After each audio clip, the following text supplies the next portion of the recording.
Hey, happy Friday, everybody. It's August 18th. We know what that means. Today's hearing day in the Kohberger case, University of Idaho, new documents and a new hearings. Let's do this, guys. Thank you so much for being here with me today. I hope you're all having a great start to your day.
Yo.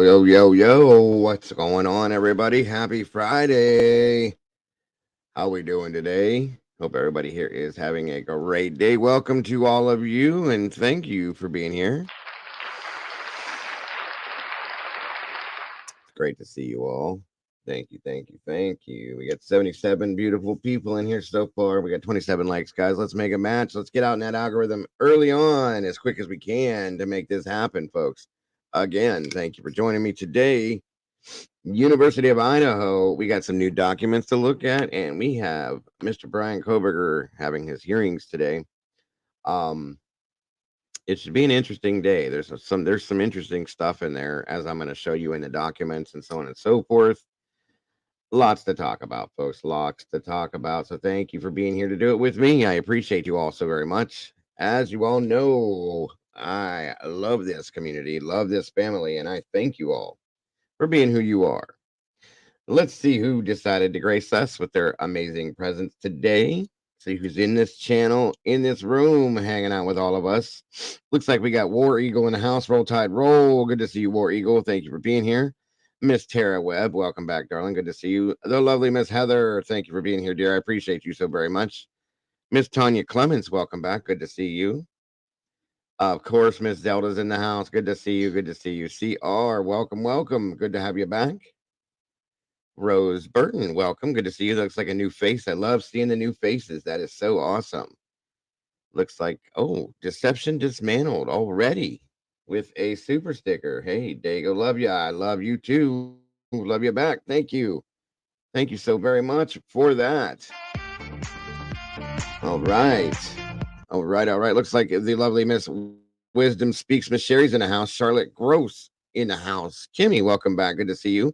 The awesome and only one and only Miss Brandy B. The OG's in the house. Good to have you here, Brandy. Thank you for joining us today. Miss Kim Marin, so Pavement. Good to have you. Good to see you. Thanks for joining us. Amy Conway, welcome back. Rumsey's in the house, guys. Good to see you, Rumsey. Thank you for being here with us today.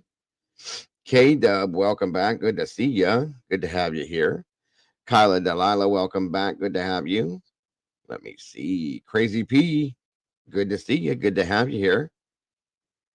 Where are we at here? Come on in, guys. Grab a seat. Find a place to sit. Make it your own. Miss Kimmy, good to see you. D Smalls, welcome back. Great to have you here. The lovely Miss Carolyn Miller, thank you for joining us today. Great to see you. Great to have you here. Miss Bernice Rivera, thank you for joining us again. Amy Locke, welcome back. Alexis, great to see you. Thanks for joining us. Let me see here.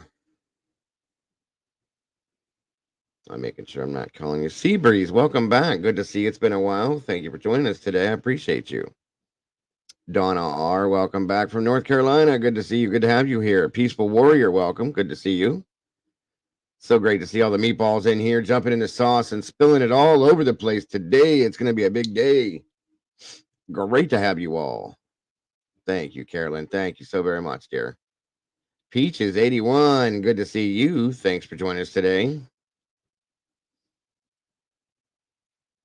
Not sure, Peaches. We will figure it out, though. Los Federals, good to see you. Thank you for joining us. I appreciate you. The Karma Police is here, guys. Make sure you're being behaved today. All right. All right. Happy Friday to all of you. That's a fact. Sarah D. Irish, welcome back. Good to see you. Good to have you here. All right. All right. LA, what's going on? Good to see you. Thanks for joining us. Miss Daisy Dead's in the house, everybody. Good to see you, Daisy. Thank you for being here with us.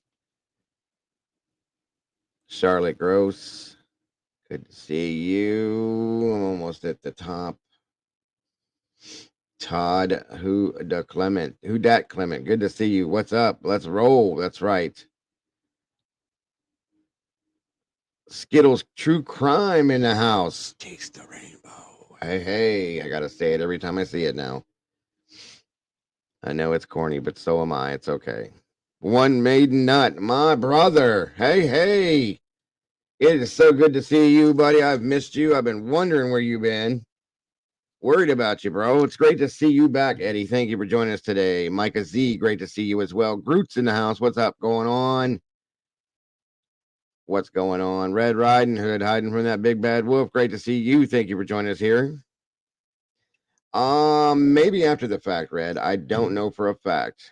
Heather Lauer, what's up, sis? Good to see you. I'm so sorry to hear that, my dear. My baby sister's in the house. In stitches. Hey, we got another Buckeye in the house. Hey, what's up, neighbor? Good to see you. Thanks for joining us today. Tomboy Charm, welcome. Great to have you here. Thanks for joining us.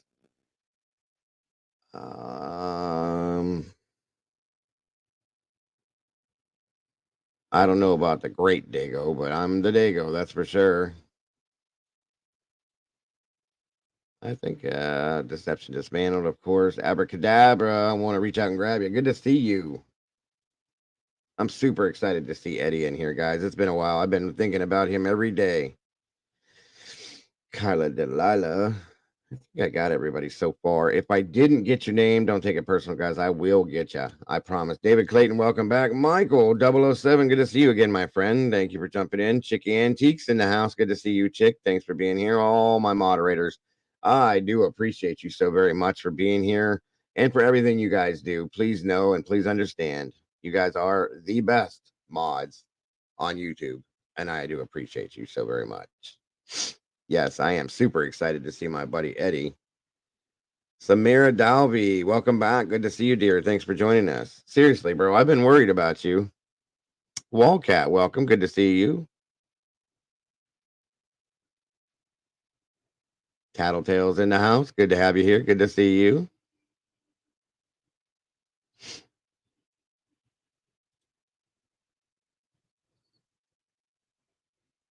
Let's see here. Once again, thank you, Miss Heather, for that. This channel, guys, is 100% crowdfunded.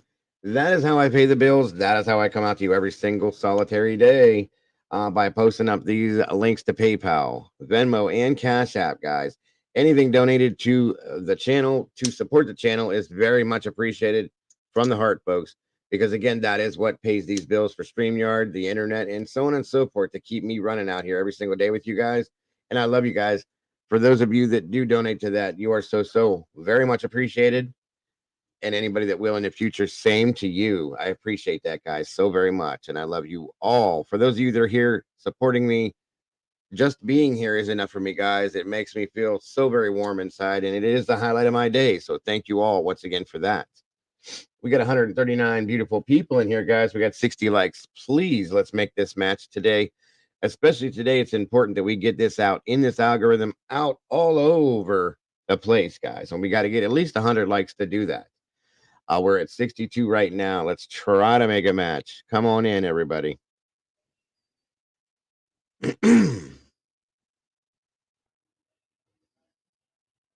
All right, all right. Yes. Great to see you, Eddie. Great to see you. We're gonna have to talk, buddy. We're gonna have to talk.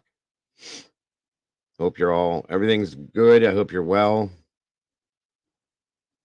Thank you, Miss Wisdom. I appreciate that. Thank you, Donna R. Good to see you, and thank you for that. Rhode Island Housewife, it's great to see you. Thanks for joining us.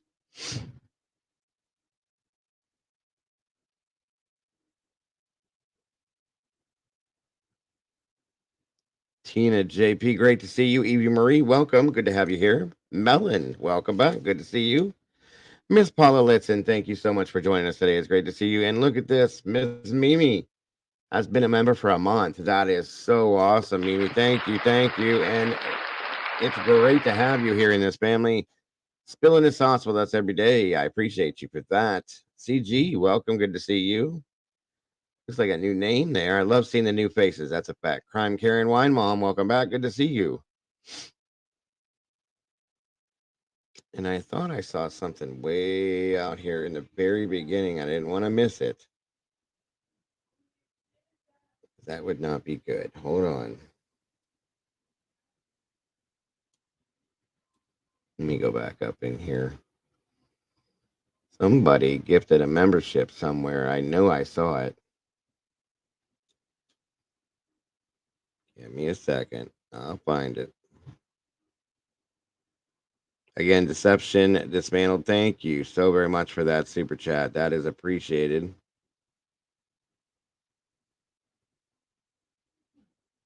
There it is. CR. I caught you. I knew you was going to do it. I knew you did it. I'm sorry. Gifted a membership. And it looks like Amy Locke was gifted a membership by CR. And that's awesome. Welcome to the family, Amy. Great to have you here.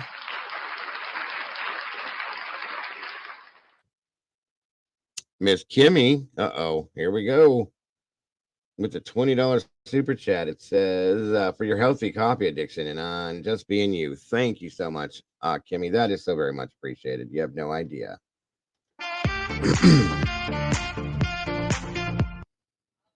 Awesome. Awesome. And I love that you love it here, dismantled. I really do. All right. We got 164 people, 91 likes. We're almost there. Almost. Miss Crystal, great to see you. Thanks for joining us. Smiley from Down Under, good to see you. What's going on? We got another Aussie in the house. Great to have you here. Judgmental, welcome back. Good to see you. Keep it rolling here. Mr. David Clayton, congratulations, my friend. Has been a member for 2 months, guys. 2 months. That's awesome. And I thank you, David, for wanting to be a part of this community. It's so very much appreciated.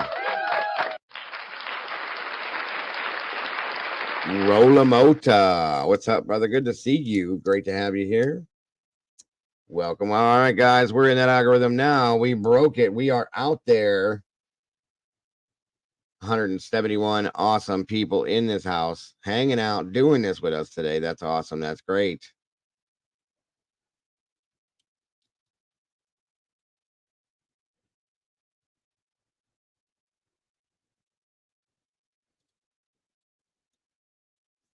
Tracy Dane, welcome back. Good to see you.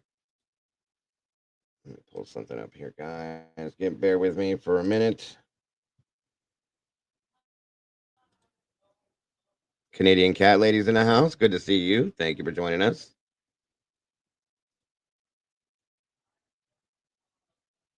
All right. Come on here now. Let me check that.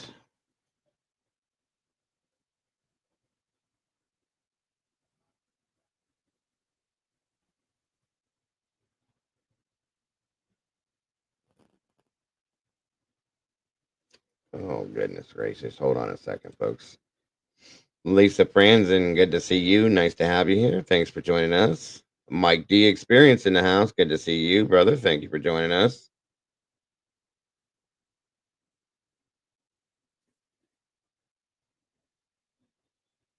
There we go. Hopefully that worked. Let me see. Let me see. Hope Norris, thank you for joining us today. It's great to see all these new names in here. New faces, new names. I love it. I love it. I love it. Come on down, everybody. Grab your coffee, tea, whatever it may be. Come on and sit down today. Have a conversation with me. I appreciate you all so very much for being here with me today. More than you know. All right. Let's get this up here and moving.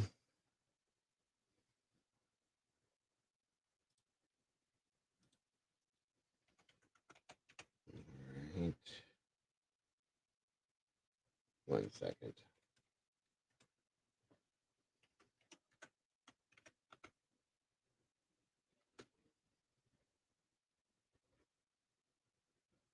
There it is. Mrs. Kelly, thank you for joining us. It's so great to see you. Thank you, Miss Heather, so very much for that.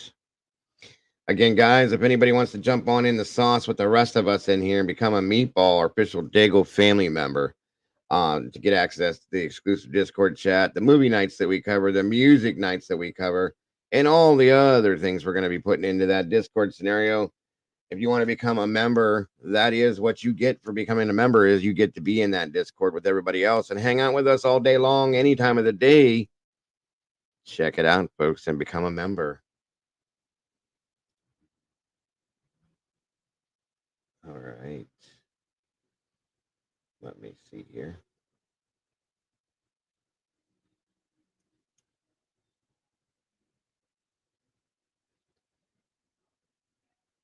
Oh, there's so many of them.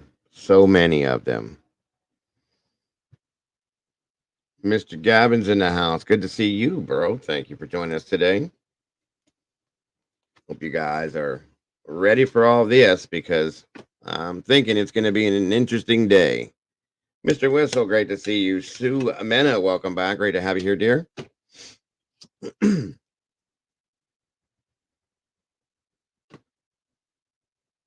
No popcorn today. No, nope, we don't need no popcorn. Not going to be anything like that today. We'll put the kibosh on it real quick if it even tries to be that way.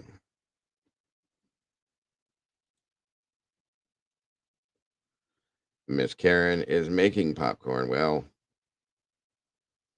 not for those reasons, of course. Ivan Montez in the house. Good to see you. Thanks for coming back and joining us today.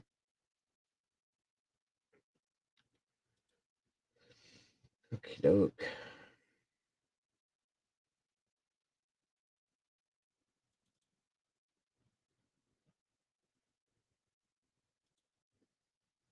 All right, everybody.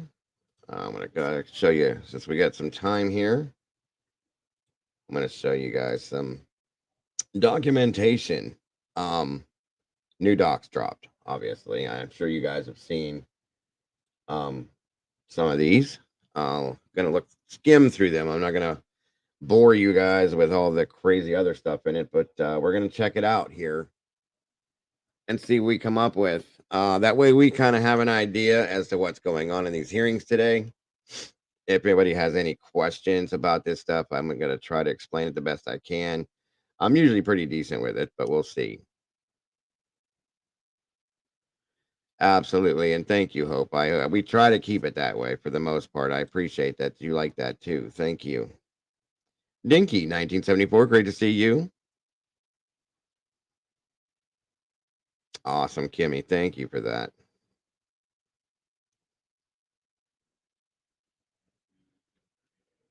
All right.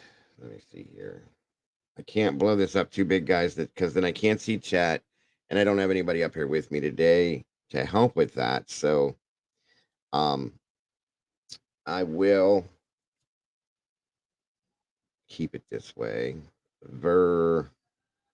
Veronique Begot, thank you for joining us. Good evening from France. That's awesome. Great to have you there. Actually, you know what? Let me see something here. Chick Antique, would you join me up here just to kind of help me out a little bit? I would appreciate that if you could, dear, if you're okay with it, of course. If you don't want to, I understand. And you don't have to show your face at all. Maria, welcome from South Africa. We got people coming from everywhere today. Amy Locke is from Bulgaria. Wow, that's so awesome. Mr. Oh, right. Yeah. Okay.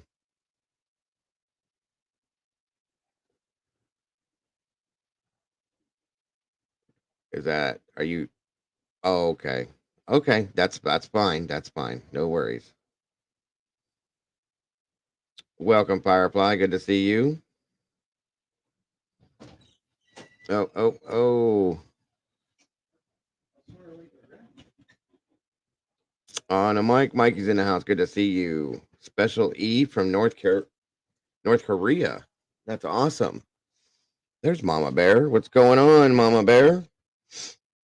Are you working today? Susie Storm, good to see you. Robert Bell, welcome. Ohana means family. Good to have you here.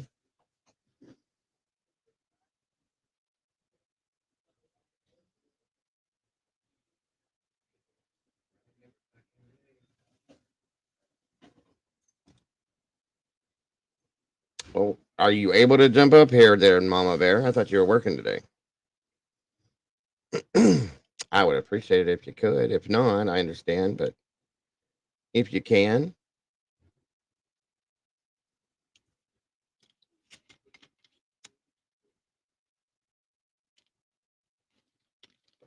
welcome, Kelly or Kells. I'm sorry. Good to see you. Thank you for being here.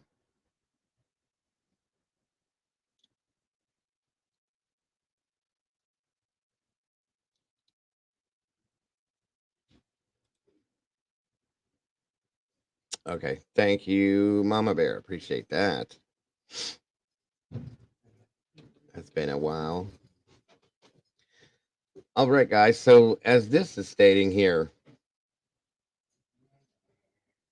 um, this is the first document. This was dropped on the 17th. No, I'm sorry, the 15th, I believe. Marina Girl, good to see you. Thanks for joining us.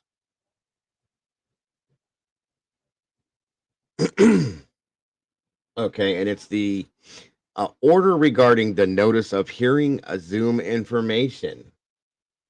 It says the court is mindful that limited courtroom capacity and potential travel restrictions may interfere with the victims and the defendant's family's ability to observe the court proceedings in this case on August 18th, 2023 at 10:30 a.m. Pacific. Therefore, in the event that they're unable to I'm sorry, not to attend the proceeding in person, the court finds it necessary to make the court proceedings available via Zoom for the victims and the defendant's immediate family members under the following restrictions. And so this is about the Zoom meetings and stuff like that. Good golly, Miss Molly's in the house. Good to see you, Molly. Thanks for jumping in. It's great to have you here. Thank you, thank you, thank you.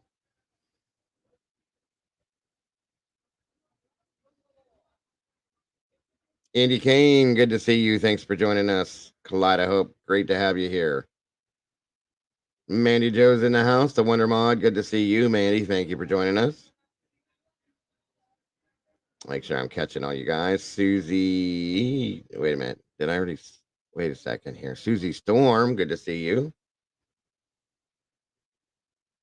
Molly Drake. Yes, we found Eddie. We found Eddie. Super excited to see Eddie. Tamara, good to see you. I was worried about Eddie. I told you guys. We love you in here, buddy. So, back to the document. Oops. Hold on a second. Make sure that this is in place here. So it says it is hereby ordered with 1 second.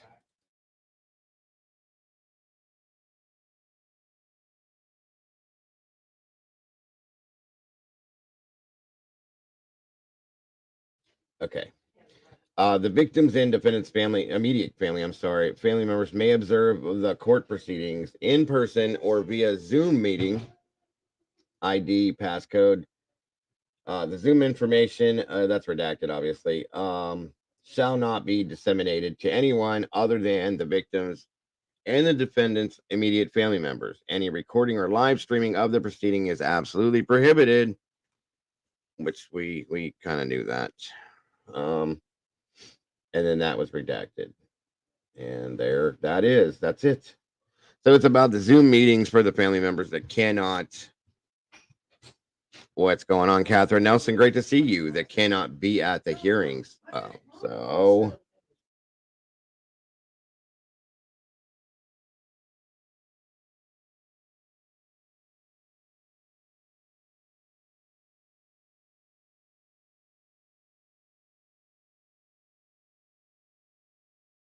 let me see here. I'm gonna pull that one down.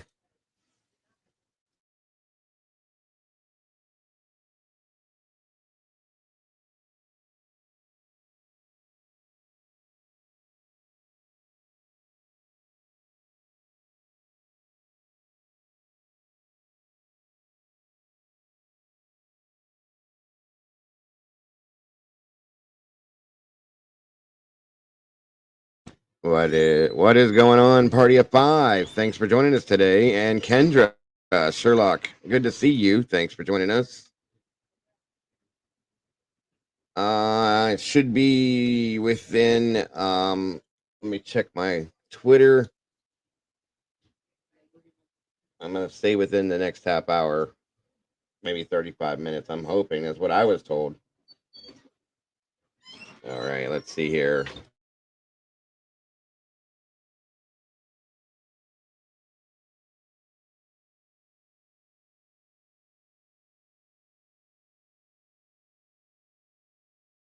All right, I don't see anything yet via Twitter. The Blacks Chaos, welcome. Good to have you here. Good to see you.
Hold on, guys. I'm trying to find this other link. I just had some kind of a weird thing happen here with my system. I don't know what that was.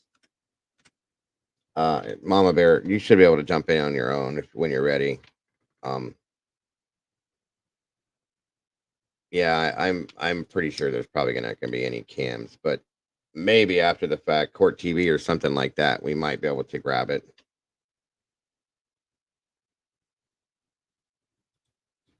It's going to be after the fact, and I'm going to try to keep updated on the via Twitter so you guys know what's going on during.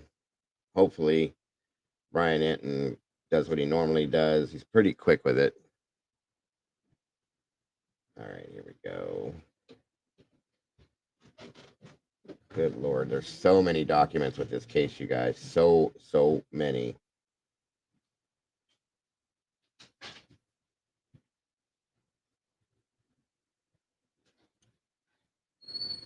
Okay, so that first document was dropped on the 18th. This one dropped on the last one before that was on the 12th.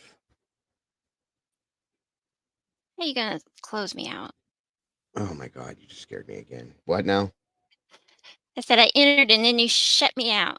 No, I was trying to throw you up there. I must have clicked on it the same time you did. Probably. Hi. Hi, hi, hi. I'm not sure I like this once or twice a week thing, but it is what it is, right? Is it too much for you or what? No, it's not enough. Okay, that's what I'm saying. I don't like it either. Yeah. Hi I just guys. I just like sitting next to you. That's all. Yeah. That might be changing. We'll see. Why? What's going on? My cousin is looking for something just 1 or 2 days a week, just because she's working from home, just something to get out of the house for a few hours, 1 or 2 days a week. So I'm That's gonna talk to awesome. my boss. Mm-hmm. Yeah. And she can't screw you over because she's your family. Tell her that. Right. Right. Exactly. Yeah. So hopefully that works out and we can have get to see more of your lovely face again because everybody's been missing you on a regular like Yeah. I do too. I've been missing you guys too. I've even been going in the sauce even more than I probably ever have lately because I'm like, I don't have anybody to talk to. Hmm. That's what you had said something. Sorry guys, I'll get to this here in a minute. I haven't saw her in a while, so I need to talk to her. I you had mentioned you wanted to do the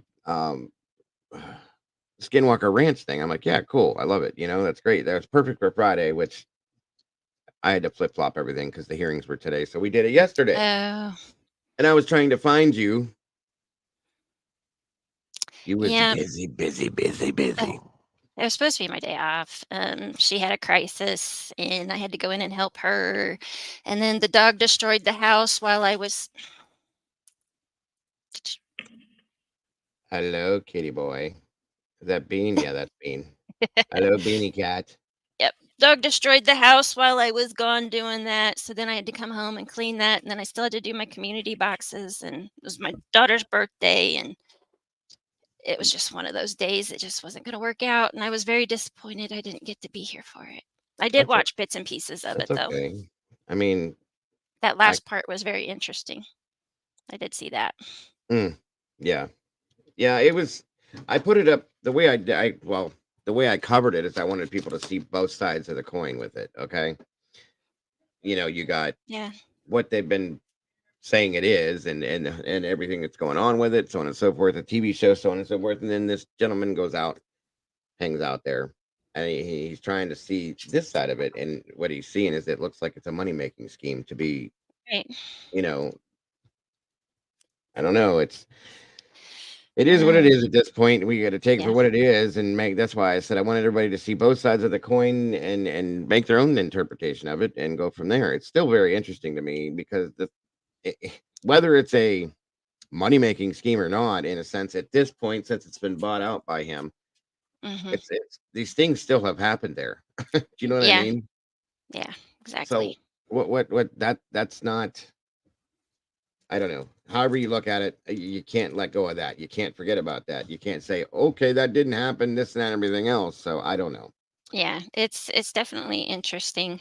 And I've Hmm. wondered about the money making scheme too, but I'm like, okay, but some of the things that the tests and things that they've run, the results and reactions that they've got don't make sense. They don't add up Nope. at all. And No. it's like, And I'm sorry, but like to find cattle the way they found the cattle there, mhm, you're what are you awful. talking about? You know what I mean? That doesn't make any sense. So Yeah, something's definitely not right, period.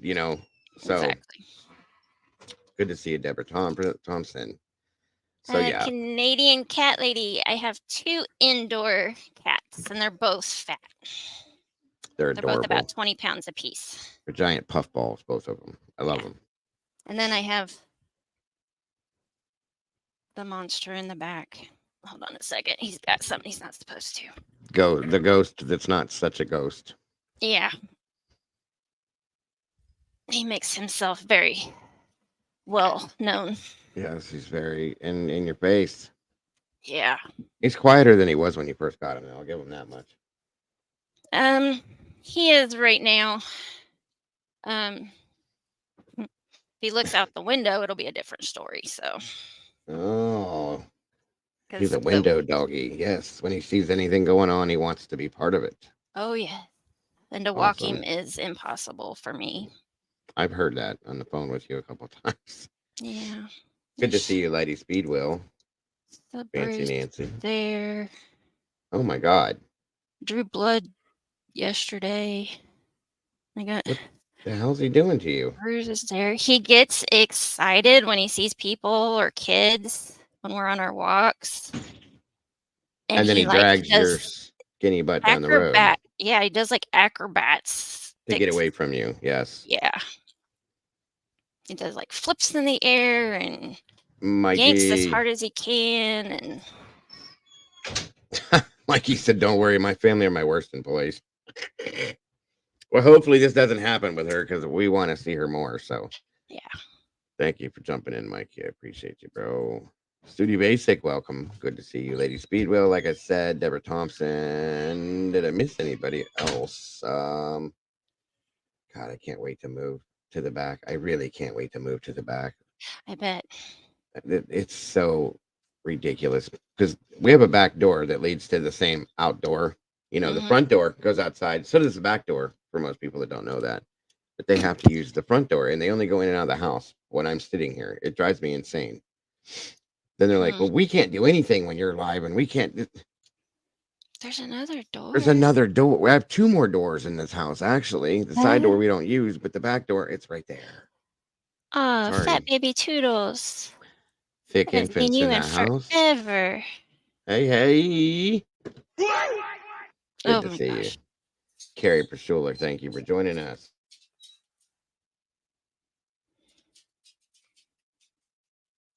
Oh, yeah, exactly, Molly. That's what I'm Mm. saying. Like she's saying, it may be a money thing now, but the first reports about the ranch appeared in '96. That's what I'm saying. Is like that stuff was not fake, guys. It's not a Yeah. joke. It was crazy, whatever it is, and it's continuously gone on up until this point. So yeah, absolutely, Molly. I agree with you on that one. Hmm.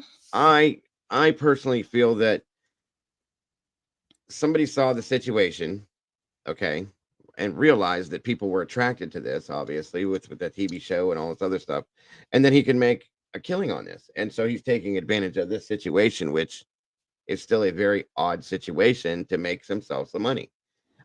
You know, the thing that he's doing that I don't like is he's telling people that you could possibly lose your life if you visit the Skinwalker Ranch. Mm.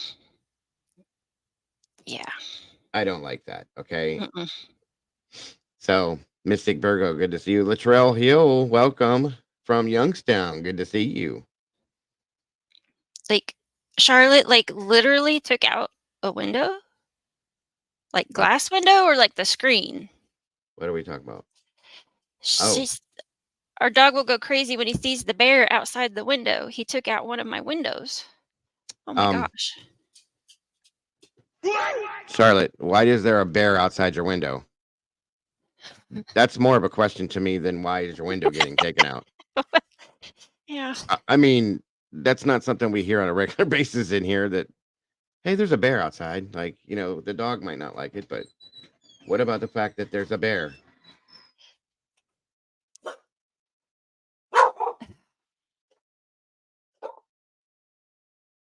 One.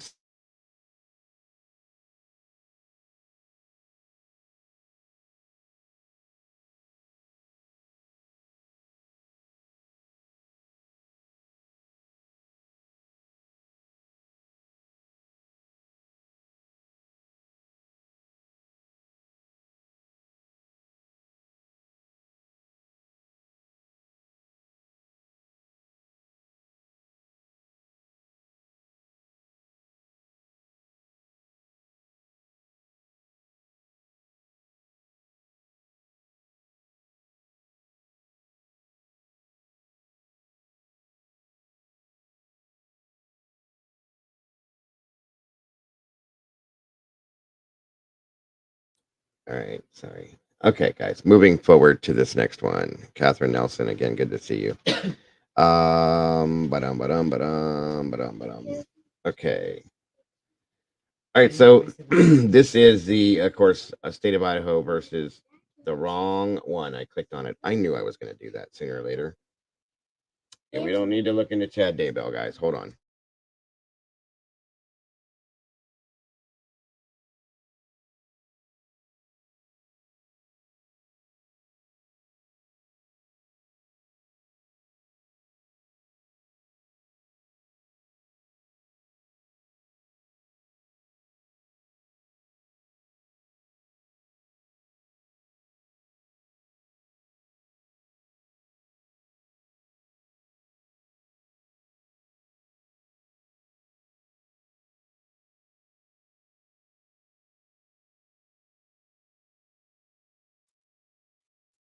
Okay.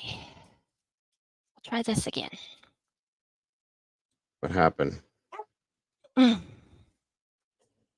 The dog saw the neighbors. Oh, he went nuts. I see him. Yeah, I was just getting ready to read Chad Daybell stuff to you guys. So Yeah, didn't you see him rip my headphones off? no, I didn't see that. Oh, you missed it. What is classic? Sorry. Could one of the mods share my email, please? Michael's asking for the email. I appreciate it. What's up, Budford? Mooch Stroud. Thank you. Thank you for joining us today. There's a link for Mama Bear, by the way. Uh-oh. We'll have to fix that, Gemini.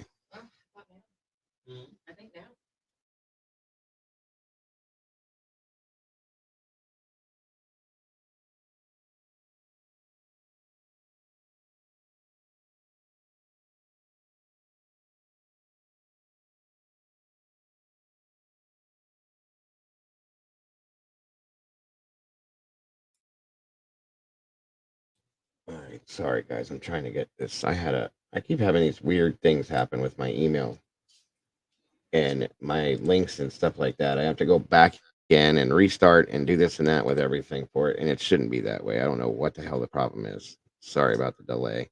Jennifer S., good to see you. I felt so bad for CJ this morning. I popped in on his live. StreamYard, I was in guess, there. was giving him a hard time. I think it's his internet. His internet. He's been having issues with that for a long time. Mm. Um, and I think his internet is not pushing it like it's supposed to.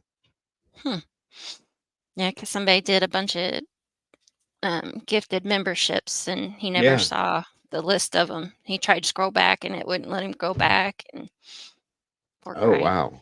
That I must felt have bad been for him. before I went in there. Welcome, Ramona. Good to see you. I'm gonna try. I'm live now, hon. They won't allow you to. They're not gonna video anything in the courtroom Mm. today. So we're gonna have to wait to see that after the fact, hopefully. But I'm gonna try to keep everybody updated via Twitter to let you know what's going on, and then we will be um, jumping into it as soon as it gets put up, so we can go back and watch the reactions and everything there. So yes, we will be live. Thank you, Heather. Terry Martin, good to see you. That's a good question. I think a lot of people would like to know that. I don't think that it was. I don't know. I don't know how to answer that truthfully. Yeah. What did I do? Where's it at? Party of Five said it's going to be on Court TV. Yeah, that's where I'm going to. Okay. Wait, are you trying to say that they're going to broadcast it when it happens? Because from when I Yes. looked into it, it says no. Julie Dunn just said no change, just called Court TV. They will be streaming. Really? Okay. Well, then we will be there.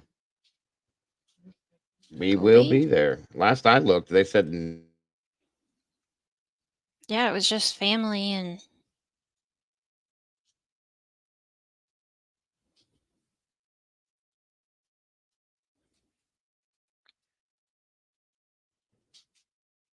Very cool. That'll give us just a few minutes then to do this and move forward. Oh, where is it? Oh, Julie said she called the courthouse, not court TV. Oh, and they said they would be streaming, huh? Okay. See, that's what we all thought, Brandy, that there was no cameras allowed, no Yeah, live. You know what I mean? But hey, maybe something changed with that. right. Obviously, if that's a fact. Either War way, Yeah, War Eagle said it's on a delay, which was fine. yeah, I figured that it's gonna be. Yeah. Um, but I as long as it's not a 2 hour delay, that's where I Right. thought we were gonna have that issue at. You know what I mean? What in God's name is going on with this? Come on. Swear to God, you guys. I'm gonna I can't wait to get a new PC. This is so it's aging and it's like fighting with me. It's got arthritis or something. Takes forever to load things up. Okay. Now, there we go. Okay. Order on request to obtain approval to broadcast. Ah, okay, that's what that was about. So the next one is um notice of non-opposition for dependence motion. I think that's the next. Yeah, that's the next one there. Again, state of Idaho. What the hell? Are you kidding me? Look at this. Hmm. This is in the Kohberger documents, right? I don't know. I don't see what you're. Look, look at the name. What? Yep. Somebody screwed up somewhere. Oh. Yep. Interesting, isn't it? Mm-hmm. Yeah. Yeah. Very much so. All right. Twizzle Stick said court TV said 60 to 90 minutes behind. So an hour. Okay. That's what I figured. Yeah, that's what I figured to begin with. Um what in the hell just happened now? Anyway, hold on a minute. 60 to 90 minutes. That's about what I thought. Okay. So they put a daybell I document did, not that Nikki. in with the Kohberger documents electronically. This is crazy. Nikki or Mandy, you're killing me. 60 to 90 minutes in female or male time. Oh my God, Mandy, come on. Well, if it was 60 to 90 minutes in female time, then it would be like 120 to like 4 hours later. But if it's in male time, it should be like an hour exact, right? I mean, I'm just asking. I don't know. My wife is her time. You started it, Mandy, not me. You're the one that brought it up. Was not I. Okay, let's try this one more time. I guess we're not gonna be able to see that document, folks, because they misplaced it and they put it in the Daybell stuff, or they put the Daybell stuff in. Not funny. It's been 84 years. Yes. El Boricua. Good to see you. Female 3 hours later. See, I'm not the one saying it or the only one saying it. So don't blame it on me, Amanda Joe.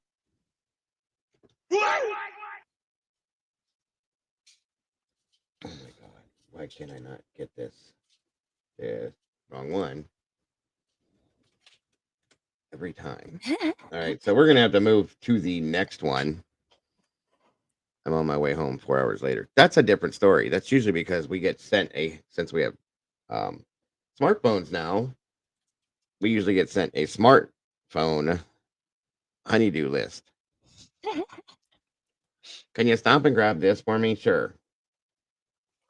And then 10 minutes later, can you stop and grab this, that, this, and that too? Yep. And then when we get home, what took you so long? I'm going back outside. Don't say it doesn't happen, ladies. Please don't say it doesn't happen because you all know it does. Okay, this is very strange. That I hope this next one is real. Come on.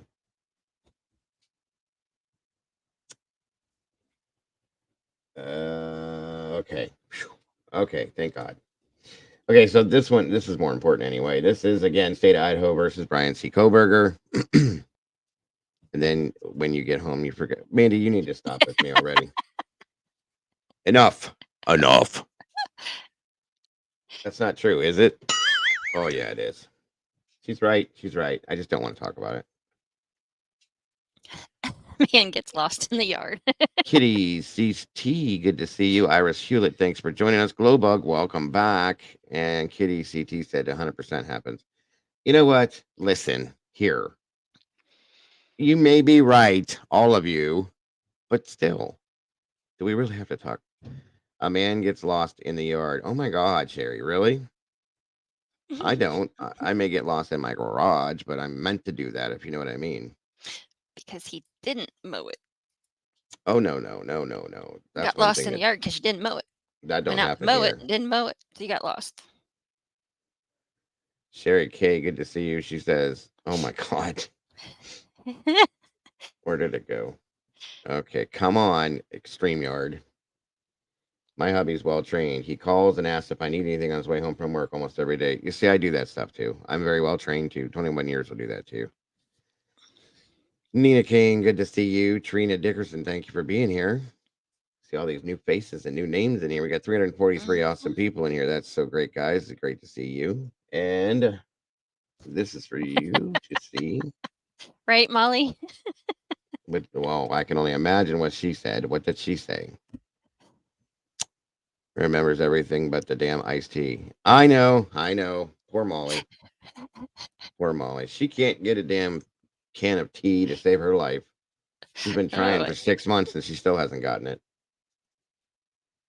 Bring me a sweet tea. Okay. Did you bring my sweet tea? No. 6 weeks later. Yeah. Did you bring me my sweet tea? Nope. No.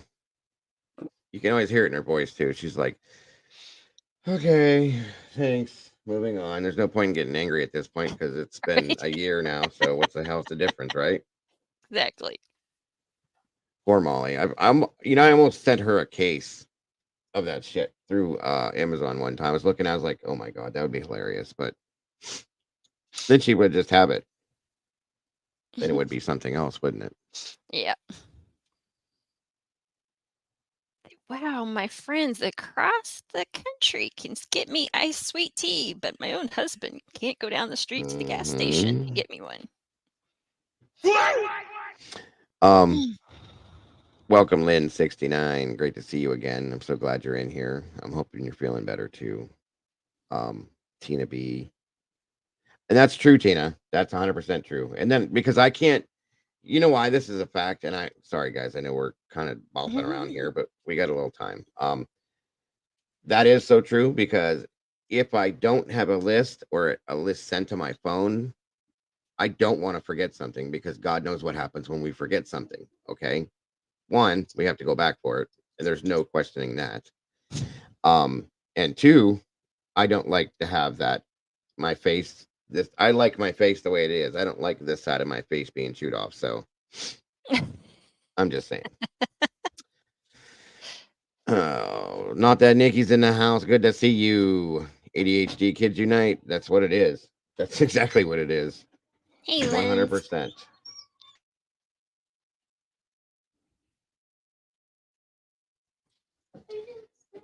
Okay, Lord Mama. Good to see you. And again, thank you for that, Heather. So this is the objection to defendant's motion to dismiss indictment on grounds of error in grand jury instructions. This is the big one, folks. This is the prosecution objecting to that motion. Okay. The state submits this objection to address defendant's assertion that the standard of proof in a grand jury proceeding is beyond a reasonable doubt. Far from novel, defendant's argument has made numerous appearances throughout the state in recent years. Even those pushing this jarring theory are forced to concede the whole of modem jurisprudence on this issue is against it. And to the state's knowledge, every court in the state has addressed this argument, has soundly rejected it. Opinion, State versus Williams case number CR 28-22-18387, March 28th of 2023.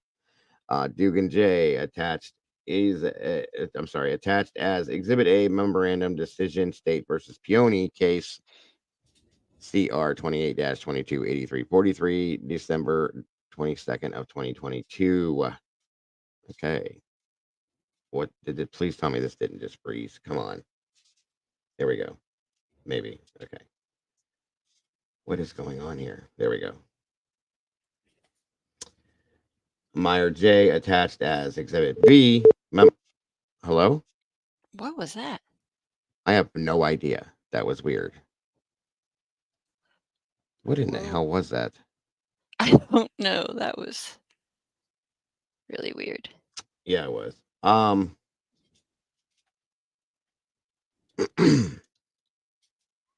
Attached as Exhibit B, memorandum decision, State versus Rodriguez, case number CR 14-20-2022-902. God, I can't talk today. May 21st of 2021, Petty J, attached as Exhibit C for the reasons explained below. The law requires this court to join that growing list of jurists. The Idaho Supreme Court has held probable cause is the correct standard of proof for grand jury. Defendant's argument that the beyond a reasonable doubt standard applies to grand jury proceedings is in different conflict with Idaho Supreme Court precedent. Defendant seems to acknowledge as much, but asks this court to recognize what he claims is the long string of error that led us here. Motion at 21. Defendant's request ignores one of the most basic tenets of our legal system. The Idaho Supreme Court has been and remains the final arbiter of Idaho rules of law. State versus Guzman, 122 Ohio. Why do I keep trying to say Ohio? Idaho 981-986-87842, P.2D 660, 665, 666, 1991. The Idaho Supreme Court has declared that the primary purpose of a grand jury proceeding is to determine probable cause. State versus Edmondson. 113, Idaho 230, 234, 743, Part 2D 45, 9, 463, 1987. This court is a duty bound to apply that controlling precedent and reject defendant's argument to the contrary. Defendant claims that the court's numerous probable cause statements in Edmondson were dicta. Motion at 12-13, nonsense. A statement from the Idaho Supreme Court is only dicta if the statement is not necessary to decide the issue presented. State versus Hawkins, 155 Idaho 6974 305, P.3D 513 518 2013. Good God, I hate numbers now. C. Seminole Tribe versus Florida, 517 U.S. 4467, 1996. When an opinion issue for the court, it is not only when an opinion issues for the court, it is not only the result, but also those portions of the opinion necessary to that result by which we are bound. The statements in Edmondson that probable cause is the standard of proof for grand jury proceedings were necessary to at least two of the court holdings. First, the court held a prosecutor's decision to use a grand jury rather than a preliminary hearing does not violate equal protection. Central to the court's rationale was the determination that a grand jury proceeding and a preliminary hearing serve the same purpose and have the same standard of proof. The purpose of a grand jury proceeding and a preliminary hearing is to determine probable cause. An advantage that a preliminary hearing affords a defendant to is purely incidental to that purpose. The independent grand jury's function would be duplicated by requiring a subsequent preliminary hearing. 113 Idaho at 234, 743 P-2D at 463. Defendants suggest this holding is dicta because the court note D that Edmondson did not request a preliminary hearing. ID at 233, 743, Part 2D at 462. Despite acknowledging it could have disposed of the case on that basis, the court addressed the arguments raised by Edmondson because of the important constitutional issues at stake. ID, the court thus saw the equal protection claim as properly before it and resolved the issue by addressing the merits of Edmondson's claim. CID at 235, 743, Part 2D at 464. We accept above reasoning as persuasive and hold that a prosecutor may proceed by either alternative indictment or information. Emphasis added. Moreover, Idaho's appellate courts have repeatedly applied Edmondson's equal protection holding as binding precedent, which means this court must do the same. See State versus Odiaga, 125, Idaho 384, 389, 871, Part 2D, 801, 806, 1994. In Edmondson, this court specifically held that the prosecutor can use either a grand jury proceeding or a preliminary hearing before an impartial magistrate to initiate criminal proceedings. State versus Nelson, 131, Idaho 210, 213, 953, Part 2D, 650, 654, Court Appellate 1998. I hate numbers, I'm telling you. Finding the reasoning presented in Edmondson to be dispositive on hold on, guys.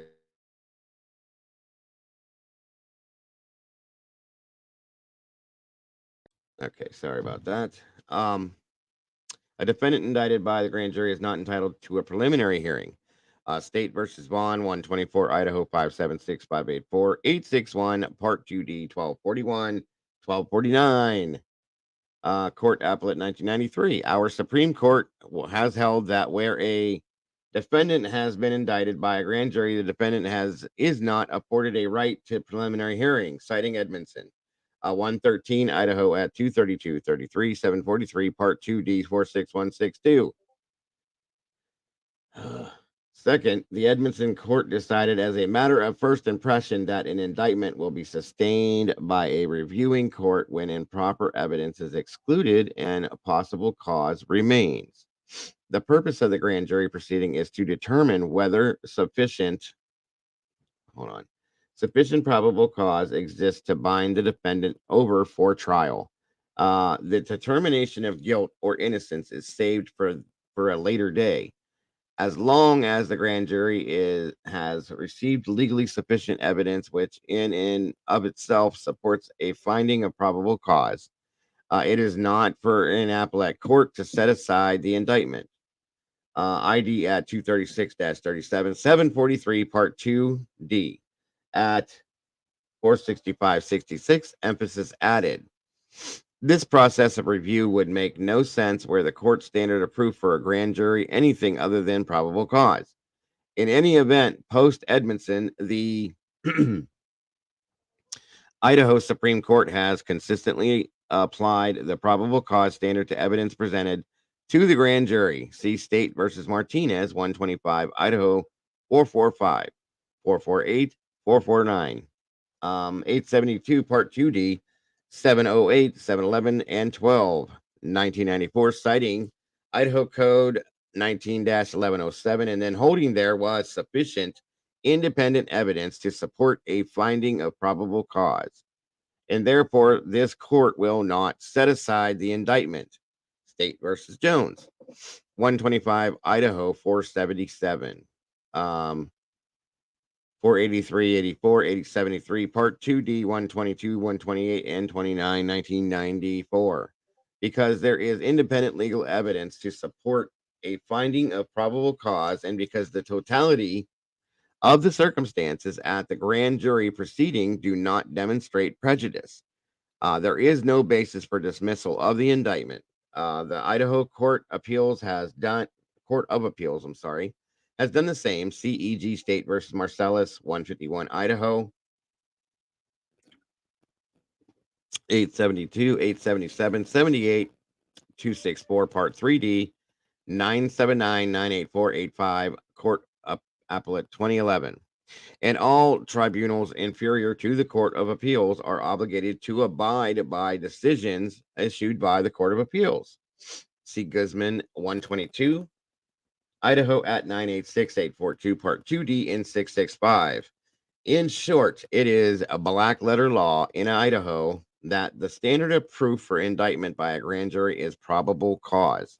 B. Section 191107 sets the standard for proof for grand juries at probable cause, even if this court were writing on a clean legal slate. The statute relied on by defendants sets the standard of proof for a grand jury at probable cause. Statutory interpretations begin with the states. Where'd it go? 1 second, folks.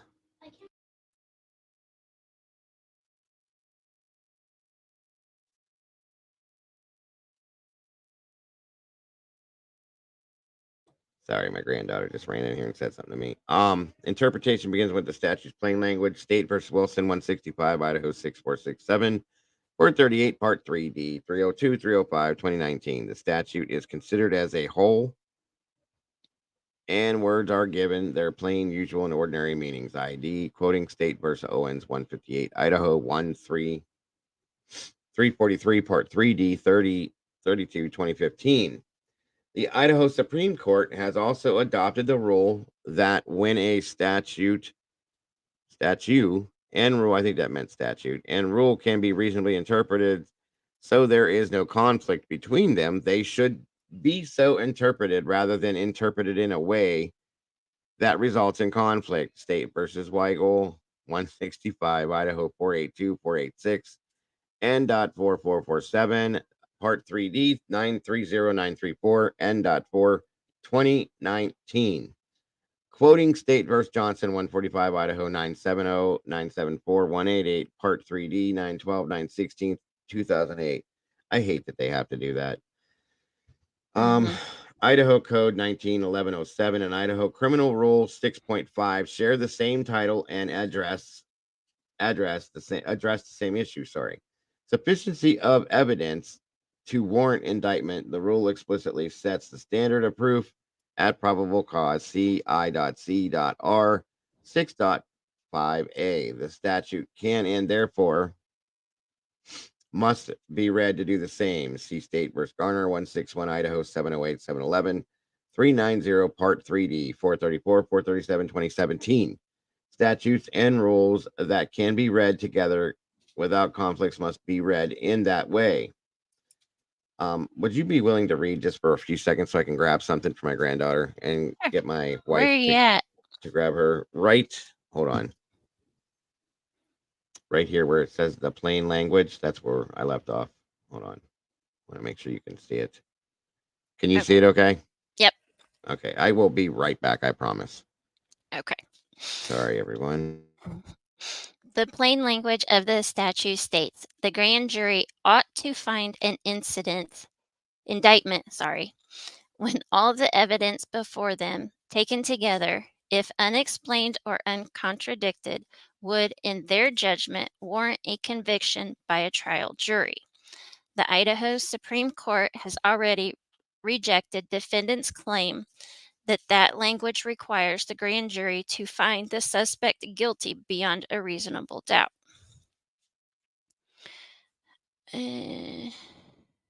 Observing that an instruction setting the standard of proof for the grand jury as beyond a reasonable doubt calls for greater degree of proof to justify an indictment than requires. To the extent sets a standard of proof, the phrases "in their judgment" and warrant a conviction by a trial jury. Indicate the standard of proof is much different than defendant opined. Section 19-1107 emphasizes that whether sufficient evidence has been presented for an indictment is left to the judgment of the grand jury. And that's all I can see.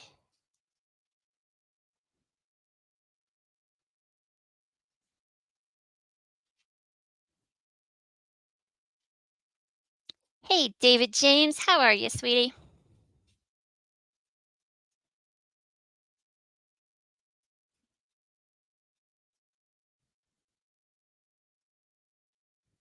Hey, Sarge.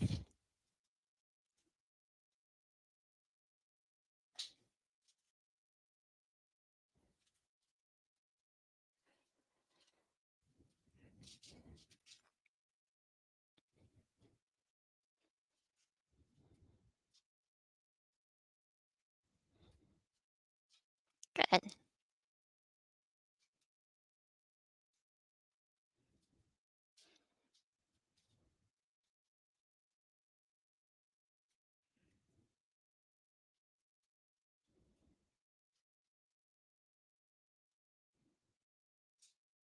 Hurricane Brandy, that's good.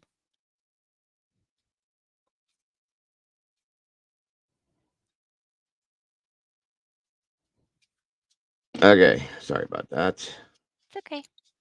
Where'd you leave off at? I read the first sentence in the next paragraph, so it says the phrase in their judgment is where I was getting ready to start. Okay. You want to keep reading or you want me to pick it up? It don't matter to me. I can keep reading. Okay, go for it then. All right, scroll down just a little bit more. There it Like is. that? Yep. The phrase in their judgment must be given more effect than just indicting who makes the decision, which is already clear from other language in the statute. I'm not reading all them numbers. Emphasizing the language of a nearly identical North Dakota statute reflects the legislature's intent to allow the grand jury to determine whether or not the evidence put before it could withstand the test of a trial. The practice of leaving the sufficiency of evidence question solely to the judgment of the grand jury is consistent with the historical practice of courts refusing to. And I have to go to the next page. Inquire into the sufficiency of the evidence presented to a grand jury absent an allegation that no evidence was presented. Discussing the settled law in most jurisdictions that if there is some evidence to support the indictment, the courts will not inquire into its sufficiency, but the lack of any evidence conclusively establishes that the grand jury has exceeded its authority in returning an indictment. Moreover, including the phrase warrant a conviction by a trial jury, the legislature did not intend to equate a grand jury proceeding with a trial. As defined at the time the statute was adopted, the word warrant meant to authorize, to give authority or power to do or forbear anything by which the person authorized is secured or saved harmless from any loss or damage by the act. Goodrich, Chauncey A., an American Dictionary of the English Language, G, and scroll up a little bit.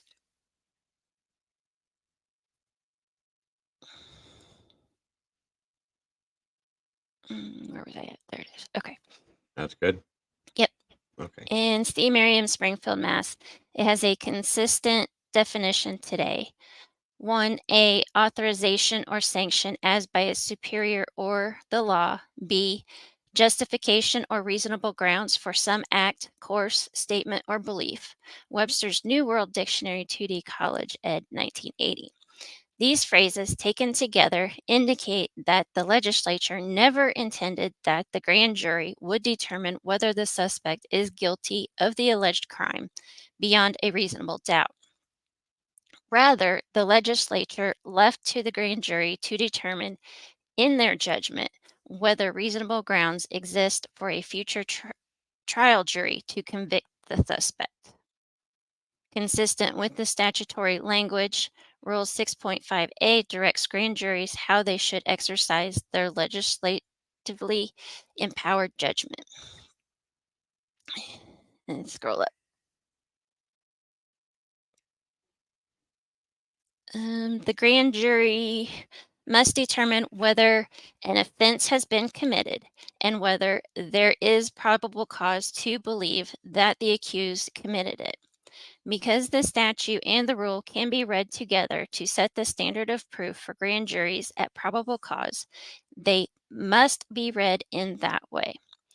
Defendant argues the precursor to IC 19-1107 came from a California statute and must be interpreted consistent with the meaning California statute had at the time.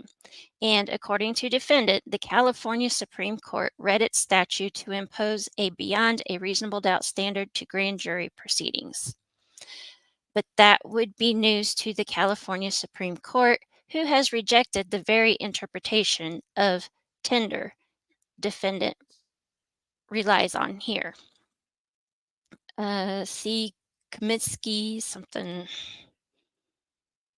Okay, Kaminsky 839, blah, blah, blah.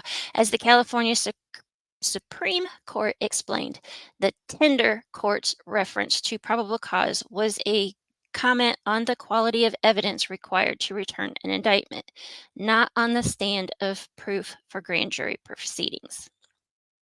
Unlike Tender, Kaminsky addressed the standard of proof for grand jury proceedings in California and held California's version of IC 19-1107 requires a finding of probable cause. Moreover, the assertion that Idaho incorporated sub silentio a beyond a reasonable doubt standard for grand juries when the Idaho Constitution was adopted would be a surprise to Idaho's founding fathers. During the debate on Article 1, Section 8, William H. Claggett, the president of the Idaho Constitutional Convention, advocated for keeping the grand jury system and stated the standard of proof for grand juries in Idaho is probable cause. That is all the grand jury is entitled to do, to say that there is probable cause to believe the man is guilty. Proceedings and Debates of the Constitutional Convention of Idaho, 1889, page 266.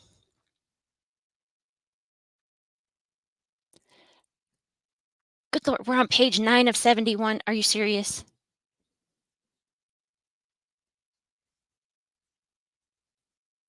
This is crazy. I didn't realize there was 71 pages of this. Defendant asserts a theory that law does not allow and seeks a remedy this court cannot grant.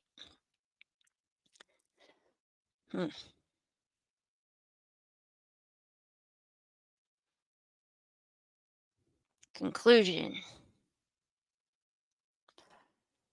The indictment is misleading. He suggests this court could simply treat the indictment as a presentment, but he cites no authority for the proposition that this court can do so.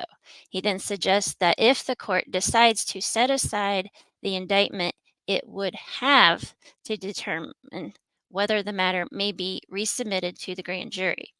The statutes defendant relies on do not say what defendant claims. Those statutes allow the court to direct that the case be resubmitted to the same or another grand jury. But neither statute even purports to empower this court to prohibit the state from presenting the case to a grand jury again. The law expressly states the opposite. In order to set aside an indictment as provided in this chapter is no bar to a future prosecution for the same offense. and whether the state initiates the future prosecution via a complaint or indictment is left exclusively to the prerogative of the prosecuting attorney. Conclusion: this court should deny defendant's motion to dismiss the indictment because the standard of proof that applies to grand juries in Idaho is probable cause.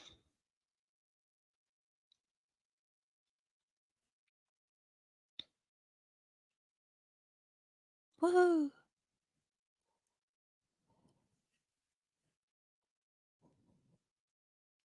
Hit this up. There we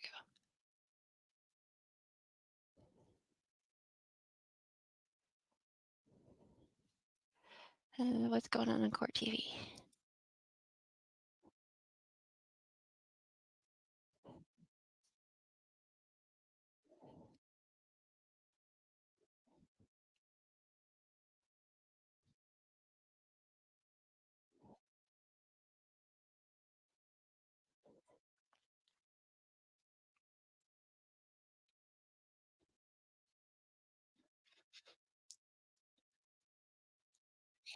Once the court proceedings have started, and it sounds like once they have a break, they'll bring it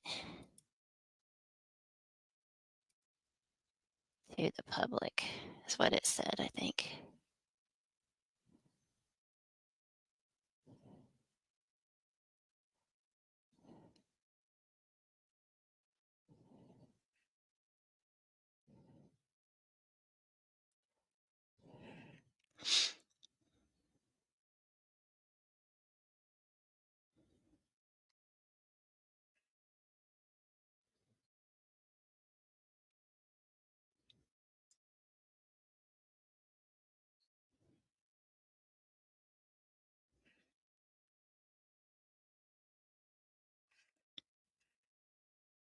Sorry, guys. 1 second here.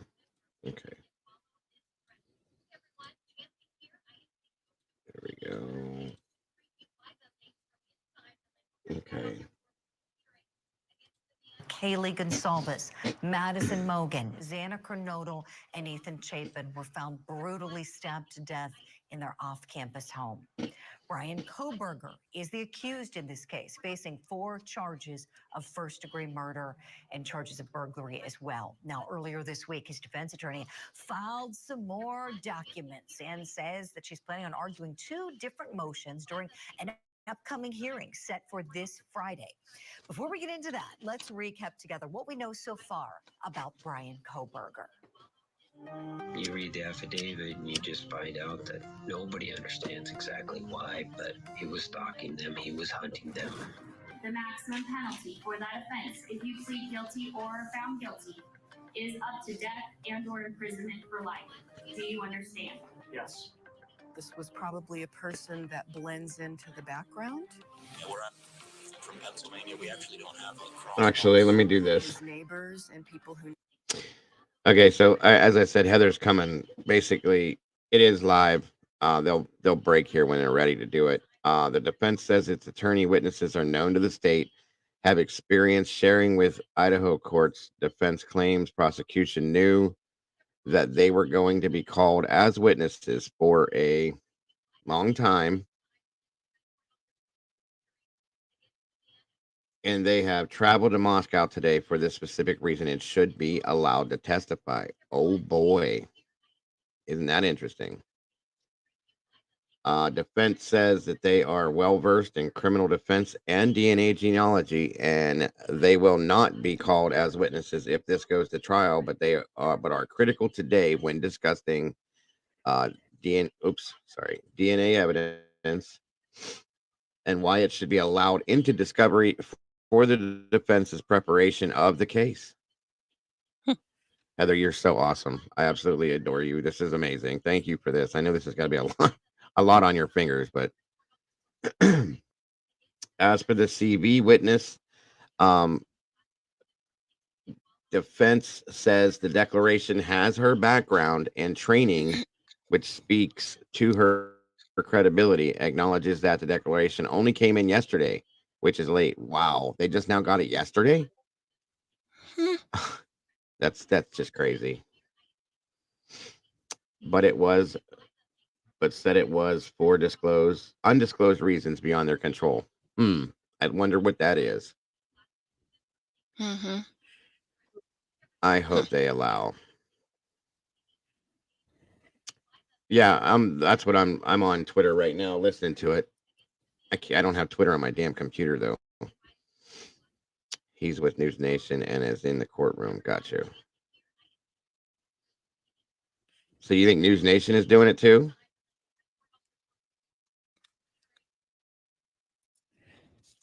Well, we'll go check for you guys real quick.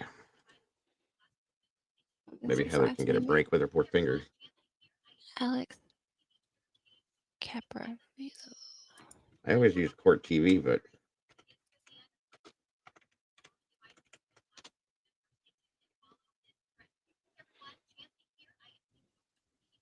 oh, wait a minute.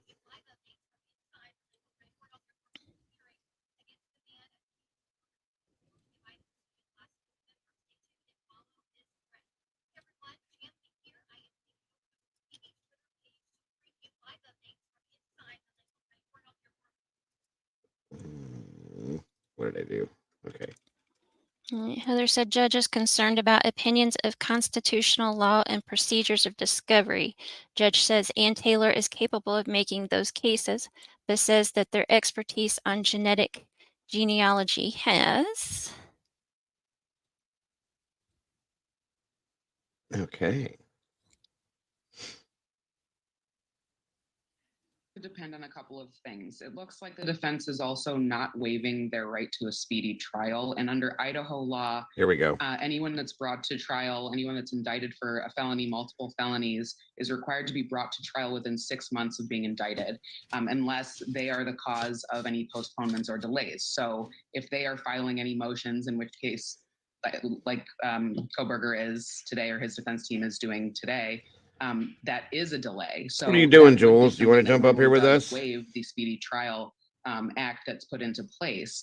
The reason usually behind putting in a motion for a speedy trial in the first place is because if they're not brought to trial within a specific time, and again, this in Idaho, it's within 6 months, unless there's good cause shown, the judge has to order the prosecution to dismiss the case. So it's it appears that the defense is trying to have their cake and eat it too in this situation, that they're trying to make sure that they have everything that they need, which is, of course, absolutely appropriate for a fair trial, but also saying they're not waiving the speedy trial. So it's going to be an interesting thing to see what they're actually going to present during the hearing. I'm particularly interested in your perspective because you represented actor Jussie Smollett in a trial that got a ton of national attention and public condemnation. The judge says he doesn't want to get into arguments about law, but wants to be able to hear from both sides. Judge denies the objections of the prosecution and will allow witness testimony. Yes. There we go. Interesting, isn't it? Mm-hmm. I'm kind of surprised about that. You know what I mean? Yeah, really. It's interesting. I thought for sure that he was going to deny that. That's going to be stupid interesting, you guys, to see if he's allowed. I'm sure he wants to hear this as well. I'll be honest with you guys. I bet he's just as curious to see what the hell is going on and what this is all about, because being that there was no preliminary hearing, nobody got to see, Kohberger's side of things. I would imagine, I know if I was that judge, I'd be like, hey, like, what the hell's going on? I agree, Michael. He does seem like a very, very fair judge, in my opinion. Clarification on the defense's motion to compel. The defense does not have the lab results of the other 3 unidentified male DNA samples, 2 from within the house and 1 from outside the house. Why don't they? That's interesting. That is what they want. Prosecution says they have provided everything they have. I agree. Right, War Eagle. I agree. This judge is nosy. I think I would want to know too. Seriously. Boom.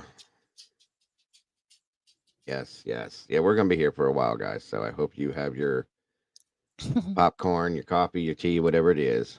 I'm following this through to the end today. So Tanya Bond, good to see you. Thank you for joining us.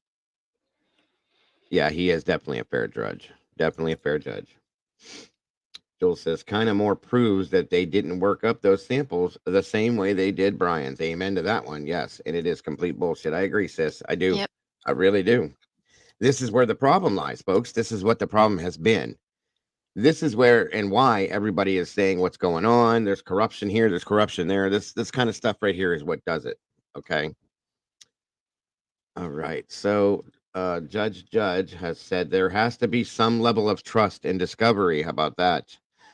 You are all sworn attorneys. Mr. Thompson is saying there is one more lab report coming your way. That's got to be it right there, folks. That's got to be it. Why is it taking so long? That's what I want to know. This doesn't make sense to me. Like, they've had to have had that DNA from the beginning, right or wrong.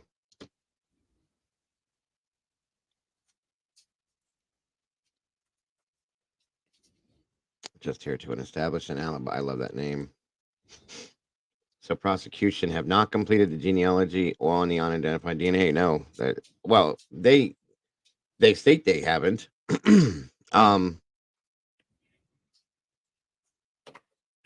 Oh, it's okay. We know what you meant.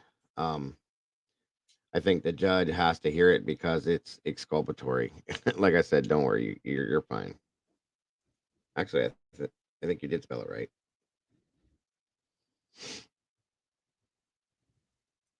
Awesome stuff, guys. Heather, you are so amazing today.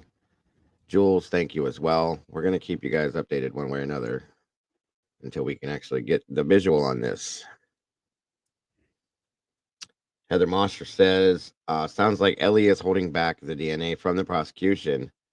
That's withholding exculpatory evidence. It is. And why? That's what I want to know. Why? Why are we holding this back? And this is what makes everybody go, why would law enforcement be withholding this information unless they're afraid of something? Do you know what I mean? Right. And what would they be afraid of? Does it contain some of their personal DNA? I mean, I know that's reaching and jumping into that hole, but or does it? What's the deal here, guys? That's what it makes everybody wonder. Mm-hmm. It really does. I know I'm thinking that. Like, what's the big deal, guys? Give it to them. Move on. And they've been doing this throughout the whole thing, folks. We know this. You know, they keep saying, and we've heard the prosecution and the defense state, prosecution says, we've given the defense everything we have. And Taylor says, they've given us everything. So it's not coming from their end. It's coming from who has to hand that over to the state. Why aren't you doing it? What are you holding back for? What's the reason? Is it real? Is there something in there that you don't need the whole world to know? I mean, that's what I'm saying, guys. That's what it looks like. Heather says everything they have and calls the pleas for more information. Speculation. Thank you. You were right. Did you see that one? Judge asked prosecution to reach back out to the lab and make sure there are no existing documents and results that the defense does not have. Defense is adamant that the prosecution has given everything they have and calls the plea. Okay, that was the second part. Thank you. For more information. So here it is. It's prosecution is saying that there's one more DNA test coming their way. So here's what I want to know. Does it go? I think prosecution might not be being 100% truthful on that then. Either that or it has to go from law enforcement to the state. The state has to send it off to the lab, right or wrong, or does law enforcement send it to the lab and then it comes to the state? That's something I need to know. Yeah, that I'm not sure. Wow. I would think whoever initially took the sample would have to send it to the lab, would be my... That's kind of what I would think. So is it law enforcement that held back from the lab? Is it I'm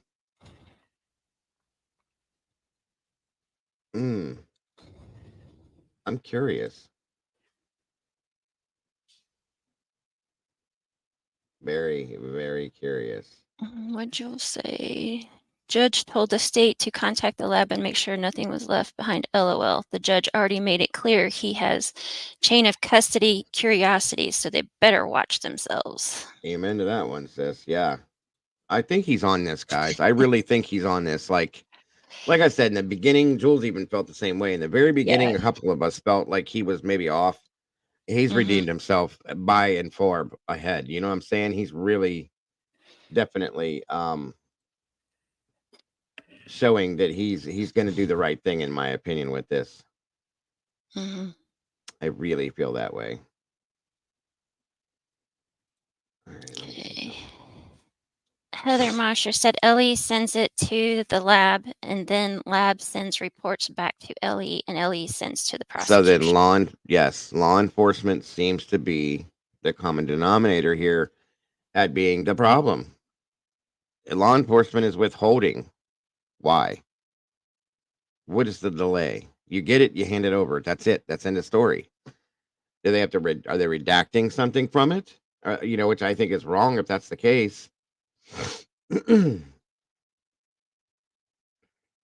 This is where the problems are lying, folks. If we're seeing this again and again and again in this case, these things that are just they're not right.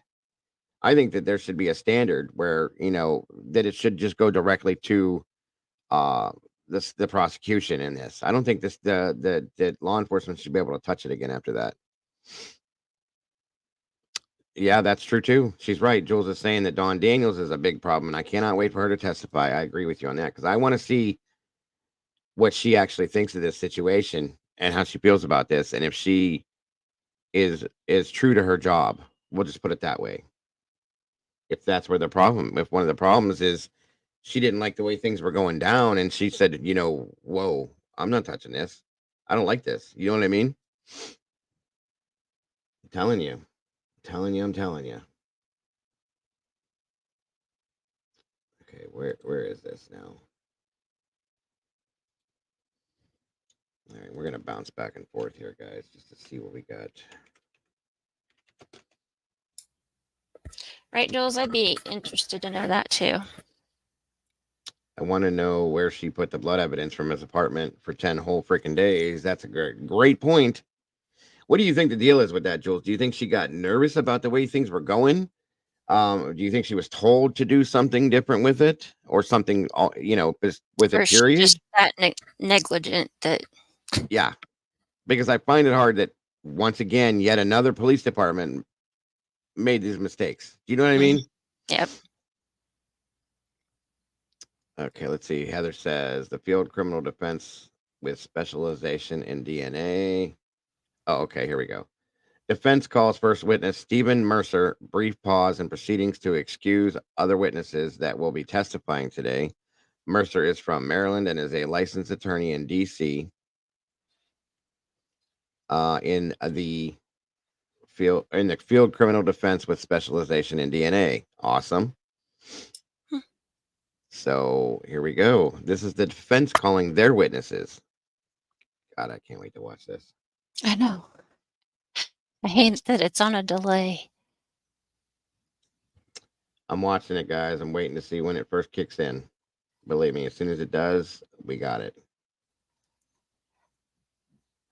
Jules said, I don't know because it's a 10 freaking minute drive. I don't know why it wasn't just sealed and driven to Moscow. Thank you. Thank you. Exactly. That makes no sense. None. Stephen Mercer has taken a stand for the defense, Maryland right. Thank you, Julie. All of you guys, thank you for taking part in putting this up here. Again, we're getting this direct from Twitter until it does go live. Or, you know what I mean by live. Mm-hmm. I think Tina's right. Ann Taylor probably would destroy Dawn Daniels on the stand if that was the case. If there was any type of corruption, however you want to, negligence, whatever you want to call it. I thought Ellie had DNA, found nothing, sent to Texas. FBI stopped and took over testing. Well, that's what we were told anyway. Yeah, and we also have 3 other male DNA profiles that have not been identified at this point. That's a problem. Those need to be looked at and talked about at the same time. Ego is like a kid. Listen, David, first of all, what's up? I love you, brother. Second of all, we've been waiting for this for a long time, bro. Yes. I am like a child in a candy shop. You're right. This is what it's all about. It's what we've been doing. That's what we were told. Othram started a process and then was told to stop and forward everything to FBI. Why? Mm. That doesn't make sense to me. Deception dismantled. Don Daniels is you might be able to She's answer it better than I can. Dawn Daniels is the assistant chief of police for Washington Pullman Police. I'm sorry. They are the ones that did the search warrant. They enacted the search warrant at Brian Kohberger's apartment. So on and so forth. So, and there was a, of course, another conspiracy per se as to what the hell was going on over there. It's all good, brother. Good to see you, David. I miss you in here. WSU officer who had the search warrant signed and asked for the sheath DNA to be excluded in search warrant approval. Correct. That is right. And like I said, she's the assistant police chief there, which says something to me. You know, like you're at that level as your rank as in law enforcement, you should know better. Wasn't she the one that called the judge? They had the judge sign the document over the phone, so there was no actual signature there. That's what I thought. Okay. Which I was never comfortable with, just so you guys know. Yeah. Never. That didn't sound right to me either. Yeah. Never, ever was I comfortable with that. Jules was not comfortable with that. There was a lot of people we had talked about it were not comfortable. Like, how do you do something like that? And I think she realized something, Dawn Daniels, that something was wrong in that sense, and is as well, in my opinion. And Susan Russo, the blood evidence from Brian's apartment, correct. David says, David's asking me this question. Do you think he committed the crime?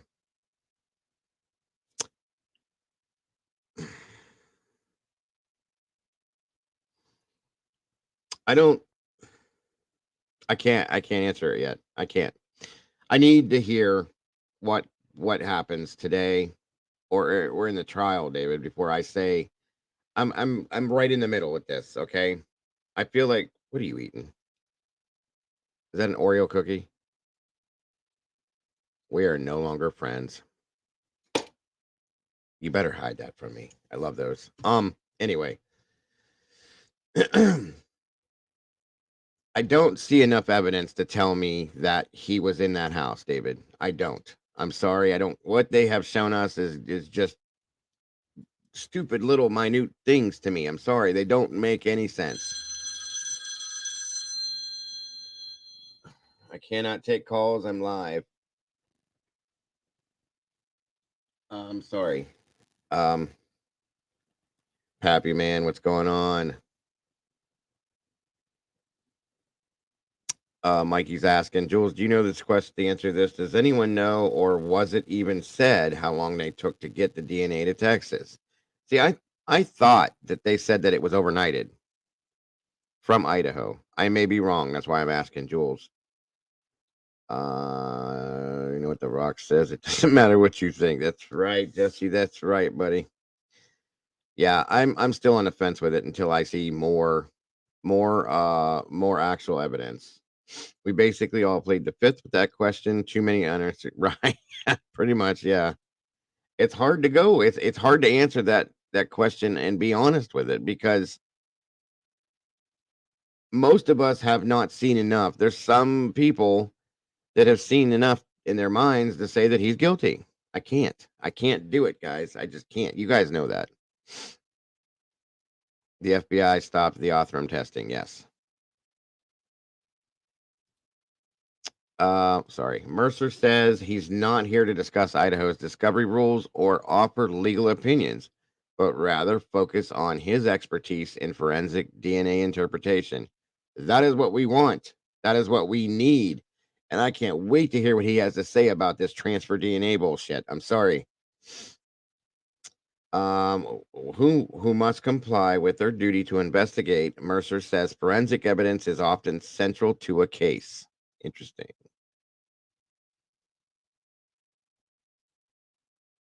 it would have happened prior to them going to PA. The PA trash DNA was flown by jet back to Idaho for testing. They compared that to the Othram FBI profile. Right. Thank you, Jules. Oops. Sorry. So Othram would have stopped work and it would have been forwarded to the FBI before they ever took the trash DNA from PA. They wouldn't have had anything to do with the trash DNA. Othram wouldn't. Interesting. Interesting. Sorry, Mikey. What was it that you said? Where'd it go?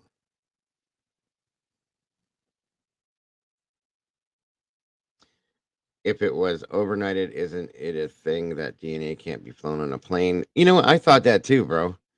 Is that true, Joel's, about it being you can't fly DNA on a plane? Somebody sent me an email about that, and I never got to look into it because I've never wasn't heard that. I wasn't sure. That's interesting. I'm like, Mercer says it's essential for the attorney to know about the details of the testing and investigation of DNA evidence. There are pretrial concerns involving suppression and Fourth Amendment issues. Whoa. Interesting. Interesting. Thank you, Heather.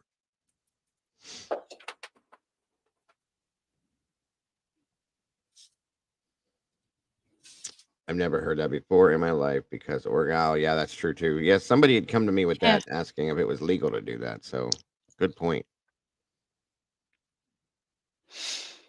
Yeah, it didn't make sense to me why you couldn't. I mean, Right. There has to be a factual investigation of the conduct law enforcement took during. Here we go. There has to be a factual investigation of the conduct that law enforcement took during forensic analysis.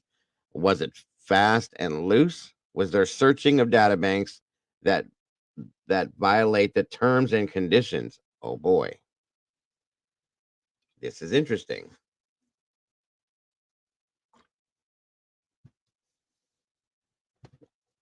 Of the databanks, attorneys must know these things ahead of the trial, right? That makes sense. Oh, definitely, David. It is. It is. We're covering that one too, buddy. Oh yeah, right, Mikey. I don't blame you because when I had heard that, I was kind of like, what? Because yeah, she's right. They do fly organs and things like that all the time. I don't see why it would be a big deal.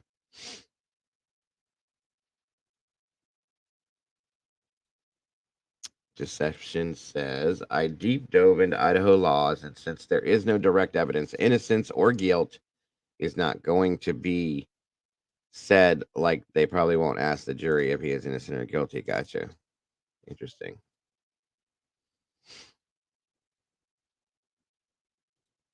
He'll have to probably go into hiding, Carol, to be honest with you at that point. DNA profiles contain a vast amount of information that is often private, and attorneys need to be able to assess and evaluate that information without violating privacy rights during a trial. Yes. These are words that the expert on the stand is saying right now.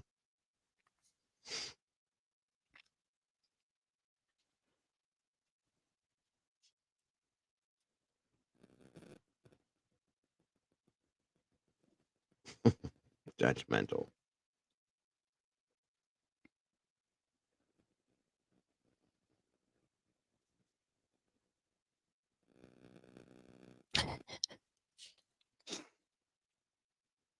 What's up? oh, what judgmental said about the popcorn. Oh yeah. All right, let's get something rolling here in the background a little bit. Waiting for this to jump.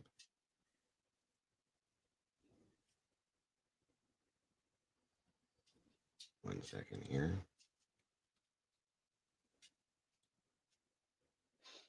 And then afterwards, yes, it is.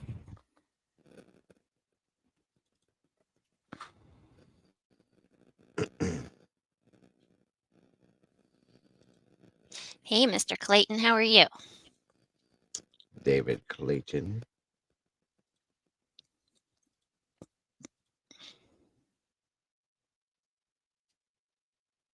Yeah, they're in the hearing right now afterwards, but we're There's a delay on it, so we can't show you anything that's live. So we're just giving you play by play what's going on until it comes live. Thank you for joining us, though. Appreciate you.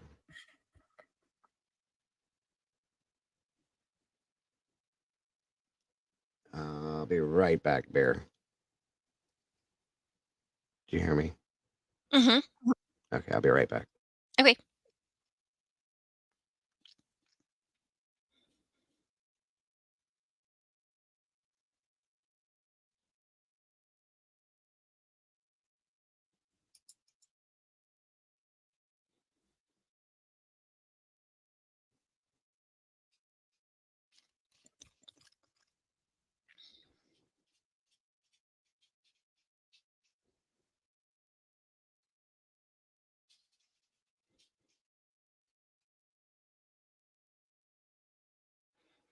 It's woke up. Excuse me. Sorry about that. Woke up 1984. It's Alex. I can't pronounce his last name. It's spelled CAPRARIELLO on Twitter. That's who's doing the Twitter updates. Capriello. Thank you. It was like Capra. Mercer says it's nearly impossible for the defense to know what type of witness to call on their client's behalf for a trial if they don't obtain all the discovery of the scientific testing of DNA evidence samples. Yeah, this is basically a countdown to it. And it is absolutely crucial to get that discovery. I'll bet it is. Good point, Heather. Yes, David, if they don't have the medication for lethal injection. It's the backup.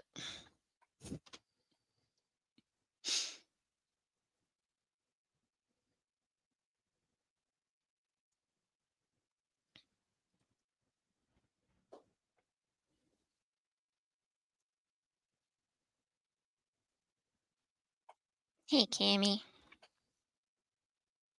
What's up, Cammy? Thank you for joining us. We have You're some welcome, people in sir. here that took off. I don't know where they went, but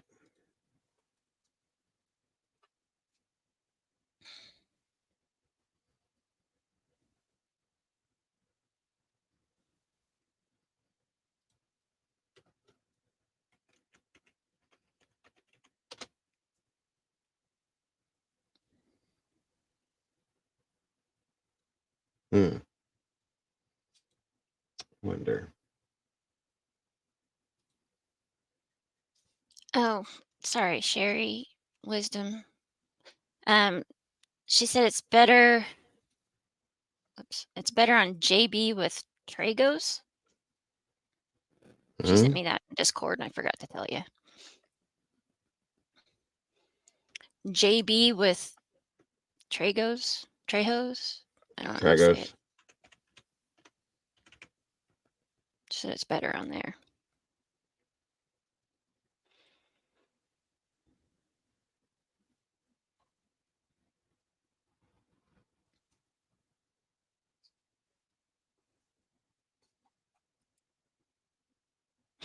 Right, David?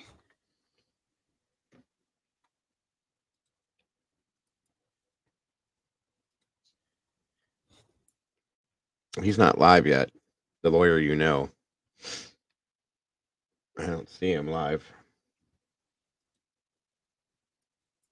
Says it's upcoming. WFLA News Channel 8. JB. Oh, JB. Yeah, okay, that's right. WFLA is usually.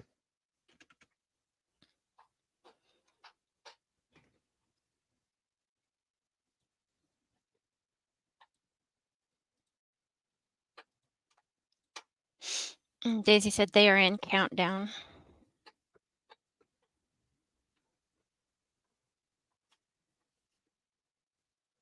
Yeah, some of these questions are very, speculative. Like, did he do it? And that's of course why we have a judicial system. Peter knows. I mean, Peter, how often do you get a question like, "Oh, do you think Brian's guilty?" And then you just can't answer that question. I have no idea at this point, right? I mean, that's the point of the process, the point of the system, the point of why they've got to turn over discovery, why they've got to share alibis, so we can try to get down to the bottom of it. And at the end of the day, everyday lay people are going to make that decision. Did he do it based on all the evidence that's presented to them? I mean, he's presumed innocent right now. That doesn't mean he didn't do it. It just means as we look at it now, it has not been proven.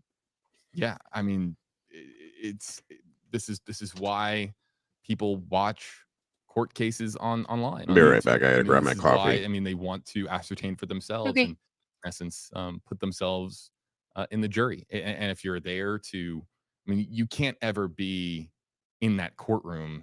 It's not the same as actually being there, but being able to listen to the evidence get presented, being able to have discussions with your fellow commenters and to hear the expertise of somebody like Peter, that's part of how this all works now in 2023. People like to follow these trials to ascertain for themselves and form their own opinion as to whether or not they believe someone is guilty or not guilty. I But agree, maybe we Jules. can get to this question from Ali or Ali, either one of the two. Hashtags for us both. Do their lawyers know if Brian is innocent or guilty? This is a question that people wonder about.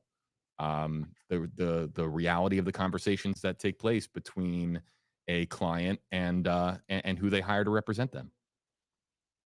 So what I'll say is his lawyers know what Brian Kohberger is telling them, right? So if he admits that he did it, then they know it. If he says he didn't do it, then that's what they know at this point. Regardless of where the evidence points them, if your client said you didn't do it, that's usually what you go on. Now, a lot of times when a criminal defendant may admit guilt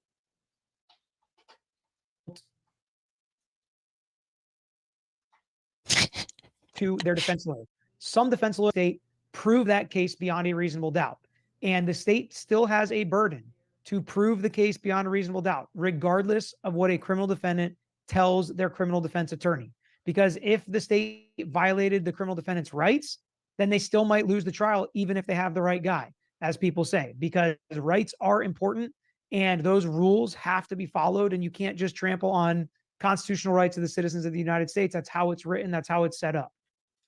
Yeah, and it's the foundation of our judicial system. I mean, that's exactly the rules. Of course, policies have to be followed, and they can vary, of course, from jurisdiction to jurisdiction, state to state. Peter, I'm sure I've had to do homework as best I can. I'm sure you, focusing on the law, you've really had to about the particulars, some of the nuances when it comes to the Idaho judicial system. Mm-hmm. Yeah, the alibi is Not one. sure, You Vaughn. demand an alibi there. You've got to provide it with a certain number of days. The preliminary hearing versus the grand jury indictment. We spoke about that a lot during this, early phase of the case, how it seemed like it was going preliminary hearing. Then it went grand jury indictment. The defense has filed some objections and taken issue with that, but that's the process in Idaho, and that's how it's allowed to happen in Idaho. There was nothing wrong or improper about the state doing it that way. I know some people online feel like it might be shady or they wanted to hide the process, but all grand jury indictments are secret, and people don't get to be in that process and see how it happens. So I don't really have a big issue with that. Destiny wants to know for us both: can they do a lie detector test on him? This is a question that we get all the time: is whether or not lie detector technology can be used, and it's not a simple sort All right, of I'm back. Sorry. question to answer. But here, do your best there, Peter. So the answer is I got my coffee and then I spilled it, so I had to get another one. Oh, jeez. And do a lie detector test on him if Trying he to be wants in to a submit hurry. to it, if they want to use it and see whether or not they believe it. Jennifer, I don't think Yeah. it did, but it might have.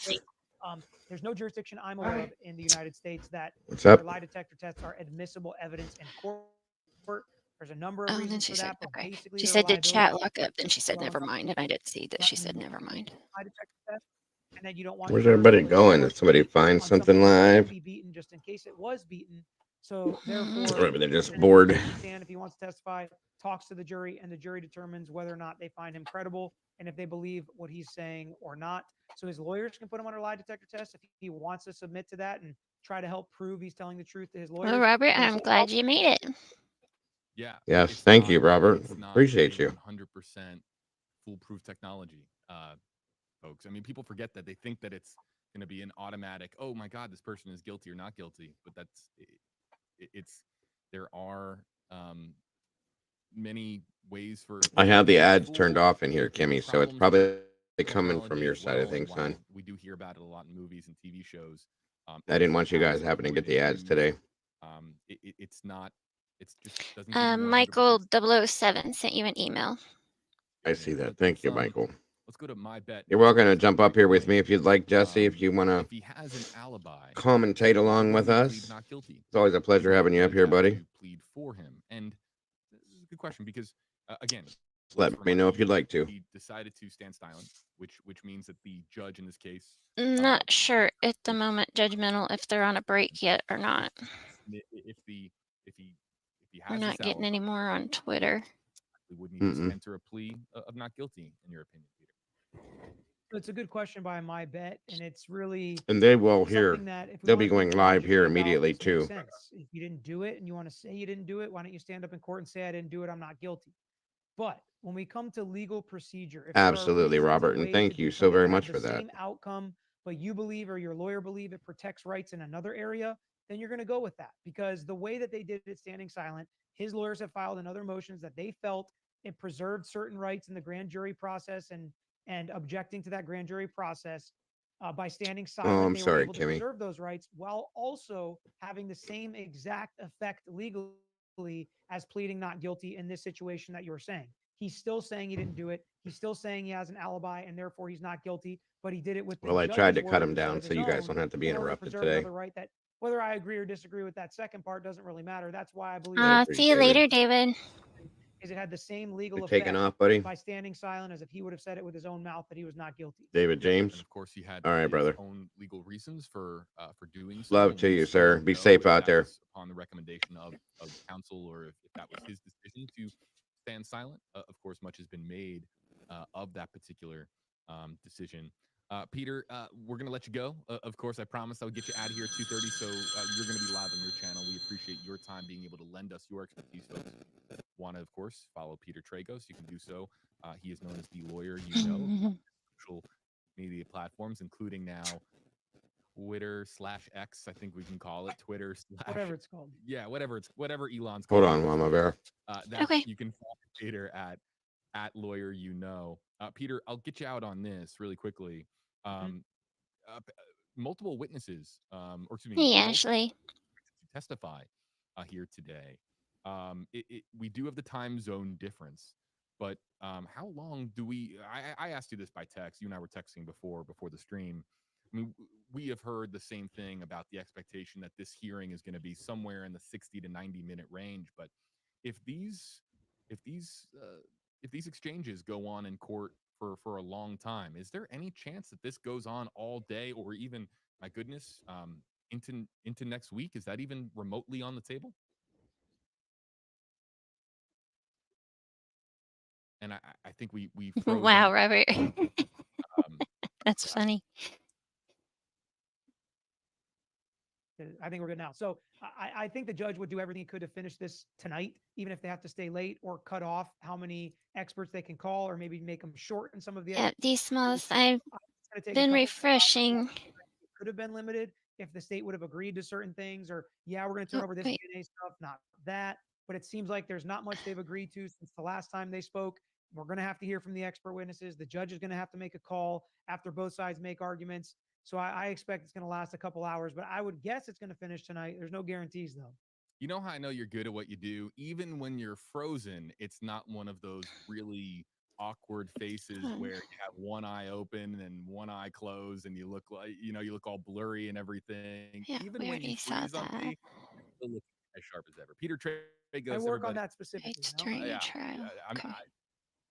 Peter Tragos, the lawyer you know, friend of the program and total pro here in the Tampa Bay area. Peter, thanks a whole lot. You and I will be texting, I'm sure, and we'll be talking about this as the day unfolds. Yeah, man. Thanks for having me. Yes, no, thank you for coming on. And folks, again, the lawyer you know, you can follow him on his respective channels. Peter's always great to have on the program. Back here with you live on stream, JB Buno here with you in the WFLA Now Stream Center. And again, we are awaiting the feed. I have all of these screens here in the Stream Center. Okay. For the Thanks, Heather. I was trying to keep up with you on the tweet in case your fingers wore out. I could try and like copy and paste or something for you, or at least read them. Okay, so no new tweets in the last 15 minutes, guys. At 10:30. They must be on a break or something. And of course, 1:30 Eastern. It's going to play. Okay. Stepping out of the courtroom briefly for live shot. Will return to live tweeting in 15 minutes as long as the bailiff allows me back in. Who do you have? Who are you following on Twitter, Heather? Is it Capriello? Distributing the feed to you. We're going to have it here on the. It's who I'm following, and it seems pretty word for word what she's posting. So. But we cannot begin transmitting or live streaming that signal until, of course, the hearing concludes. So we're all just kind of following some of the reporters on social media, on Twitter. Yeah, I'm still calling it Twitter because it's weird calling it X. I agree with them. Yeah. X sounds weird, you guys. It does. I'm trying to do my best to get into it, but it's just weird to say we're following along on X. It just doesn't sound right. It doesn't roll off the tongue like Twitter did for so many years. But we're gonna, of course, follow the play-by-play with some of the reporters, including Alex, who again is with News Nation, and he's live tweeting this. My goodness, thank God that we have. Yeah, WFLA is gonna have it like amazing really as have it much goes live. to go by if phones were banned from this courtroom, like in many federal courthouses. Usually reporters are not allowed to bring in their phones. Here in Idaho, they can bring their phones into the courtroom. So of course they are able to live tweet, and we're following a lot of those tweets as they unfold. But really, this is just a place for us to answer some questions. I'll do as much play-by-play as I can. I might have to pop off stream or at least mute microphones because we do have other stream programming that we are likely going to be providing today for WFLA.com. So there's a chance where we might take a break at some point, but stay with you up here. That's what I want, on folks. stream, You of see course. JB, the way he's set up right there? And I'll do my very best to answer questions as we await the conclusion. I want it all. All unfold live, or at least as live. Could you imagine seeing me set up like that? Going case to case to case. Let's see here. Looking at some of the tweets. Oh, Alex had to step out for a WDAGO. Welcome. So he's hoping that the bailiff will let him back in. The day go I would hope live. that the bailiff would let him back in. That's part of the. I mean, reporters come and go from courthouses all the time. Hopefully they'll. Oh wow, Kimmy! Tell you right now. So. What? Really quickly, I'm a dispatcher and don't have that many. Oh yeah, right. You guys have CAD systems though in dispatch. It's a little bit different. Oh, he muted himself. Tell you right now, I wish that I could send you a paycheck. Let you you get at work from your job, and then you could be here every day with me. Right? That would be cool. Every day. Right? You'd still figure like you couldn't do it every day. You go nuts. I used to be here every day. Yeah, well, pretty close to, yeah. Yes, you were. I loved it. I mean, I'd have to dip out in the afternoons when the kids got home, but yeah, this time last year you were here every day. Yeah. That's if I could send you. Aw, I don't know what Kimmy. you make. If yeah, right. If I don't know what you make, but if I could, you know I would. Seriously. I know. It would be well worth it. Formally, casually asking you as to whether or not you casually go for drives anymore. I can share that. One of these days, maybe it'll happen. Who knows? And then you guys will have me and her 5, maybe 6 days a week. I have to give her a day off at least, but you know. When I'm in my car, it's because I need to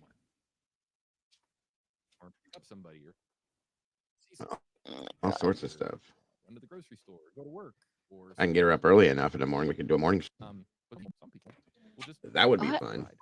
I I get up And at I'm gonna 6 ask every everybody, morning, a little bit. 6:30, Oh, why 6:30 wouldn't you go now. on live that early? No, Well, like no, 9. but We're really I mean, Just like that thing CJ wants to I'm do, up that morning before show you thing. are. It would be. Side. I want to share a little bit. Yeah, no, you weren't here last year, Jesse. And look at that, Skittles. A month. Hey, hey, hey.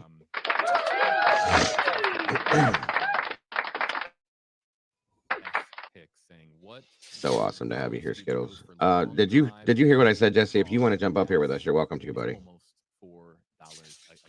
We haven't heard from you in a while. What were we talking about last year? Oh, Kylie Rodney, Kylie Rodney. Debbie Collier. Yeah, gas is about $4. I think it was in August. Wasn't that the end of the Rodney case at that point?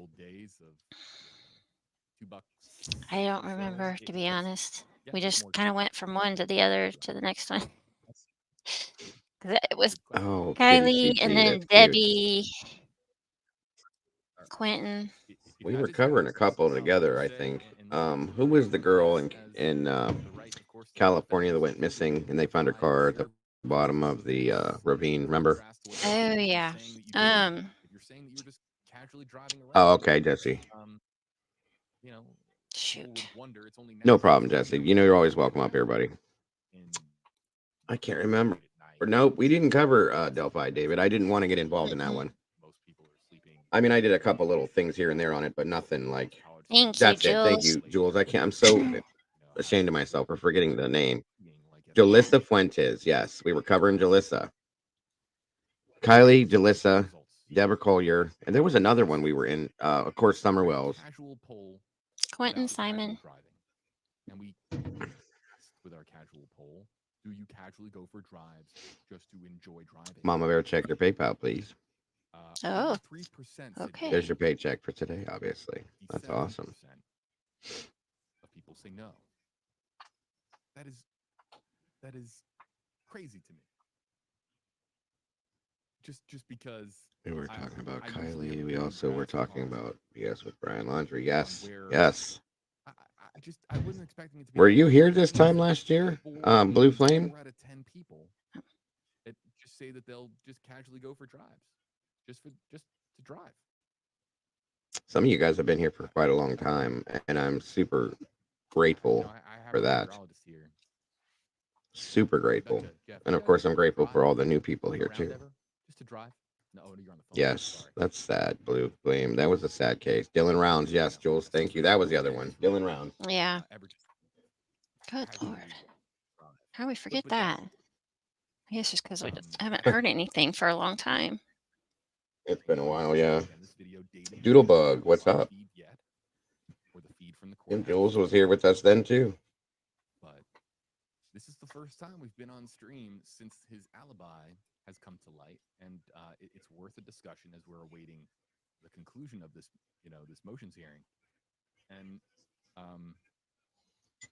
there's so many different parts, components to this. That's what I was saying, Kitty CT. Please, you don't have to be shy here. We're all one big family. Nobody's gonna come out about family members. I just want you guys to feel comfortable. The digital evidence, the cell phone pings. Look at that stuff, guys. Look at this. The vehicle. There's a lot. Mama Bear's been a member for 10 months, folks.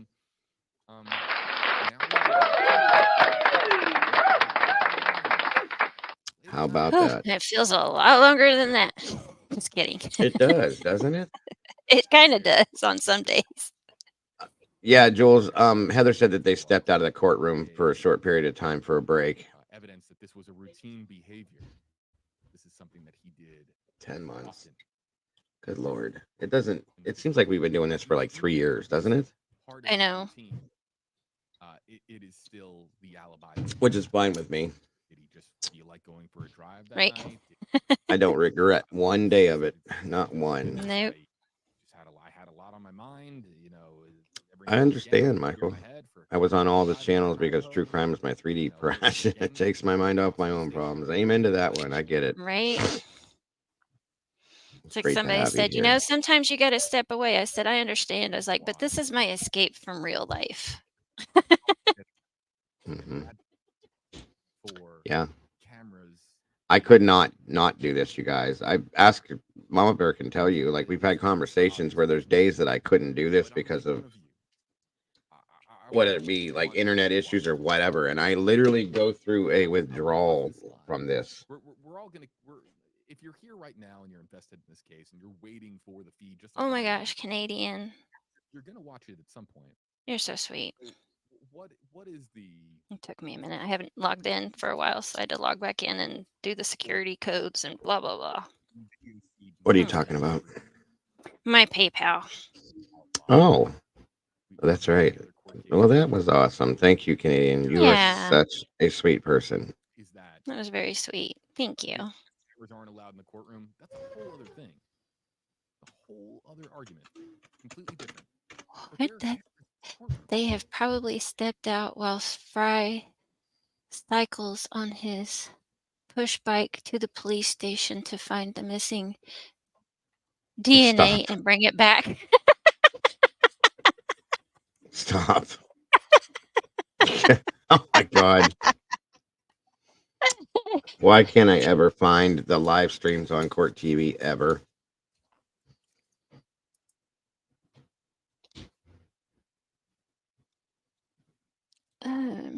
I don't know.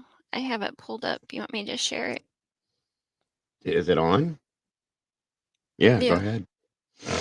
Why does it never come up on my side of things? We went through this the one time before with the last hearing one, Court TV. Mm-hmm. I don't understand it. Yeah. Try courttv.com. Not YouTube? Yeah. Okay, hold on.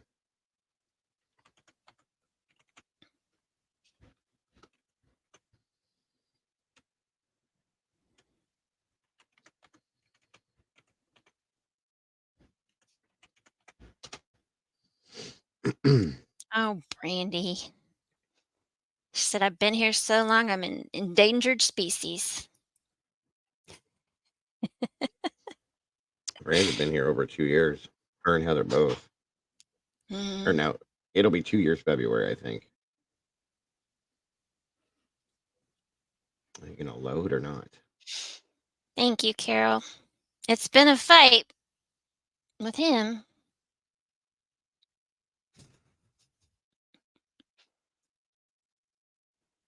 But we stuck to it and made it.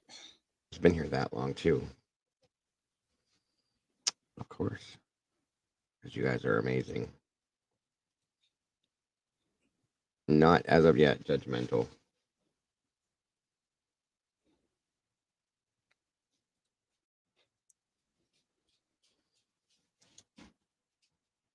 Nice. Yeah, there you go.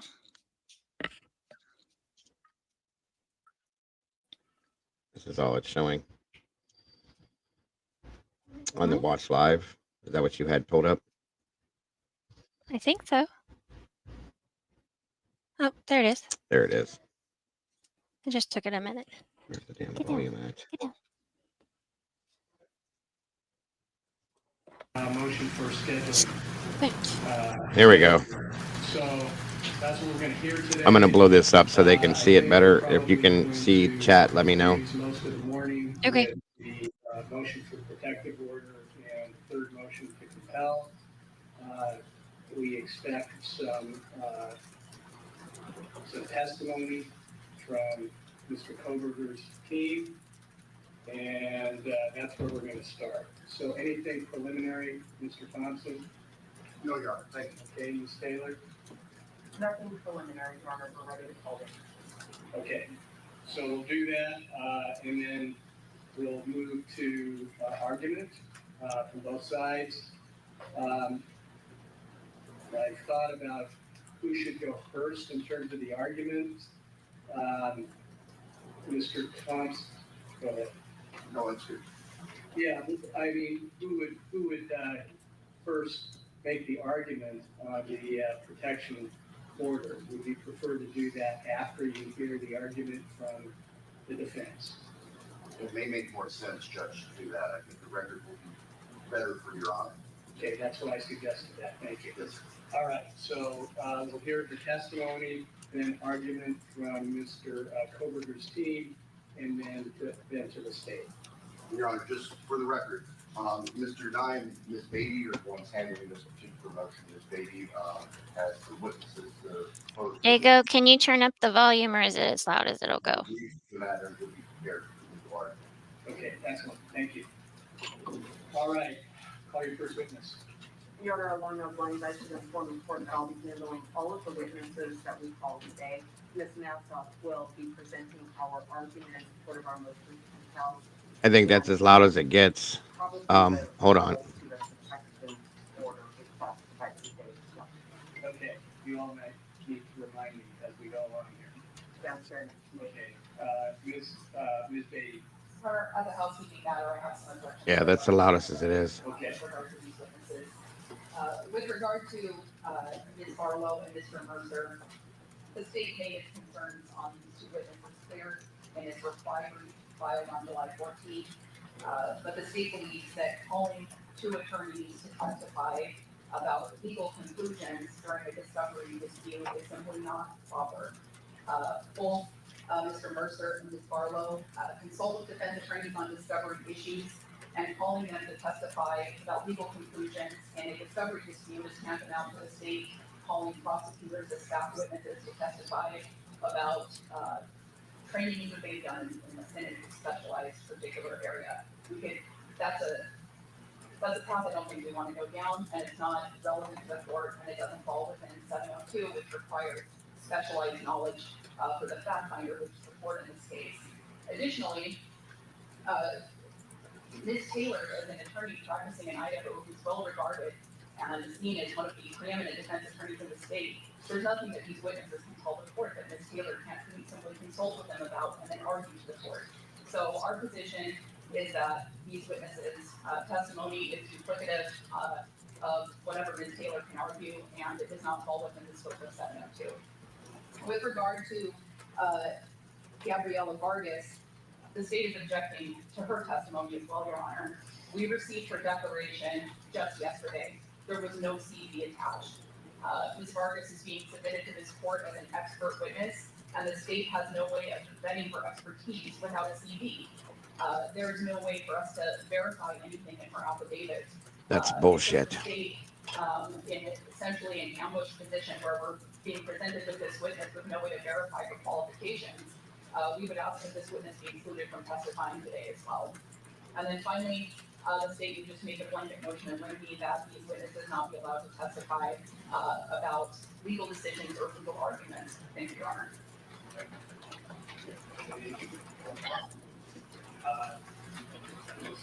Yes, thank you, Your Honor. Your Honor, the first two witnesses that the state objects to, Victor Barlow and Steve Mercer, are two people who have been known to the state. Hello, Mama Dago. What they say to you in court Is that my mother? is their objection was made known on July 14th in their reply to, in support of their protective order after we get a response to their motion for protective order and an objection to it. That it's not an objection to them testifying. They spent a lot of pages telling the court why the court should not pay any attention to the declarations that were attached to our third motion to compel. So that's not an objection to them testifying at all. These witnesses have been made known for a long time. They were certainly known last week when we had a planning session and we talked about the number of witnesses that were going to testify. No objection was stated at that time either. Waiting until today, when those witnesses have both traveled and been here and been prepared to testify, that's an ambush, Your Honor. They're here, they're prepared. Their testimonies are relevant to the issues that the court has to decide. They're going to talk to the court about two different things as it relates to our discovery rule and the information that Mr. Kohberger is seeking so that we can do our job. Your Honor, you're going to hear from a witness, Leah Larkin, Dr. Leah Larkin as well, and she's going to talk about the process of genetic genealogy. Both Ms. Barlow and Mr. Mercer are attorneys. Both are well-versed in criminal defense. Both are well-versed in DNA and genetic genealogy.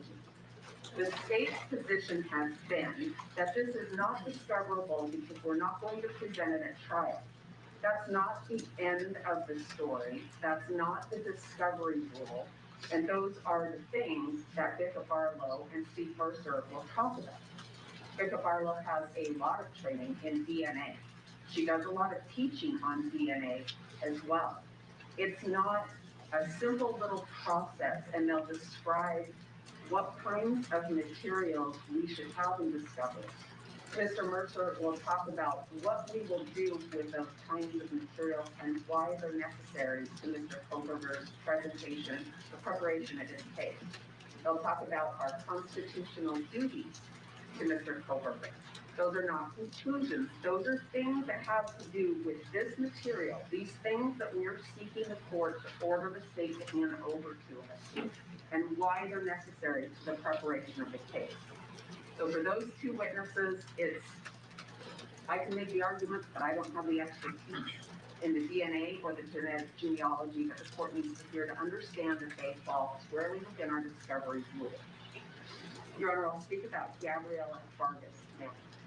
Her declaration was disclosed yesterday. Much of that declaration has CD-related items in it. It talks about her background, her training, right in the body of that declaration. That declaration is not as soon as we would have wanted that. Gabriella Vargas met with me a few weeks ago, and for personal reasons that I'm not going to put on the record, she was unable to complete that until a later period of time. So that one is late. I know that one came in yesterday. She's here, she's prepared to be cross-examined by the state, and certainly there are many other remedies besides just excluding her. The court could allow us to present her testimony, and the state doesn't feel that they've had opportunity to cross-examine her or present a witness in response to her. The court could leave this open and take that up. The court could even order Ms. Vargas to appear by Zoom for further cross-examination. But we should at least let her testimony come out here in court today. She's here, Your Honor. Thank you, Taylor. Would there be any response? Your Honor, I think Ms. Taylor has just conceded that these attorney witnesses are going to be testifying about the scope of discovery rules. I don't think that that's appropriate. I think that Ms. Taylor can make those arguments to the court that having bound witnesses interpret the law is not appropriate in a discovery dispute. As to Ms. Vargas, our understanding was that there were 3 witnesses testifying today, and that was our understanding up until yesterday when we got into town. So we would ask that Ms. Vargas be excluded. And I would note that we made our objections to these witnesses clear when we asked the court to disregard the contents of their declarations in Mr. Knight's reply brief. Certainly, we're going to put that same objection on the record. Thank you, Your Honor. Thank you. Well, a couple of things. I'm concerned about these opinions about sort of constitutional law or the procedures of discovery. I think that's fully capable for all of the counsel here and for me. Those are going to be my decisions. However, in reading through, and I have read through all of the declarations, pointing on specifically genetic genealogy and their experience with that within the law, I think does have some relevance, potentially. And I think that it would go to the weight of the consideration. The other thing that I am concerned about is this is a death penalty case. And if I deny particular presentations that one or the other side believes We've hit the top of the hour, so we do have to squeeze in a break, but you won't miss a moment of the Kohberger hearing there in Latah County, Idaho. Don't go anywhere. This is Court TV, your front row seat to justice. Artistry, excellence, distinction. What are these but words? Incapable of describing the unparalleled luxury of the craftsmanship forged into this elegant material. This is strength. This is power. This is utterly, completely, 100% terrible. Introducing the ultimate in sticky, super wide luxury. Flex Super Wide Duct Tape. Jodi Arias, the obsessed ex-girlfriend accused of brutally killing her former boyfriend. You're the one that did this, right? Yes. Was it jealous rage or self-defense? Travis flipped out. The high-profile trial that had a little bit of everything. You have feelings for the defendant, right? I beg your pardon, sir. Relive the case that captivated the nation. And made the name Jodi Arias unforgettable. The Trial of Jodi Arias. Weekdays 8 to noon on Court TV Legendary Trials. There's no trouble. I think it'd be cool to go back and hold on a minute. Keep your eyes open. I think it would be cool to go back and recover her trial too, just to watch that all come out. Can I have a recap of what just happened, please? Oh well. They came in, put a defense proposed the witnesses they have to speak today, and prosecution tried to object to that, and the judge said, nope, they're going to speak, and he wants to know what they got to say. And they had one witness, Mr. Mercer, on stand, and Miss Larkin is the next witness that's coming on stand. We're kind of like, Heather's bringing it to us live. We're watching it on a delay. Live. So we're getting it kind of two-parted. Larkin says she was approached by the defense. Her role is to educate on how genetic genealogy, how it works, I'm guessing. You guys are getting a double whammy today. One way or another, you're going to get this. So, right. And thank you all for hanging with us and sticking here with us to get this done too. I appreciate you guys. Yeah, I think it'd be interesting to cover Jodi Arias and go back and watch that whole thing, that whole trial. That trial was insane. Just for the fun of it, you know. Hey, Doc Terry. What's up, Doc Terry? Good to see you. Thanks for joining us today. Here, I'm going to bring this down just a little so I can see you guys for a few minutes until this comes back up. Okay. Welcome, everybody. Again, you said my mother was in here? She was. I don't know if she still is or not. I hope you're here. Good to see you, Mother. Thanks for jumping in with us today.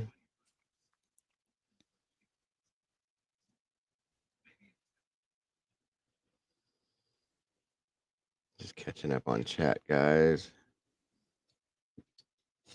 No worries, Doc. We got it here for sure. You're getting it both ways. You're getting it live and at the delay, too. So great to have you here. All of you guys. Make sure you guys are sharing this out. And please, if you would, leave a little DNA on that like button on your way in the door. And please, if you can, after the fact, leave me a comment when we're all said and done with this today. I didn't cover Chris Watts. I started this after the fact. So, yeah, their house sold. Yeah, I heard that. It finally sold. Another sad case. Yeah. Voice free. Go to DealDash.com right now and see how much you can save. I'll be honest with you. He had me snowed in the beginning. Sitting in the corner. Nobody puts mama in the corner. Kohberger in court as the judge takes up several motions in the case against the man accused of murdering 4 Idaho college students. Plus, the nationwide hunt to find this murder suspect before he strikes again. Yeah, we need to How cover a that DNA one match too. in another state is tied to the violent The court's recessed for 10 minutes to allow both sides to review a PowerPoint presentation that Larkin brought with her today. Thank you, Heather. And say Bama Jules is in here. It's just like due to negligence on their part. I feel like I'm not gonna say it's what happened. Oh, the Marin thing. Yeah, we're gonna be covering that one the beginning of next week. For sure. Bama. Doodlebug said, "Heck no, I'm not leaving my DNA. It may be transferred to another channel." That's good. That was good. We turn to Idaho, where Brian Kohberger. We will take you back into the hearing in just a second. But when he walked It looks good. They put him in gray today instead of black. That looks better, I think. He still looks like a Fed. He does. He does. I agree. And I did figure out a way to make this louder for you guys too. So that was great, Doodlebug. I love that one.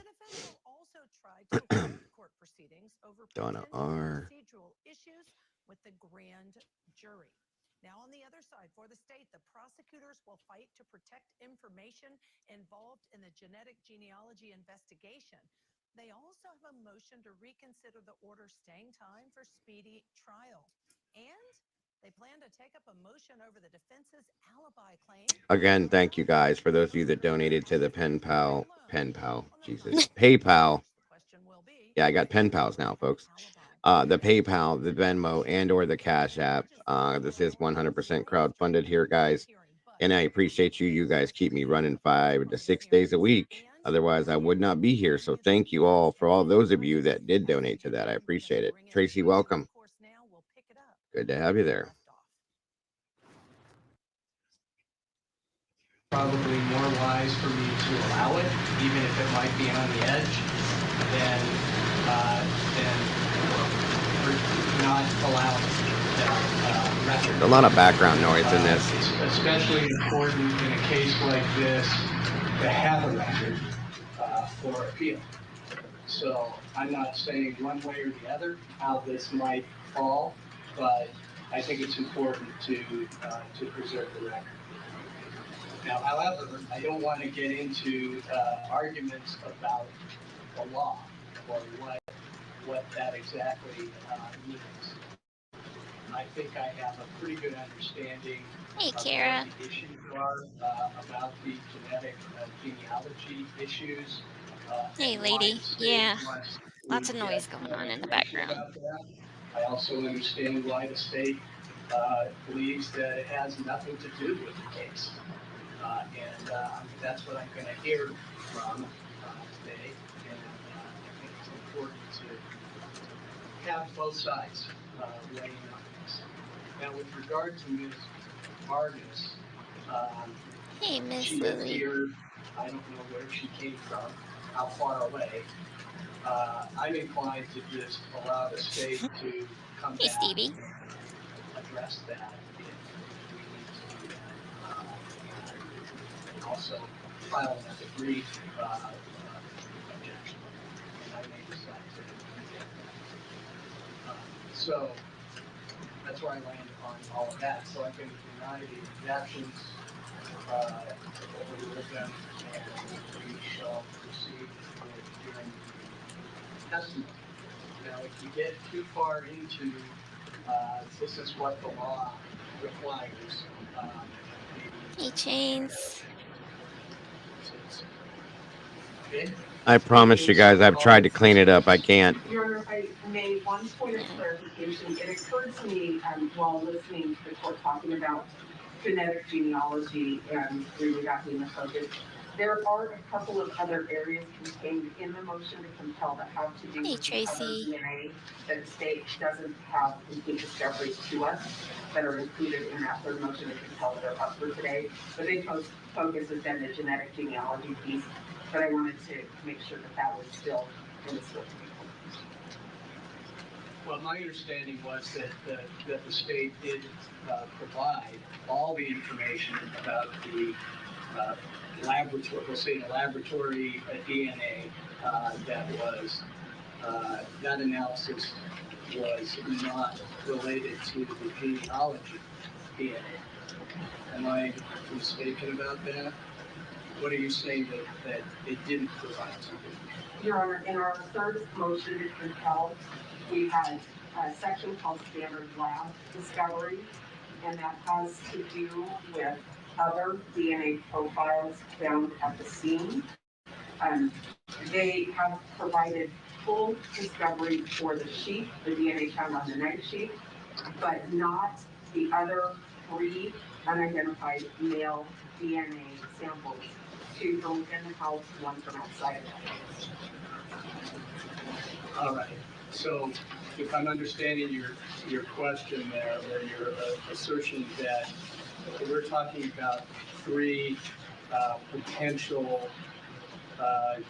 analysis of DNA that was not provided to you, but that has no connection to Mr. Kohberger. Correct. Okay, any response? Your Honor, we didn't realize this was going to be an issue today. We have given the defense everything that we received from the lab. They've asked for DNA workups on other people. To the extent that they don't have them, they weren't done. We can't produce something that doesn't exist. We provided everything. There's one outstanding lab report that relates to the forensic examination by the lab personnel of the crime scene itself. Will be received today. That's the only outstanding lab report. Everything else, along with all the notes, is what there is, and it's been provided to the defense. I mean, they're hoping that there's something else there. It's not there. Ms. Taylor? Well, Your Honor, it's part of our 3rd motion to compel. It's still something that we don't have. We also don't have the unexpected corrective actions, unexpected results from the Idaho State Police Forensics Lab for the 6 months before and the 6 months after November 13th, 2022. We did get some, but it's a narrow scope, and we asked for the full year, 6 months before and 6 months after. That's also in our motion. Sure. I understand your responsibility is to turn over every rock. But you can't get things that don't exist as well. So, I mean, there has to be some level of trust in discovery. You're all sworn attorneys.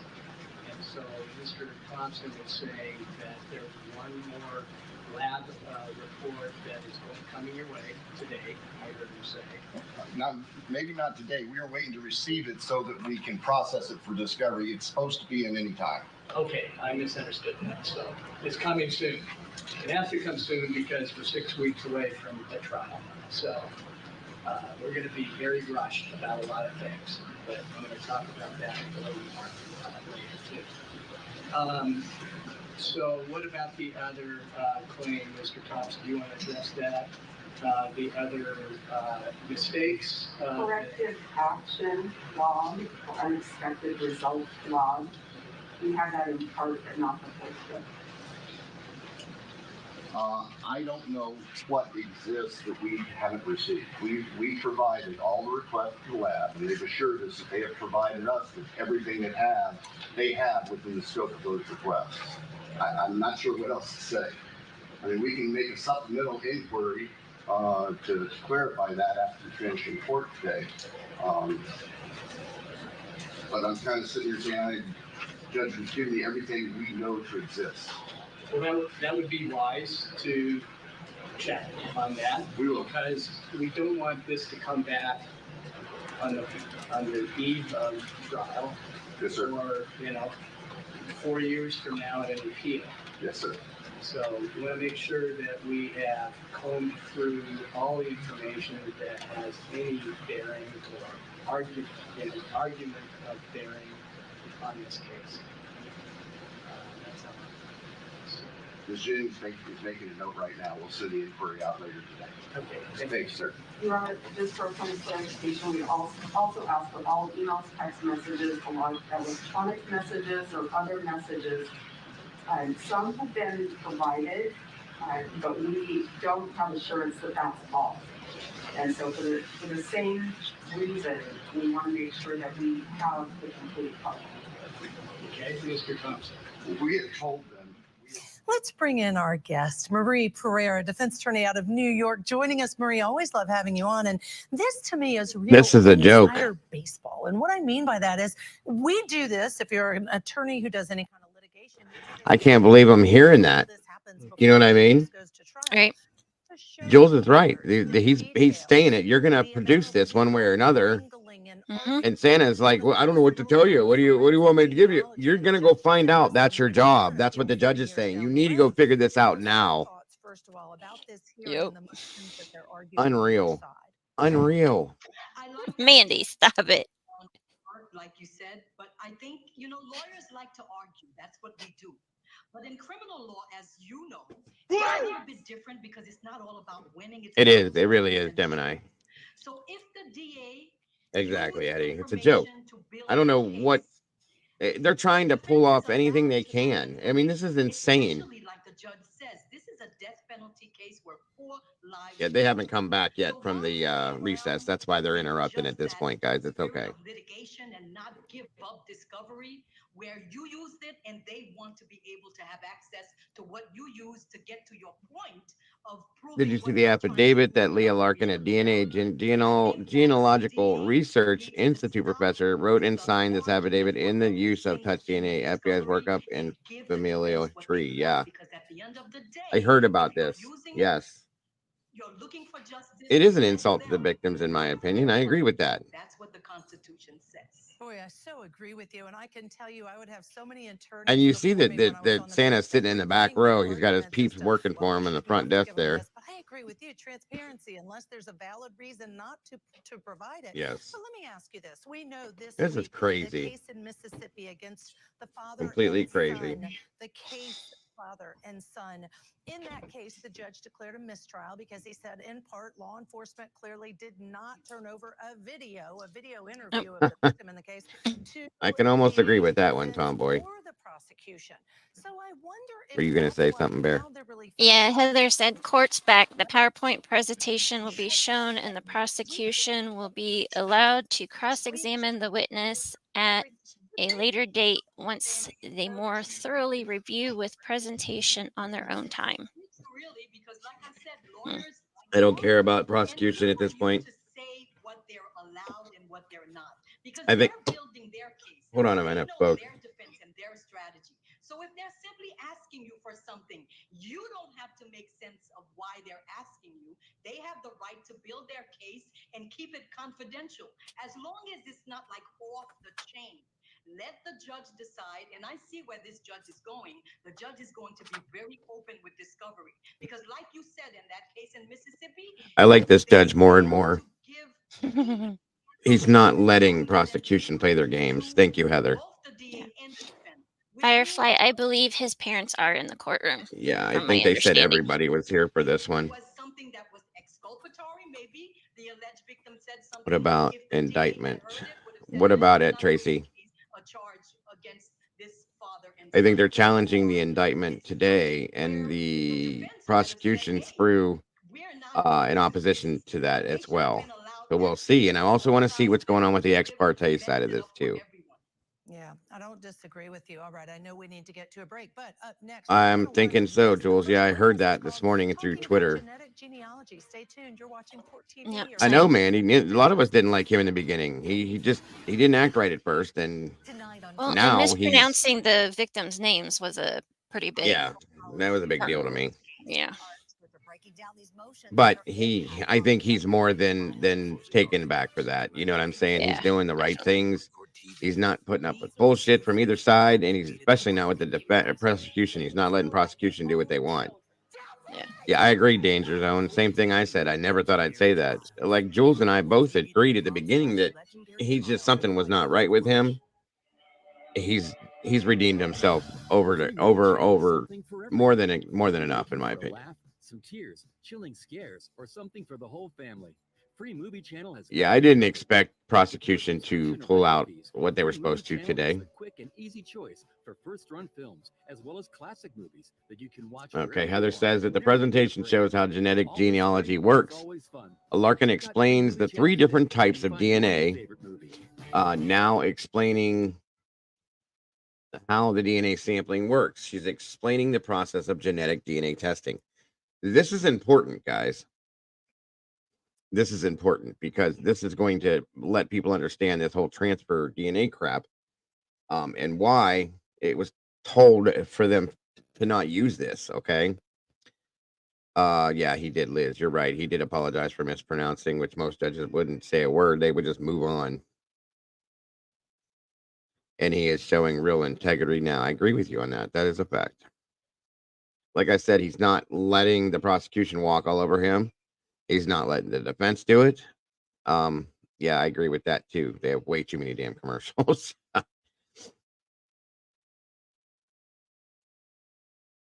Respect Kevin's dad. You're silly.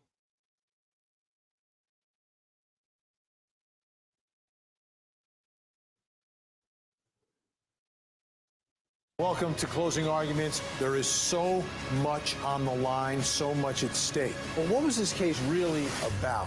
Closing Arguments with Vinny There we Politan. go. Weeknights at 8, 7 Central. Only on Court TV. I agree, Michael. I agree. Dreaming of changing the world This is trial one thing. definitely needs this type of Building the judge. community to actually do it. I think the problem is the jury. We need a good jury, and we have to find a jury that's not going to be yeah, that's going to be the most difficult thing with this. I feel like is finding a non-tainted jury. That's going to be damn near impossible, in my opinion. Yeah, that's true too. All these years the judge and Santa worked together. The judge is probably like, "What the f is wrong with you, dude?" I agree. I can agree. They've dropped the ball how many times now, you guys? Prosecution, come on now. Too many times And, to count. right, and prosecution can throw the blame wherever they want to. Okay, it's their job. They have to make sure these things happen, whether it's Ellie or not. Heather says, "Think Ancestry and Me 20." Wait a minute, Ancestry and 23andMe. They have separate databases which do not share their results with one another. Genetic genealogists like Larkin have access to the results if they are invited. Right. That's a good point, Heather. Very good point. Damn, Heather's on the ball today. You get it right here at the True Crime Cafe. Hey. And what's the other sample they are still waiting on? It's been 84 years, right? There's 3 samples they're waiting on still that they have not. We have nothing on. Nothing. There's 3 other male DNA profiles that have not been identified yet. That's a problem. That's a huge problem. You know what I mean?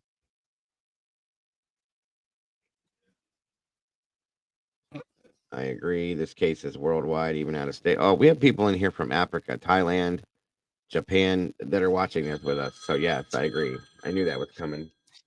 I knew you weren't typing it all, Heather. What is she doing? Copy and pasting. Oh, very smart girl. Oh my God, stop.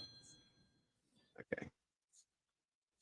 Hold on. Substantial evidence that will be gathered between now and the trial date. You know, you still have 3 other crime scenes. You have his apartment, you have the car, you have his parents' house that all need to be processed for evidence of the crime. And then any other evidence that comes in between now and then. I think the biggest piece of evidence that jumps out to you is the DNA evidence on the sheet. That's the one piece of evidence that will be hard to explain as a defense attorney on the case.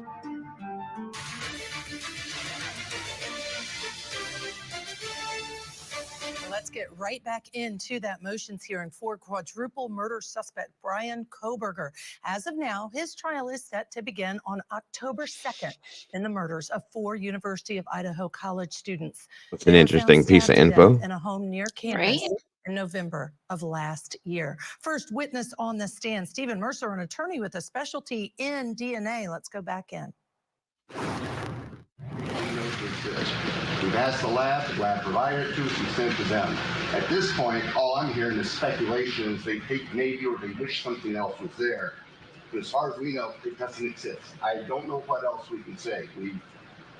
You can't respond to something that isn't real. Sorry, Judge. I mean, we're just sorting it out. Yes, sir. Making sure that everything that there is shared.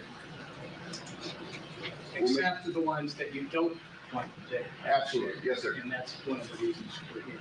We'll make an additional inquiry to the lab to see if there's anything else in the form of emails that they haven't already provided to us. I would add, I mean, there are times, okay, in the world of the law, that sometimes people forget to do things, or sometimes things fall through the cracks, and so it's always healthy to make sure that it is done thoroughly. Absolutely. Thank you, Jeff. Thank you. You're already called Steve Mercer. Okay. He's being awful cocky today, I think. Are your Right. Are your experts in the courtroom right now? Yeah. Do they need to be in the courtroom?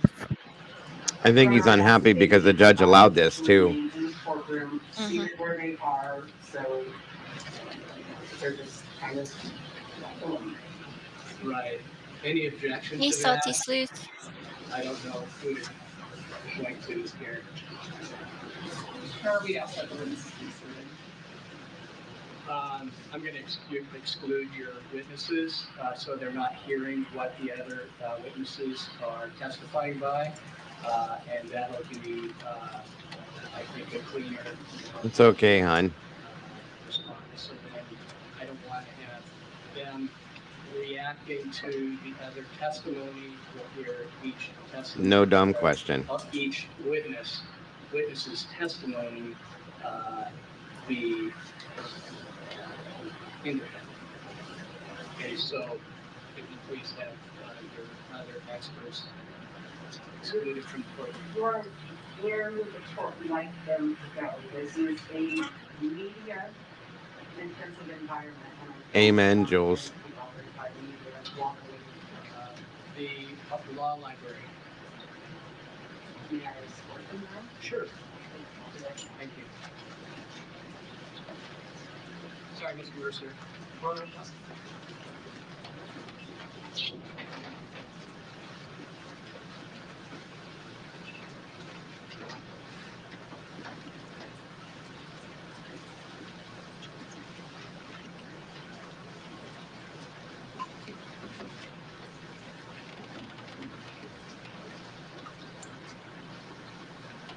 Yes, ma'am.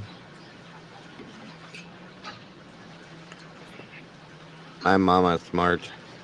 Mm-hmm.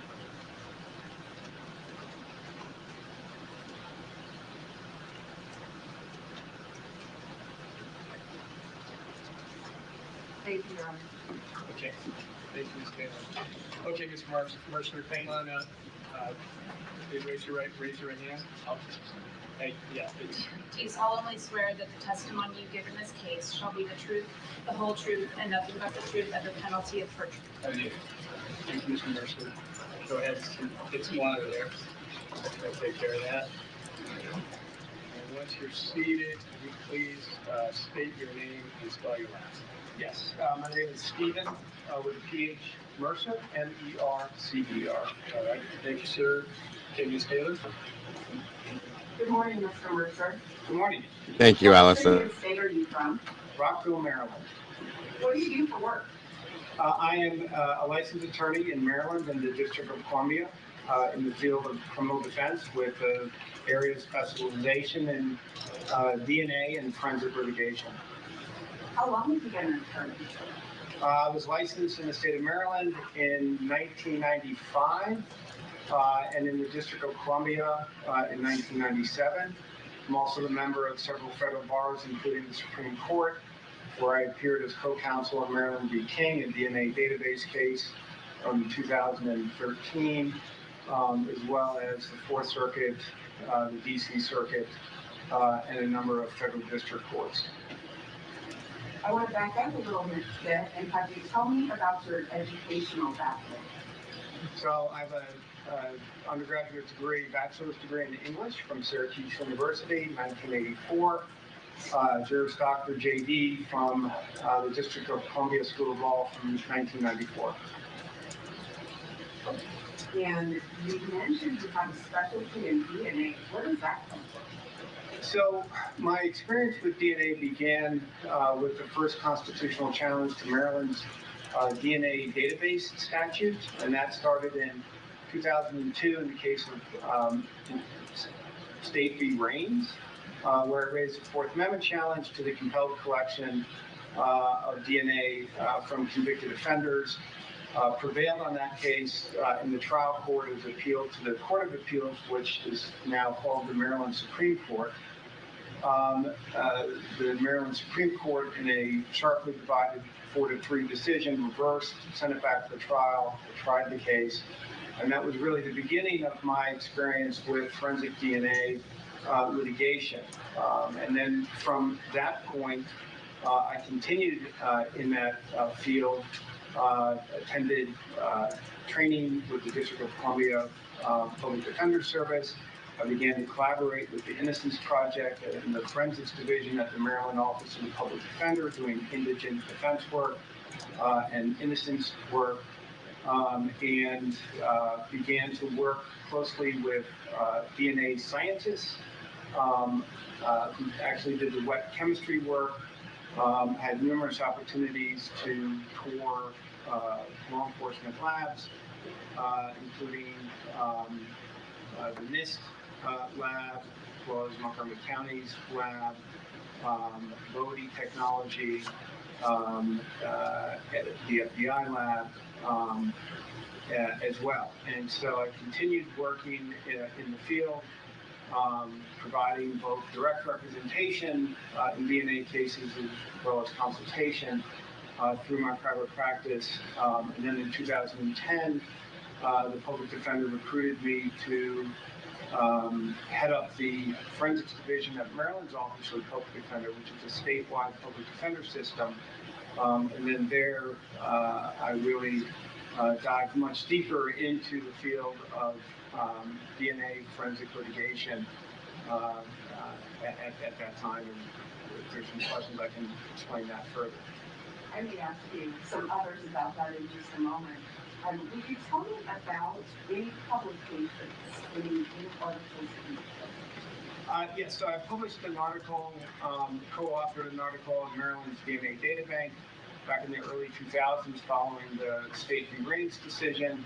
I also published an article with the NYU's Law Review about shadow DNA databanks with a co-author, Jessica Grable, and those are the principal articles with respect to forensic DNA. And I think you mentioned a couple of professional organizations that you belong to. Are there others? Yes, so I'm a member of the jurisprudential section of the American Academy of Forensic Sciences, and I've given presentations there. For example, in 2018, I gave a presentation on proposed regulation of the field of forensic genealogy. And then I'm also a member of the National Criminal Defense Attorneys Association and a number of local bar associations in Maryland, as well as the State Bar Association. You mentioned forensic genetic genealogy. Can you tell me your background related to that? So following really the advent of forensic genealogy in 2018, that is when I had the opportunity to litigate cases, criminal cases involving that technique, the testing and the investigation related to the testing, and to receive discovery of the testing and the interpretation of the test results that were obtained through searching of genetic databanks. You are here on Brian Kohberger's case. How did you become involved in this? Yeah, so the question was, what would a reasonable defense attorney do when confronted with DNA evidence that needs to be litigated? What are the minimum practice standards? So I'm not here to... All right, this is all about DNA evidence and what the defense needs to do with that evidence. And remember, this is something we're going to hear testimony come up about, the importance of all of this, given this is a capital case. They're seeking the death penalty. Stay tuned. We'll get you back into this witness's testimony. A man married 6 times. 4 of his wives Oh my God, with these died commercials under already. mysterious circumstances. Eccentric Charged with the murders of his wife and the man he allegedly paid to kill her. A 2017 conviction overturned. Plan between Mr. Miller and Mr. Randall was to kill Sharon. Now he faces a jury once again. The Widower murder trial. Live coverage today on Court TV. There's no be trouble. Let's have it. Keep your eyes open. Pull that trigger. Well, that's right. I'll find you, and I'll kill you. Now all I need is a fresh horse, a saddle, and a gun. I'm Vinny Politan. Welcome to Closing Arguments. There is so much on the line, so much at stake. But what was this case really about? Closing Arguments with Vinny Politan. Weeknights at 8, 7 Central. Only on Court TV. There's a better way to begin your mornings. Good morning, everybody. Welcome to Morning Rush. Thanks so much for being with us. Context and conversation. There's a new study that might make you feel a little bit better. Okay. So listen to this. On the stories that will shape each day. Here with us now is meteorologist Scott Withers. You got just wave after wave after wave. So you can get on with yours. Make sure you stay with us as we monitor this developing story. Morning Rush. Weekday mornings starting at 7, 6 Central.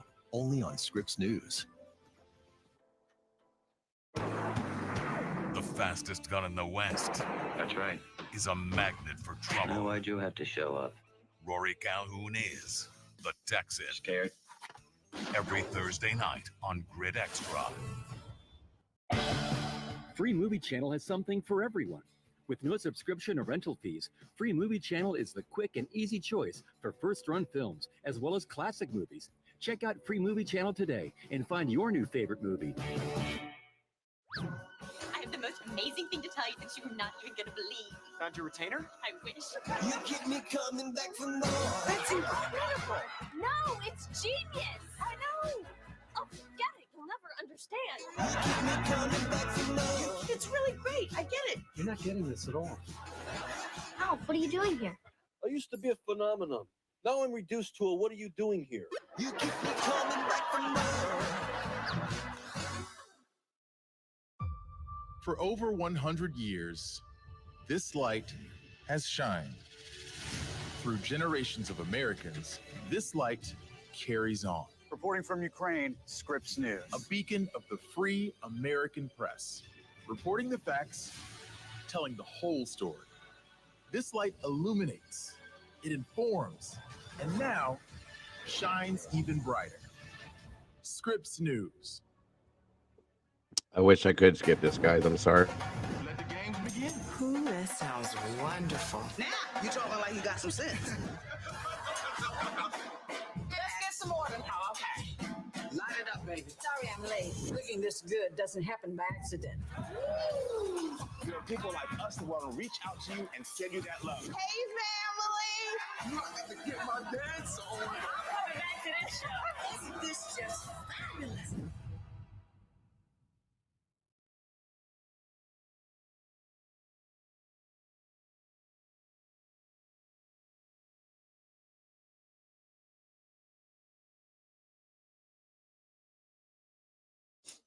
Right, Jules? Your Honor, I got rid of cable. Okay, because Mr. Kohberger is standing silent. Exactly. I'm going to enter not guilty pleas on each charge. Counts 1, 2, 3, 4, and 5.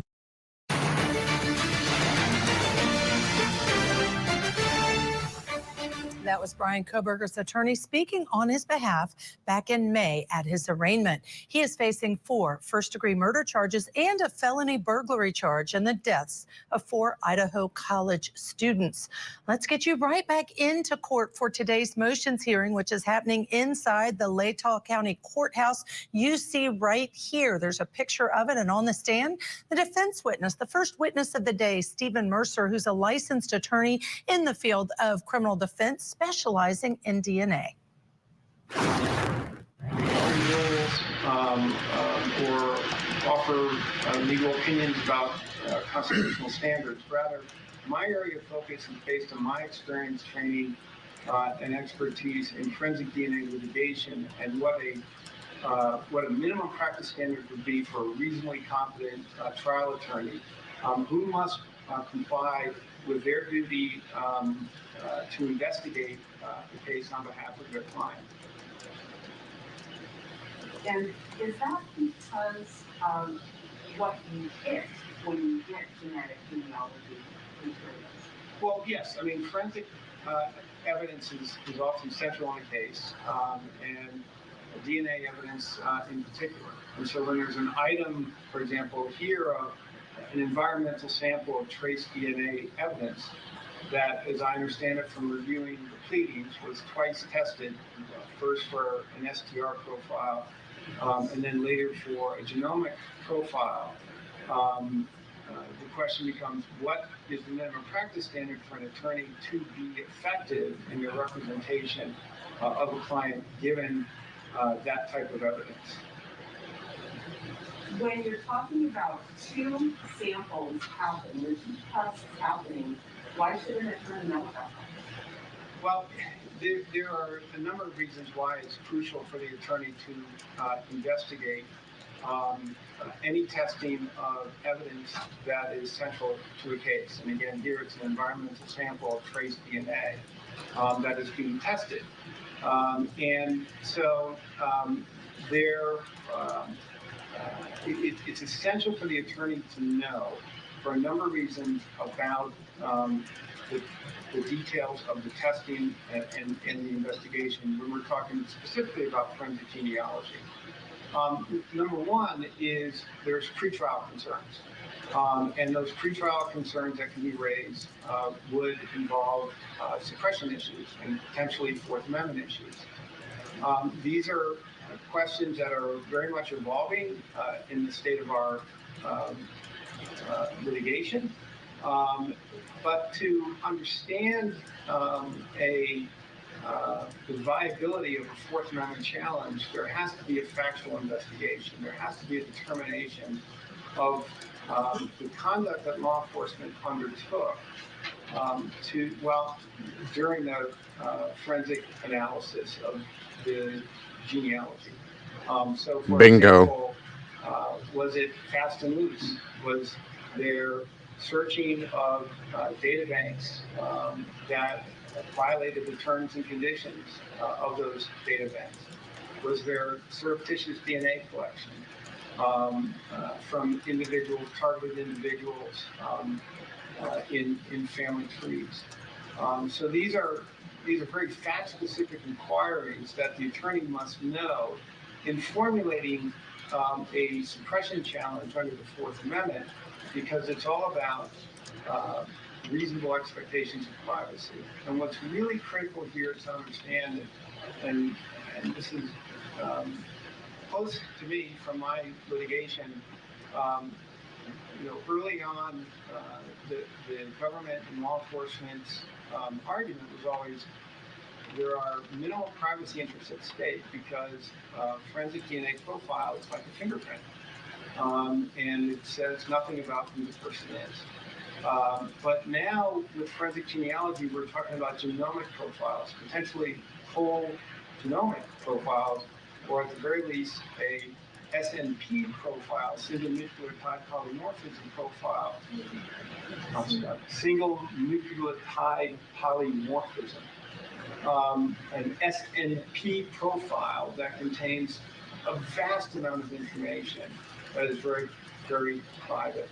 And so this is a real game changer in the privacy interests that are at stake, and that the attorney needs to understand in investigating the case to assess and to evaluate that suppression issue, that Fourth Amendment issue. So that's one issue pre-trial. There's also concerns about reliability. And by reliability, I'm not talking necessarily about the forensic genomic profile, but I'm talking about the STR profile.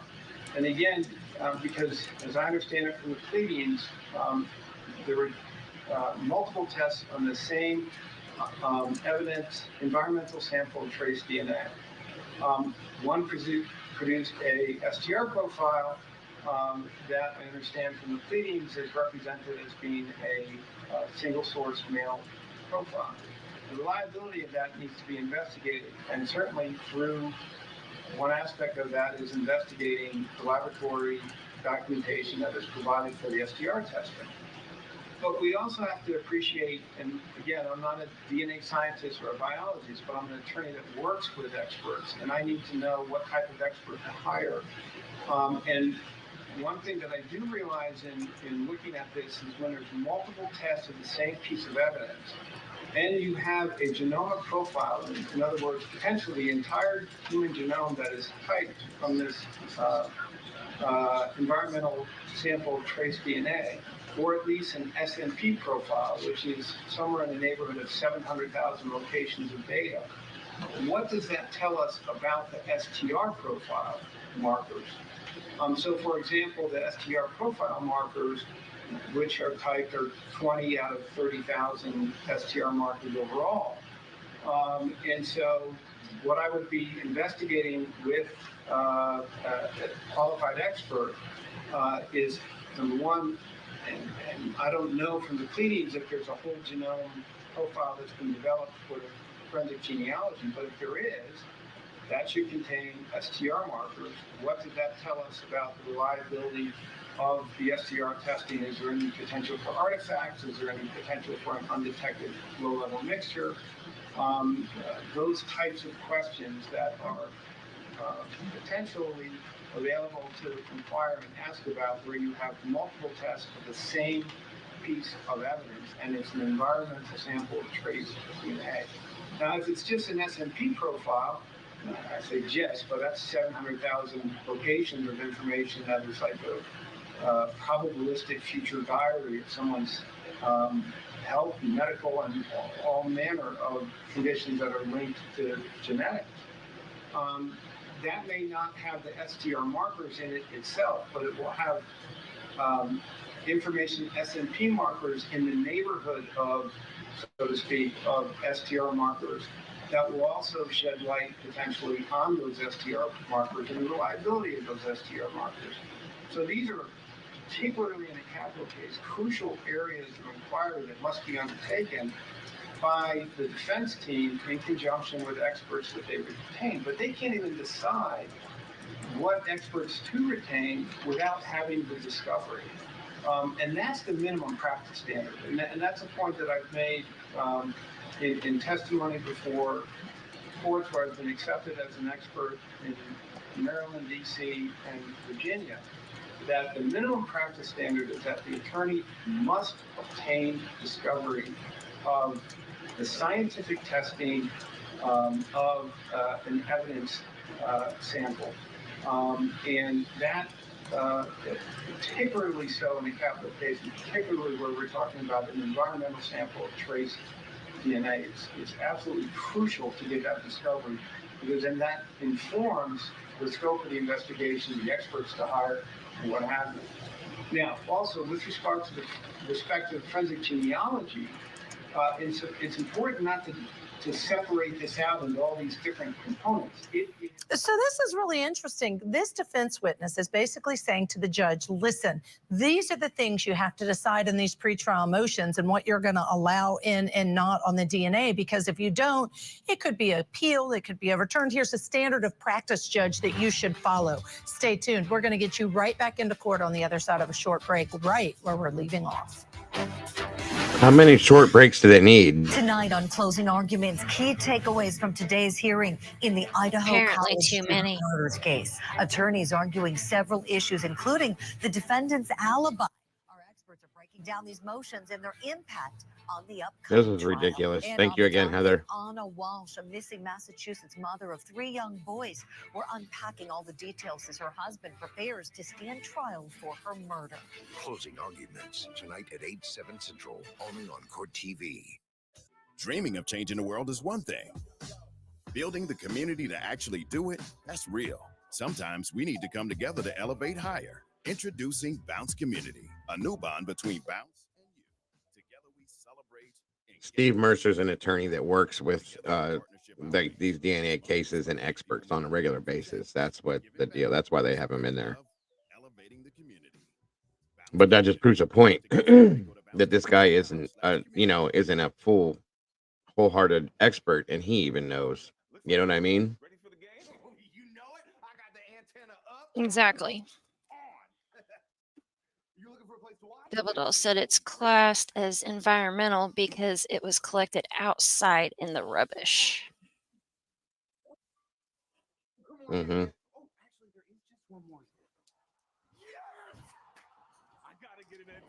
Antennas up, game on. Visit the freetvproject.org. Every day on Court TV. Get ready, folks. Why there was a Bing. The raw emotion. What? Alice and Dago, can you summarize what's been said Whoop, it jumped on me. So far, and why there was a bingo moment? Because Jesus, I'm trying to remember. They've been hearing so much. Mhm. Let me go back to that part and look if I can figure. It said, You budget. You pay bills. hold on. Basically, he said that I'm trying to find it. Hold on. trace Oh, go ahead. trace evidence was different than It's touch DNA. basically garbage. Yeah. Yeah.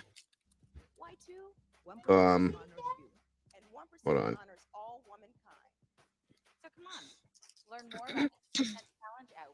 Yeah, he basically said that the trace evidence is worthless in a sense.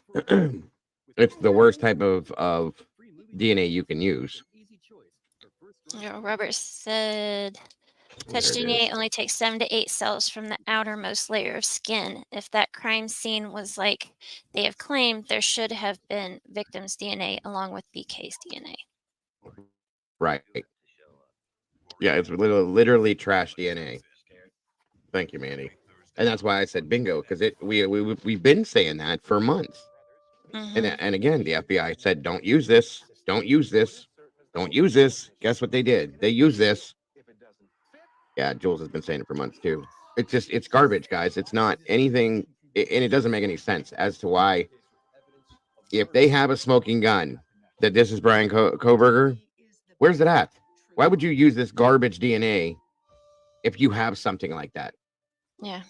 Makes no sense to me. It means to me, as an outsider with no law degrees, with no any of this stuff, that you don't have it. Yep. They were just trying Period. to find somebody to calm the community and That's right. And Doc Terry, you're absolutely right. This is heartbreaking for the families and the victims. The LE really dropped the ball. The thought of finding the true purposes and beyond upsetting. That's the point. Okay, this is screw the rest. Not right terms. Forget the rest of us. Okay, that are involved in this. Forget us all. The families are the ones that deserve to have this be right more than anybody. Period. They deserve the right person and the person to be in custody and take accountability for this and take the punishment for this. 100%. And if Brian's innocent, then his sisters were fired from their jobs for what? Nothing.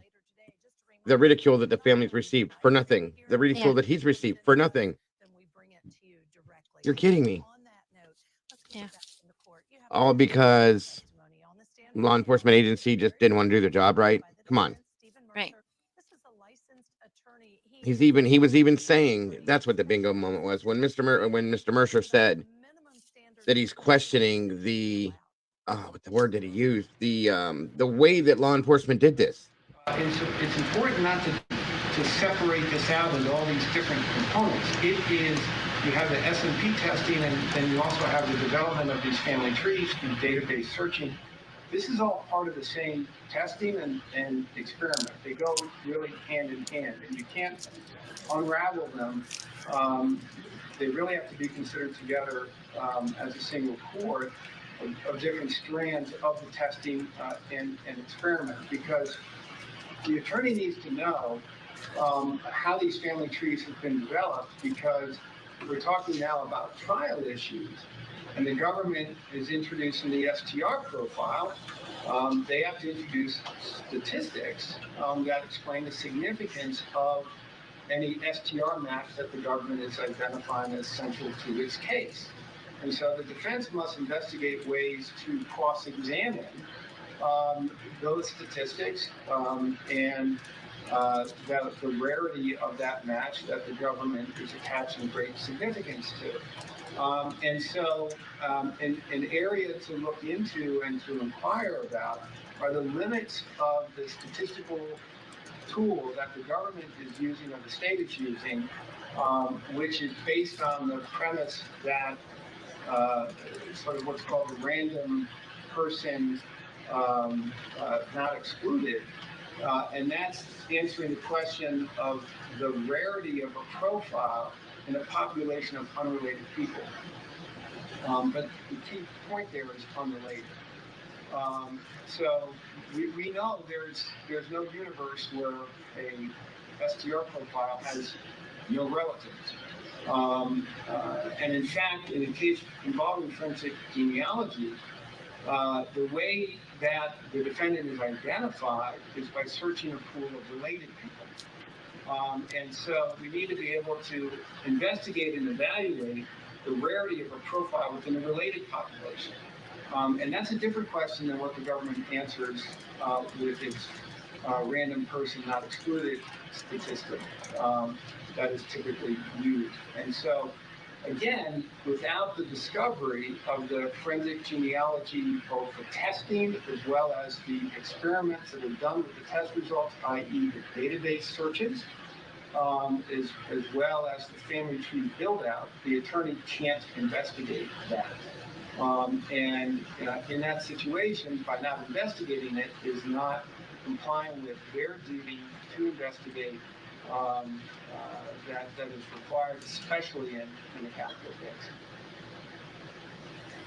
I've heard you say that when you have a sample, in this case, a DNA sample from a knife, that was STR testing done, and then when you go, when you have genetic genealogy testing, you end up with whole genome testing or an SNP profile. Did I understand that?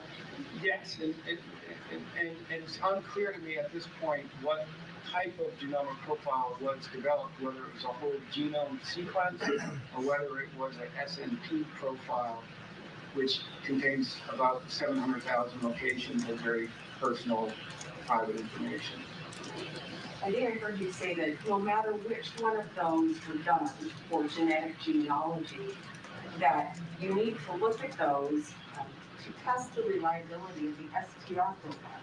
Did I hear that right? Yes, so this is, as an attorney, and not a scientist, but as an attorney who has a duty to investigate, this now is an area where the attorney will look to retain a qualified expert who can evaluate and assess the linkages between an SNP profile or whole genomic profile and an STR profile.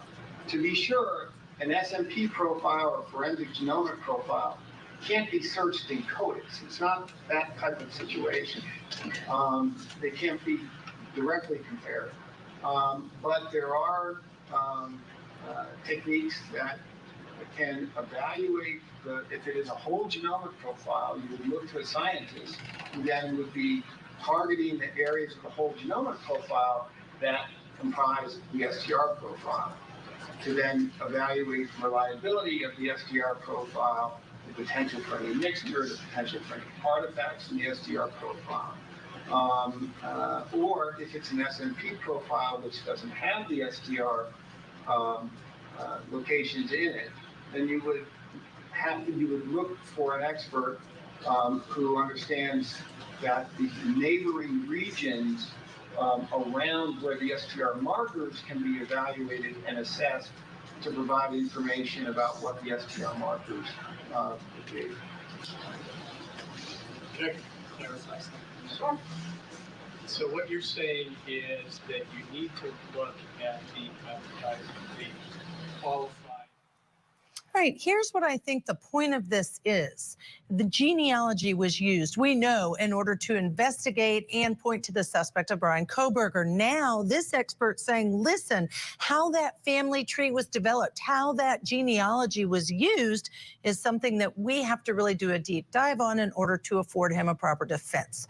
What is going to happen next? We're going to hit the pause button. Michael Ayala is joining me for the rest of the Kohberger motions hearing. Plus, we'll have insight from our very own Chanley Painter, who is inside that courtroom just feet away from the accused killer. Stay with us, Court TV, your front row seat to justice. Saturday on Laugh More, it's Chips. The California Highway Patrol. It should. Okay, at this point, the commercials are pissing me off now. I know we have to watch them, but damn. Why they gotta be so many?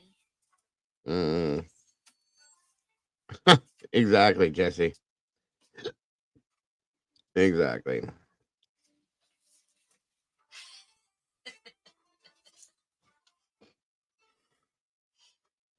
This is quite interesting, though, guys. Here it is. I mean, they're showing it for what it is.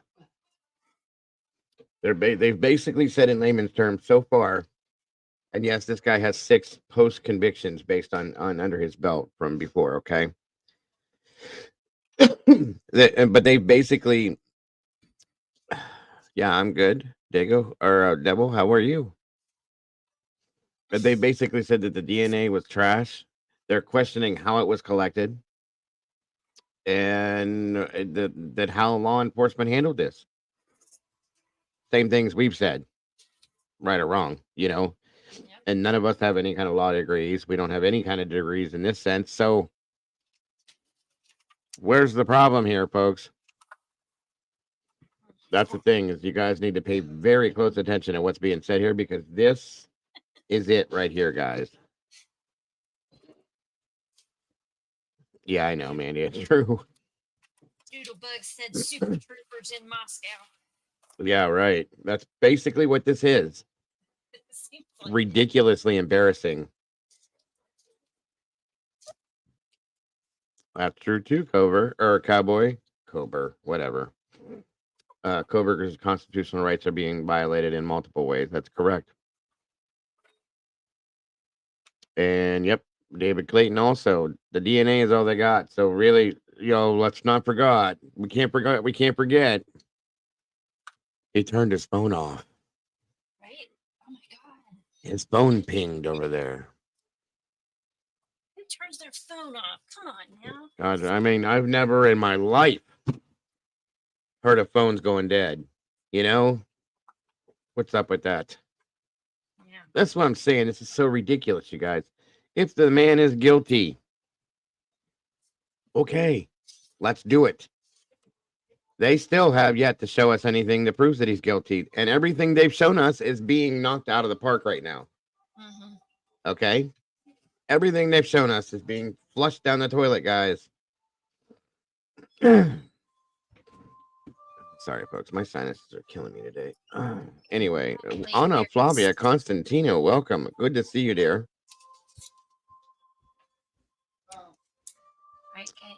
Andy took off his shower curtain. Oh my gosh. Because nobody. We don't ever do that when we leave for a while. You know, maybe the shower curtain was done, needed to be replaced. So when he was coming back, he was going to bring back a new one to hang up. I mean, come on.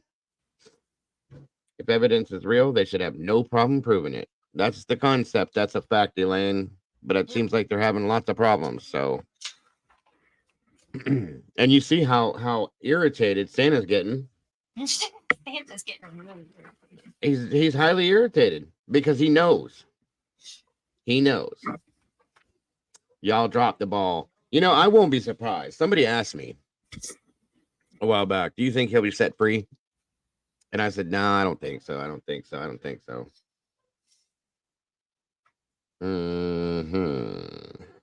So, at this point, I'm almost expecting in September, first week of September, for a bail hearing to be set.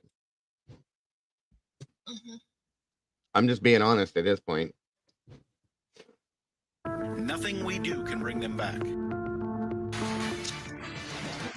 Right, Eddie? And a good Friday That's afternoon right, to Eddie. you. That's Welcome back to exactly it, TV buddy. Live. I'm Ashley Wilcott. And I'm Michael Ayala, and we're both here today giving you your front row seat to justice. Right now, we're Exactly, going to take you Gaia. straight back. This is why I love you guys. You guys are where great. Kohberger is in court for a motions hearing. Now, it's happening inside this late. You guys are all critical thinkers. Remember, and you all saw this for what it was. Idaho college students Garbage. off-campus home. And I'm proud of each and every one of you guys for seeing it the way you've seen it. Today on both sides, including the prosecution's And I'm motion still waiting to over the see defense's alibi something claim that tells me Kohberger was out for a that drive this man was in by that house himself and on the did night this. of the murders. That's all I want to Let's see. get you back into court on the stand. You have One to thing. testimony. This is the very first Ankle defense. monitoring, maybe. Stephen Yeah. Mercer, he's a licensed Tracking for a attorney little while. in the field of criminal Right. defense. That ought to be specializing in real forensic interesting. claims is the topic the defense wants to address first. Let's get you back into Exactly, Zena. And You can get them for $2 at the dollar store, Chief. to the SPP profile for the reliability of the SPP profile.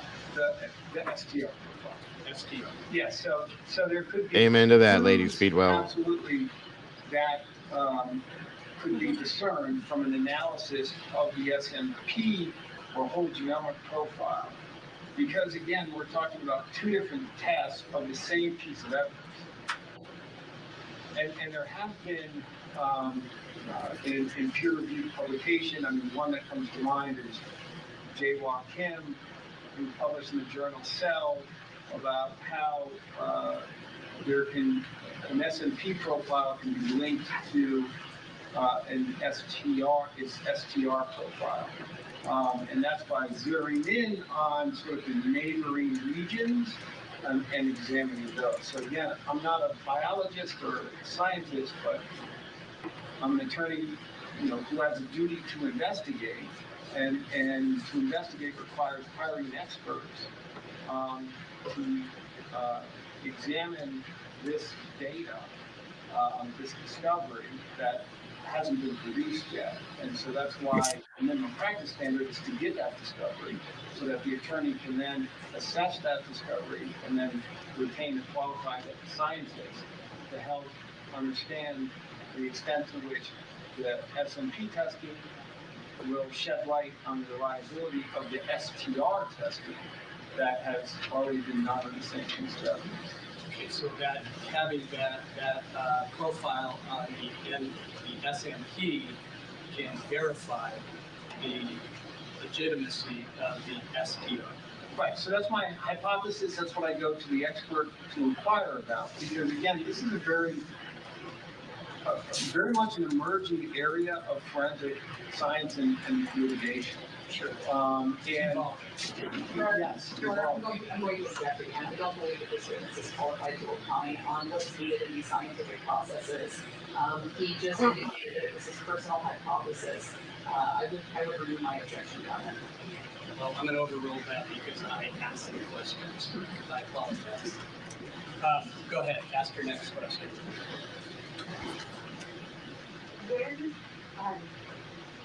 When I'm talking about either the whole genome or the SMP profile, am I looking for just like a sheet of paper that has a bunch of numbers on it, or is there a packet of information that I need to go to my expert? No, you need the raw data of the profile along with, it's similar to the sort of data that you obtain for the SDR testing. You get the raw data of the profile, you get the laboratory protocols, you get all the bench notes, how the profile was generated, but also you should get the discovery about how the profile was then searched in different databases and family trees constructed. That was going to be my next question. I heard you say that we can't look at this whole genome sequencing or the SMP in one category and then look at the building the tree to identify from the genetic genealogy piece, the genealogist piece, in its own separate area, that they're not two separate lanes that they combine. Yes, they go hand in hand. You do one or the other. I mean, they go together. Why? I'm sorry? Can you tell me why? Can you explain why you say they go together, why I need both? Well, the SMP profiles would have searched in the ancestry database to then identify, potential relatives, and then family trees are built out. That's the object of the SMP testing. What's important to know from a defense perspective in terms of trial work and potential areas of cross-examination, the government is going to be introducing a statistic that is premised on the assumption of an unrelated universe of people. So what's the chance of finding a profile in a population where there's no relatedness between that profile and anyone in that universe? And so, as you know from talking about this whole concept of forensic genealogy, people who are related have similar DNA. And so the statistics change when you are talking about the chance of finding a profile within a related pool or related universe of individuals. And that's a legitimate area of inquiry on cross-examination for the defense to demonstrate the limitations of the statistical questions that the state is presenting to its expert witness. And to do that, we need to know, for example, who the population of related people are, because often from my work on the forensic genealogy, what I've seen is that when a match is found, when the STR match is found, then all building out, all further testing stops on the forensic genealogy side. And so it's important to know who hasn't been tested on the related person side in terms of developing cross-examination about the limitations of the statistical tool that the state uses in its case to demonstrate the rarity of the match that you're presenting. Have you received genetic genealogy materials in your PC? Yes. So, which wasn't surprising to me, because even though typically the government doesn't seek to introduce the forensic genealogy, in its case, it nevertheless is evidence that is a scientific test of material in the case. And so the discovery rules typically call, for example, in Maryland, in the District of Columbia, call for discovery of scientific testing of evidence in a case, and that's regardless of whether the government is going to introduce it or not. DC is a little different, where it requires either a materiality showing or that the item is introduced into evidence. And so there's a limitation on the item being introduced into evidence. That really goes to the item tested, which here is the environmental sample of trace DNA. And of course, the government has twice tested it. And so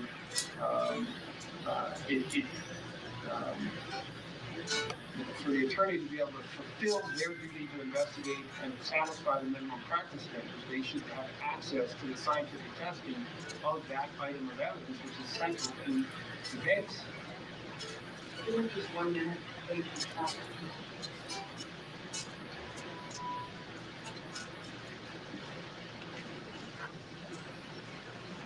Mr. Mercer, I don't have any other questions. I'm going to be hanging on in just a minute. Trust me. Thank you.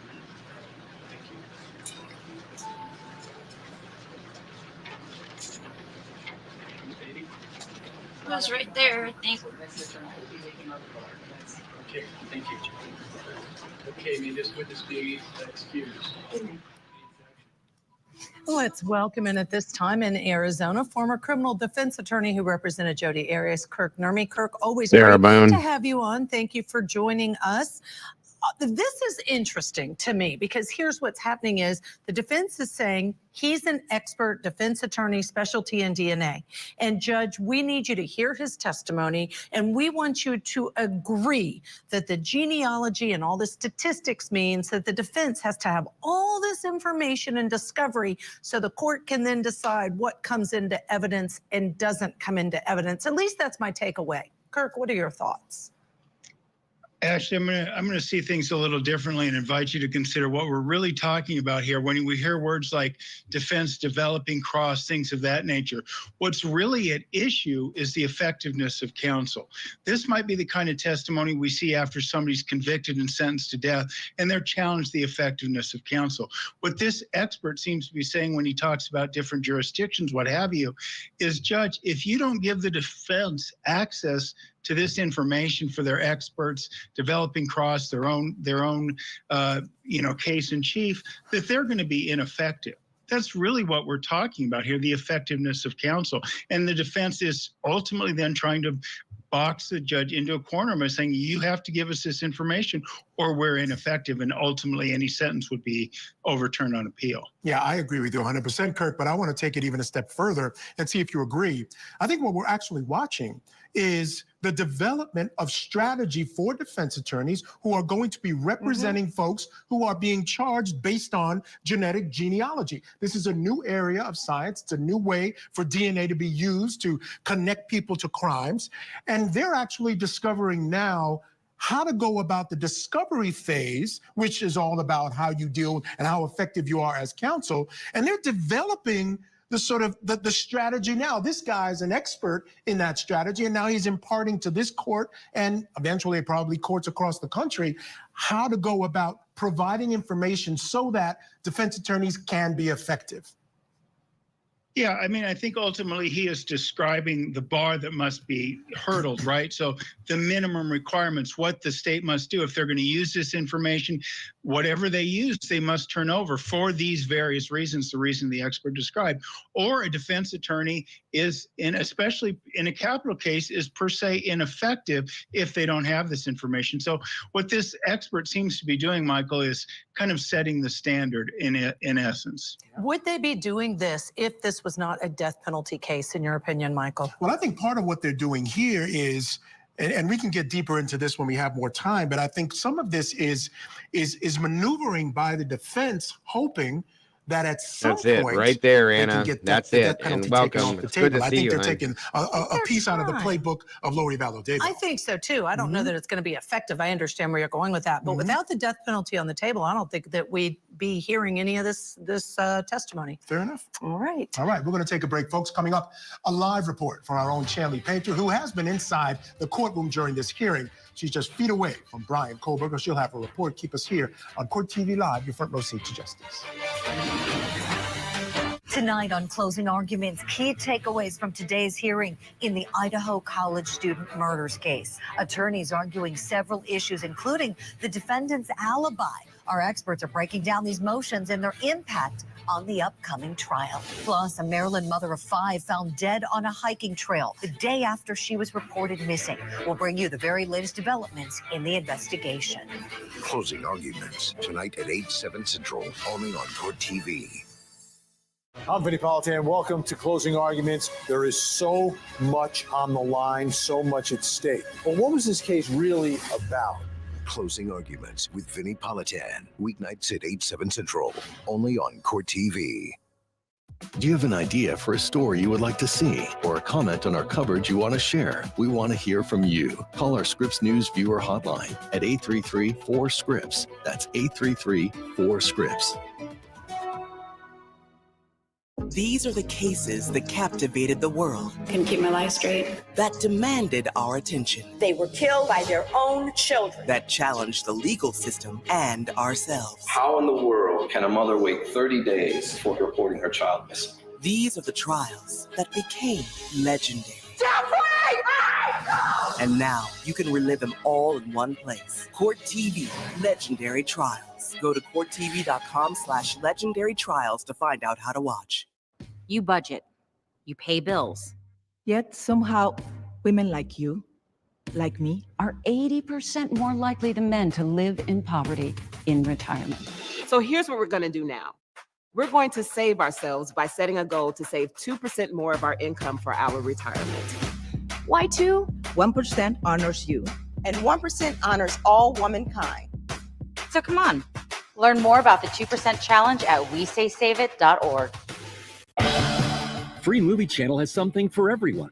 With no subscription or rental fees, Free Movie Channel is the quick and easy choice for first-run films, as well as classic movies. Check out Free Movie Channel today and find your new favorite movie. There's going to be trouble. Let's have it. Keep your eyes open. Pull that trigger. Oh, that's right. I'll find you and I'll kill you. Now all I need is a fresh horse, a saddle, and a gun.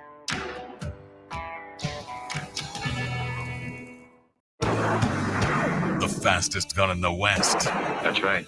Is a magnet for trouble. Now why'd you have to show up? Rory Calhoun is the Texan. Scared? Every Thursday night. I am sorry for all these commercials, you guys. I wish there was something I could do about it, but it's just part of it. You talking like you got some sense. Let's get some order. Oh, okay. Line it up, baby. Sorry I'm late. Looking this good doesn't happen by accident. Oh yeah, I agree, Alex. They're doing their job. It's what they're supposed to do. It's what it's all about. And they give him a free, fair trial. There's nothing to criticize with it. The people that are criticizing it don't. The same thing the prosecution's supposed to do. You know, we're not criticizing the fact that the defense is doing what or the prosecution's doing what they have to do. They're just not doing it right. That's the problem. It's really great. I get it. You're not getting this at all. I don't think so. Not that Nikki. I don't think it's gonna happen that way. What are you doing here? He has to go through a whole thing with this, I think. You still there, Mama Bear? Yes, I am. Oh. Thought maybe you fell asleep. Not yet. These commercials are so aggravating, but that's the only way we can see it, guys. Yeah. I'll take it rather than not seeing it at all. Yeah. But I mean, I gotta say this much: this one witness that we've only seen the first witness. There's another one yet. Michael Ayala here with Judge It's Ashley really Wilcox making here their in case, County you this know. afternoon for a hearing involving Brian Kohberger, and it's a very important hearing in terms of this trial that's only a couple of months away. Judge Ashley, I looked at it today. I said October. I can't see it going in October, but we'll see. This hearing very important because it involves information that the defense believes they're entitled to, and it involves DNA and also issues surrounding the grand jury. So the judge is listening to testimony from specialists in a new burgeoning area of DNA called genetic genealogy or forensic genealogy, and exactly what it's entailed in the testing and what the defense is entitled to in order to represent their client properly. That's right. That's exactly what we've been watching. And we know that this judge is not letting us live stream the hearing. So as we get portions of that hearing so that you can see it in its entirety, we are bringing it to you. So while we have an opportunity, we want to bring in live now Latah County Courthouse Court TV legal correspondent Chanley Painter outside of that courthouse. Chanley, and tell us, so, I noticed the judge is asking questions. He's seemingly very engaged. I know your description earlier, the defendant had an awkward smile as he kind of walked into the courtroom. Tell us all of your impressions since you have been inside that courtroom with him. Well, it's a pretty full house, Michael and Ashley, filled with media, some community members watching this hearing unfold. The parties, of course, and the family of Kaylee Gonzalez, who walked right past our live shot into the courthouse earlier today. Her mother, Kaylee's mother, telling me that they're optimistic about the day and the judge's decisions that we hope to hear later this Steve looks like he's aged a lot. Room, like I said, packed house. God, that's sad. Silent as we waited for everything to start, and we had all eyes on the door where the accused mass murderer would walk in. He comes in, as you probably can see on your screen, with a gray suit and a tie, and gives this sort of awkward, slight smile as he looks up towards the gallery and down. All he did was This grin was a at the very attorney. weird That's it. moment, but it was Is it to noted say by hi? everyone Why in do the they got to make such a courtroom, big deal out of especially dumb the shit like victim's this? I family. don't know. I Being noticed polite. Kaylee's Hi, mom you know, like, Kristen hey. turn to her Right. sister All that next is. to her and kind of roll her eyes and shake her head that defendant would dare to even make any sort of expression inside the courtroom. And there was another moment that unfolded with a witness, the second defense witness of the day, where Ann Taylor, Kohberger's defense attorney, had some trouble working the technology of the PowerPoint, and the judge said, well, maybe we need another expert to show up inside the courtroom. Everyone sort of chuckled, including her client, the defendant. He gave another little smile there, but he's showing more expression today than we've seen in previous hearings. He is a human being, Really, regardless Right. of what people think he takeaways is. from today's team. I mentioned earlier that I think this is really, it's becoming a very important issue, and it's as it's Even used if he more ends and up more being in guilty, he's courtrooms still a across the human country, being. and DNA as far as Yep. genealogy. This is almost setting a standard for what He's a defense monster, attorneys but he's still a look human for and being. ask for in discovery as well as in cross-examination. What are some of your key takeaways from some of the testimony we heard this morning? Absolutely, Michael. This doesn't surprise me that the defense team here is challenging literally every step of this process, because I'm sitting in the courtroom and we all know that they took a cheek swab of the defendant and it's a perfect match. Why are we going through this process of how this genealogy investigation unfolded?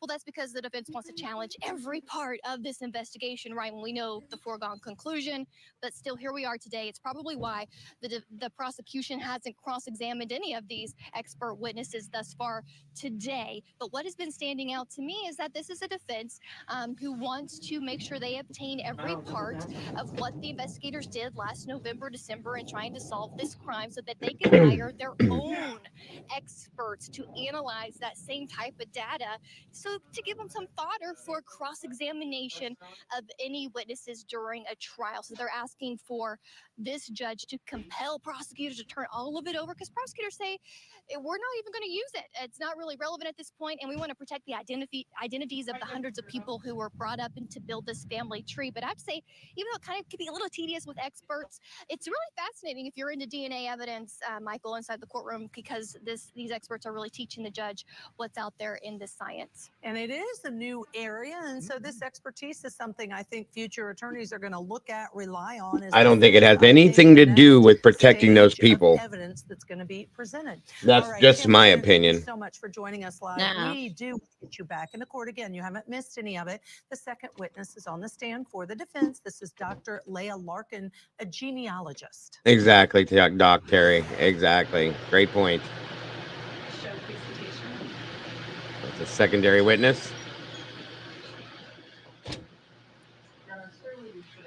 Yes.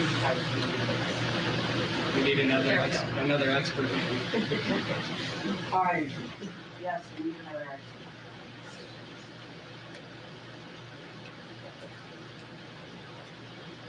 I think we're ready. Yes. Now, are we going to talk about how genetic genealogy works? Yes.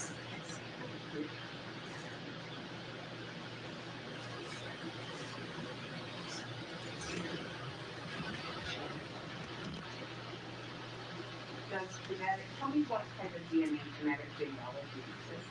Okay, so DNA is just DNA, but there are a few different inheritance patterns for DNA. So there is mitochondrial DNA, Y chromosome DNA, and then what we call autosomal DNA. And those are the main types that we use. Could you have that spelled for the court reporter? Autosomal, AUTOSOMAL. What is all three? Okay. Yeah, sorry. Mitochondrial, MITOCHONDRIAL, mitochondrial, and then Y chromosome. Chromosome is it's just the letter Y, and then chromosome CHROMOSOME. Okay, thank you. What is autosomal DNA? So autosomal DNA is inherited from both of your parents, all four of your grandparents, all 8 of your great-grandparents, and so on. That's a little bit different from mitochondrial and Y chromosome. Mitochondrial you only get from your mother. So it just tracks that direct maternal line.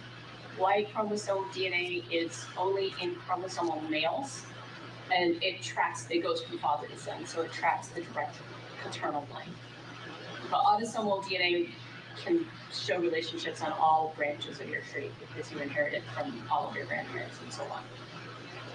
As a genetic genealogist, do you use one over the other? I primarily use autosomal DNA. Mitochondrial DNA does not change very rapidly, so it doesn't give you a really good sense of how closely related you might be to someone. Y chromosome DNA is a little bit changes a little bit more rapidly than mitochondrial DNA, but it's still fairly slow. This attorney had 6 post convictions due to dealing with the specialty in this. That's why he is testifying, Big Dirty. Autosomal DNA can give you a much, I call it kind of depth perception. It gives you a much better sense of how far back in time your connection to that other person is. And that's what's primarily used for adoptee searches. It's what's primarily used in the forensic area as well.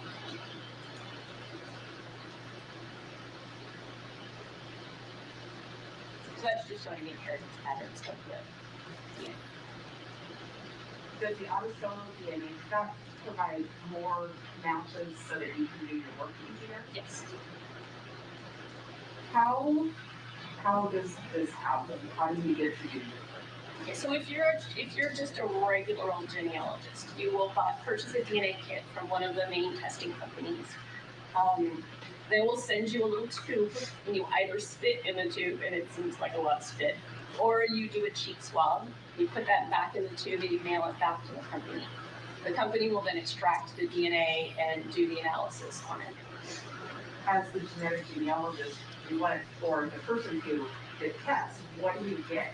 How do you know when something happens? Right. When your results are finished, they'll send you an email, and you can then log into the website. And once you do that, you will see all of the companies offer what they call ethnicity estimates, and so it will tell you, whether you're descended from, German stock or Scottish or African or whatever your sort of broader ethnic background is.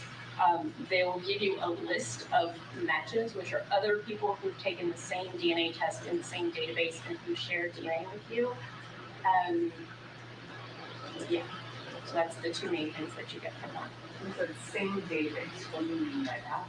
So there are multiple companies that offer these services. So the two biggest ones are Ancestry DNA and 23andMe. So for example, if I tested Ancestry and my sister tested 23andMe, we won't get matched to one another because we're not in the same database. Where you test is specific to where you're going to find who you're related to. Right. Okay. All right. You, as a genetic genealogist, did cases referred to you? Yes. Okay. And so how do you get into these cases? So at Ancestry DNA, there is a sharing system. So the person who's taking the test can essentially authorize me or invite me to view their DNA results, and then I can view that in my own account. I never have to log into their account. At the other services, with the exception of GenMatch, which we haven't gotten to yet, I would have to log into their accounts to see their DNA matches. You mentioned that, you're backing up a little bit, but you mentioned that you can find out a lot about your ancestry, meaning kind of where you come from. What other kinds of information can you find out? So, for example, at 23andMe, they offer health reports and trait reports based on your DNA that can tell you if you have a higher than average likelihood of developing certain cancers or certain diseases.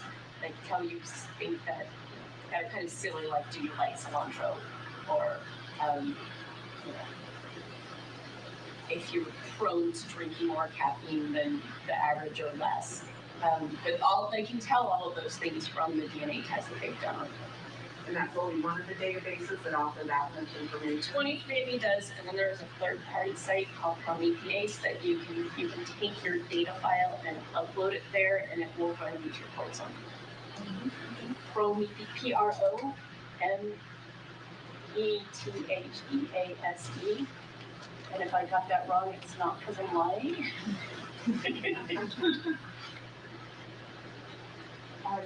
You changed slides. Coming up, more live testimony as the witness breaks down the science behind DNA. That's right on the other side of this short break. Stay tuned. These are the cases that captivated the world. Couldn't keep my life straight. That demanded our attention. They were killed. That challenged the legal system and This is insane. At this rate, we're going to be here till 11:30 tonight watching this trial with these stupid, these are the trials. or this hearing with these stupid commercials. My God. Right. All in one place. Court TV. Uh, Go to courttv.com/legend. Yes, guys, please be respectful. Everybody has their own opinion. What? Oh, I was waiting. Is it something happening already? Why'd you have to show up? I think big, dirty, I already dealt with that. ruffled. Yeah. I already dealt with That's him. And I knew when he came in. You see, this is what I don't understand, you guys. Okay? I listen to everybody's side of things in here. But when anybody else comes in here that wants, some of these people want Brian Kohberger to be guilty so bad, they won't listen to any other side of anything. And they have an excuse for every reason to not look at the truth on this stuff, okay? And that's not what it's all about, guys. That's what innocent until proven guilty means, is that you look at all angles of this and you find both sides of this opened up all the way. But they don't want to see it. He's got to be guilty no matter what. And anything else is bullshit. That's ridiculous. And that's what causes these problems and these dramatic interactions between people. And it's bullshit. It's bullshit. I'm sorry. If you say that you have an open mind, then that means your mind is open to all in any variations of what's going on with this. Okay. It doesn't mean that my mind's open as long as Brian's guilty. I'm open minded as you want me to be. That's not what that means. I'm sorry. I will listen to any part of this you want to tell me. Guilty, innocent, whatever you think. Show it to me. I want to see it. I do. Yeah.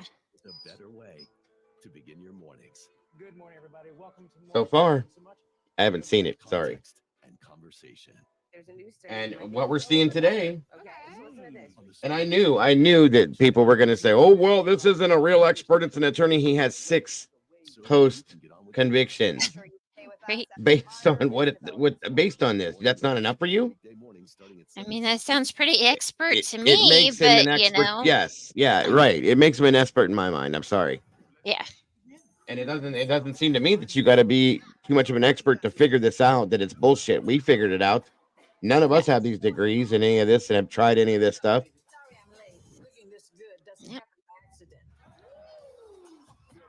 Ridiculous. I'm sorry, but it's ridiculous. Have an open mind, folks. Have an open mind. Yep. And, you know, Follow it the would have been Constitution. okay if he had come in here the way he has in the past in a respectful manner and discussed it, but Well, the no, way he I think came he's in here angry. just firing off, and it's like, whoa. Well, I think he's angry because of what he's seeing. Yeah. You know? And I didn't ban him. I didn't block him. Right. I put him in timeout for a little bit to calm him down. He's still welcome in here if he wants to come in here and be respectful. Yeah. As everybody will be to him. Yep. That's it. That's all it's about, folks. We have to have an open mind and we have to listen to everybody's thoughts on this, not just our own. And we can't push what we feel on somebody else and not expect somebody else to push it back on us. Period. Yeah. Fair is fair, just like Billie Jean said. Do you remember that? TV Live, I'm Ashley Wilcott with Michael. Red's got to debate us. So, right, but at the same time, the expert is speaking upon information that they are requesting, as in don't have. But at the same time, same rate that expert is speaking upon information that they are requesting. I mean, yeah, I know what you're saying, Red. Absolutely. But it's based on what they're saying they have, right? That he was out for a drive Mhm. alone on the night of the murders. Is that actually an alibi? Yeah, he made that comment earlier up in there a different way, but yeah. That's just a statement to me. Right? Exactly. Oh, I was by myself. Like, how do you know, How I'm do you out prove driving that? alone. I guess How do he's I basing it on as if testify to as if that? they Well, did it's have cell it. phone data, but I think that cell phone data arguably gets him close to the home where the murders occurred. All right, let's get you back into court right now. Still talking about genetics. That's the topic of the day. This is the second witness discussing this. And we knew our Genealogist red was going to Dr. come Leah back on the other side Oh of it. yeah, You that's know, why I that's, was. that's why Yeah. he's here. We have to keep an opposer here. Yep. Material that they use to run this test. It was designed, so microarrays were designed for biomedical research. They're designed for scientific research. And unlike the STRs that you use for POTUS, microarrays pretty much scan your entire DNA. They're looking at, so we talked about autosomal DNA. They look at about 600,000 individual bits of your autosomal DNA. Those are called single nucleotide polymorphisms. So NUCLEOTIDE and then POLYMORPHISM. I feel like I'm in a spelling bee. I'll be right These back, are Mama Bear. Gotta individual grab my bits of coffee. DNA that are known Okie to be dokie. identical. Most of our DNA is identical, so looking at those bits are not going to tell you who's related to whom. They look at these microarrays specifically target the chunks of DNA that we know vary between or among individuals. And so that uses higher levels of DNA than you typically have for forensic purposes. Even more like when you talk about spitting the tumor swabbing the tube, we have to have a lot of it to do this. You have to have a fair amount of DNA to do it on microarray. What happens if you don't? Then there is an alternative. There's an alternative method called whole genome Mary sequencing. Kay, let me see if I can do it from my side. There's whole genome sequencing, and the specific way they go about it is called next generation sequencing. And that will actually work on lower levels of DNA. It will work on lower quality DNA, so DNA that might have been broken down because it's been exposed to the elements for a while. That will work better on DNA that's contaminated. So it might have bacterial DNA in it or fungal DNA in it.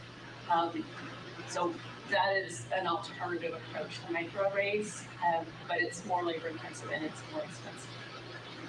So you either microarray or this other way that's more expensive and sounds like more issues with, to get to something that you can put in your computer and find out who you're doing.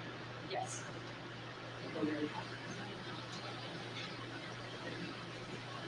What is this? So, this is just kind of a teaching strategy just to show that we have 2 parents, 4 grandparents, 8 great-grandparents, and I've color-coded the grandparent lines to help us track how the matches fit in. And when you do autosomal DNA, it's this group of people that you're drawing. Those are the people who Welcome to the sauce, Kelly. Yes.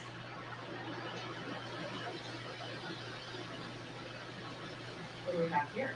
So this is an outline showing how some of your DNA matches might fit into your tree. So you may have some second cousins or first cousins once removed or second cousins once removed who also took the DNA test and are in the same database as you. And they would share DNA with you and would be listed in your matches.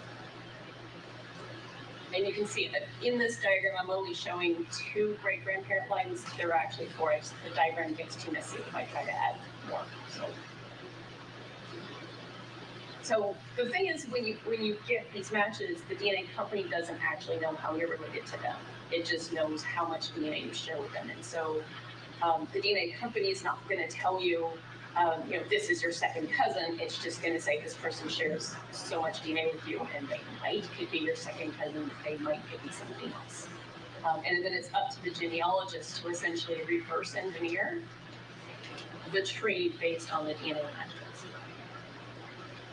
you do that when you have to find out who this person is based on these various matches in different places.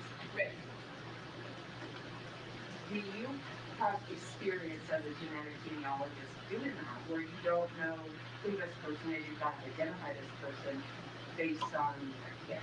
Yes. So, what do you do? So you will get a list of DNA matches from your testing company.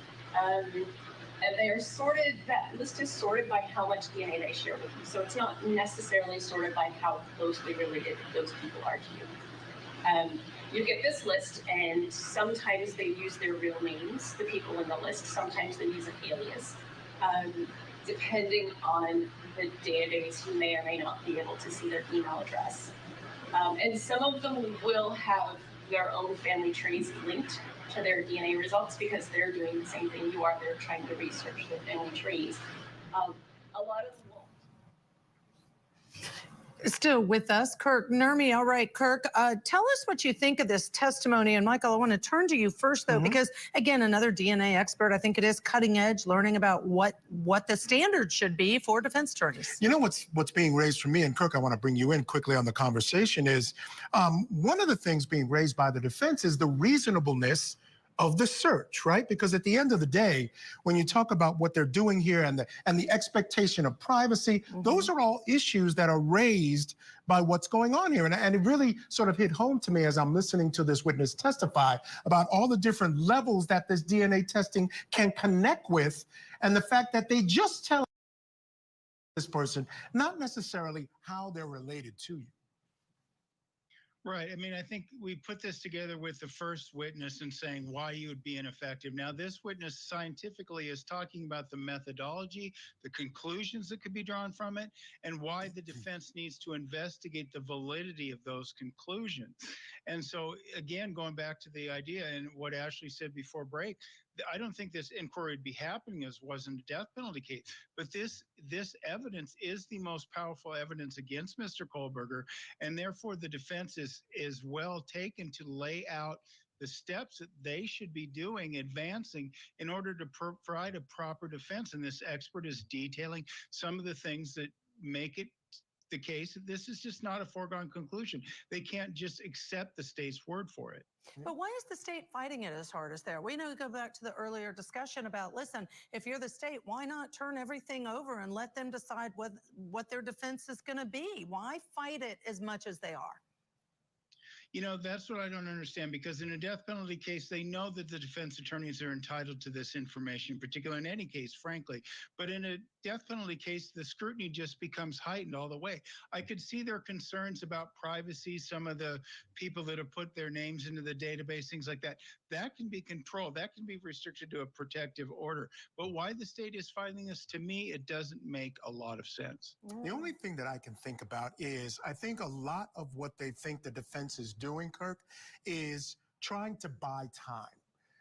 They're trying to not toll or not give up their right to a speedy trial, yet get more time. So if they can prove that they have to do more work in order to figure out the issues presented by a couple of different things, the grand jury and the DNA, they can tell the judge, look, we don't want to waive our speedy trial rights, but we're going to need an extra month just to kind of figure this out. Because they did that already with the grand jury issue and got 37 extra days, which angered the prosecution. They're arguing against it. Your thoughts?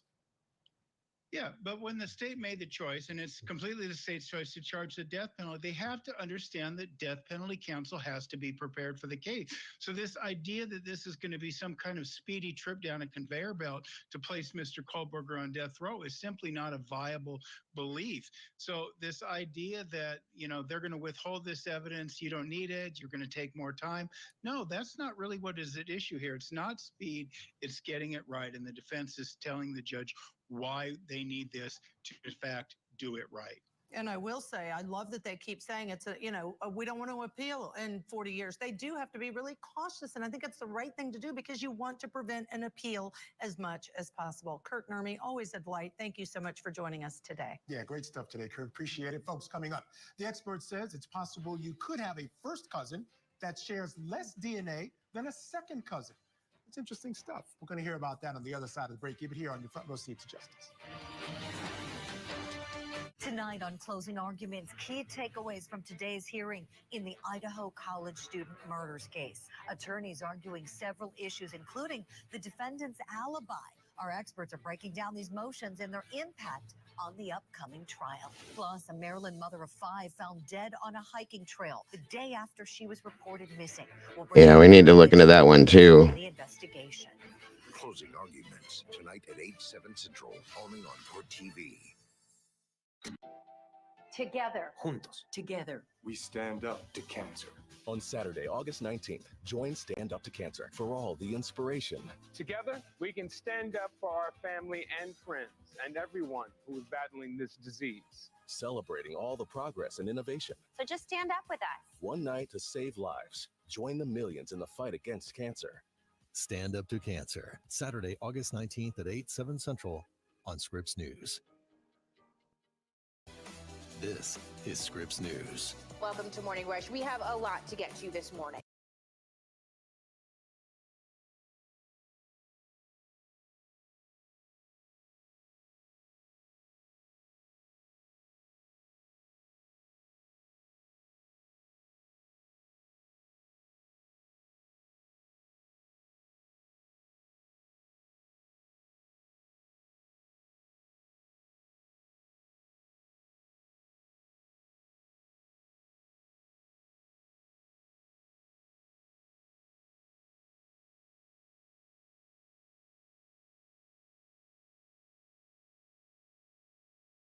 Are you there, Mama Bear? Yep. This better be right, or people are gonna be mad. Right. What is East Idaho? It's the East Idaho News, that would cover Dylan Rounds all the time. Oh, yeah, derp. Nate Eaton. Who? Nate Eaton. Okay.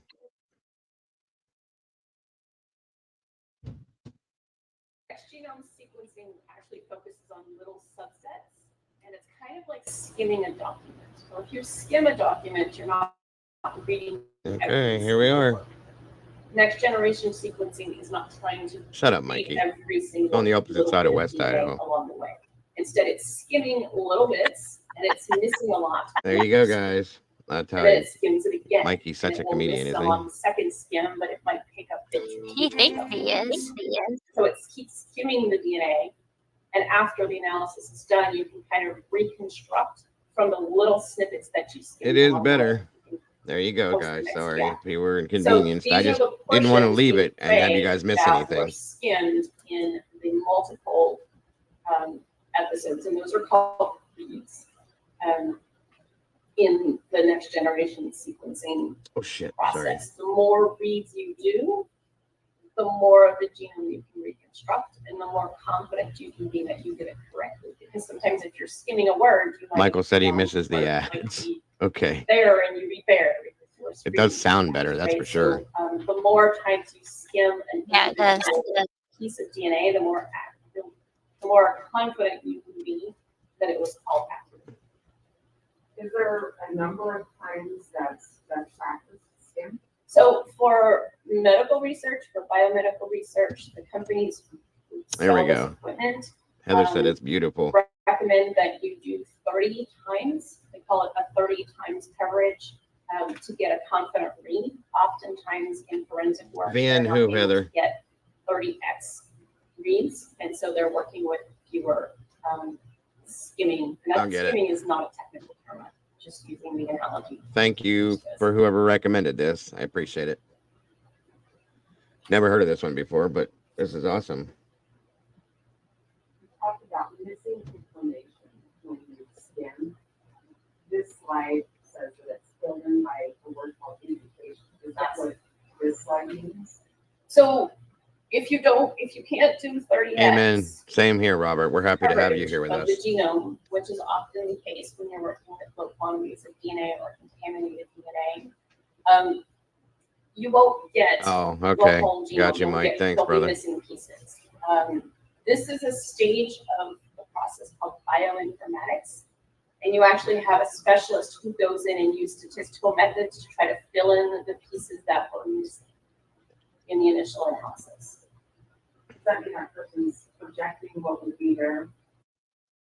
Is that showing us that? That's showing us the I did parts not do that that. were imputed. That's the term that we would use. They did that.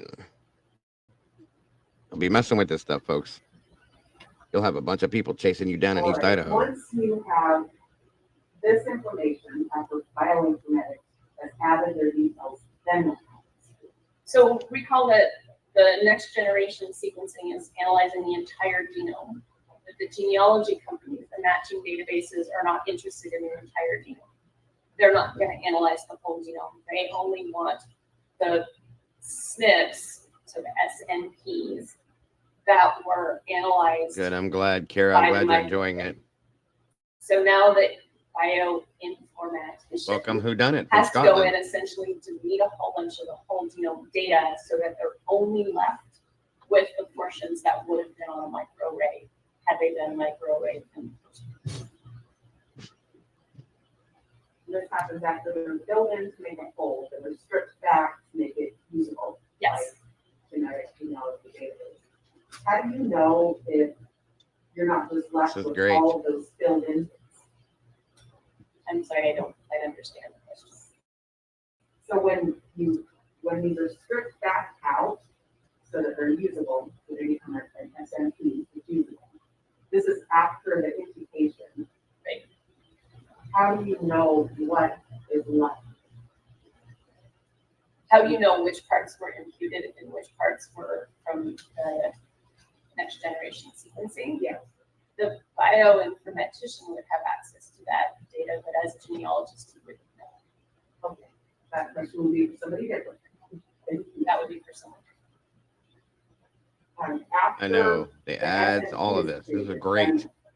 So then Thank you have again. A file. Thank that you, would Heather, look for that. just like what you could get from one of those. And thank you to anybody that's donated to the Venmo, PayPal, and Cash App recently. I do appreciate you guys. Forensic kit for forensic purposes. You can upload that to two main databases. One of them is called Family Tree DNA, which in the trade we generally just call FTDNA, and the other one is GenMatch. And there are a couple of smaller databases, but they're really tiny.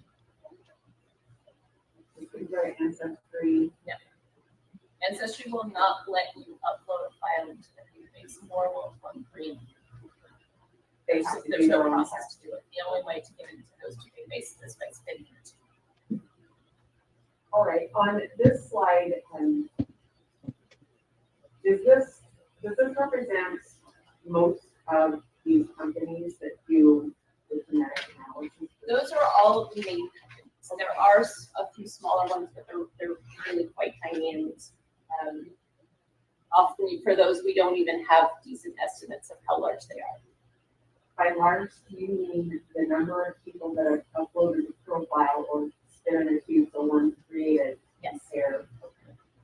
And I think you let us know that law enforcement uses and can only use GenMatch and Family Tree DNA. Per the terms of service of the companies, they are only allowed to use Family Tree DNA and GenMatch, and there are two smaller dedicated databases. One of them is called DNA Justice, which has, as of yesterday, about 500 people in it, and the other one is DNA Salt. Oh, Lisa, thank you so much. I have no idea how many people there are. Thank you so very much for that, Lisa. You didn't have to, but thank you. I appreciate you so much. DNA Salts and Courtroom. Yes, those are only for law enforcement. A regular genealogist wouldn't have access to any output from those. You can voluntarily contribute your DNA, but then you can't use it for your own genealogy. And GenMatch and Family Tree DNA, are those law enforcement only, or are those usable by others? Those are usable by regular genealogists. Both of them existed long before the field of forensic genealogy did. But they also allow. They both allow law enforcement to upload the kits, the DNA kits, into the databases. MyHeritage, I don't think we've talk a ton about that. I understand ancestry and you have to give your own sample, they do their own thing. Absolutely, Doc. But You my no thanks heritage needed. You guys how deserve you this, have to do this fitness and the very route. best at that. No, so My Heritage sells DNA tests, as does Family Tree DNA. So you can send a kit in. Those are cheek swabs; they're not stick. That's technical. But for both My Heritage and Family Tree DNA, you could test directly with them, but you could also take your data file from one of the other companies and just upload the file. And it's just a text file that has thousands and thousands of lines of DNA data. So as a genetic genealogist, you are working with somebody and you Night, can Michael. your profile. Have a great night, Michael. Thank you for joining us today. My Heritage and Family Tree DNA. Yes. You also put it in depth. Yes. And law enforcement can only search Family Tree DNA and GEDmatch. Can they search your person? If there's a DNA match to my person, they will see that match. Okay. Does your person have to agree, law enforcement, to let that happen? If we're talking about my adoptee, so it's complicated because the rules have changed continually over the past Absolutely, years. Iris. Thank you for joining us As and it being currently here with stands us. at GEDmatch, if we were to take a brand new kit, a brand new adoptee client, and upload their data to GEDmatch, we would have to consent. The client would have to either consent or decline to consent to participate in law enforcement matching. If they decline to participate and law enforcement searches GEDmatch, then they should not see your clients. They should not see. Thank you, Joanne, for being here. Same with Family Tree DNA. Family Tree DNA, the system is kind of the inverse. If you add a kit to Family Tree DNA, they automatically opt you in. There is a way to opt yourself out. I have, You Lisa. kinda I'm have to sorry. know Please where to be find it. safe. It's not obvious. Again, a person can keep their information private, so it doesn't wind up in law enforcement searches. They in yes. Family Tree DNA. And My Heritage is different, law enforcement shouldn't upload. My Heritage explicitly prohibits it.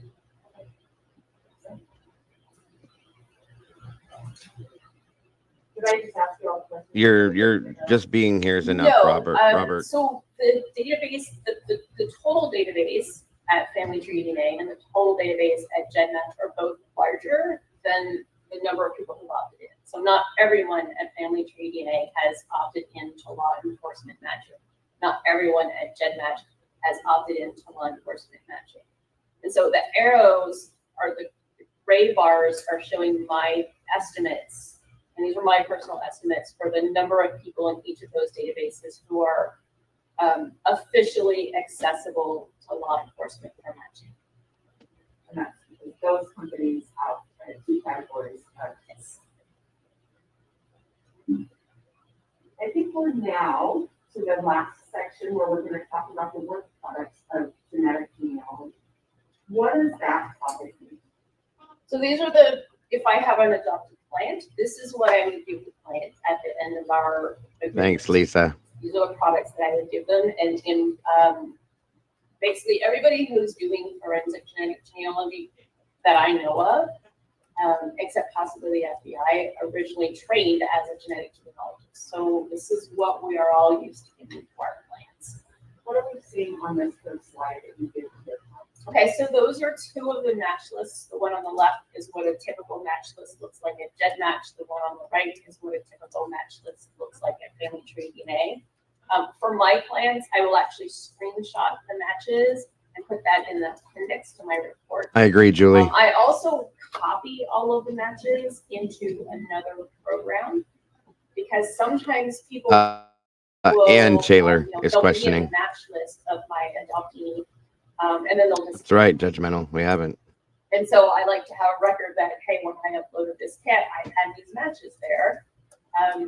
So even if they decide to delete their kit later, I still have a record that they shared so and so much DNA with. Again, guys, welcome and thank you all for being here with us today. I appreciate each and every one of you guys for supporting us, for being here. It does look like a and for sharing this with anonymized. us. There are no real.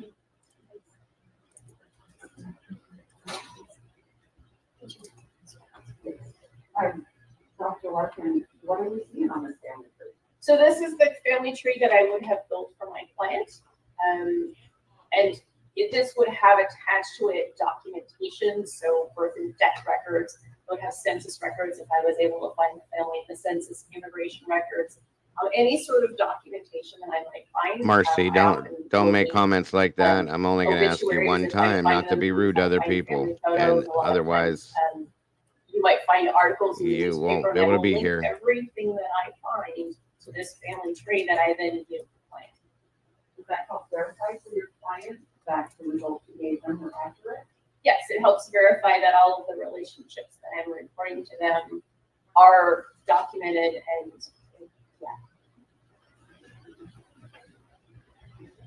And it looks like you give them a copy of the descendant diagram. I did.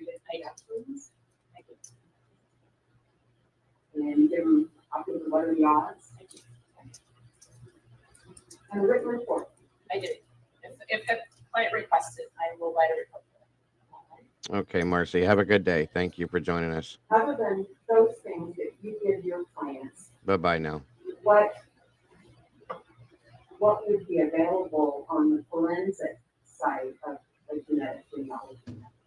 Right, so they should have the original DNA data file, whether it was microarray. We're not going to do it in here today, or, guys. It's not going to happen. The next generation sequencing, I don't need to give that to my client. Oh, because they absolutely, have that Vicky. with Thank you for joining me.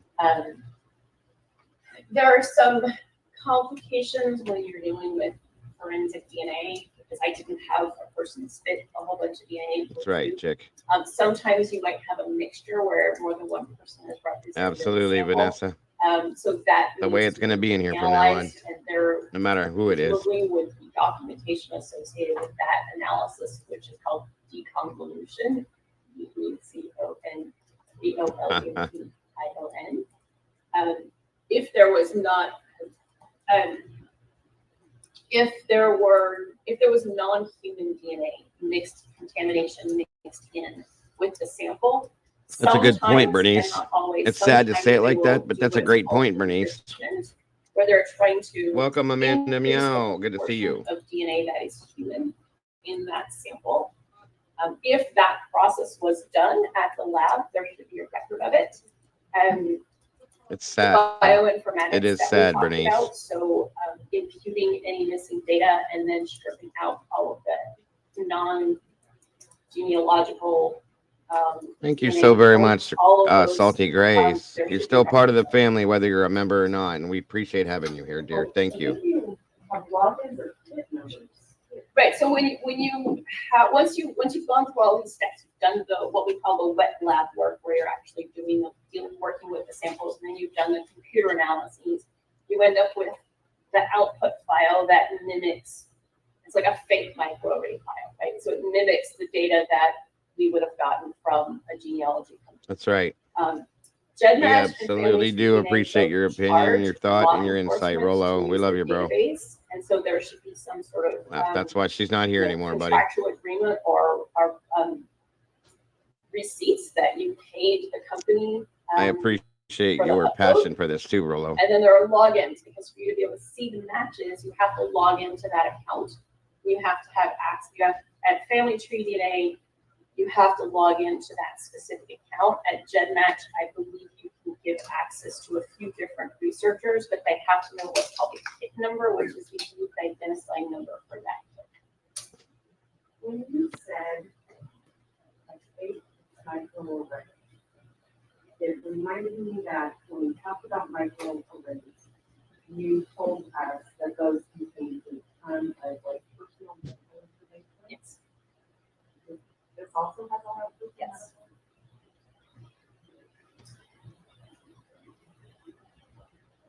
And do you, because there's so many more, I guess, people or kids or profiles in that heritage, is that a place that somebody that can try to match might want to go? Yes. Dr. Larkin, thank you. I don't have any other questions, but don't leave quite yet. I'll pass it to your mic. Thank you. Any cross-examination? Okay, thank you. All right, may this witness be excused? Okay, if you're excused, you can stay here if you like, or you can get on with your life. Thank you. Peace, Lucy. Well, it's 1 o'clock. I think it's a good time to break. Maybe it's a little soon. What's up, Sleuthie? How much longer do you think? Your Honor, I have 2 additional witnesses. I believe Dr. Larkin was going to be by far the longest witness. I think the next 2 will be, I would hope, not more than an hour combining. Maybe not even take that long. And then argument, Your Honor, and no, we're going to take up the states. Sure. Okay, great. We'll reconvene at 2 o'clock. Thank you.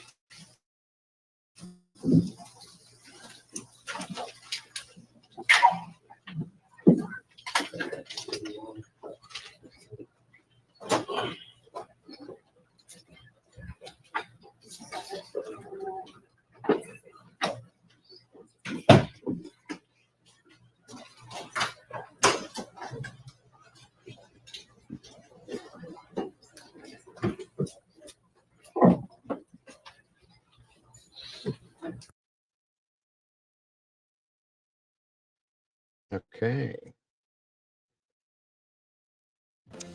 So now we gotta wait. On Morning News Now, fire fallout.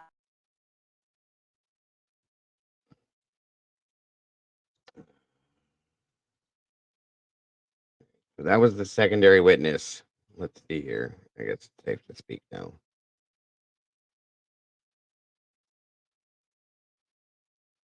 All right. Let me see. East Idaho News.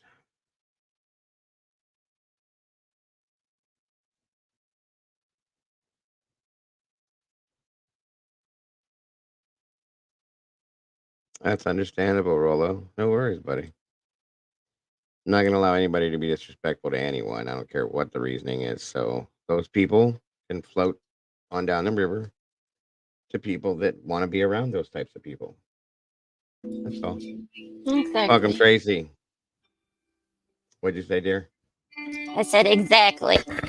I'm not playing those games anymore. I'm not going to. I don't have to be nice to people that don't want to be nice. So that's my new rule. Yep. Court is back in session in Vargas. Where at knowledge is power?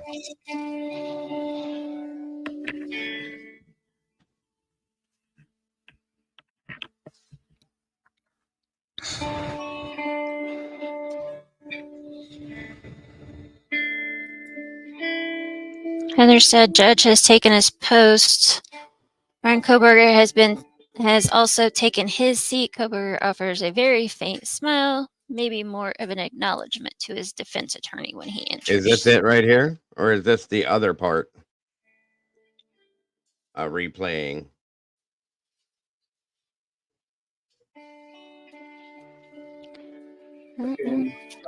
Defense calls us Nick was corporate Vargas. Going to be sitting in the witness box, and you are under oath. Go ahead. Well, first, a couple of things. Number one, I'm going to overrule the judgment about her foundation.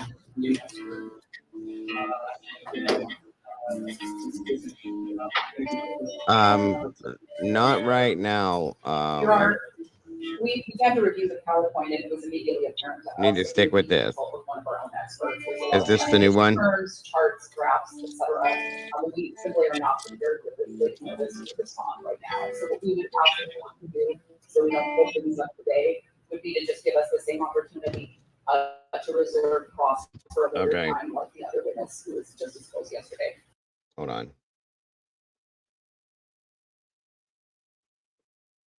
What the hell is part 3? This is part 2, part 1. Part 3 is not up yet. Lisa said, beginning of part 2. What did?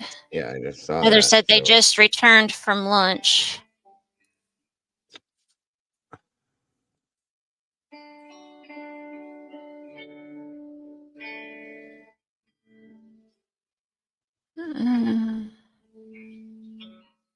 I don't think it's going to be back on. Who's watching part 3 where?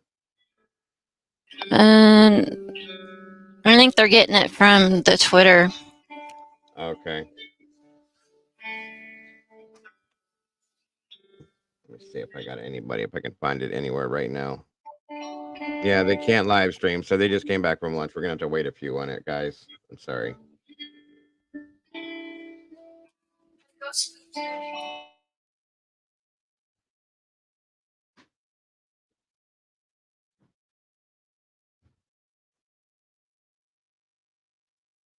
Let's just go back to the poll results and just close this poll.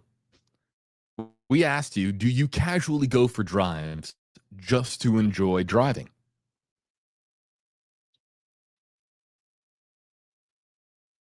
So what do you guys think so far? 46% said yes. 54% said no. We'll end that poll. 9,000 or so votes. Yeah, I think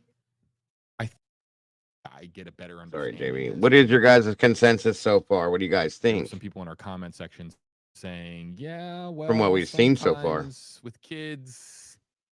Give me some opinions here, folks. Okay. I guess we're gonna have to shut JB up all the way. Marcus is detailing her experience with investigative genetic genealogy, including her own self-taught education on the subject and personal mission to find her biological father, which began in 2018. There we go. Wow.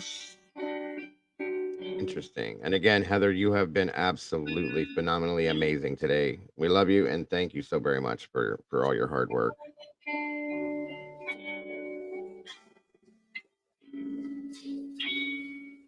Yeah, we'll just have to hold off till the next break. It shouldn't be too long, and then we'll be catching it up from there, guys.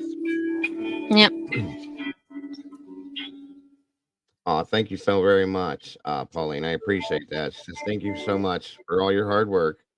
I'm not a member, but always listen to your conversations. I'm so sorry for the family and the injustice that is so apparent. Amen, Pauline. I thank you for not to be a member. That's okay. You're still part of the family if you listen.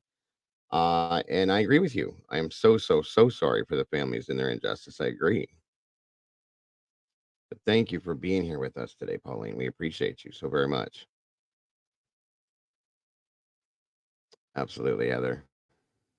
Yes, she is amazing. Great updates, all of it.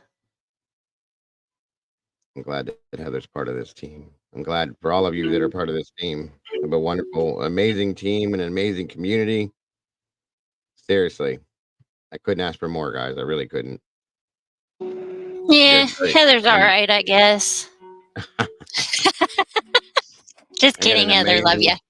I have an amazing co-host, an amazing team of moderators and researchers.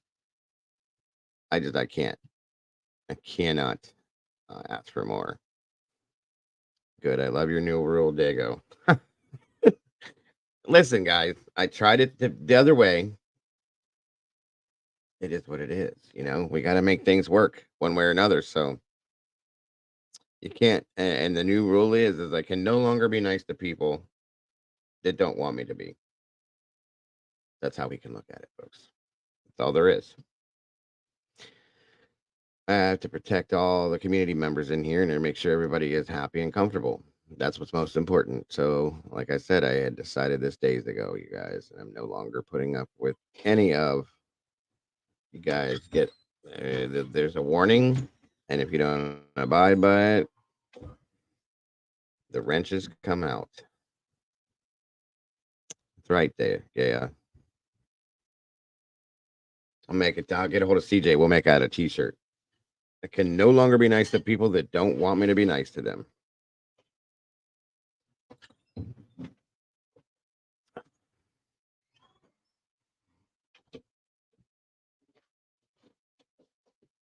Thanks, Pappy.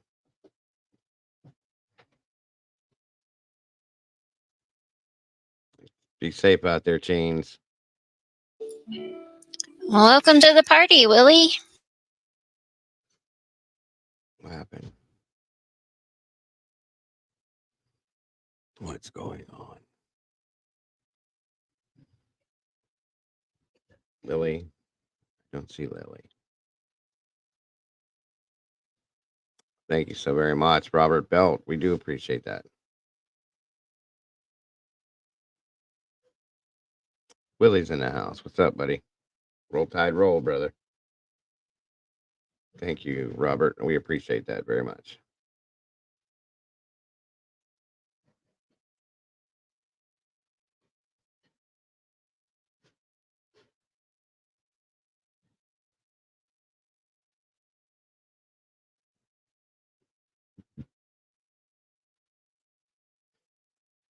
Did Thompson say they don't have any documentation from the lab from the other 3 DNAs discovered?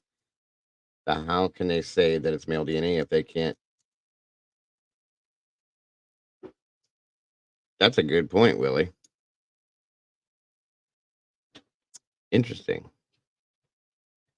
You would have to have some form of discovery on it if you knew it was DNA, right? Or Right? male DNA, right?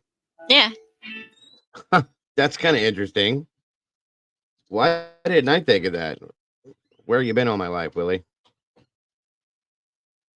The defense is killing it. The judge is good. Yes, I do. I do agree. Yes, that. This means Hurricane Brandy can come out and play with rude people. Yes, you can, Brandy. I have opened the door. Oh boy. Couldn't it be BK? No, they're saying they have. They said they're well, I mean, I don't know. I think they would have told us that, wouldn't they?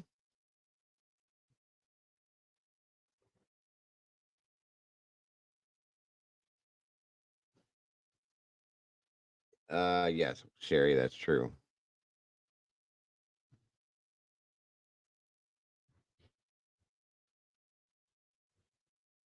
Oh, good Lord, Deborah, please be safe up there. I heard we're under a bit of a air quality alert too. Again, I don't know if you guys are having that, Mama Bear, but we are again. Really? Jeez. I honestly haven't paid attention to my phone today a whole lot, so. We are. Yeah, I woke up to it this morning. Yeah, I don't think we do. Just weird. It must be going around you guys somehow. Could be.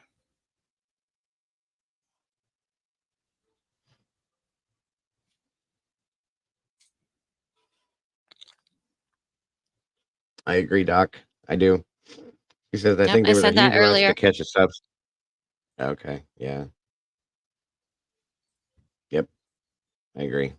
For sure.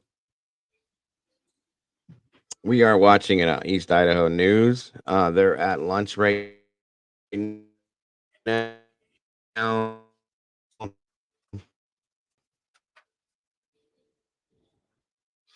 And I don't think anybody else has it past this point because by about, what did it come out to be, like 25 to 30 minutes or something like that? You went a little robot on me. What was that?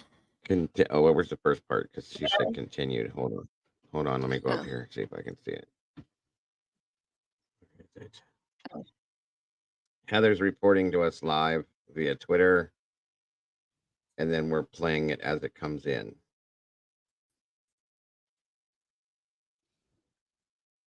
Or I don't see Heather's the first part of it. She moved to the DNA DOPE project, which takes on adult criminal cases by helping law enforcement identify unknown remains. She worked with the project for about 2 years. Now they're talking about oh Lord, what is her name? The witness that's on the stand right now.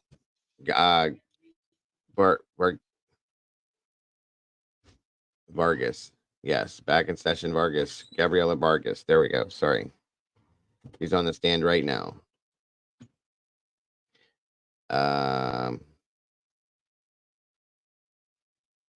Vargas says Vargas trained new recruits and volunteers, checked their work, made sure documentation. Where'd the rest of it go? Vargas says she's worked around 25 to 30 genetic genomes or cases for law enforcement. Okay, now I need to find the other one and finish. There it is. Vargas, is it going to come up or not? There it is. She trained new recruits, volunteers, checked their work, made sure documentation was clear and accurate, and made sure that the genetic genealogy match was properly suited on a family tree. There we go. Oh, la, la, la, la, la, la, la. Good to see you, Dancing Queen. Thanks for joining us. They don't know what happened to the unknown male DNA because they didn't bother with it because BK fit their whole case. I'm telling you right now, I hope to God they somehow didn't lose it. Oh, good Because Lord. I can see that happening at this point. Right? Oh, good Lord. I mean, am I wrong? Right? No. This is insane. No.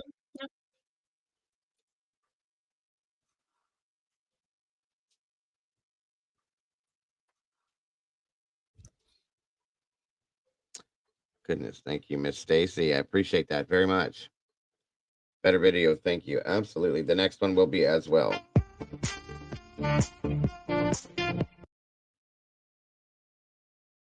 They'll say we lost him. That's what I'm saying. It almost comes, you sound like a robot. Do I sound okay? You sound okay to me. You sound okay to me. I hear feedback Sorry when I about that. talk. I hear Whoever. feedback when I talk. I don't. I don't know if it's on my end or your end. If it's on my end or your end. Thank you, Carol. I'm not getting anything. And again, thank you for the super chat, Stacy, so very much. Maybe it's my end is. I StreamYard's doing goofy things. I'm watching it do it right now. Oh. I'm so sick of the StreamYard crap. I don't like hearing myself talk. After I'm done talking. Mm-hmm.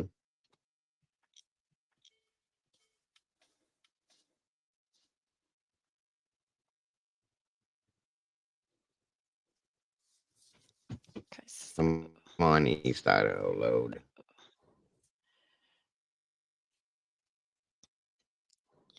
Lisa said I have an echo. Genealogy. Lisa said I have an echo. They're back. Your Honor, I'll speak about Gabriella Vargas now.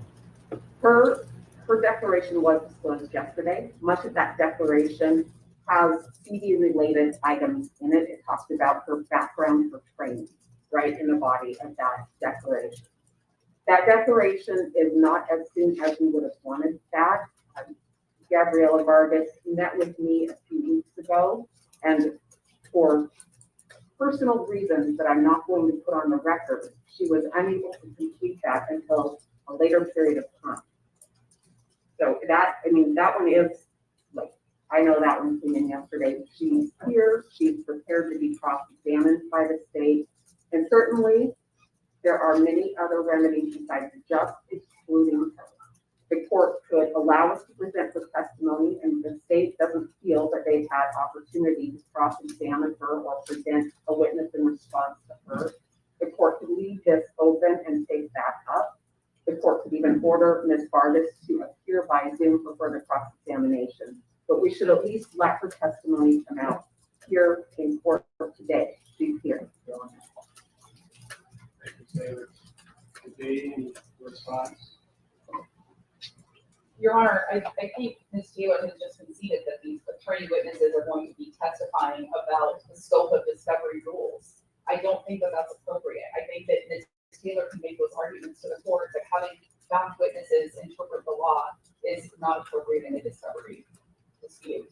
As to Ms. Vargas, our understanding was that there were 3 witnesses testifying today, and that was our understanding up until yesterday when we got into town. So we would ask that Ms. Vargas be excluded. And I would note that we made our objections to these witnesses clear when we asked the court to disregard the contents of their declarations in Mr. Nye's reply brief. Certainly, we're going to put that same objection on the record. Thank you, Your Honor. Thank you. Well, couple of things. I'm concerned about these opinions about sort of constitutional law or the procedures of discovery. I think that's fully capable for all of the council here and for me. Those are going to be my decisions. However, in reading through, and I have read through all of the declarations,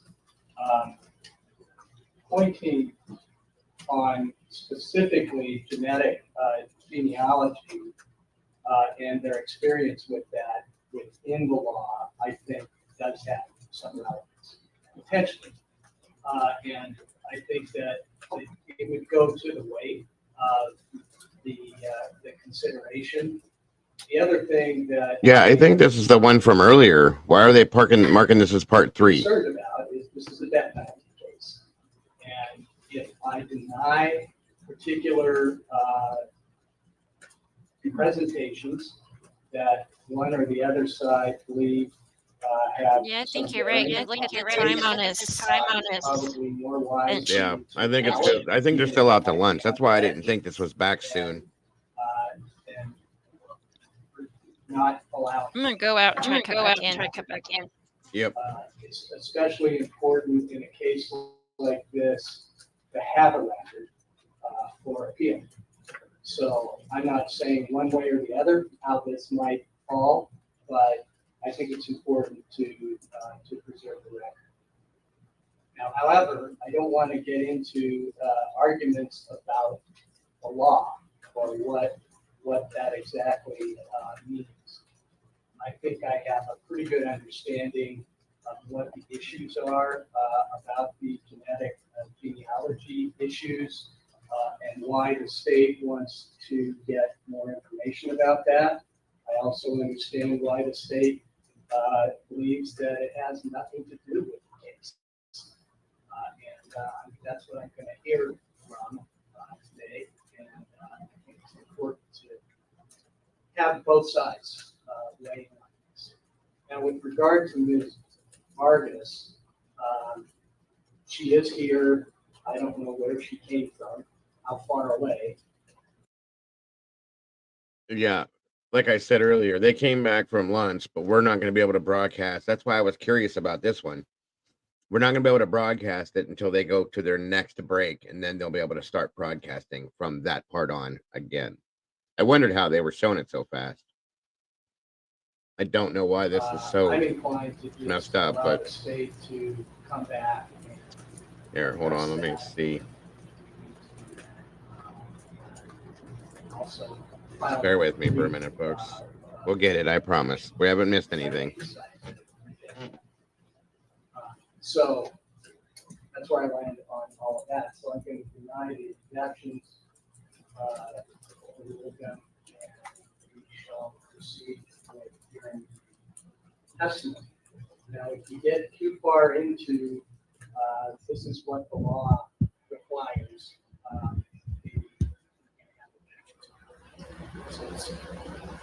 Okay. Thank you. So call your first witness. Your Honor, if I may, one point of clarification. It occurred to me while listening to the court talking about genetic genealogy and really that being a focus. There are a couple of other areas contained in the motion to compel that have to do with the other DNA that the state doesn't have complete discoveries to us that are included in that third motion to compel that are up for today. The big focus has been the genetic genealogy piece, but I wanted to make sure that that was still in the scope. Well, my understanding was that the state did provide all the information about the laboratory, we'll say the laboratory DNA that was, that analysis was not related to genealogy DNA. Am I mistaken about that? What are you saying that they didn't provide to you?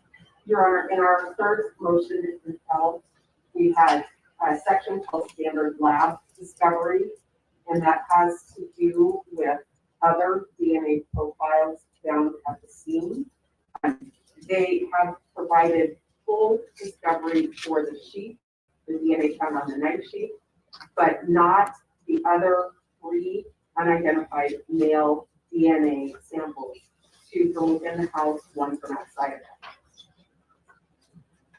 All right, so if I'm understanding your question there, or your assertion that we're talking about 3 potential analysis DNA that was provided to you that has no connection to Mr. Kohberger. Correct.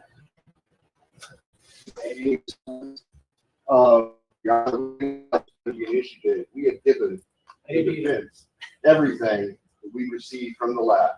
They've asked for DNA workups on other people. To the extent that they don't have them, they weren't done. We can't produce something that doesn't exist. We've provided everything. There's one outstanding lab report that relates to the forensic examination by the lab personnel of the crime scene itself. Will be receiving today. That's the only outstanding lab report. Everything else, along all the notes, is what there is, and it's been provided to the defense. I mean, they're hoping that there's something else there. It's not there. Taylor? Well, Your Honor, it's part of our third motion to compel. It's still something that we don't have.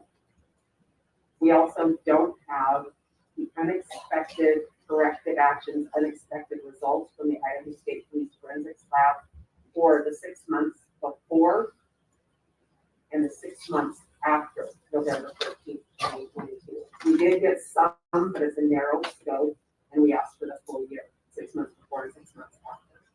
That's also in our motion.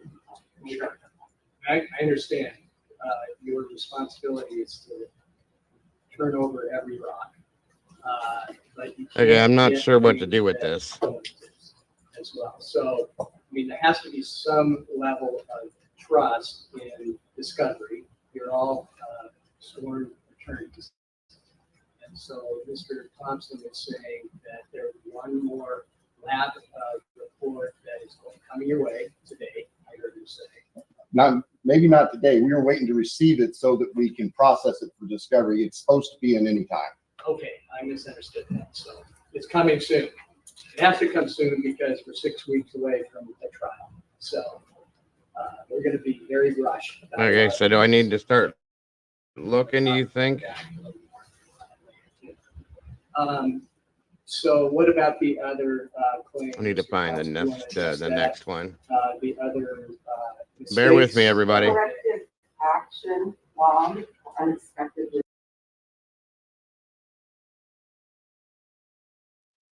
Bear with me, bear with me.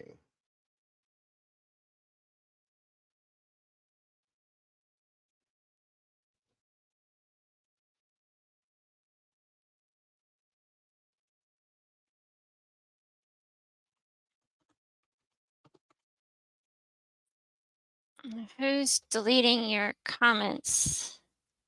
I'm sorry? Skincare Carrie said, I guess I'll stop commenting in chat since they get deleted anyway. I haven't seen anybody's. Nobody deletes comments in here, Carrie. What was it that was deleted? Because I'm looking and I see. I don't see anything from her. There's nothing being deleted.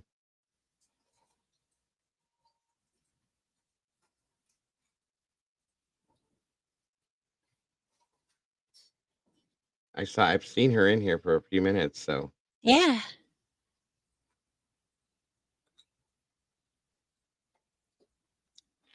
Judgmentalist said, I don't think it will be streamed yet, Dago. I didn't think so either, but I'm trying to keep up on it, guys. Has anybody deleted any comments with Skincare Carrie? Any moderators at all? I didn't think so, Heather. It probably froze. That's probably what's going on, hon. Skincare Carrie. The chat backs up and it freezes up. It's okay. It's okay. No worries. I've had people think that's happening before, and then when the chat starts rolling at some point, because there's almost 500 people in here right now, and it backs up a little bit, and it seems like it's like taking too long. No worries though. Yep.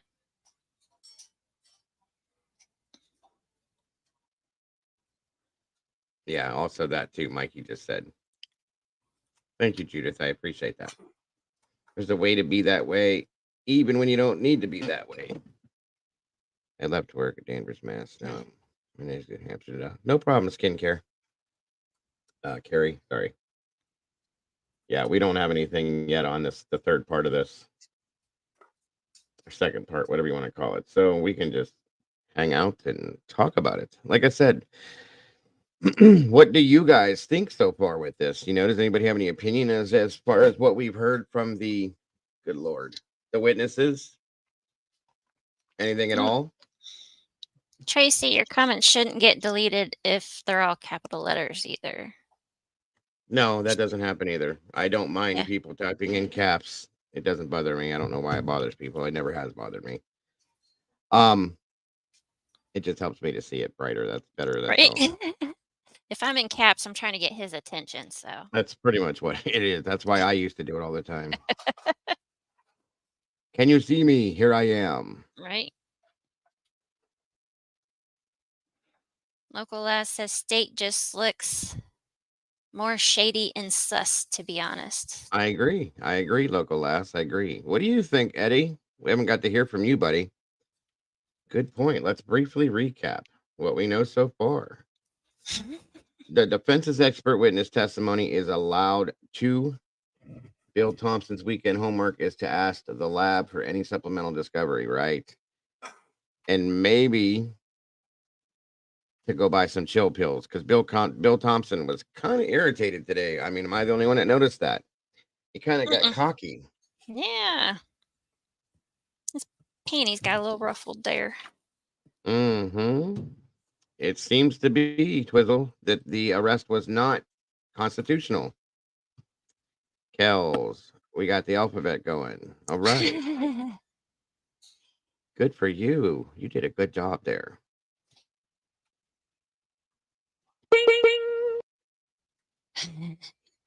Evie, I think he's innocent until proven guilty, and I see no proven so far, in my opinion. That's it. That's it. No worries, Nikki. No worries. Hold on a second, Mama Bear. I gotta grab some. Okay. Bill needs to eat a cookie.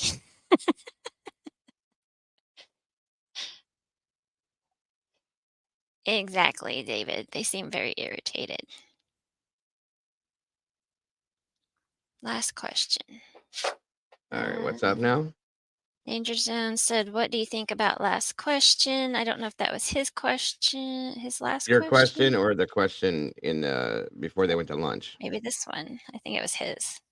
Why did not find out about the knife sheath until December 30th? I said that before. Can't say it was to protect the investment. Obviously, whoever left it behind knew it was in Ellie's hands, and they had no shyness about vehicle info. Very good point, Danger Zone. Very good point. Does the chat only go back so far? I donated $4.99 with a comment and now cannot find it. Oh. Yeah, it probably will back off after a while. But let me go look over here for a minute, because I can look in the YouTube side of it. You know, Was that Catherine? Yes. Did you find it? Yeah. Yeah. It's right there. All right. I love this, Dago. Can I please say, don't we all want justice? Amen, Catherine. And thank you so very much for the super chat.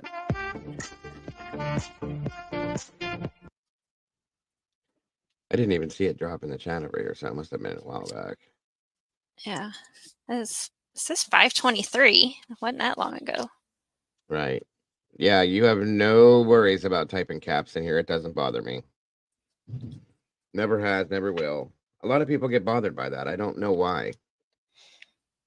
Like I said, if I actually do it to my kids, they're like, "Why are you yelling at me?" I'm like, "I'm not. I just forgot to turn it off. Calm down." I always type in caps because I'm blind. So that's true. Oh. Who's Santa? Santa's he's Thompson. Thompson. Yeah. Yeah. to think about it a minute. Yeah, I know. I was going to say the same thing to you guys. Altered. That's a good point. Just imagine if we would have actually had a preliminary hearing, you guys. Do you realize what would have happened? Wow. Wow. So here's what I'm going to do, just because in the background we can watch this as it plays out until the new one jumps in without the volume going. Right. Katrina said the state didn't want the preliminary for a reason. Just like they don't want this to happen either. Because if you've noticed, everything that has happened today so far, the state objected to it beforehand. And we see this guy knows exactly what he's talking about, and so does the other lady. Good point, Dinky. If there was a prelim, we probably wouldn't be sitting here right now. I agree, Carolyn, that the prosecution did this to themselves. That's a fact. You know what? That's funny that you said that. Where did that go? Knowledge is power said, I'm starting to think that there was never a sheath. Heather Todd, said, Thank you. Thank you, Todd. I love that you love this show, brother. Vargas is detailing workarounds, loopholes that exist within the various genetic genealogy databases, ways that you can see names that you shouldn't, evade agency restrictions, see things only law enforcement should have access to, etc.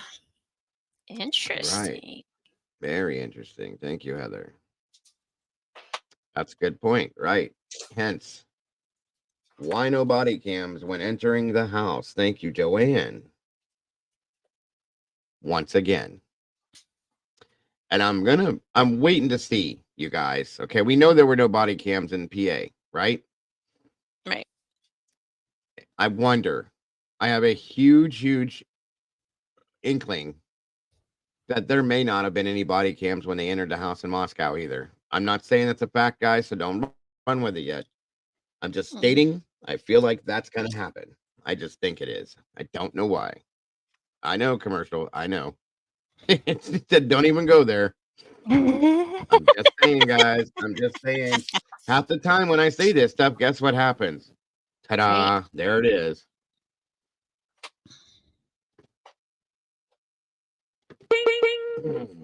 Like I said, maybe. We'll see.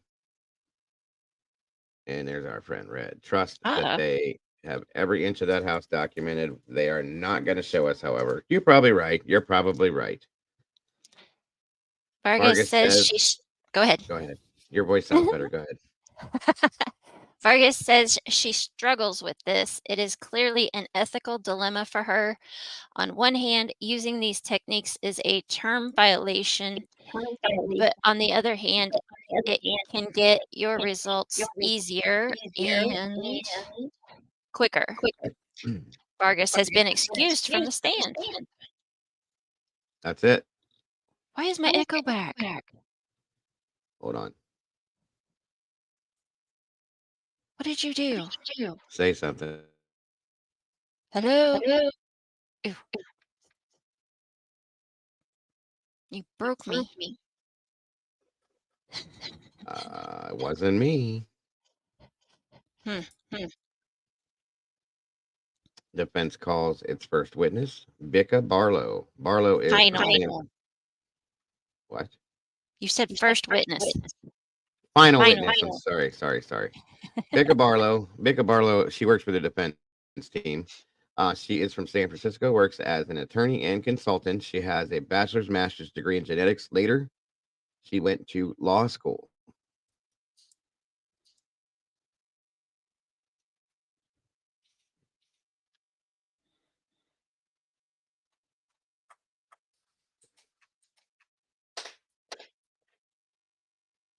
I still don't know why there's an echo. That doesn't make any sense.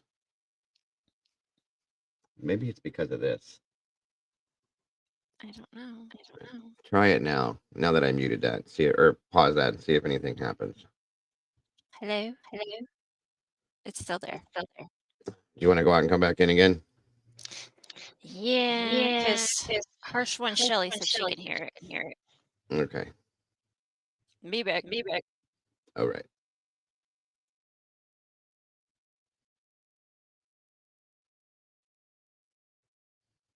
Can you hear me now? I'm still here.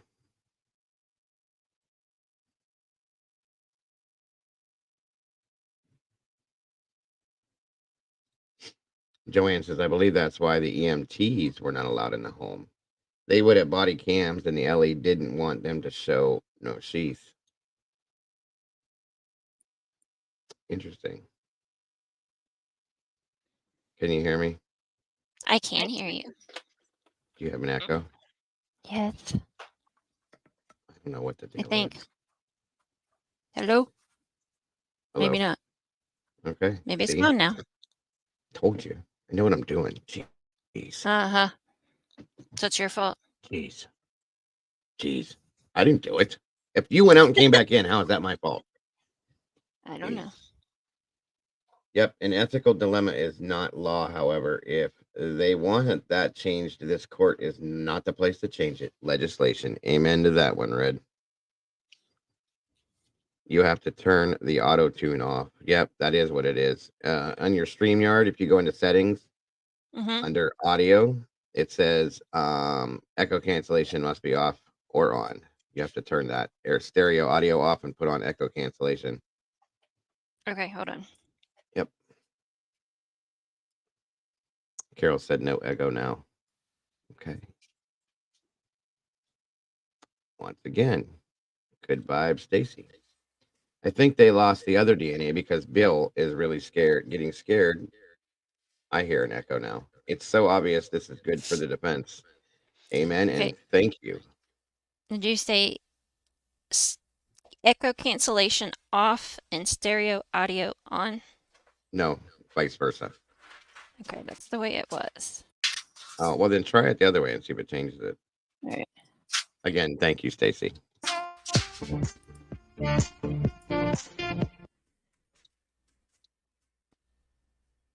I'm scared to talk. I don't hear it now. Oh, yes, I do. Maybe. How about now? Maybe not. No, I think it's good now. Can you hear me? I can hear you. Okay. All right, Lisa said I'm good, so hopefully I'm good. All right, we're good. I think so. What? What's Brandy yelling? Nothing. She was talking about something.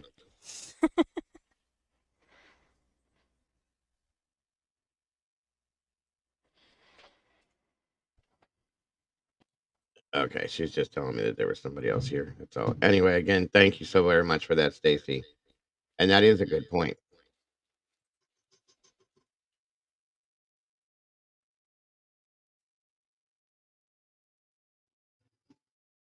The echo has been resolved. Yay! Because that's annoying. At least 2 weapons were used. They've been lying the whole time. I don't want to call it a lie until it's proved to be a lie. All right. And it says Barlow is helping consult the defense on discovery, in this case, helping the defense understand what it has and what it doesn't have. She says, she says he has identified areas where discovery is missing. Oh. Really? Uh-huh. No, Charlotte, they are Yep. not. Wow. Interesting. Missing discovery. Court proceedings finished? Not yet, sorceress. Good to have you here, though. Well, Judas just said everything I'm saying is repeating. Everything I'm saying is repeating to me. I can hear it. I don't know what to do. Let me check.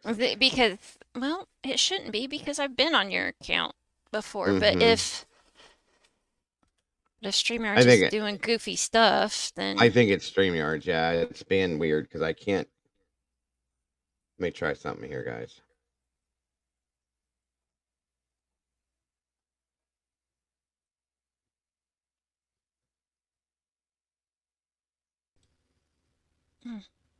Tell me how this sounds.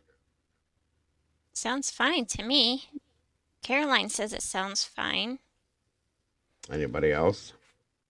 Anybody else hear an echo or repeat? Red said no echo at the moment.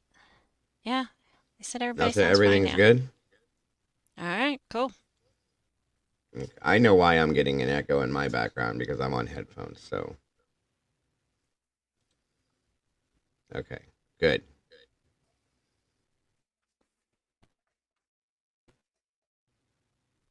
Heather said she doesn't know if those profiles were uploaded to the proper genetic database. What? How are you going to upload them and not know what the proper one is? Wow. I told you guys, like, I want to see how people react to this now that said that this was the proof. This was it. You know what I mean?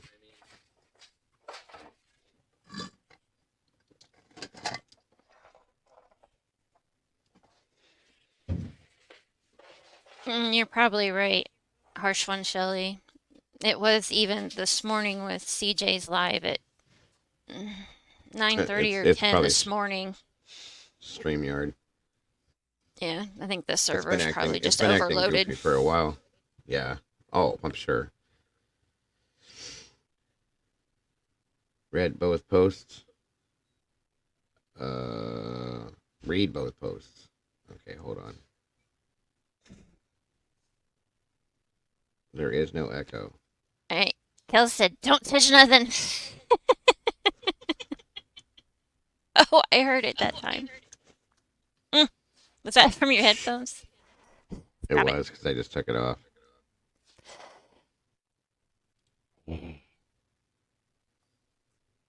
Thank you, Heather. 8 means big change is about to happen. Yep. So what do you guys think? What do you guys think if the judge rules on this that it's not, it's not valid? If that comes back, based on what that testimony's been today, I guarantee you that they're going to allow for the ex parte hearing. Did we miss one, Heather? I don't see the other one. I couldn't find it. Did it go back too far? The only one I saw was that. Where'd it go? There is no echo. There is no echo. I'm looking.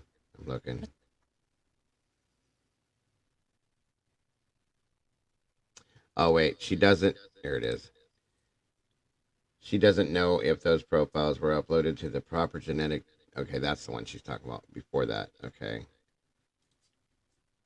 Now talking DNA profiles, an aspect Barlow believes is missing in the Brian Kohberger case. There are 3 other unidentified male profiles that are missing from the data from the defense files, Barlow says. That's the one she wanted us to read. Okay. She doesn't know if those profiles were uploaded to the proper. Okay, that makes sense now. That's what she was saying. Sorry, Heather. Still, how do you not upload them to the? I know. Brian Hoffman, what are you doing, buddy? Brian. Good to see you, brother. Opinionated, welcome. Do you think the car and pings are enough if they can't use Ancestry? I don't think they should be. I don't think they should be. And here's why. Because the car, there was no DNA found in the car, so how can they use the car? Thompson interjects and says the 3 unidentified male samples were not qualified to be uploaded to the database.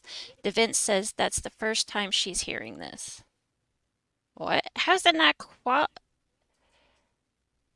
samples were not qualified to be uploaded? How is that? What makes it not qualified? This is stupid. That's stupid. Thompson does not seem pleased and says that's a mischaracterization. No, it's not. Thompson is unhappy because he's not winning right losing. now. Yes. He's not getting his way right now, and they're proving that the state's case is bullshit. God. They saw the car in front of the house at the time of the event, okay? But they didn't see him get out of the car, go into the house. And they didn't prove that it was him in the car. That's another problem. Yeah. And there's no evidence from the car. As of right now, Christina, no, they haven't investigated, nor at least they haven't stated anything with the other 3 DNAs.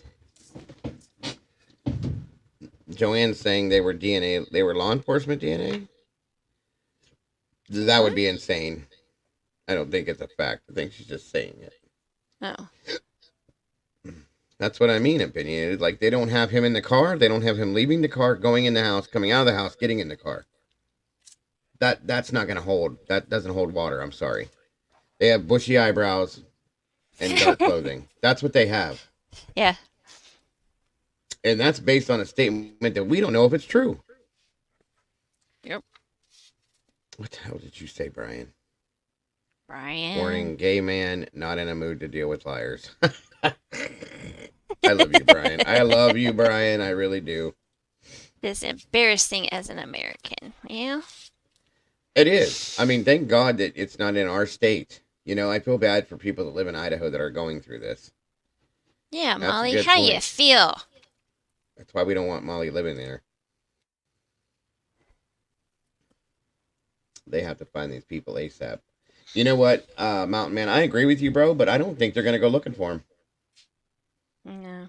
If this comes down to the point and they find Brian innocent of this, they find that he's not there, he's not involved, he's not related and anything like that, and they let him go. We've had this conversation a few times. I don't think they're going to go looking for him. I don't. And again, like we said, did it, sweetheart. Sadly, it's gonna be a sacrifice. These 4 kids lost their lives for nothing. That's the horrific truth at the end of this. If this does not turn out the way we want it to, the defense already put him in his car. No, I know that. That's what I'm saying. That was done, yes, when they said that he likes to go for drives. But they didn't prove. That's it, right? Yeah, you're saying it. They didn't prove that it was his car. You know what I mean? That's the problem. We don't know that car was Brian Kohberger's car yet. That's the issue right there. And they don't put him in that house with anything. Nothing. He's not in the PCA, so that it just doesn't do it. There's no ignorance, Nancy. Don't worry about it. The only dumb question is the one that you don't ask. Excuse my ignorance, but can they no, they couldn't, hon. They couldn't let him go. They have to go through a whole process of all this and that and everything else. He won't rule today anyway. I can promise you that. All right, Tracy's getting frustrated. She wants to know about the cigarette DNA. I've tried to put it up there, but the chat keeps flipping every time I go to click it. Where's it at? I'm looking. I got it posted up there. Oh. I don't know. That's a great question, actually, Tracy. I'd like to know more about that cigarette. I don't think it's very important. And I think it may have been discounted already. Don't quote me on that, folks, because I'm not 100% sure, but I think they may have discounted that already. They just stated they found it.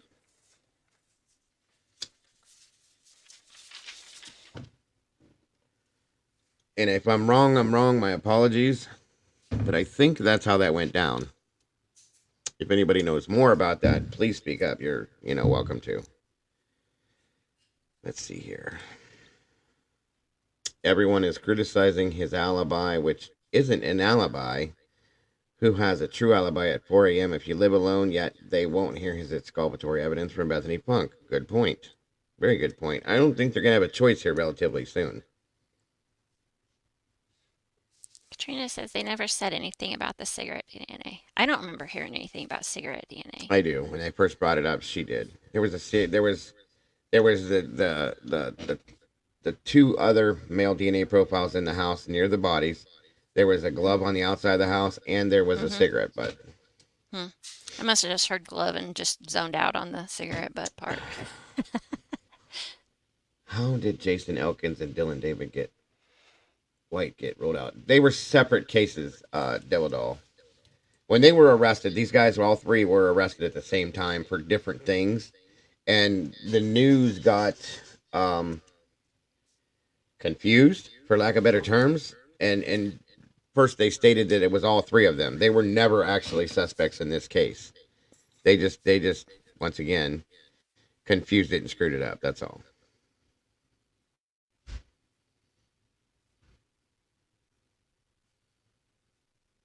Don't bite my head off.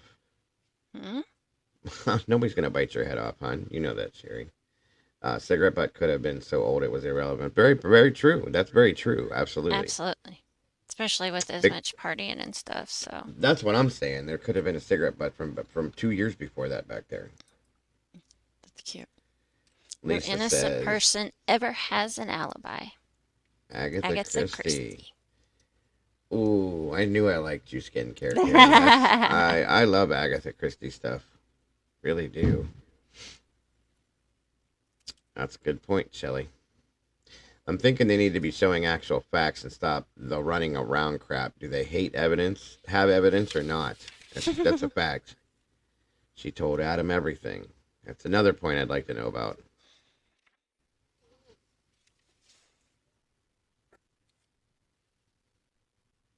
Somebody wouldn't give DNA, so they got it from cigarette. Yes. And you know that Brian Kohberger could have denied that swab. You understand that, right? But he didn't. He offered it up voluntarily. That tells me something else. Nope.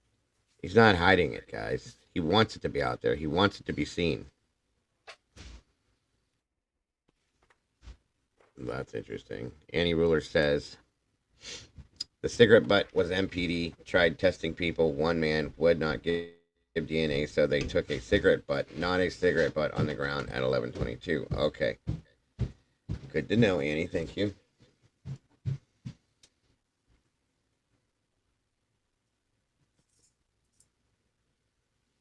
Caddy Sunny.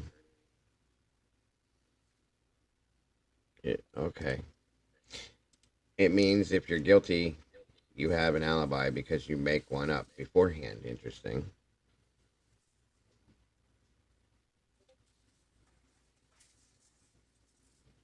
Lisa Oldham says, I think they had a warrant to collect BK DNA in Pennsylvania. There we go.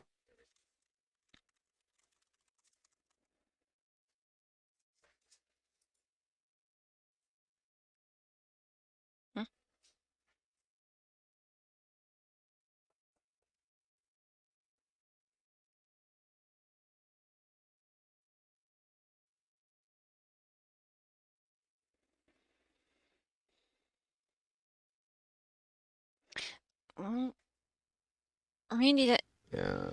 what you would think, but I don't know that that's the case. What's that? If sheath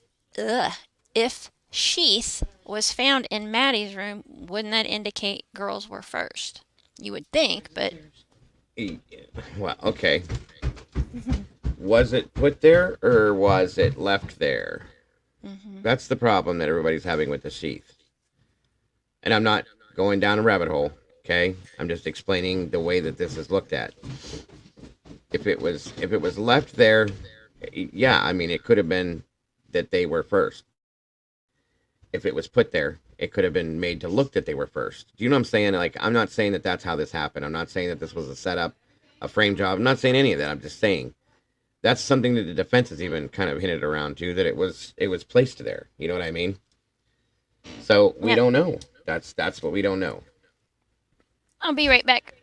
Because I personally think that Ethan and Xana were first. I think they were targeted first. That's my opinion, and that's only my opinion.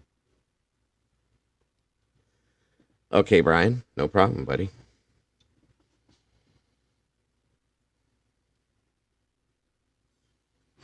Richie 7G. Yeah, he basically admitted, the defense admitted he was in the car. That I misspoke on that. That's not what I meant to say. He was in the car driving around, but they didn't prove that it was that car, is what I'm saying. So apologies for that, guys. My apologies. I can agree with that too, Tracy. That should not have been done that way constitutionally. I highly agree with that.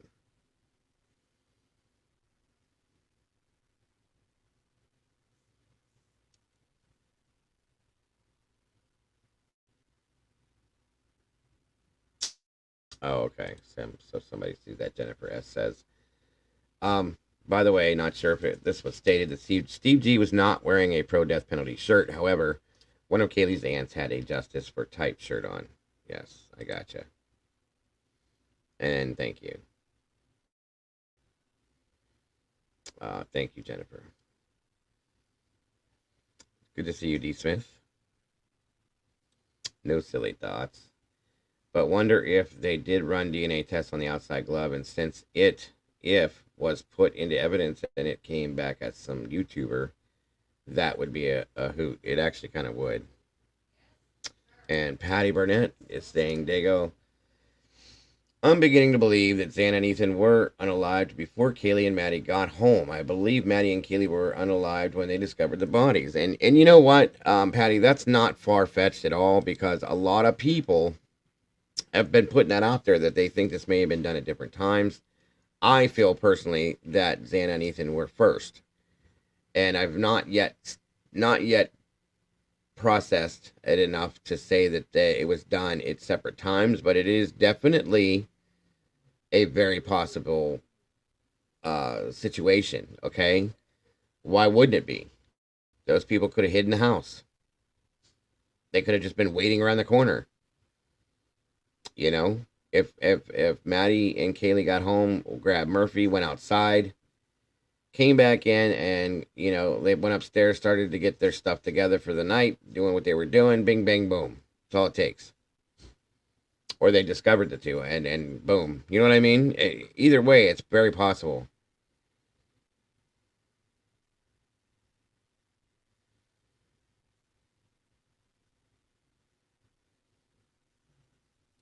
They definitely are, Katrina. They definitely are. Goodness gracious. What's this here? Tracy S. with a $20 super chat. Thank you so much. Yikes. Killer, a.k.a. killers, are slithering around. No one is safe. Steve's going to sue their... Yes, I can agree with you on that one, Tracy. And thank you for that super chat.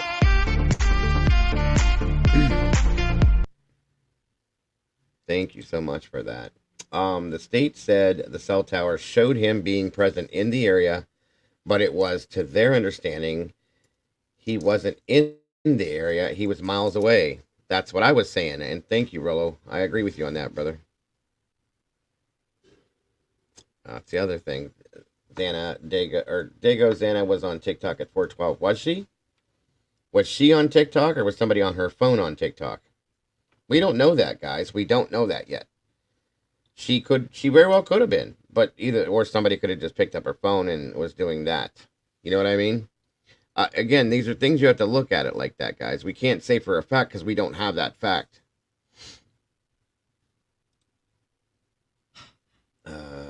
What's happening here?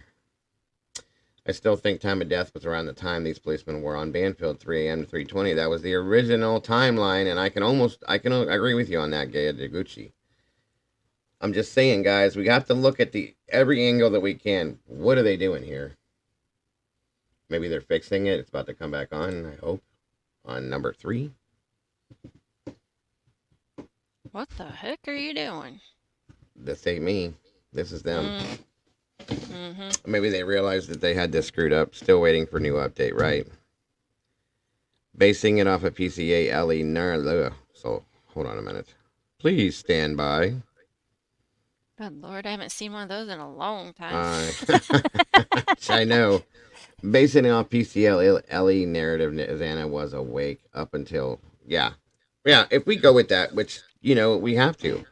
We have to go with their PCA, unfortunately. That doesn't mean that we can't think something else in our mind, but, it is what it is, you know.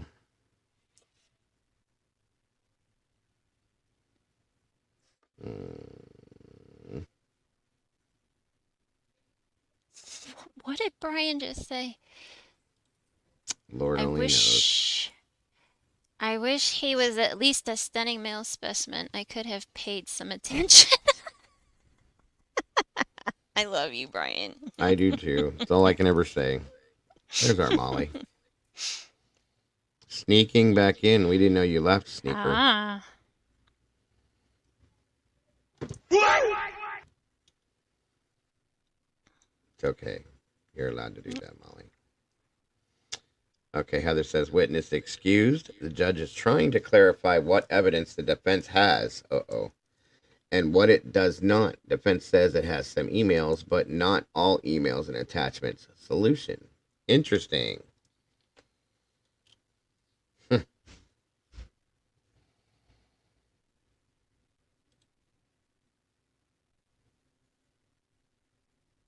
I agree, Gemini. It's okay, Lisa. Yeah, 100%, Rolo. We agree. A lot of us agree with you on that one, buddy. It makes a lot more sense that someone in their inner circle with more personal motive did it. And I agree with you on that too, Mountain Man. I really do. I still want to know why Dylan begged Kaylee to come back to be her +1 for that party when there's so many other people she could have just asked. It was that simple. That bothers me. Yeah, that's interesting. Read second part. Wait, what'd you say? Read second part. Guess you missed a Where? part. I'm not sure. For what, Heather? Mm-hmm. I keep doing that. I'm sorry, Heather. I think I it's because don't- the chat jumps. It is. Defense wants the judge to order that it goes to defense. Judge wonders aloud if it actually does exist. Oh, thank you, Heather.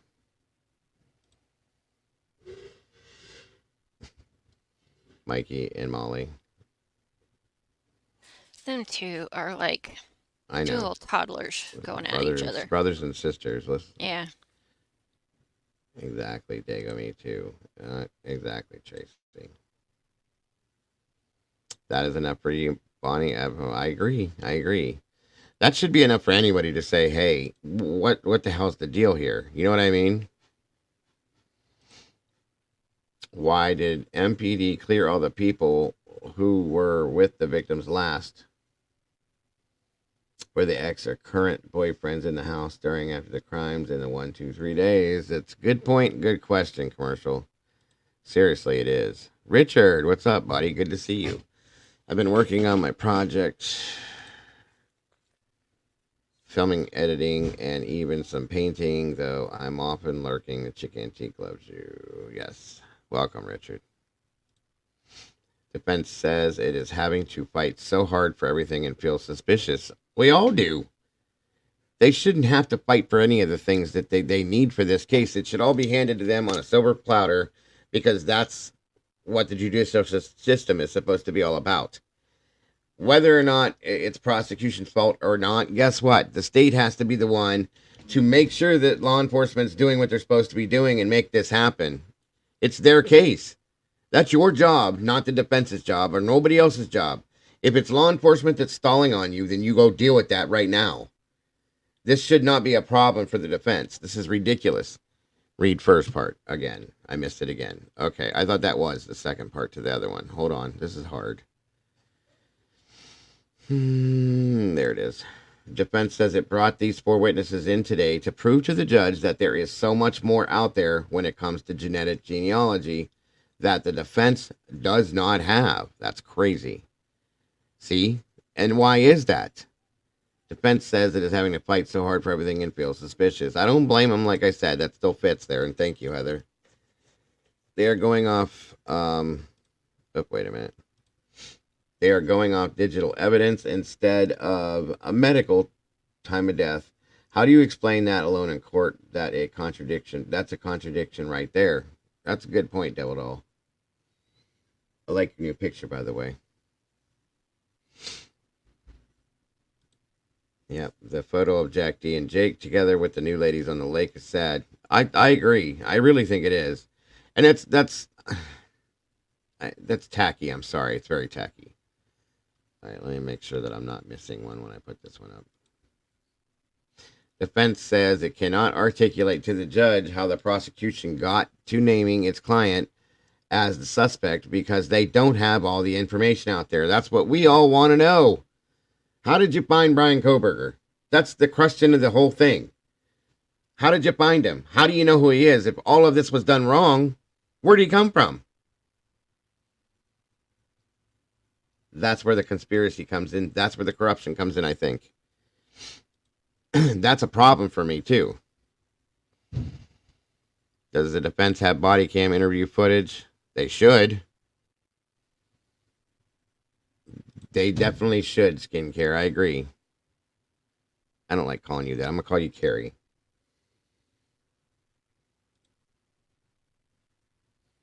His mouthy sister. Part 4. Judgmental. Is there a new... What are they waiting on here?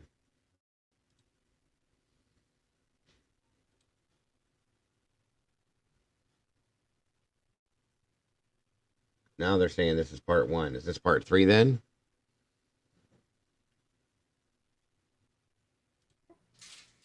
Goodness, don't they know how the numbers go? 1, 2, 3. All right. Because they had part 3 labeled and it was actually part 1.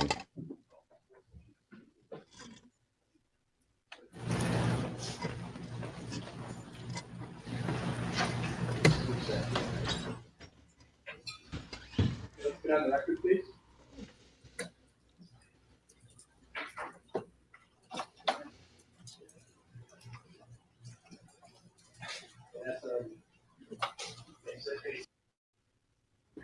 Notice of defense of alibi.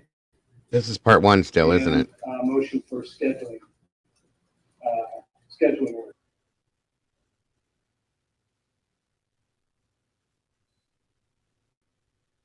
Second motion to stay proceedings. Is this still part 1? Alleged irregularities of the grand jury. And from the state, we also have a motion to compel notice. What'd you say? Yeah, they're all saying it's part 1. Okay. Part 4. For advice, here we go. guidance, help. The second company that I worked for was more of a team structured way of working cases, and that was at the point when I began actually training all incoming volunteers that wanted to get to learn how to work these cases. That first company you worked for, what was that called? Identifinders International. I'll be right back real quick. How many years did you work for Identifinders? Just over 2.5 years. This is Mrs. Vargas. Investigating genetic genealogy and other teenage work. Yes, with Identifinders, I only did suspect cases, so only murder and rape, violent crime cases. They did not do DOE cases at the time that I was working with them. So you're talking about those kind of cases that you did, those were for law enforcement, you were identifying somebody that was on. Yes.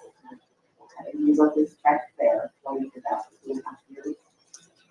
Yes. The next place you worked, what was that? The DNA DOE project. What do you mean by that? You mentioned that. DOE is an unidentified remains. The DNA DOE project specifically takes on adult DOE cases, not baby cases. So I work those cases on my own with my company, but it's identifying not suspects, only unidentified remains.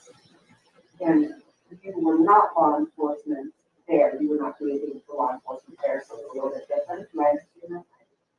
So for both companies, we were working on behalf of law enforcement. We would contract these cases with law enforcement, but law enforcement was not in fact working the case. The genealogists were working the cases. For law enforcement to get it answered? Yes. All right, and so how long did you work at that? I was with the DNA Doe Project for about 2 years. And is that where you did some teaching and training about genetic genealogy? Yes. From there, where did your career take you?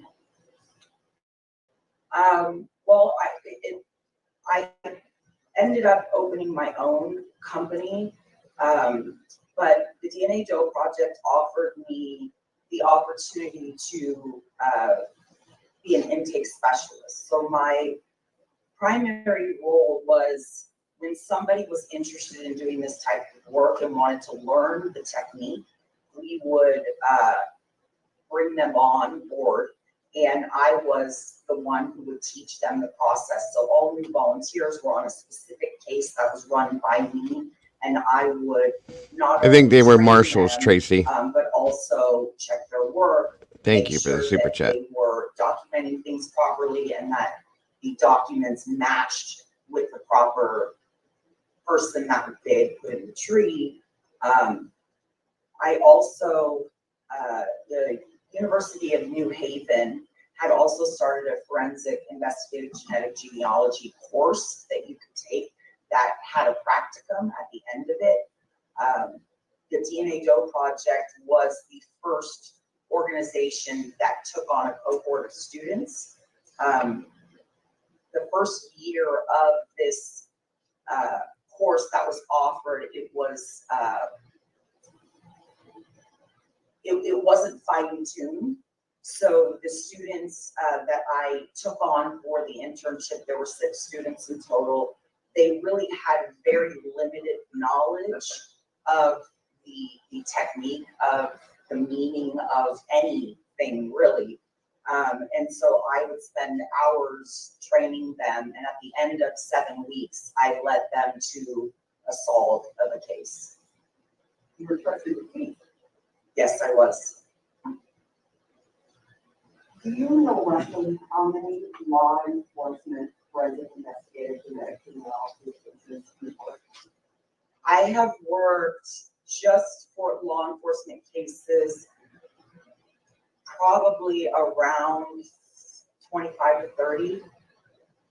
And the Doe Project, how many of those kinds of cases? So that would include all cases. The 25 includes the Doe cases? Yeah, it's about 25 to 30 would encompass any case that I have worked that is law enforcement case, not including the cases that were unknown parentage cases. And of the other kinds of genetic genealogy, how many times have you worked with case in genetic genealogy other than that? How many cases? Minimum 25. I still have people every day who, it depends. Some people just don't know what any of this means. And so it's as simple as just looking at their matches and explaining it to them, and they do it on their own. But actually working cases, probably another 25 to 30 that are just unknown parentage cases. And have you testified in court? I have not. Let's talk about what did you do. How did you get involved in our case? I was contacted by defense. Well, I take that back. I was contacted by somebody in this field. I don't know if I can say who it was or if it's relevant. Asking if I would be willing to talk to the defense. And I agreed, and I had that, it was a Zoom call in which I was asked basically just to explain the process in which I go through from start to finish on a case. So what is from when law enforcement contacts me to when I provide the investigative lead back to law enforcement, what is the process? And that was the extent of my involvement at the time. Ms. Vargas, what I want to do is I want to briefly run through what do you do when law enforcement calls you when you do? What's your first step? So it's a complex, it's very complex. Essentially, law enforcement will contact me and say they have a case that they are unable to solve and they would like to, they like my services. I first evaluate what type of case is it, and are there any, what is the DNA that is involved? Do we have to extract the DNA? Have you already extracted the DNA? So there's a lot of preliminary questions.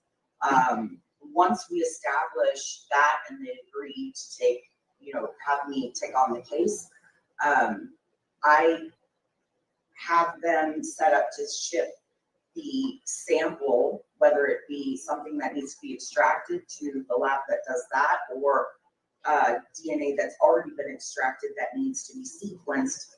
The law enforcement agency will then send that to a third-party forensic lab. At that point, when the lab receives the sample, I essentially take over the case until I provide the genetic lead back to, or the investigative lead back to the agency. In the meantime, I will stay in contact with usually the detective and provide updates on, did it pass quality check in the lab? It's being sequenced now. The data file has been complete. It's gone through bioinformatics. I've uploaded it, to GEDmatch. Do you want to upload to FTDNA, Family Tree DNA, because there's an additional charge for that? And so I keep them kind of abreast as to what's going on, but essentially the case is mine. It's in my control until I am done. And do you, during those communications with law enforcement, do you take their direction? And if they say stop working, you stop working? Absolutely. The case belongs to them. It is not my case. It is not my data. I am providing service for them. The only request that I have is they not have another company work the case at the same time, because it's just a lot of work that you go through. But I am at their direction. Yeah, I don't. So it's not as easy as just getting a profile and sticking it in your computer and having it. Oh, absolutely not. I've had cases that have taken me 14 months to solve.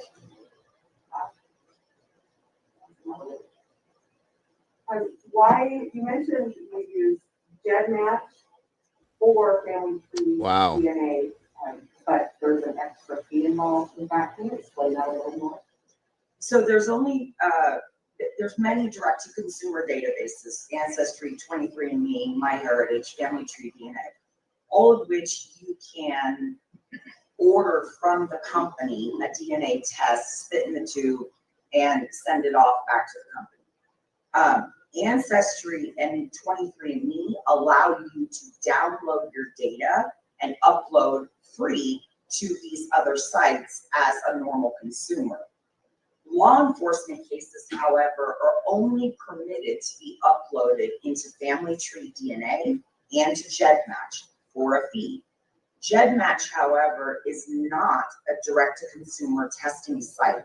It is only a database where people take their test results from the company in which they tested and upload this site to the site to get more matches, essentially, or higher, closer relatives, higher matches.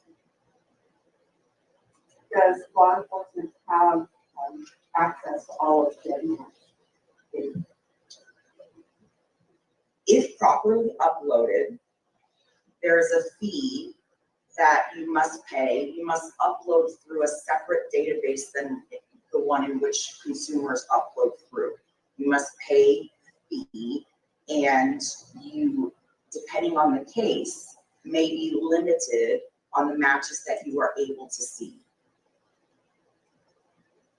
Why is that? The terms of service have changed several times since the Golden State Killer case came out, and which investigative genetic genealogy became very popular. It used to have everyone opted in, then it GEDmatch opted everybody out, and you had to choose to opt into law enforcement matching as a consumer. Then it decided to automatically opt Doe cases in.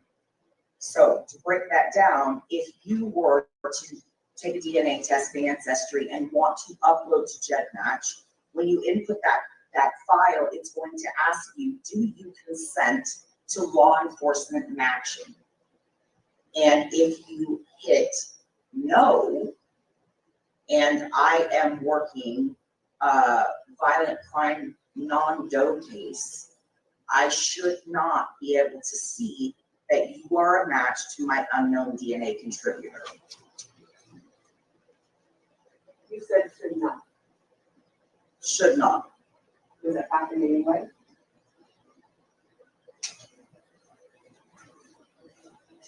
It does. It has. And is that because there's a problem with GEDmatch? It's just if you upload it and all of a sudden these things that shouldn't happen did?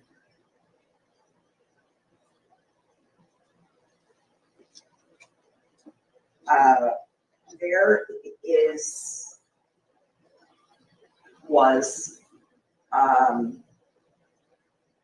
there are a lot of tools that are available in GEDmatch. These tools allow you to make comparisons of two or more people and how they relate to each other and share DNA. One of these tools allows you to compare many matches, not only against your DNA profile that you're working, but also against all of their matches to see if their matches match each other. When you utilize this tool, there is a feature that you can edit the list of kits that are originally selected. What does that mean? Editing the kits? So when you upload your profile, it takes about 24, 48, 72 hours max to batch and tokenize in the system. It then produces a list of matches, okay? And these matches are biological relatives to the unknown DNA contributor. We don't know right away what relationship they are, but they are all biological relatives. Okay? One of the tools is called the matrix tool. And what the matrix does is it compares the match, the DNA profile against a specified number of the profile's matches. So for example, if I run the profile's kit number, they're all given a kit number. If I run the profile's kit number and I compare it to 100 of the profile's top matches, it will in turn compare the profile to all of the matches and all of the matches to everyone on that list of 100 people. Okay? Okay, I see what you're saying. Let me make sure. So you have one person, you get a list of their matches, but this tool also gives you a list of those matches. So it's a multi-step process. So initially, if I am putting my subject's DNA in the system, I don't know who it belongs to. I put their kit number in. You get a kit number after you upload the data. Okay. I put the kit number in. I run a tool called one-to-many, and it's going to show the top 500 matches that this subject has. I then would go to utilize the manipulation tool, the loophole. You would then go click the top match and run their matches. So the top match of your subject's top match, you would run their matches, okay? Once you run their matches, there is a tool that allows you to edit that list of matches.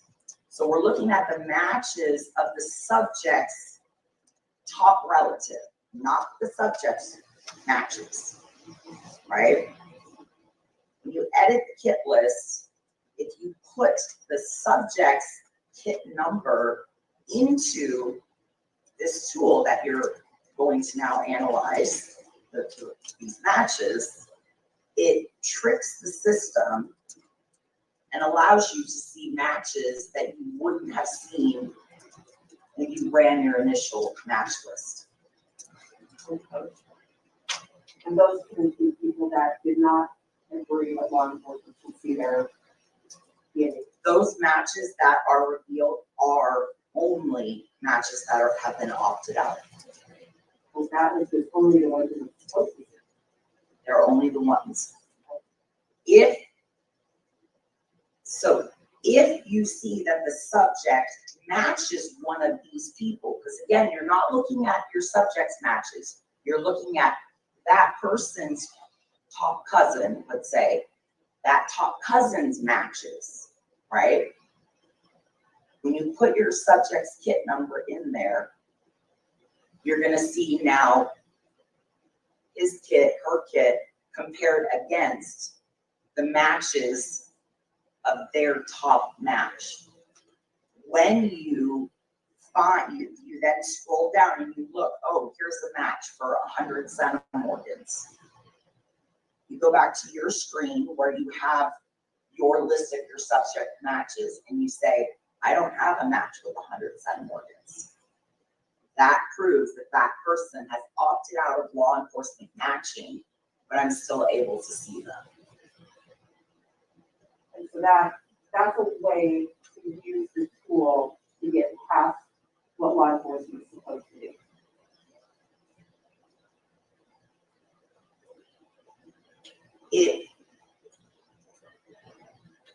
I struggle with this. I'm sorry.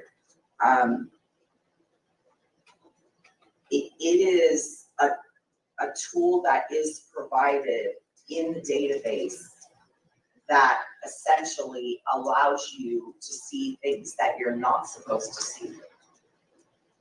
And as a result of seeing those things, you're then using that match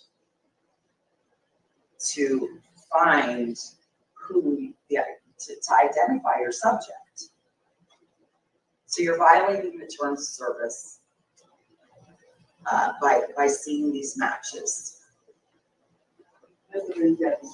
This is in Gen match. How about family tree DNA? That's the other law enforcement strategy. There's two things that I'm aware of in family tree DNA. One is not paying to upload. So there's very strict parameters when it comes to law enforcement kits. One of the parameters is if you as a consumer are a match to a law enforcement kit, you cannot see that kit as a regular consumer. So law enforcement kits can see everybody in the database that have opted in. Now, Family Tree also has an opt-in out feature that is not the same as GenMatch. You have to go into the settings and find it and toggle whether or not you choose to opt in or out. Many people are unaware of this. Another instance is uploading the data as if you were a consumer. You bypass the fees that you're supposed to pay to Family Tree DNA for a law enforcement kit, whereas a consumer it's free. And you also get full access to the database, including matches that have opted out. Does this happen? Yes. If I'm an attorney and I have a case where genetic genealogy is being utilized by law enforcement, and I want to know if they follow the protocols and rules, do I need the genetic genealogy information that, like you produce as a forensic genetic genealogist? Do I need that information so I really know? Of course it If should. you wanted to know what the process was, whether or not there was work product, if you wanted to verify how did you come to your conclusion, absolutely. How about if I wanted to know what the rules were? You would need the data. You would need to see the data. This is the second one. I know.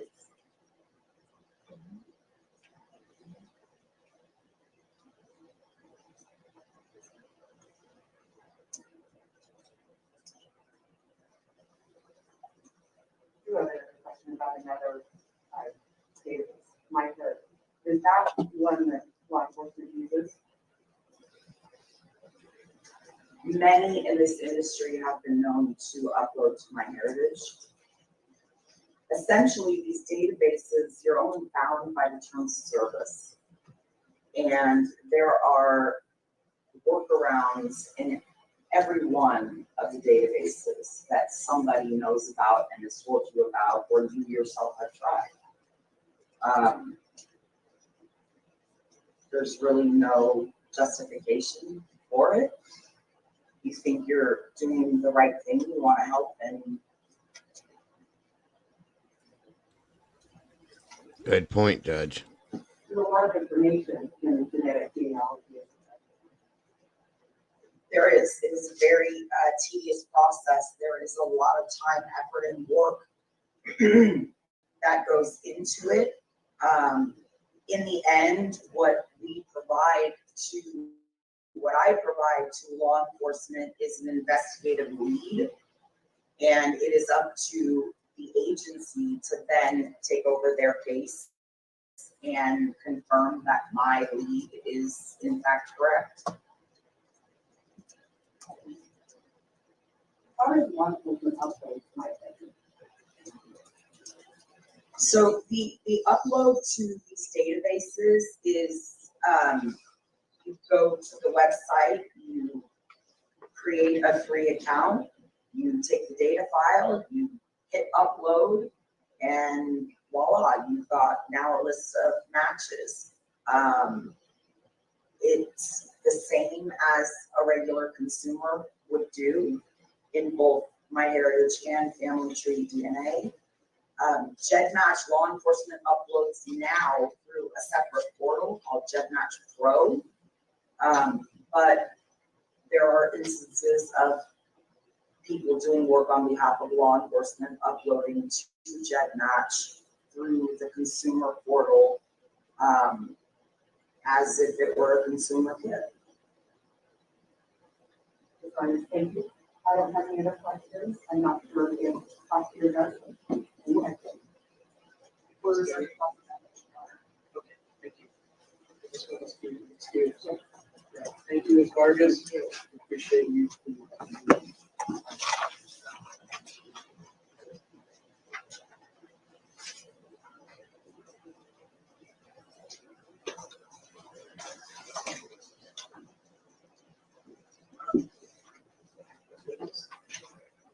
Our last witness is Becca Barlow. She's probably in the small library.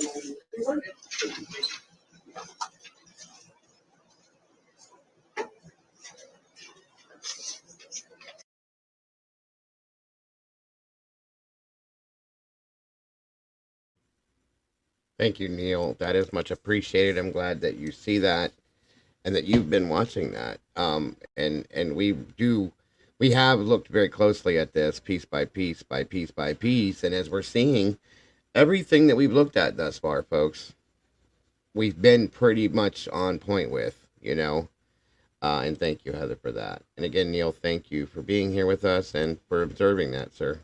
I mean, if I'm down for you,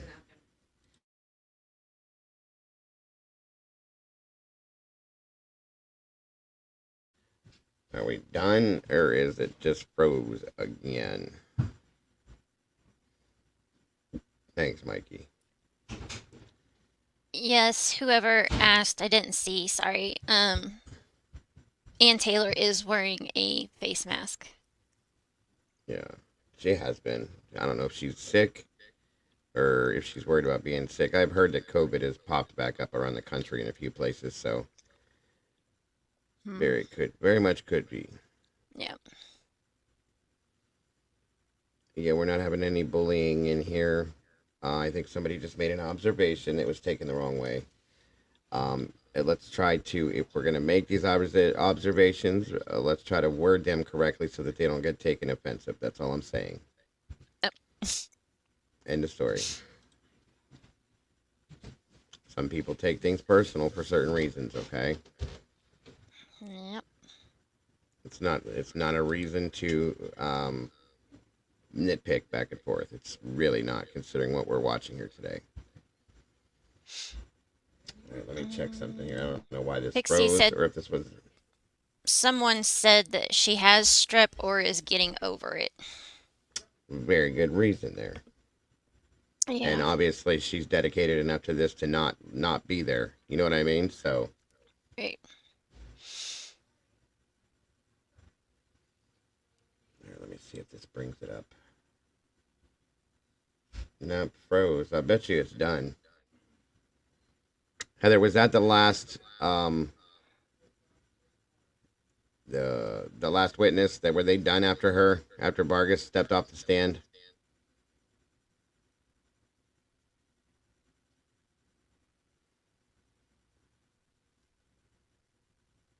Good to see you, Noni McPuppins. Oh, their Idaho News is messing up today with this. Crime Sour, we were just talking about that. Someone said that they think she had strep or she is getting over it. We still So got she's wearing Barlow a to go. face That's mask. right. Becca Barlow. I That don't think should I be can popping hang up. out for Barlow. Yeah, I'm sure. Like I said, guys, I'm not going nowhere. Don't worry. I'll be here till they're done today. Welcome back, Sleuthy.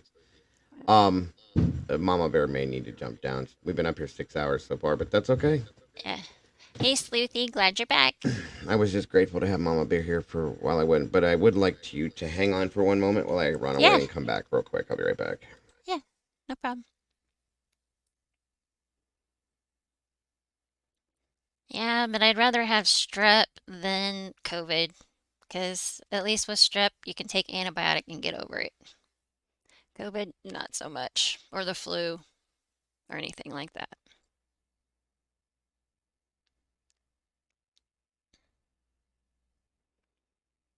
Barlow and another motion. Yikes. Latte, I would think so. Molly, are you still in here? If you are, wouldn't court shut down right at 5 on the dot?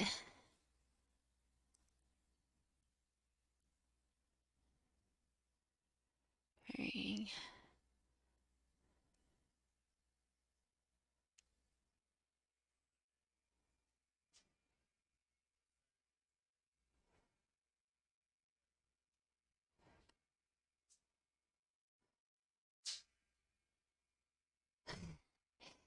Yeah, well, wish it was that way. Twizzle stick.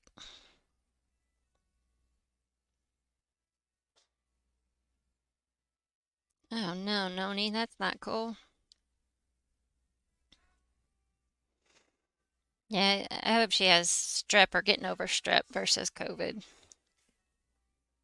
It's only 350 in Idaho, so yeah, that makes sense. What's up? Oh, somebody said it was only 350 in Idaho, so they still have a couple hours to go, or an hour and 10 minutes to get through the last stuff. Yeah, there's one more, and then we're done, I think. Let me see here. They should be jumping back in here in a minute.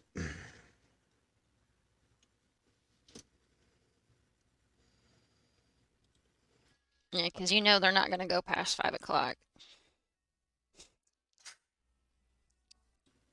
Yeah, I wouldn't think so. So we should only have just a little bit left.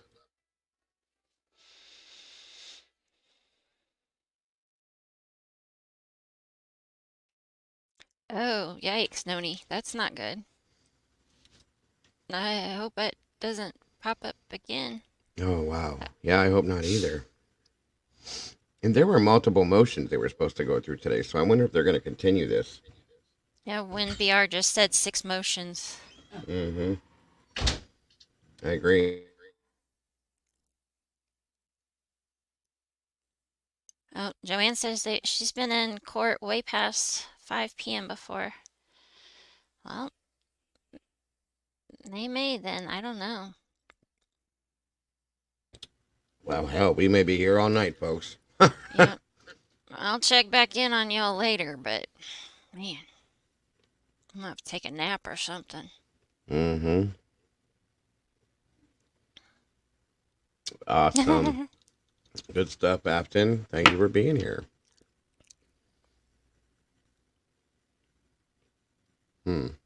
Chemistry Queen, they're still in session. Yes, I don't know about season, but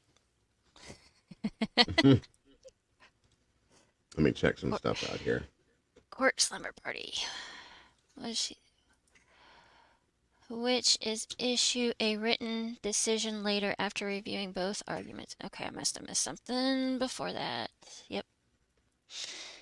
Judge says he will not make a decision about the DNA testing today. I assume that means he will do what he has done in the past. Of course. Which is issue a written decision later after reviewing both arguments in private. Oh, yeah, I figured that would happen.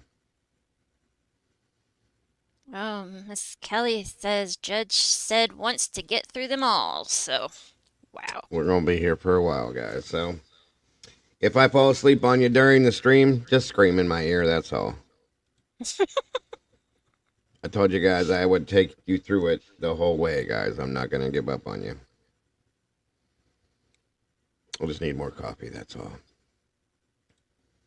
He looks at the clock and says it is way past the time he thought they would adjourn today. We are now going into a 10-minute recess until more motions are heard. Court will resume 4 p.m. in 6 minutes. Thank you, Heather. I was going to say, Firefly just said court to resume at 4. Oh, we got 6 minutes. I got 6:52 here.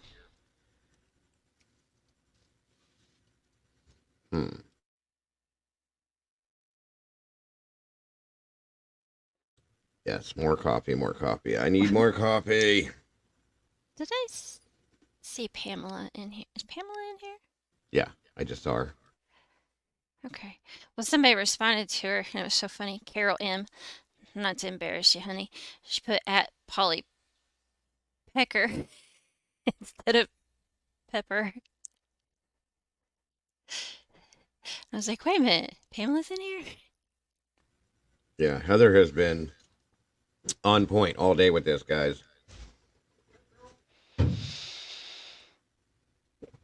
I owe you, Heather, big time. Thank you.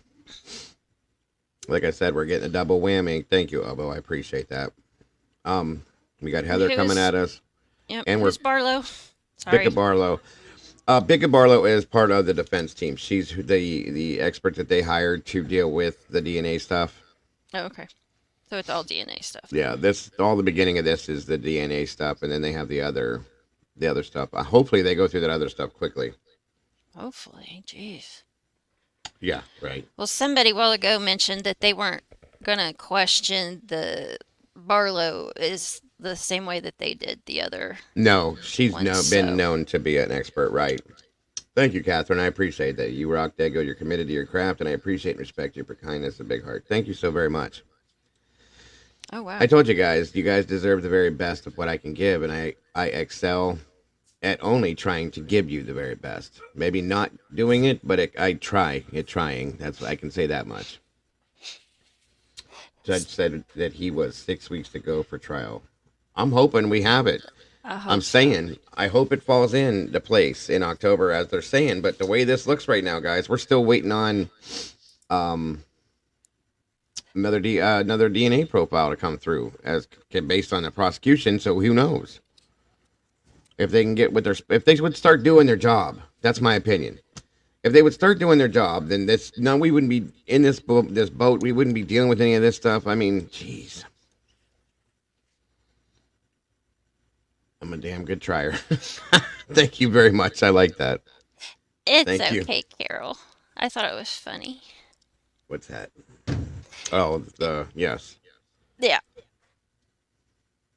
It's just like, oh my, I put my glasses on. It's like, it's Well, okay. I do. I expect you guys sticking, or not expect. Appreciate you guys. Jesus, sorry. I appreciate you guys sticking with me through this too, and sticking here with us. We all do very much. I love the community effort and the community feeling of all of you sticking together, sticking here, staying here, regardless of what we're not getting that we want to be getting. Vanessa, thank you very much for that. Thanks for your overtime. Have some coffee on us. I don't mind. You don't have to do that either way. I already told my wife this might be a long one. I've had people show up and leave my house already twice today. So, yeah, but I told you, when I tell you guys something, I keep my word. So, were we supposed to hear any ruling on the errors on grand jury? That, Eddie, I don't know. I wanted to know that myself. I don't know. I don't know what they're going to do. I'm sure the judge wants to get through this. But I don't know. I'm ordering pizza for dinner tonight, so I'm going to try to listen, even though I may not be in chat. That's okay, Harsh. Appreciate that voodoo that you do. You do. Thank you, Gladys. I love that. I'm scared. I'm scared to try to make a joke about balance and life. And it was taken to, I hope not, I'm never rude. No. Come on now. Everybody in here is understanding. And let's make sure we are everyone. It's okay, Nikki. Don't worry about it. Robert, thank you very much for that, buddy. Appreciate you. That's okay, Wanda. Thank you for listening, for being here. We still have 483 awesome peeps in here, and I appreciate each and every single one of you guys. And we have for most of the day, once we actually got started with the trial or the hearing. So yes, That's amazing. you guys rock and roll. Every one of you guys. That's right, Eve. Now the weekend. That's where I'll get my break from, is the weekend. No worries. Yep, you were right, Jameson. Anne came prepared. State did not. That's the way it seems to always be. Mm. I mean, thus far, that's how we've seen it. The state has not come with anything that makes any sense or of any, what's the word I'm looking for? Any seriousness, in my opinion. Like nothing, they've not brought anything really since this has started. They argue a lot. Yeah. They object a lot. That's what they do.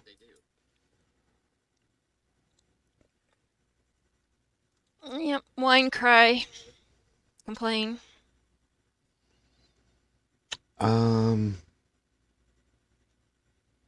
Thank you, Gaia, so very much. I love you guys to death. You guys are so awesome. Been here all. LR says, I've been here all day with you guys. Appreciate you all. And Dago, you're the thank you so very much. You guys are amazing. I love the kind words. I really do. It makes me feel good. And I mean, you have no idea. That's not much of a tip, Dago. Listen, Robert, nothing needs to be sent. Okay, you being here, supporting this, and staying here with us is all that needs, buddy. That's it. Absolutely. I am more than happy with that. I do appreciate it. Don't get me wrong, but I'm more than happy with you just being here. Liz Tupling is saying that Brian had to get fingerprints for his job. The university and working with police is a ride along. You can't get touch DNA, or you can get touch DNA that way. That thought just came to me. The question is who and why. It's an interesting theory. Yeah, that's awesome, you guys. Carol says, I never stay this long with the other channel. Dago, you're the best. Thank you so very much for that. Once again, I appreciate that. And all of you so very much. You guys are going to make him blush. Too late. Why do you think you're not seeing my face? That's why nobody's seeing my face. It's all right. You guys, I can't see the screen and do chat. I don't know what's up, buddy. Thank you, Heather, for that. Again, gotta love and show some love to our mama bear here. We may not see her very often, which is why we got to do that. Aw, thank you, Heather. Heather. Turned down at both places. I don't know for a fact, Red. I wasn't sure. It's a good point. Thank you, the Richard. This is a great chat today, seriously. Mm-hmm. Yeah, it's been really good. I know too. I do too, Brian. In fact, then pretty soon I'm gonna have a monitor just for the chat, standing up and down, vertical, over to the side that I can look at when I set this whole thing up. We'll have nothing but chat in it, so I can see it big, bold, and hopefully not miss anything. Brian, I would, but he's gone upstairs with my husband to bed, so sorry. Chemistry Queen, thank you so very much. I love your channel and this community. Great group of people. Thank you, thank you. I appreciate you so very much. Dad Slave, good to see you. Don't even start, Miss Brandy. Don't even start. Aw, thank you, Bad Slave. Richard. Absolutely. That's right. You better recognize the mama bear because she's super important here. Actually, he wants Dinky, 3 monitors. I have 3 monitors at this point. I have another one coming. So, well, I was told it was coming. I don't know. My good friend said it was coming, but I don't know what's going on over that way. So, we'll have to see. Either way. Thank you, Elbow. Yeah, I wasn't in the mood to have it in my face and yes, stuff, make sure you guys are. Let's make Mama Bear blush too, not just me. Aw. Oh yeah, Mama Bear's got great hair, guys. She always looks cute with her hair braided and stuff like that. She does a great job in here. You stop it. What are you talking about, Mikey? I didn't even say a name. What are you coming at me for, bro? Or did you hear something? Brian, you crack me up. What did Brian say? Oh, let me find it. Oh. What is this all saying? Whoops. Dago okay. Gonna be competing with WFLA JB for the most monitor. Yeah, right. There it is. There it is. Chemistry Queen. Mama Bear rocks. Yes, she does. Aw, thank you, hon. And thank you, Nancy, for a fact. Thank you very much. I appreciate that. We appreciate that. We just got to Brian get her said here we more want often. Mama Bear babies. Huh? Brian said we want Mama Bear's babies. Okay. You got to talk to Mama Bear and Matt about that one. Right. But Brian's gay, so how's that go? Yeah. I have no idea what that works out to, but I mean, you know. Richard said,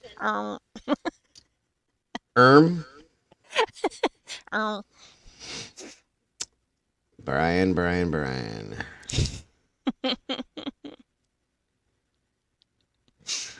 Let's see here. That now.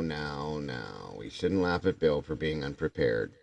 It's true, we shouldn't, but you'd think he would know at this point, with all these years he's got, that you got to be prepared, especially in a case this high profile, you'd think he would have been. I don't want to think that they're so arrogant to think that they have this in the bag so much that they're just not worried about it, because you don't. I'm sorry to say this, guys, but they don't. Let me see something here. Baby puppies. Mama bear has puppies now. Little baby bears. Bear cubs. Mama bear's bear cubs are teenagers now, so. Right. What's up, Doc? Good to see you. Yeah, they're not cubs anymore. They're bears. Yeah. My oldest turned 15 yesterday. All right, guys, let me check this out and see if we're coming back yet. Thank you, Robert. I have a pretty good heart. I'm just ornery sometimes. Sometimes. Shush. I didn't say a word. Didn't ask for any comments from the peanut gallery. Okay, East Idaho News is no longer live at all, so we must be at a break still. And we still have to watch Bicca. Heather's littlest one is absolutely adorable.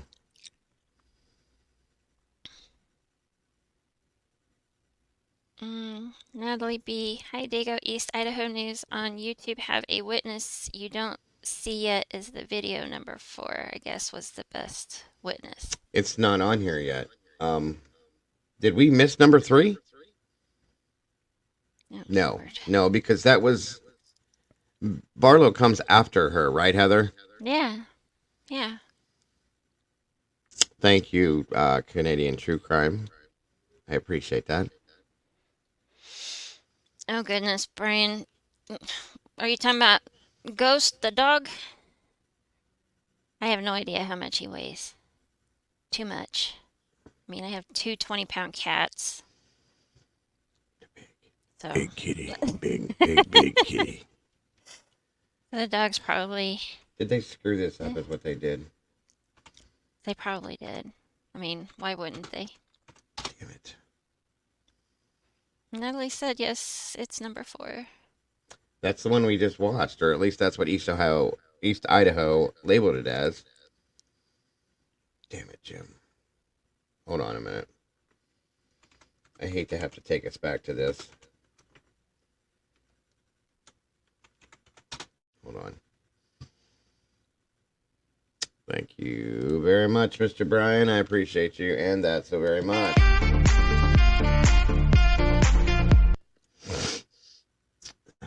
Okay, let's see if this is any different. Hold up.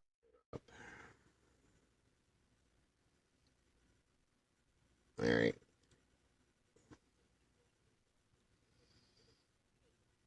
All right, I'm going to put this on for right now. If anybody sees that East Idaho jumps back on, please yell at me so I can bounce back to it, okay?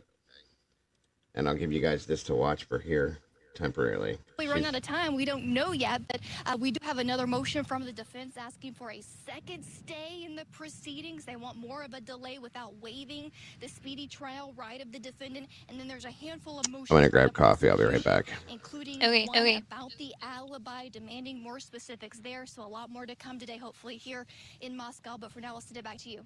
All right, Janley, thank you so much. All right, we do need to take a quick break, but we'll have more coverage of the Brian Kohberger motions hearing, so keep it right here. Two. Seat to justice. Tonight on Closing Arguments, key takeaways from today's hearing in the Idaho College student murders case. Attorneys arguing several issues, including the defendant's alibi. Our experts are breaking down these motions and their impact on the upcoming trial. Plus, a Maryland mother of 5 found dead on a hiking trail the day after she was reported missing. We'll bring you the very latest investigation. Closing Arguments tonight at 8/7 Central, only on Court TV. Daniel and Jessica Groves were high school sweethearts and will now stand trial together after their baby was discovered at the Who are you farm. asking about bopping? I mean, vaping. Daniel Groves doesn't see anything wrong with bashing a baby in the head 4 times. Never, ever did I see what happened today inside that courtroom. You're gonna see and learn things that you cannot. I think it's because he took off his headphones. The death of baby Dylan trial. Weekdays noon to 4 on Court TV. Legendary Trials. Saturday on Laugh More, it's CHIPS. The California Highway Patrol. It should stand for. Think about this. Car chases. Get out of the way! High-flying action. Idiotic. Can we get a to-go box? It's for your shirt. Uh-huh. Need it later. Painful. Stunts. It was like being inside of a corpse. CHIPS. Saturday night, 7/6 Central on Laugh More. This is Scripps News, Welcome to Morning Rush. We have a lot to get to this morning. a 24-hour news channel streaming everywhere, totally free. Don't forget to hit up scriptsnews.com for even more ways to watch. Want to see more? Grab the app on your favorite streaming platform or go to scriptsnews.com to find every way to watch. Now, an investigation you'll only see here on Scripps News. Find the news you've been looking for. Thanks so much for being with us. Go to scriptsnews.com now and start watching today. The drama of a courtroom is like no other drama anywhere. I just started firing. You get involved with the trial through Court TV. You become a part of the process. This is the world that the defense invites you to occupy. Something about the defendant or something about the lawyers, even the judge. The stakes could not be higher. Your life is not on the line. Mine is. We made America stop and watch true crime.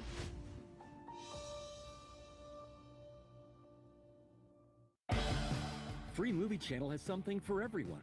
With no subscription or rental fees, Free Movie Channel is the quick and easy choice for first-run films, as well as classic movies. Check out Free Movie Channel today and find your new favorite movie. There's a better way to begin your mornings. Good morning, everybody. Welcome to Morning Rush. Thanks so much for being with us. Context and conversation. There's a new study that might make you feel a little bit better. Okay, so listen to this. On the stories that will shape each day. Here with us now is meteorologist Scott Withers. You got just wave after wave after wave. So you can get on with yours. Make sure you stay with us as we monitor this developing story. Morning Rush. Weekday mornings starting at 7/6 Central. Only on Scripps News. I'm Vinny Politan. Welcome to Closing Arguments. There is so much on the line, so much at stake. But what was this case really about? Closing Arguments with Vinny Politan. Weeknights at 8/7 Central. Only on Court TV.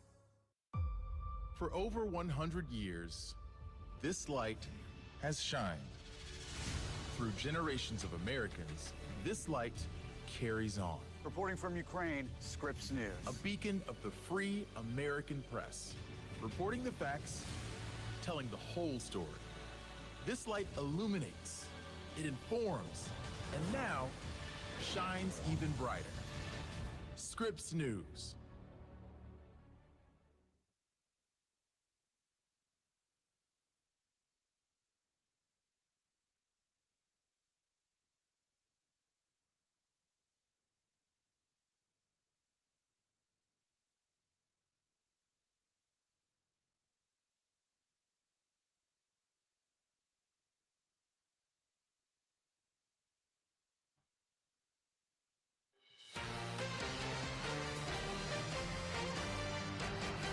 And welcome back to Court TV Live. We are continuing with our coverage of the Idaho College student murders case. Brian Kohberger is charged with 4 counts of first-degree murder and a felony burglary charge in the deaths of Kaylee Gonzalez, Madison Mogan, Xana Kernodle, and Ethan Chapin. Key DNA evidence was found on a knife sheath at the crime scene. Police were able to tie it to a relative of Kohberger's, ultimately leading to his arrest. At today's hearing, we heard from a criminal defense attorney who specializes in the use of DNA evidence. He testified about the validity of the DNA evidence found in this case. One produced a STR profile that I understand from the pleadings is represented as being a single source male profile. The reliability of that needs to be investigated, and certainly through one aspect of that is investigating the laboratory documentation that is provided for the STR testing. But we also have to appreciate, and again, I'm not a DNA scientist or a biologist, but I'm an attorney that works with experts, and I need to know what type All right, I'm back. I'm sorry. And It's okay. It's okay. That I do realize So this is not live. Echo again. Echo again.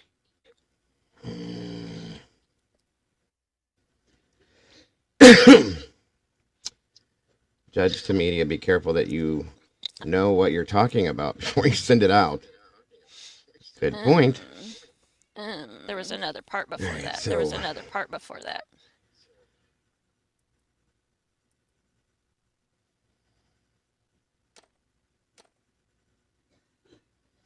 We are back on the record. Judge says he is hearing about false reporting out there about a motion to dismiss indictment. Wasn't there a motion for that?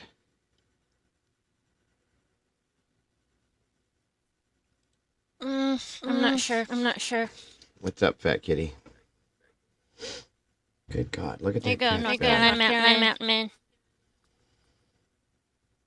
That's the bean cat. Bean kitty. He's a big boy. Meow, meow, meow.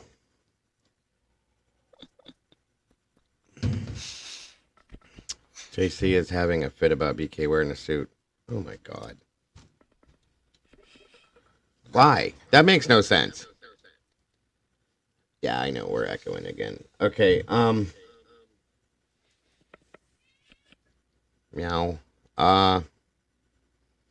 Anything with East Idaho? What the hell is coming with the... Why is the echo? It's got to be on... It must be Mama Bear again. Headphones, maybe. I don't know. Let me try this.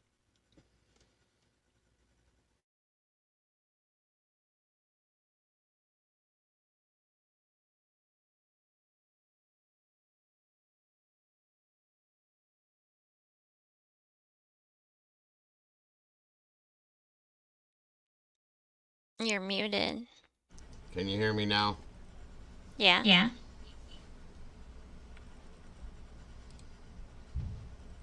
It's StreamYard doing stupid things because it just said it lost. Okay, how about now? I can hear you. Is there an echo? Yes. Yes. It's StreamYard doing shit because it said I lost my...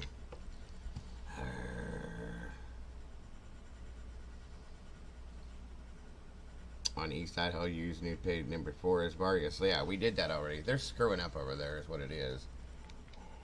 It's you echoing now, it said.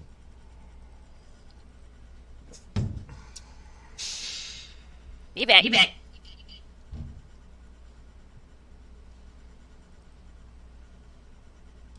They're definitely not live. I don't know what the delay is at this point. I heard there was a motion about the indictment. There was. There definitely was. We read that. We went over that document 2 weeks ago, I think. Coffindorfer's mad because he's wearing a suit. What does she want him to do? Be a piece of garbage and come in his bathing suit? His jumpsuit? I mean, what? He's a human being. He see, this is her ignorance right here. Somebody like her that is supposed to be the type of person she is shouldn't be making comments like that and acting like a child over things like this. You're supposed to be a professional. You're a joke. Can you hear me, Jennifer? I'm sure you don't because you blocked me on everything. You're a joke and a disgrace.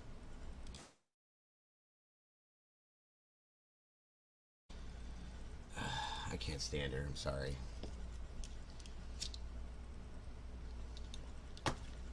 Shame on you for being that type of a person in the line of work that you had. No, they didn't give us a part 3. That's the problem, True Crime. Are you back, Bear? Is she still echoing, guys? Yes. Yes. Who is this JC? They're talking about Jennifer Choke and Gagger. Meow. I agree. She's a total disgrace. And she shouldn't be listed as a professional. The things that she does. I emailed you the 4 parts that are out. Hold on. Leave it to Molly. Never fails. Always saving us. Choke and gagger. Are they numerically ordered? Pop-up blocks. There's pop-ups coming up. I haven't seen that happen in a while. What? Yeah, it just came a thing that said pop-up blocks, and I'm like, what the hell? I haven't seen those in years. I agree, Pamela. I absolutely agree. Thank you so much, Molly dear. Once again, saving the day. I don't know why they haven't put it out. Defendants have a right to wear street clothes. They always have. I don't know why she's making this one, you know, any much more of a bigger deal.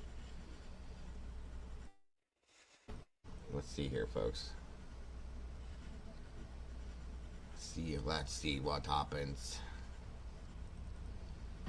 I'm going to ask you a question and then come back to the Okay, so this one's the wrong one. They have these numbered backwards, is what the problem is. Hold on.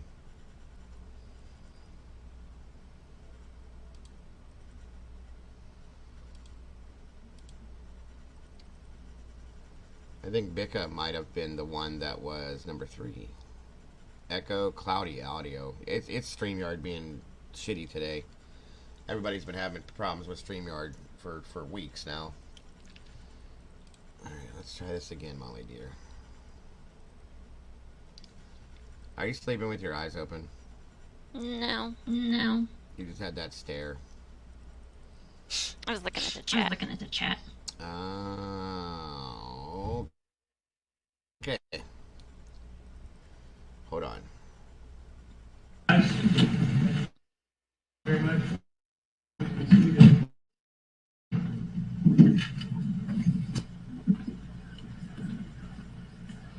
We are back on the record. Case number CR 2922. Yeah, it's StreamYard. It keeps acting up and freezing and all sorts of crazy doo-doo. Previously, still in the courtroom. Yeah. Hold on. This is not good. Come on. Nothing wants to work right now. Okay, pause. Thank you. Present. We pay the $30 a month for this wonderful crap here. Isn't it nice? Somebody said, it's sun flares. Okay.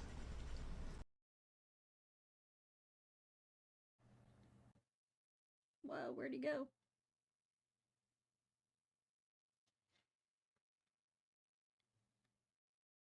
Alright guys, am I still echoing?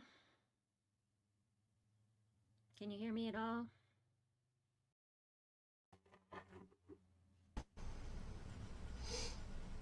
Let's try this again.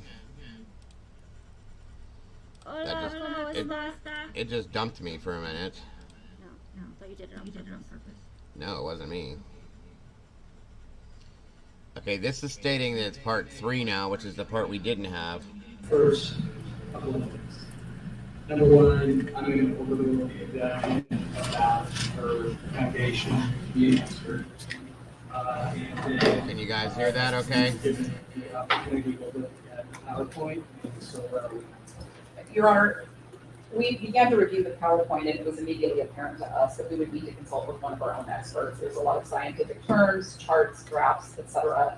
We simply are not prepared with this late notice to respond right now. So what we would ask the court to do, so we don't hold things up today, would be to just give us the same opportunity to reserve cross for a later time like the other witness who was just disclosed yesterday. Okay, ready to.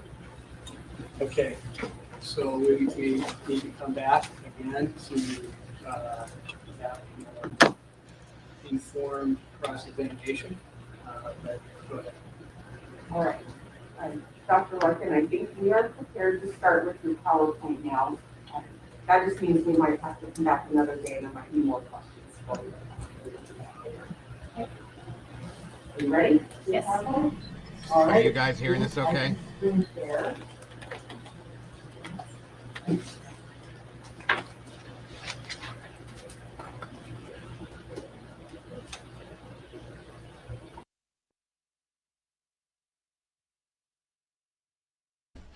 Okay, this is number 3. So we haven't seen. This is the second witness. What are they doing here? I don't know. I don't know. I'm getting irritated. Did it go from 1 to 3, then to 2 to 4? No, you have an echo. I know. I'm hearing it. This is ridiculous as hell. I don't want to shut this down, and I can't. Hold on, guys. Bear with me. I'm trying to make this right. Let me try something here. We've seen all so far. We haven't seen Becca Barlow. She was supposed to be the 4th. We had 1, 2, or the third witness. 4th witness, I'm sorry. She's supposed to be the 4th witness. And Heather was commentating for that one. We just didn't get to watch it. Echo. Tell me if the echo is gone now.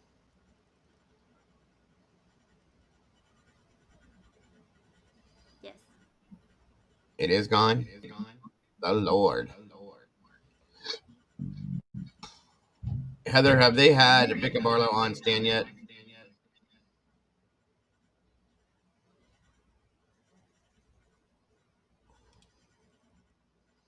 State says the questionnaire shouldn't include the information that the defense claims it should have. Okay. Ugh. The echo's still there. Jesus. Okay, go into your settings, Bear, if you don't mind. Okay. No, there was two witnesses. There was the male, and then there was another that lady we just saw, and then there was Vargas, and then there was Barlow. I thought that's 4, right? I think so. I posted 4 or 5 updates in the last few minutes. Yeah, I'm putting those up, Heather. I'm just asking if, son of a bitch, what is going on with this stuff? She's in Twitter or X, whatever dumb thing's called. Twitter, X, yeah. So state counter argument. There are allegations stated by the defense that don't relate to the statute, which governs grand jury selection. State says the questionnaire shouldn't include the information that the defense claims it should have. Trying to find the next one.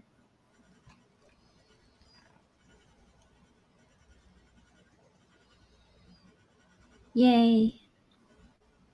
But no echo. Oh, long enough. It took long enough. I know. I went into the settings and what did I do? I don't know what I did. Did you hit echo cancellation?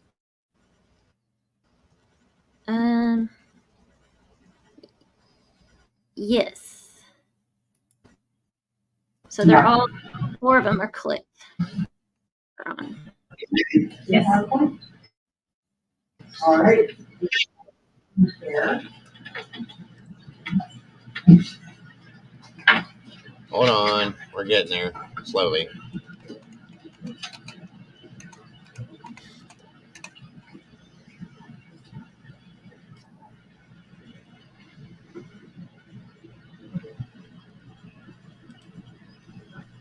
Right elbow, it's stupid. I'm gonna go X now. What? What's that? Twitter. It made sense. I'm gonna go to Twitter or I'm gonna go tweet, whatever. But now I'm gonna go X. I'm gonna go X. Hit me up on X. Right? This is stupid. It's dumb.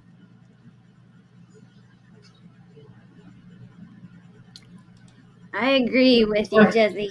I'm going to be talking about genetic genealogy first and how it works. So I'm going to give us the first slide. Aha!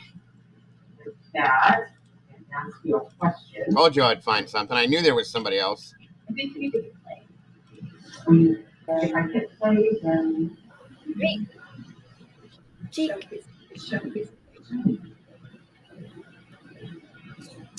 Here we go. Can you hear that okay, Bear? Yep. I know the sound's probably shitty, but... What was that? What the hell is going on? Why do I have something in the background? I don't know. That was weird. Oh, I know why. Hold on, I'll fix it.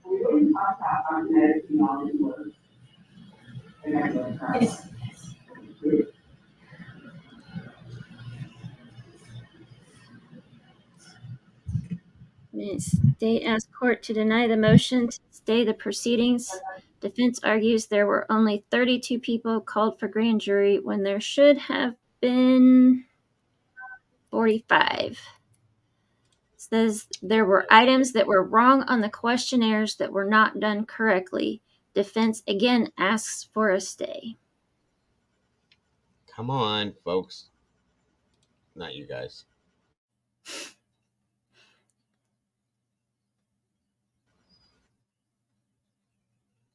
Hi, Melanie. My internet's fine. Dago's gonna freak out.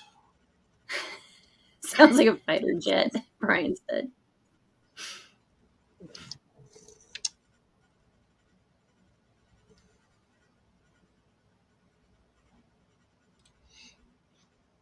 Yes, cheek antique. I agree. Sounds like I'm gonna go. Yeah, what you said. Huh?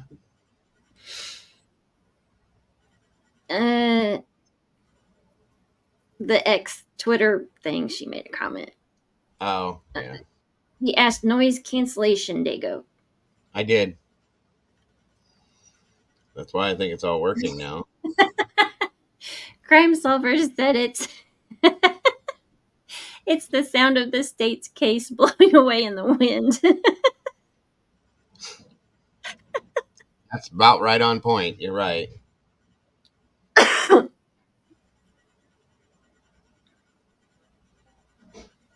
Stay was denied. Damn it.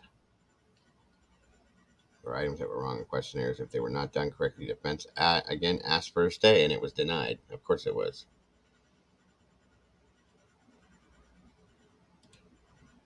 Really, Tammy? Court TV said they were running a fan in the background. That's exactly what the damn noise was. Yep.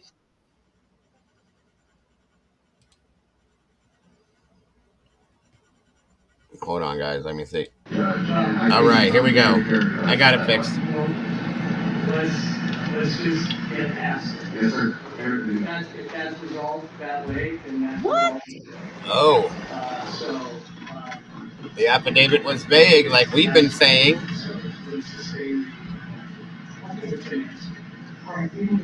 They're still running the fan. You can hear it.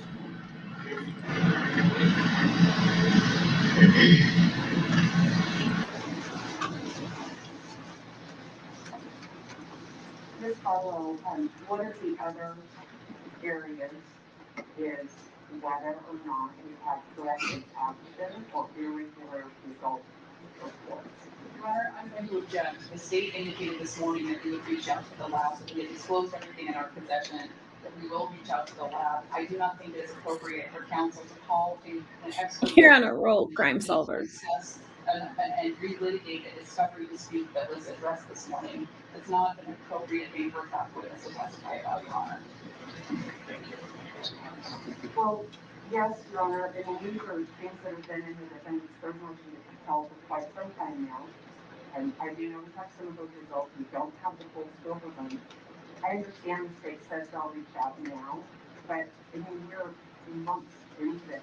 I think maybe it might be helpful if the court understood why we want those, why they're. Okay, I'll overrule that.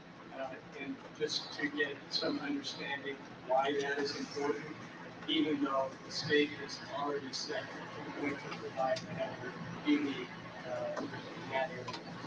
So, Ms. Arnold, Okay, Canadian. we requested 6 months before and 6 months after to be reconsidered. Why have we not got still a corrective action until 2 years of results? Well, I think it's just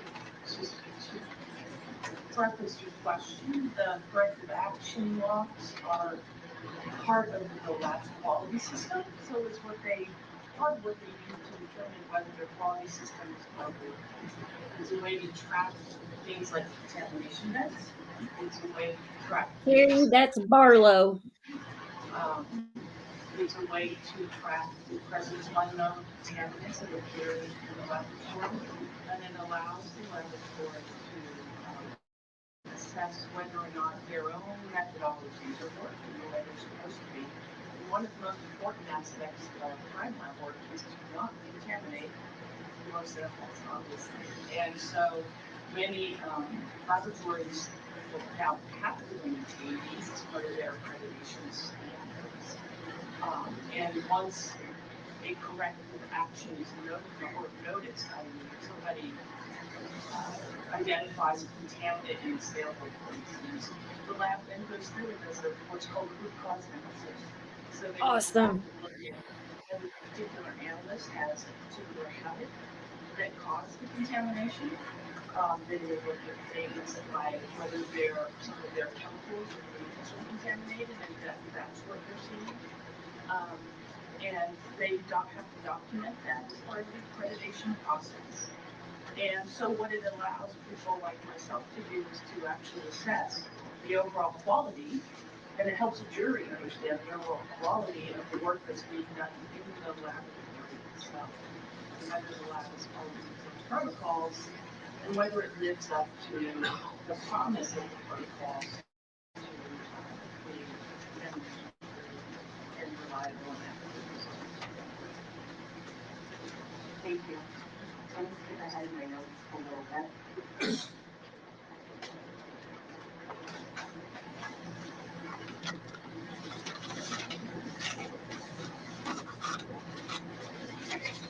I want to ask you a couple of questions about genetic genealogy.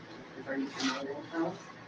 Yes, I consulted on at least 3 agents, and then this one. And the information contained in the genetic genealogy, I guess, testing and then the screening and treaties, is that something that is utilized to make decisions in a defense case? Yes. And I guess the reason I hesitate there is because this is a brand new technology that's just been introduced to the court system. And there has not been a lot of litigation in this area. There's not been a lot of testing in this area in the sense of cross-examination, which I think is how most of these methods are tested in the crucible of the courtroom, essentially. And most of the issues that we find. I'm so sorry about this shitty sound, guys. That I have found in my career, I'm aware of the check the private chat there. Scientists around the country, is that most of these things are found out through the discovery process. In other words, we get the information so we can do our own investigation. And I have in my mind exactly what I would do because I believe in the system. Sure. Please follow. Thank you. I don't have any other questions, but hold on just a minute. Oh. Thank you. Any cross-examination? No, thank you. Thank you. Yes. All right. Okay, that concludes her testimony there. We do need to get in a short break here. And when we come back, more coverage of the Brian. Thompson getting heated? What? No way.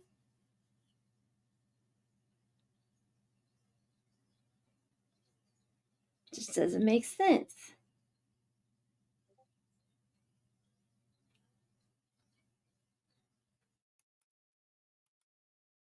Says Kohberger should be allowed to testify about his alibi, but no third-party witnesses should be allowed to weigh in.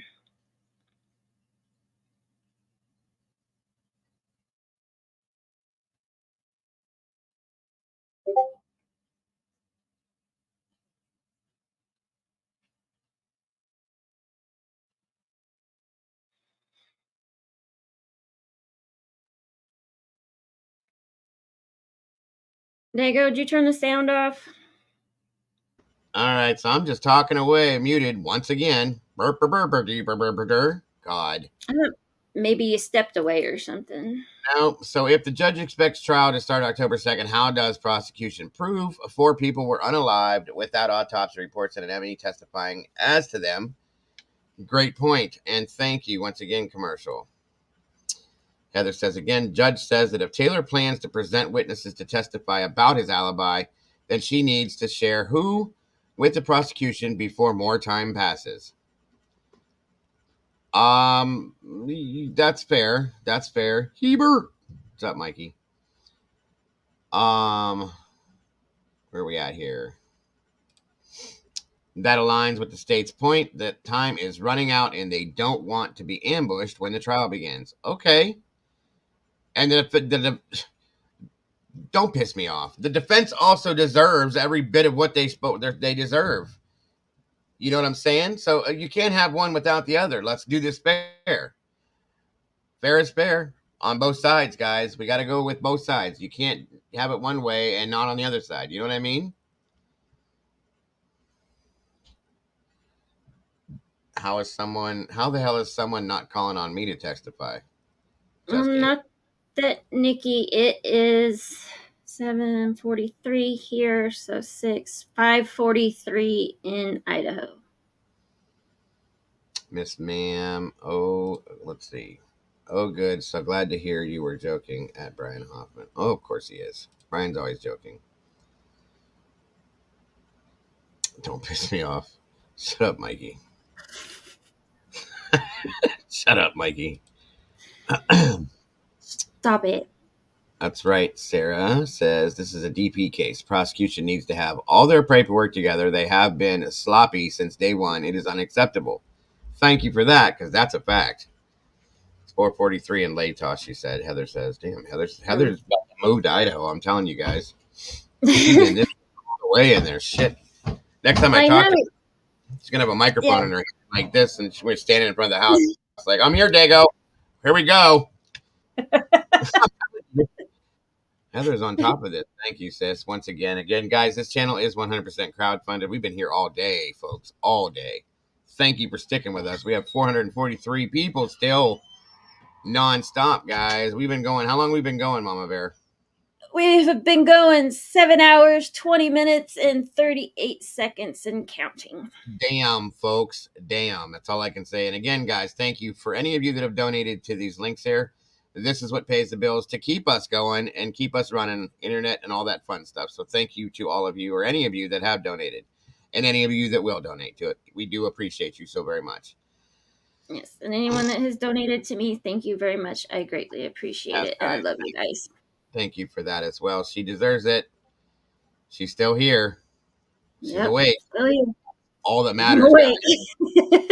All that matters at this point. Hey, Tammy. Huh? I had 3 cups this morning. I'm on cup number 5 this afternoon. Oh, Lord. I'm glad I don't have to deal with you. Good luck, Brandy. Shut your mouth. That's right, Richard. That's right. Marathon, guys. I don't know. Thank God. Tomorrow's Saturday. You guys might see me crawling around the floor or something, but I'll be around. We got memberships gifted. Why is this muted still? Hold on. From the surface trace DNA has been the product of multiple scientific experiments that we are entitled. Whoever gifted to have those memberships, thank you so very underlying much. I'm data. sorry I And can't if see we them right don't now. have that information, we are not going to be able to be effective attorneys for Mr. Kohberger. We then were educated by Dr. Larkin, and it was helpful to really understand what is this genetic genealogy and what's going on. And one of the first questions that the court asked as we began today was, if you have a sample and you have a buccal swab, why is all of this other material that you're asking for related to the genetic genealogy so important? And the first, the second, the third, and the fourth witnesses really all set that up. But in particular, Dr. Larkin explained to you that in that process, there are so many human decisions that are being made about the ultimate sample that we can then, that was used to take further action. Some of those human decisions are what type of test was run. We don't know if it was a whole genome sequencing or if it was this next generation sequencing. That's something that's not being disclosed to us. Whole genome sequencing has a whole set of information that we may be able to look at and see if our STR sample that the state is relying on is indeed reliable, or if there are contamination issues, or if there are mixture issues. Next generation sequencing, if that was the method, has identifying information that was used, decisions that were made by human beings about what to include in gaps, what to strip out in gaps, and how to create the S&P sample that was then uploaded. Another critical piece of information that you learned today, Judge, is that law enforcement may or may not have used databases that they had the right to access. We don't know. We don't know what databases they uploaded to. We don't have the raw data to know if they accessed people that had opted out of the databases that they are allowed in. And we don't know if they uploaded information to MyHeritage. If we have that raw data, we will be able to make that determination. It could be that nothing is amiss, but certainly when we're having to fight this hard to get this information, it makes us quite suspect, especially when you've got a witness like Ms. Vargas with her experience who's saying this happens in the industry and I know because I work for law enforcement. And every single person in this courtroom should have pause when we are talking about forensic science that is no more than 5 years old. We know through the course of time with forensic science that there are all kinds of problems that arise when we rely on it. Teeth marks are a key example of where, years ago that was reliable science, and now it's been determined that it's absolutely not reliable science. We are dealing with something that is brand new and with all kinds of possible mistakes that could be made, and it's also possible that things that could have been completely appropriate. And finally, when it comes to Ms. Barlow, I think what you see, and what also you heard from Mr. Mercer, this intersection between the science side and the legal side, and everything that our team is having to do with that, and the state as well. We've got to understand it. We've got to have the Thank you again, Robert. Know what we need to do with that, and then we've got to figure out if we have defenses that we need to raise for Mr. Kohberger. So individually, each of these experts gave you the information that you needed to order a motion to compel on the genetic genealogy information that we've asked for. Cumulatively, it is overwhelming that we must have this evidence to do our work. Thank you. Let me, I just want to make sure I understand this. So you have all the information from the labs and all that as regarding the STR. Is that right? Well, Judge, with the exception of all of the emails, which was one of the things that we were having some discussion about. So we have some emails that we can tell there were other emails attached that weren't, or attachments that are not there, and we have blank pages. And so the solution to that is simply order it. And then they'll take that to the Idaho State Lab and the FBI lab, and tell them that we need it all, and then we'll have it. If it exists. If We've had a couple of arguments. if it exists, and I'm not going to see that, Judge. And I understand that. I understand you're asking that. I want to see you. And I'll ask the questions to the state too. Because they're arguing that it doesn't, whatever happened with the genealogy DNA doesn't have much bearing, has no bearing on the case. Mm-hmm. Right, that's their whole argument. That's why you had 4 witnesses today to explain why that is so critical. So that's a different argument than whether or not we have all the Idaho State Lab and FBI lab STR emails and the emails that discuss genetic genealogy. Because we understand that they've said you shouldn't get anything related to genetic genealogy. But what we're also telling you is that we don't believe that we have all of the emails related to all of the DNA evidence related to STR. And if you enter an order, then the labs that are involved, Jury questioners. that they've got to produce that. You're suggesting, hey, it might be just fine. But you need to examine that to determine that it was just fine. Thank you, Heather. I'm talking about genealogy. Yes. There's the possibility of both. I honestly, I don't believe that it probably is just fine, Judge. If you're really asking, if we're having to fight so hard for this, and we have someone who's just testified who has worked for law enforcement, that improper searches have been done. So I can make the assumption that it was done correctly. I can make the assumption that it wasn't done correctly. If it was done correctly, we probably wouldn't be fighting this hard about it. That's my assumption. Well, right. They're a little bit suspicious about it. Absolutely. Why don't we get on this? But, let's just say, for the sake of discussion, that FBI went around the rules. Does it have any impact? It does. It does for a variety of reasons. It's going to have an impact on the method of cross-examination. As a preliminary matter, it's probably going to result in a motion to suppress. It's on an improper search and privacy rights. So we're going to have pre-trial litigation. Whose rights would be violated? Mr. Kohberger's rights. But Judge, we can't make a decision about who until we know what the raw data is and what it says. Sure. Right? Well, I don't want to get into it.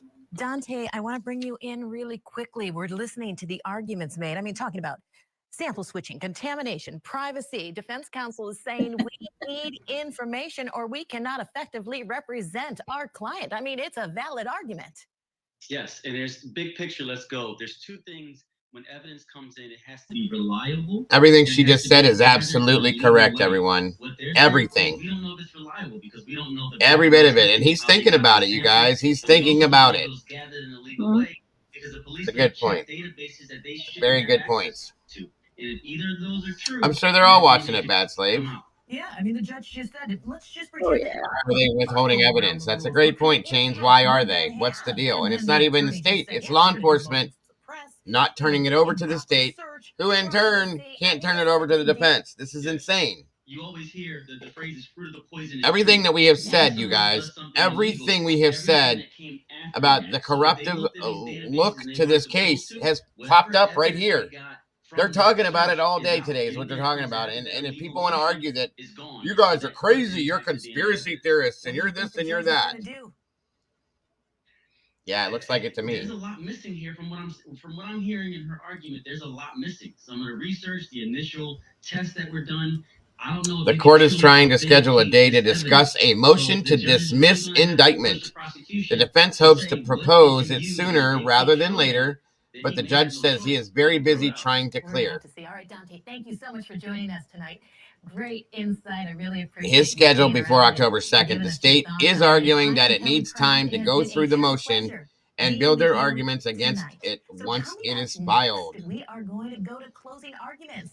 We have Julie Grant. She is going to be in tonight. Oh my gosh, we're actually going to be able to shut this down here soon. More coverage of these motions hearings in the Idaho College murders case. It's right there. I can almost reach it, guys. I can almost reach it. Judges saying in this case, and how the juries are saying if we don't have this right. This is everything in this channel that we all have been saying in this channel. All of you guys.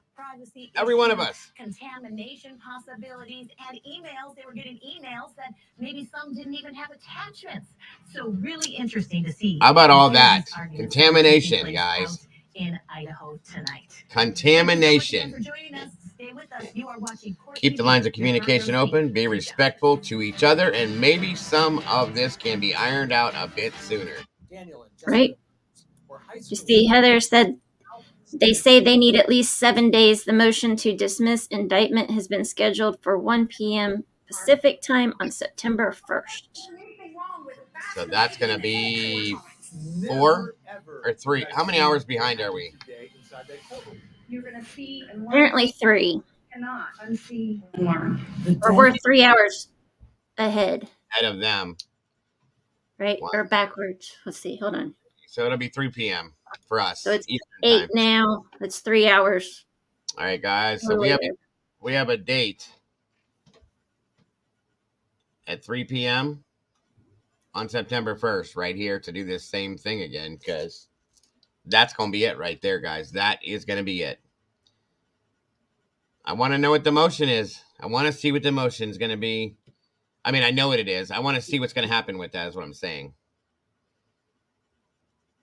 Damn. What a day. What a day. What a day. 4 p.m., wouldn't it? Eastern time? 2, 3, 4. Yeah, 4 p.m. 4. I'm sorry. So sorry. It's okay. Shit. Hold on We're one all second. getting tired. I'll be right back. Okay.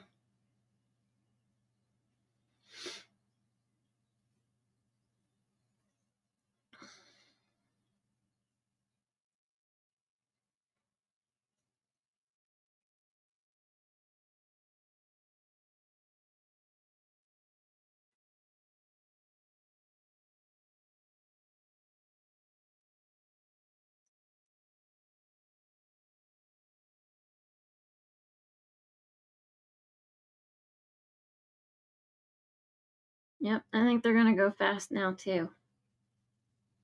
I think Judge is tired of messing around.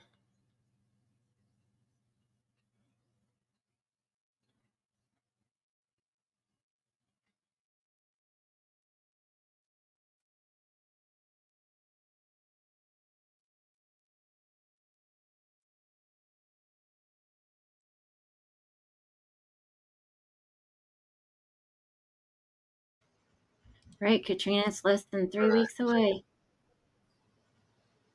They had 10 months. I know. That's the point. They screwed around. It's crazy.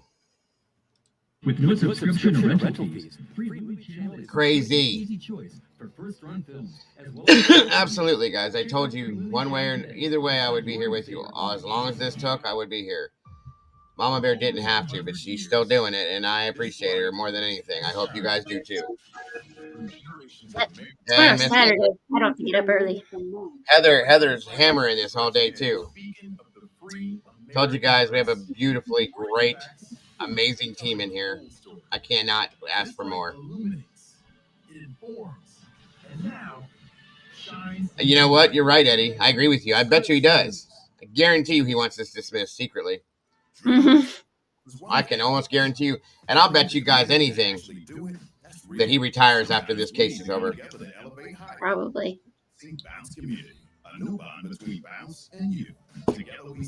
Yes, Heather has been supremely awesome today. Don't worry, Heather. Someone explained, did Ellie send the unidentified DNA to Orthram Labs to get tested too. I'm confused where the unidentified DNA is. It's still unidentified. Yeah, they didn't do anything with it.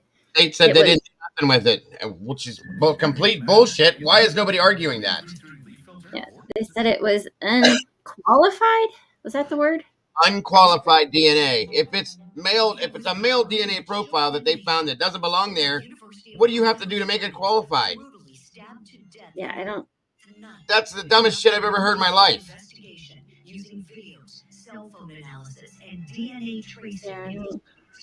This is pure insanity, folks. Complete and total pure insanity. It is, Amber. It is completely unacceptable. Oh, wow.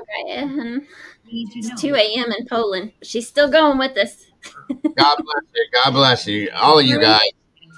Actually, we got 467 people in here now. It's gone up. So God bless you all for sticking with us. We love you guys so very much. You guys are awesome. Yes, you are. Why is it still unidentified? Because it was unqualified. Don't ask me what that means. I want to know. We're gonna look that up here soon, guys. Yeah. I want to find out what the hell that means because that is the dumbest shit I've ever heard. I'm sorry. Melanie Mitchell, welcome, dear. Good to have you here. 1 a.m. in the UK with Miss Pamela. Thanks for sticking with us. Hey, Pamela. Now today, Brian Kohberger is in court and still in court right now. Oh, yeah. I will catch everybody up on this. We're going to put it together nice and neat. Maybe tomorrow. I don't know. I might, just because you guys deserve that.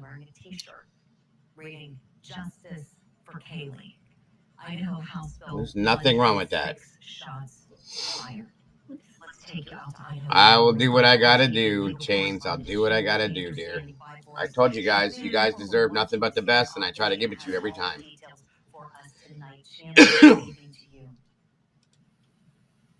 If indictment gets dismissed, the state will just redo it. Defense needs the IGG information to suppress the arrest warrant.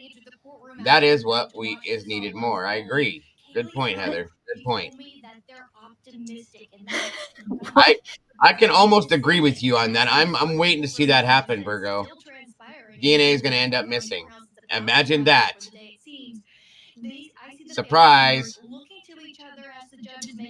Thank you, Richard. I appreciate that.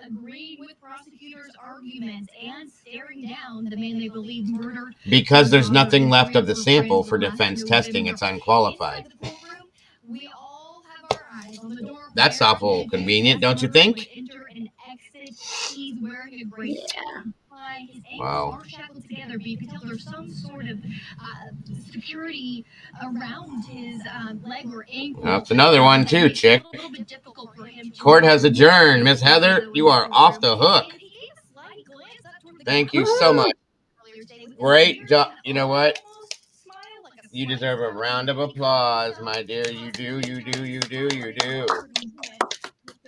Thank you so much, Heather. Thank you. You are amazing.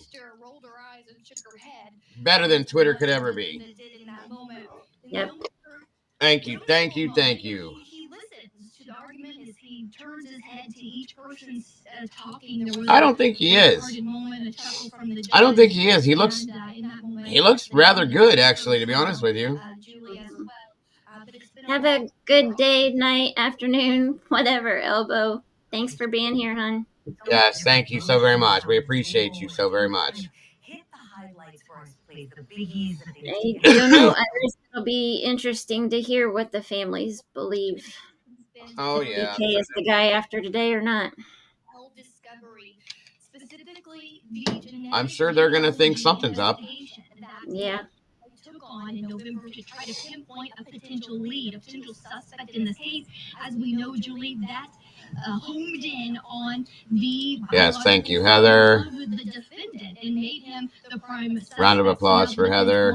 Heather's been awesome today. Seriously. To convince the judge today. Thank you, Melanie. 4 experts to the stand to talk about. He's a biggin'. You think I should come on tomorrow too, huh, Desi? I bet you do. I may just do it, guys, because, like I said, this has been a scattered mess.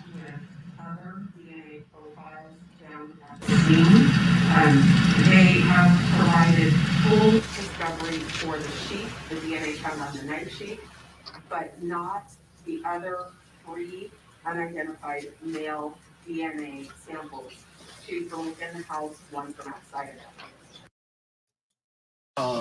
Your Honor, we didn't realize this was going to be an issue today. We have given the defense everything that we received from the lab. They've asked for DNA workups on other people.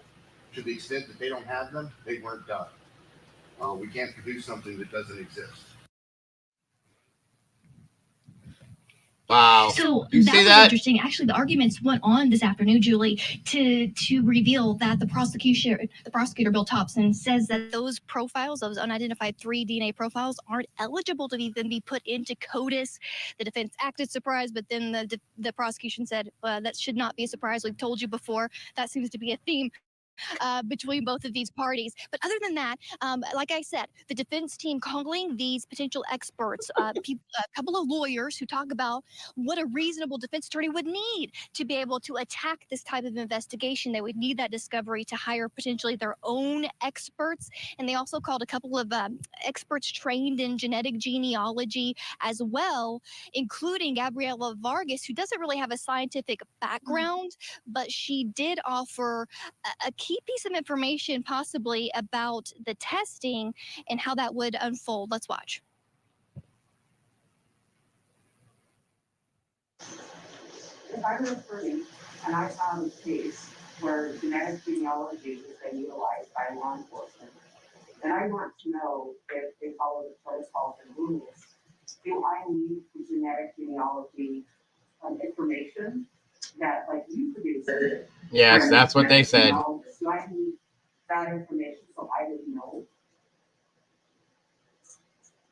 If you wanted to know what the process was, whether or not there was work product, if you wanted to verify how did you come to your conclusion, absolutely. How about if I wanted to know if the rules are broken? You would need the data. Essentially, her testimony was a part of the defense argument, Julie, where they want to make sure that the FBI followed the proper protocol and even garnering some of these profiles that maybe on these public databases would have opted out of law enforcement having access to them at all. Sure. This is fascinating stuff. This defense team certainly very diligent, as you know, Chanley. How was it hearing the arguments? Did it get heated at points? Would you kind of take us back with what the judge said, if anything, in the midst of hearing from both sides, please? Right, Julie, it was interesting to hear, especially the prosecutors respond to this in argument because they didn't cross-examine any of the defense's experts that they put on the stand today. So we really didn't know what they were thinking until the prosecutor stood up to address it. Ultimately, the defense summarized what the experts said throughout the day, and then the prosecutor stood to address it, saying that the material that this defense is seeking does not fall under the Idaho rules of discovery, and it's not even in their possession because this genetic genealogy investigation only is a process that leads to a lead. It leads to an investigative lead, but then they confirm that lead with the investigation. The confirmation is what matters, according to prosecutors. This does not, and they wouldn't have called any of this during a trial. It's not relevant to the trial, and they say all that information should be protected and not revealed to the defense or really anyone, Julie. Oh, wow. That's interesting. I see what and you're saying. And the judge did not make a decision. Yeah. I forgot that part. No, that's okay. Yeah. Well, and this is a lot. I'm wondering it, and you've gone through all the motions, and I'm wondering if they're even going to get to everything today, Chanley. You know, what's coming next? Might they have to take this into another day or something? Well, I think he's going to take that one under advisement. And I just want to kind of note that court is done now, and we've seen the family members of Kaylee Gonzalez leave behind me. So that's kind of the action that's going on around me currently outside this courthouse. But so the judge is going to take that under advisement as far as whether or not the genetic genealogy investigation will be handed over. But today there were some key decisions that were made, Julie, the other pending motions. As far as the motion from prosecutors to reconsider that 37-day stay that the judge did grant, that was taken up, as well as the motion from the defense for a second stay in the proceedings, because again, they want to continue investigating the grand jury proceedings and attack the indictment against the defendant. Ultimately, the judge rolled back the previous stay and denied that second stay. He wants this trial to happen October 2nd. And in that effort, he actually outlined a very specific schedule in the next 6 weeks. A lot needs to be accomplished. This is a death penalty trial. He says that he's going to summon 1,000 potential jurors from Lake County to show up a week before that to be voir dired for this potential trial to happen. And the other big issue, Julie, I want to tell you about is this motion from prosecutors to compel a more specific alibi from the defendant, who admits he was driving around the night of the murders, but not at the crime scene. Ultimately, the defense says we don't have any more information, and the judge is going to give them a couple of more weeks to deliver a more specific alibi, or they are risking waiving any potential witness who may corroborate his whereabouts on the night of the murders, Julie. Oh, that's fascinating stuff. I know so many of us, I know you, me, Chandler, we were all hoping to hear that motion taken up. Well, that's good to know. So we'll have to just wait a little longer, but not too much longer, as you've told us with trial. That date not moving, October the 2nd. We're going to mark our calendars. Chanley Painter, thank you so much for that update. We'll see you later. We're going to squeeze in a break. Here's what's coming up next for you here on Closing Arguments. In Jacksonville, Florida, Jared Bridegan, a Microsoft executive, gunned down in front of his own daughter. The triggerman pleaded guilty to his part in the crime, but the case is far from over. Bridegan's ex-wife and her new husband are now both facing charges in the murder case. Tonight, we're hearing from Jared Bridegan's widow as she reacts to the news of the ex-wife's arrest. There's no way he could have gone around the tire, which is why we believe he stopped to move it. And I'm not sure if he actually got to the tire. I believe he was actually pretty close to the vehicle when he was attacked. So what does everybody think now about all this? A man married 6 times. Like I said, guys, everything we've been talking about for months now is still pretty much being shown to us today, in a sense. And there's still people that think these things are what they are. Now he faces a jury once again. The Whittaker murder trial. Live coverage weekday mornings at 8/7 Central on Court TV. Do you have an idea for a story you would like to see, or a comment on our coverage you want to share? We want to hear from you. Call our Scripps News viewer hotline at 833-4SCRIPPS. That's 833-4SCRIPPS. Together. Once again, Heather, thank you so much. Great job today. Saturday, August 19th. Join Stand Up to Cancer. That's it. The inspiration. Together, we can stand up for And we will definitely, and everyone who's battling this disease. we'll be here tomorrow. We're going to be reviewing some of this stuff. I'll give you guys that. You deserve that at the very least.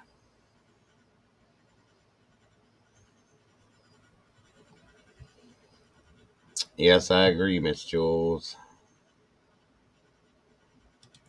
We're not going to be doing that kind of stuff. 1 second, folks. Let me pull something up here. Oop, wrong one.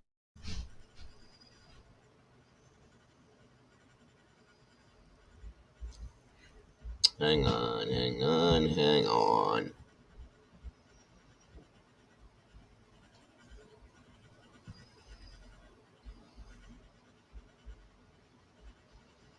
All right, let's check this.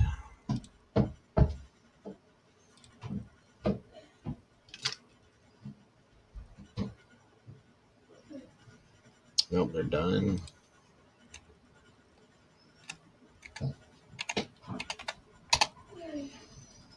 Well, I think I'm gonna hop off here. Already? Oh my God, you just got here. Yeah, I know. I could wait 9 more minutes and make it an even 8 hours. No, my dear, you've done amazing, and I appreciate you so very much. I really do. Thank you for sticking this out with us. I appreciate you. You know that. It was great to have you here. Yeah, it was fun. It kind of made up for the past 84 years, but you know. Right. Yeah. Can you believe I've only been When do you go working back to since work? the end of April? I know. It seems like forever now. I don't go back on Monday. Well, if you're not doing nothing tomorrow, because I'm going to come in here and give them a little review on this for sure, you're welcome to jump in. If not, I understand. Okay, we'll see what's going on. You deserve your days off all the way around, whether it's here or there. But this is, like I said, this is my escape from real life. Yeah. Is Matt This is home? fun. Yeah, he just got home. Okay. Like 3:00. So. Gotcha. Okay, good. Well, that'll give you a little break too. Yes. I won't have the Lord, dog. I love the dog, but the dog's a bit much for me. Well, when you got the dog and the kids and everything else. Right.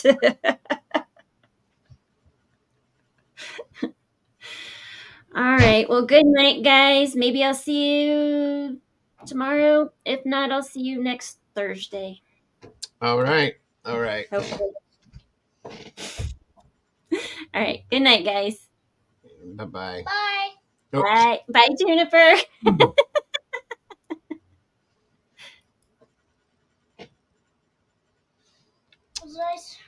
No, yeah, we're not. That's why there's been no more comments made on that. That was handled, Jules. Don't worry. We're not going to have stuff like that stated or talked about in here, period. So that's why it's been after that. I didn't expect that comment either. So where's Stevie at? Did I just see Stevie? I did. There he is. Oh, yeah. What's up, buddy? Hope you're having a good day. Thanks for jumping in real quick. Thank you, Micro Blue. Appreciate you.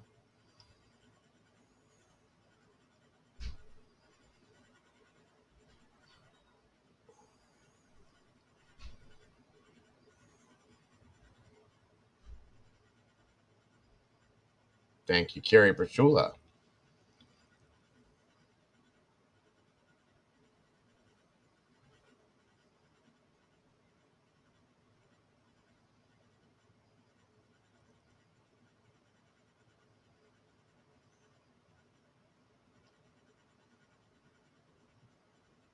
No, you're fine, Brandy. Heather, you did an amazing job once again. I cannot say it again.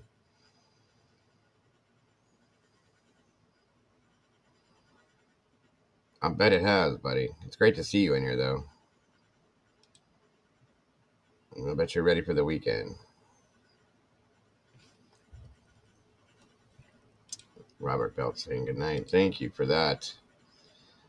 Thank you for all you guys hanging out. We've been in here for a long time today, guys. Long time. We made it through it. We definitely made it through it. No worries, Joanne. No worries.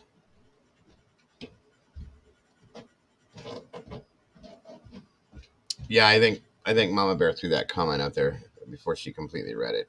But that's why it was handled, and that person's not here. Thank you, Heather. Once again, anybody that had donated to this today, you are absolutely appreciated. Anybody that will donate to it, thank you so very much. This is what keeps the bills paid and keeps us rolling every day, guys. So thank you all so very much for that. This is how we do it every day, guys. So does anybody have any comments about this? Any thoughts, theories, opinions? Yes, we do have more new meatballs. I need to check something, by the way. Where is it? It's not here now. Summon a Bubba. Hold on, I need to go check something. You guys have been doing stuff while I can't see it. Richard. Oh, yeah. There's a lot of reasonable doubt. This proves, guys, like I said, we've been talking months and months. We've been talking about this stuff. And everybody's telling us, oh, you guys are crazy. There's no proof of this. There's no proof of that. What are we looking at now? Huh? In my opinion, at least. What do we see? It's crazy. It's completely wrong. Completely wrong. Good point, Nellie.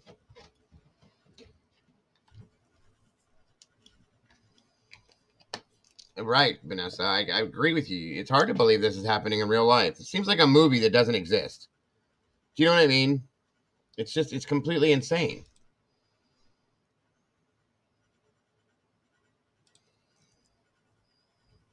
That's a perfect way to put it, Dinky. Thank you. We have been told to not look behind the curtain. The wizard doesn't want us to see what's going on, folks. Facts.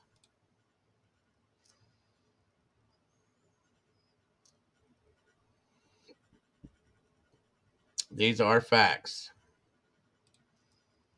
That's a great way, Dinky, to say that. Oh, for those of you that are dropping off here, guys, thank you for hanging with us today. I'm not ending it quite yet, but I just wanted to talk to you guys a little bit beforehand. But I understand you guys have been in here a long time. For those of you that are dropping off, though, thank you so very much for being here today, you guys. You guys are amazing. You are the people that I say that you are every day.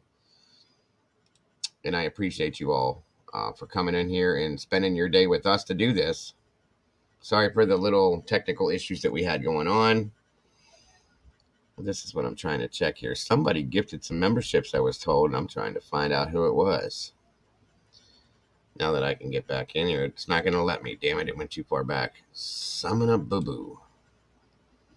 Whoever that was, I want to say thank you very much, because I can't tell who it was and who was gifted, but you are appreciated more than you know. And at this point, I think I can hook this back up. Dream Suburb says, I'm so afraid for his life.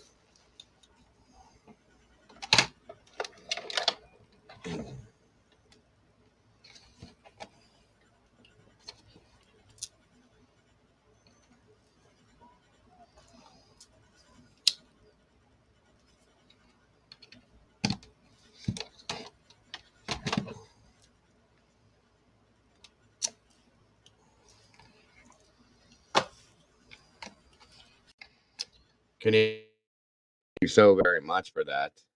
Uh-oh. All right, there we go. Thank you so very much for that, Canadian True Crime Book. We got 5 new meatballs in the house, guys. Thank you for that. No chains as well. Again, thank you.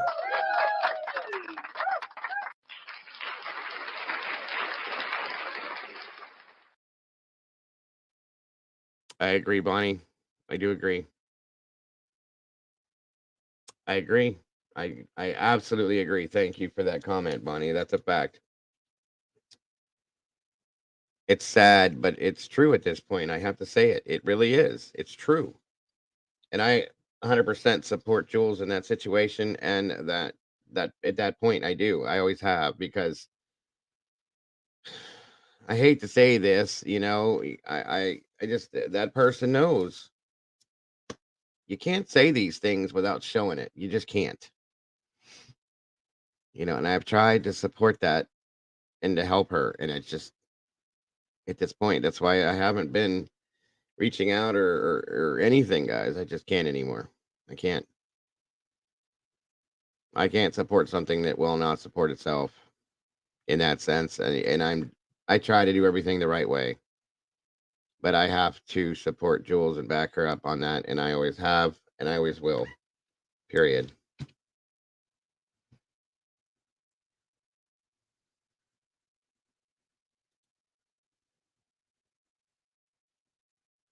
Yeah, I'm good, Jennifer. Why? What's the matter? 'Tis dark here. Dago in the dark. Bum, bum, bum, bum. Amen to that one, brother. She is. She always has been. Some people don't always agree with what she says. Give it a minute. Think about what she says for a while. Come back to it. You'll get it then. Telling you.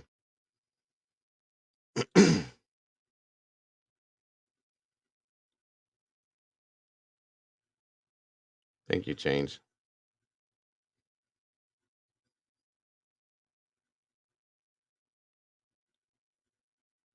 Really, Fallon? That's weird.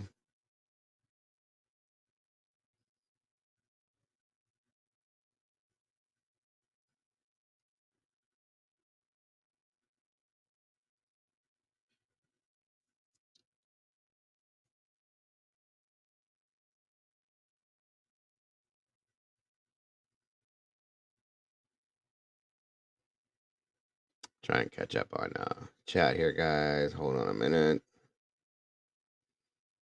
I have a huge issue with that whole DNA thing that they have not. They. I mean that's just. I'm sorry. You can't say we have. It can't be brought out that they have 3 other DNA profiles and then say, well, we just can't do anything with it. That doesn't make sense.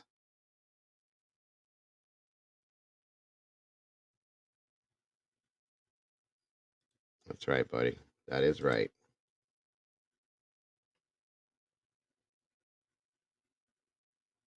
Thank you, Doc. I appreciate you very much for that.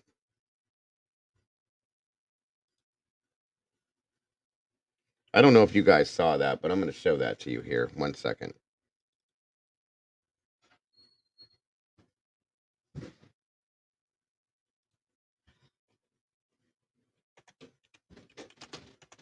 I put everything in the garage. I said, so much warmer.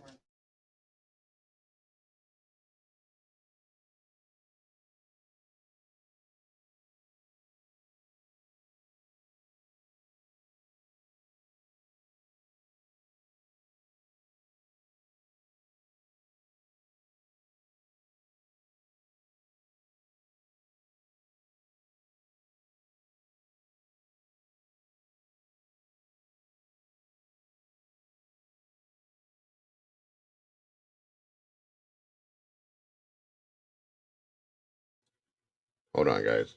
Trying to find something here.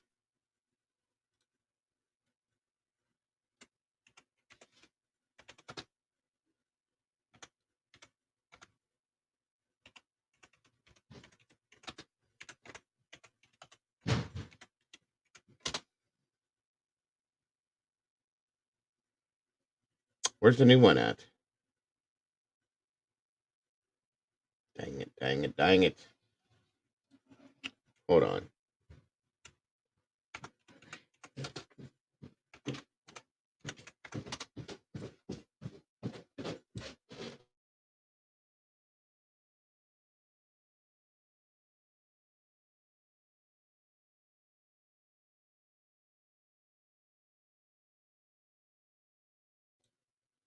Good Lord, look at Lord. Let me find it.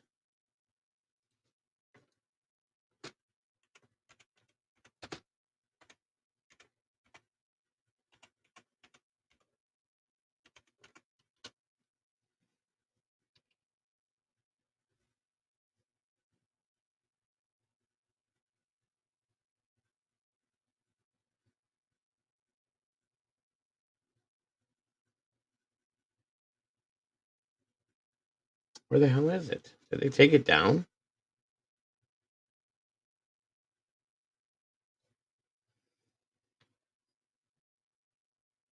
Thank you, Melanie.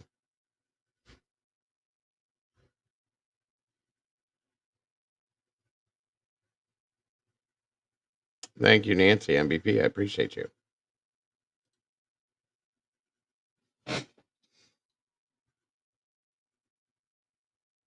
I do have an email address, Miss Smith. If one of the mods could put that in there for her, please. I appreciate you.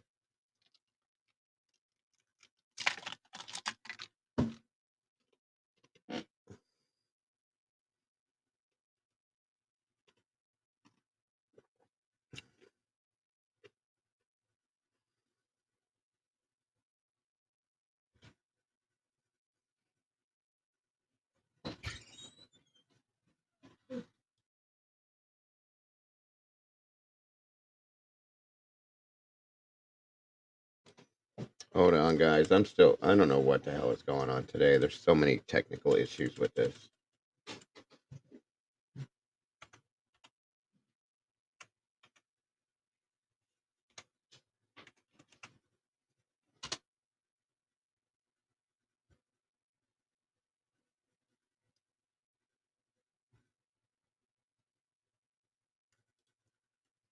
Let me try this way.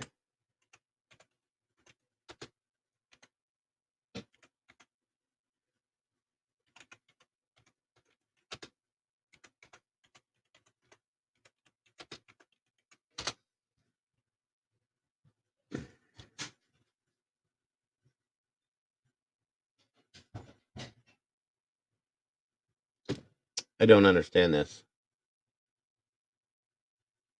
There was a new interview put up with Steve Gonzalez, and I saw it this morning. I cannot find it now. What the hell's going on?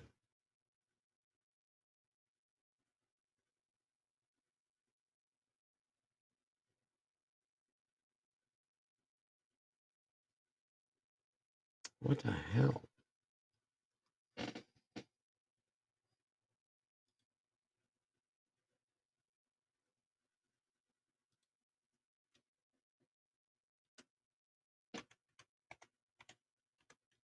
Hold on a minute.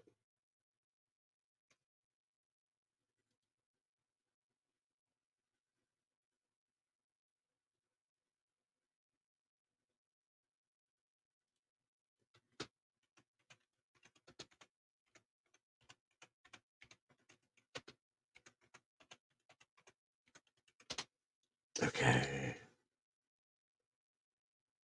What the hell?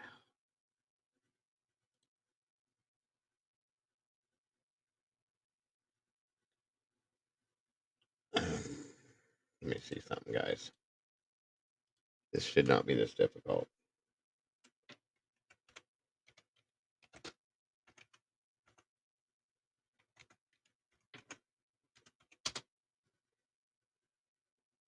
Whoever's taking off, whoever's good to have you here. Thank you for joining us. It's good to see you and good to have you here with us today. I appreciate you.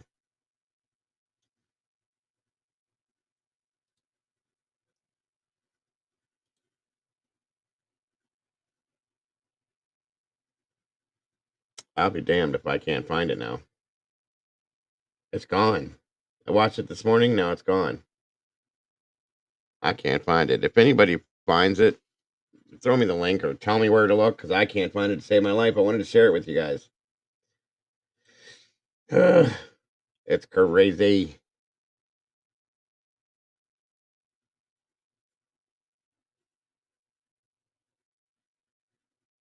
I still don't see it. Okay. So tomorrow, I'm going to be joining you guys. We're going to be reviewing this from today. Sorry, guys. It was News Nation, Banfield. I did it, Heather. I typed it all in. I've been typing like crazy. I can't find it. It's insane. It was here this morning. I was watching it. Now it's gone. I don't understand why that would happen either.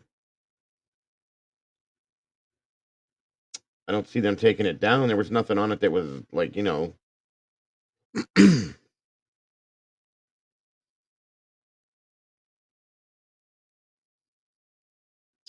what happened?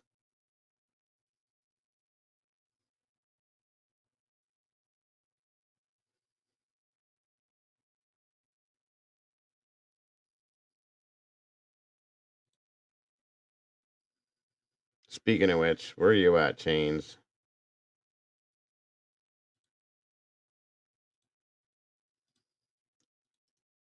There's a link, Chains. Join me up here if you wouldn't mind, dear.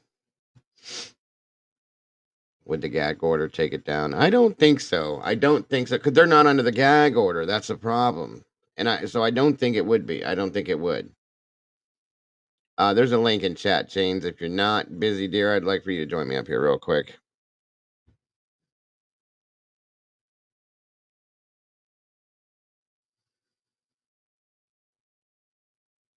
Yeah, I watched it this morning. Have no idea where it went.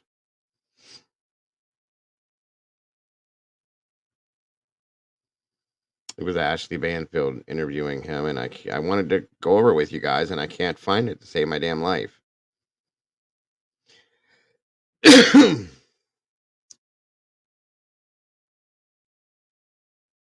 Nothing.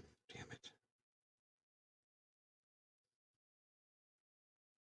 Ashley Banfield via News Nation, I'm guessing.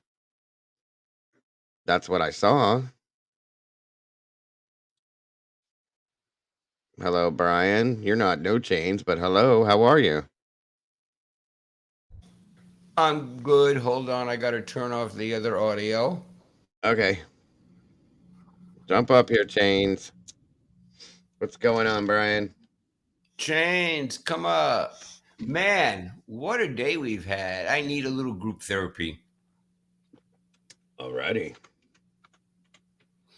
So, like, I keep getting stuck. I know you said you were confused earlier and you were hoping to understand today. So if I can help with that, I definitely will. What are we going to do now? Santa Claus, that's what I call him, flat out looked at the judge and just said, Your Honor, I don't have my students' papers. Sorry. So now what? So, I mean, let's pretend that is true, which makes sense with these incompetent people. I don't have the files, Dago. So the judge is going to say, you're supposed to have the files. Well, I know I'm supposed to have the files. I don't have the files. So now what? Exactly where are we now?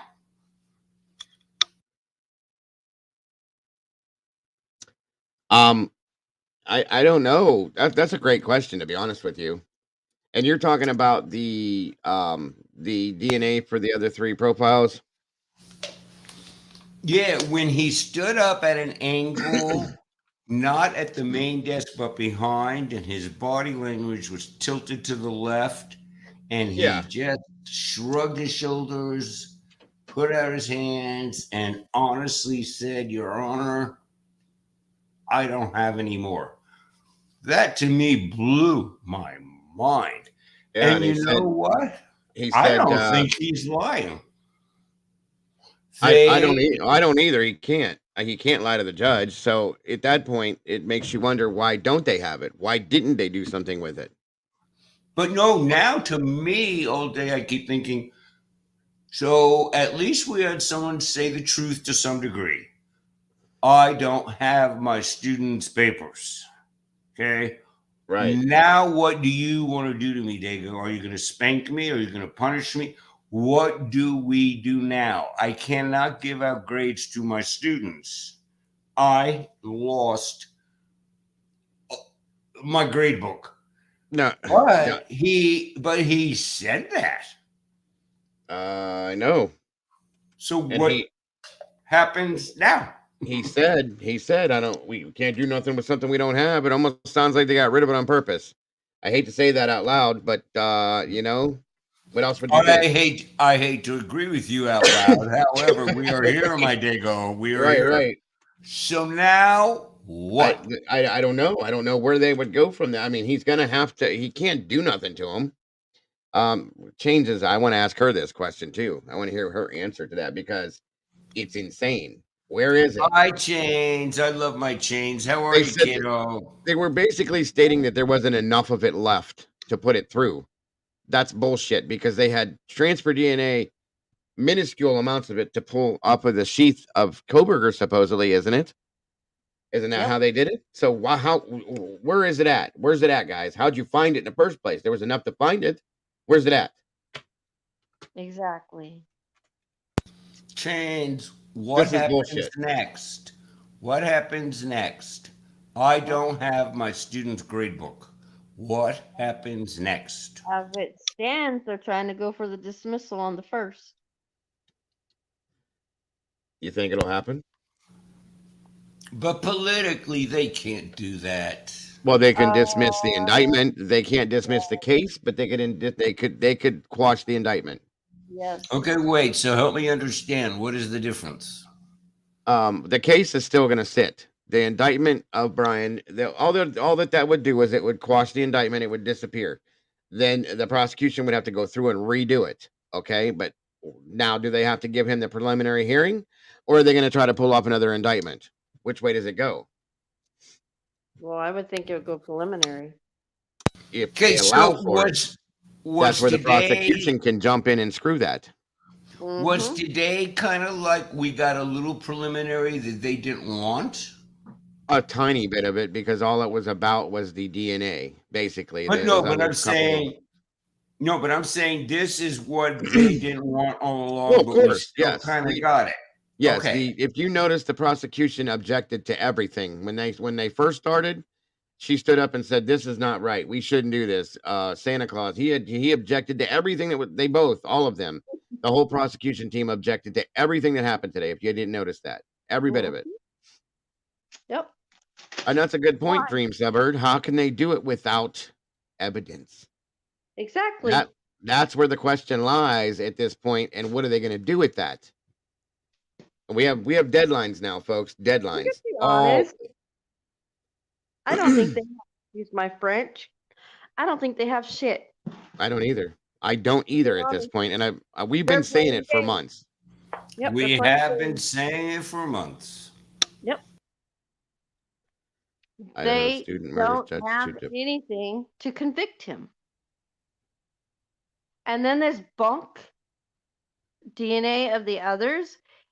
My mind is blown, to be honest. Are you kidding? It's kind of comforting change to hear your tone of voice, because you're kind of like where I'm at. I'm like kind of like spun out. And then it was like, no, I need to come on. I need group therapy. I have been trying for the last 8 hours to understand this nonsense, but I'm not surprised. I am confused. I am mad. I am angry. I am embarrassed as an American.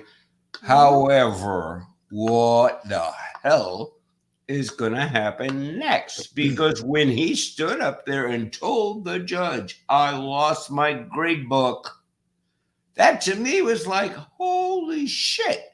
What is going to happen now, y'all? Tell me. They have no notes. Can I speak real quick? Go ahead.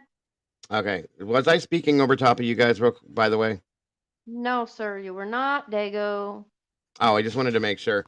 So, No. Charla, if you can do me a favor and leave, have a great day. Go find somebody else to be rude to. I don't put up with your kind of bullshit in here. Have a great day. We have a delay, so I was we don't asked a need to question. talk. I don't Yeah. appreciate ignorant people, so go find somewhere else that does. Have a great day. Exactly. I was answering the question that I was asked. We kind of love and respect each other, whoever you were. So go somewhere else and do your nonsense. Thank you. Goodbye. Have a Sick and blessed tired day. of rude people. This isn't the channel for it. Sorry. That's down the hall down there. Door number 3. Bye. There you go. So I told you guys I'm done with rude and ignorance. That other comment they got put up, Mama Bear made a mistake throwing it up there. She didn't read it all the way, or that wouldn't have went up either. That was directed at Jules. I don't put up with that kind of shit either. So don't mess with our Jules. Go All I'm elsewhere. saying, Go elsewhere. Anybody else? You Sorry. all want to do that? Go somewhere else. You should know this ain't the place to go mess with our Jules. Go away. And I have never, ever gone through a sequence of comments like that on YouTube in my life. She, he, whatever, was deeply not okay to me. Do not come on here and talk about Jules that way. Go feel your way. Go elsewhere. Not here. And Kim knows. I've told her already that I've always supported Jules, and I always will, and she knows. So, like I said, Mama Bear didn't get a chance. She's tired as hell. She didn't get a chance to read the whole comment. She just threw it up because Kim had popped in here. So, my apologies, Jules, that was even in here. I kind of think that might not be really her. No, it's her. It is her. Yeah, it is her. It is her. That was Kim. It was her. Yes, sir. And again, like I said, I was asked a question here a few minutes ago. Thank you, Vanessa, by the way, very much for that. I appreciate that. And again, where is it at? Where's it at? Where's it at? I did not find the interview yet, guys. I'm sorry. I really think it was taken down. I can't find it, but Was I'm done. I'm done with the ignorant and the rude. Okay, I told you guys there's new rules in here. I'm not. One of the nicest guys you'll ever meet, and I'm 100% real and sensitive, heartfelt to everybody's feelings and thoughts. I'm done being nice to people that don't want me to be nice to them. That's all I'm saying. So Wow, I really didn't think that was her. Oh, that's it even was. more depressing. It was.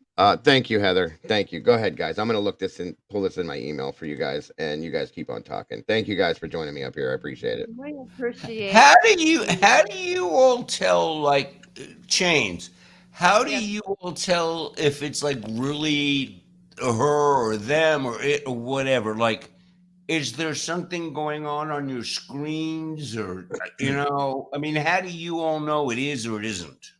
We go and look at the You can account. check the. Yeah, you can check it. Sorry. Wait, what are you checking?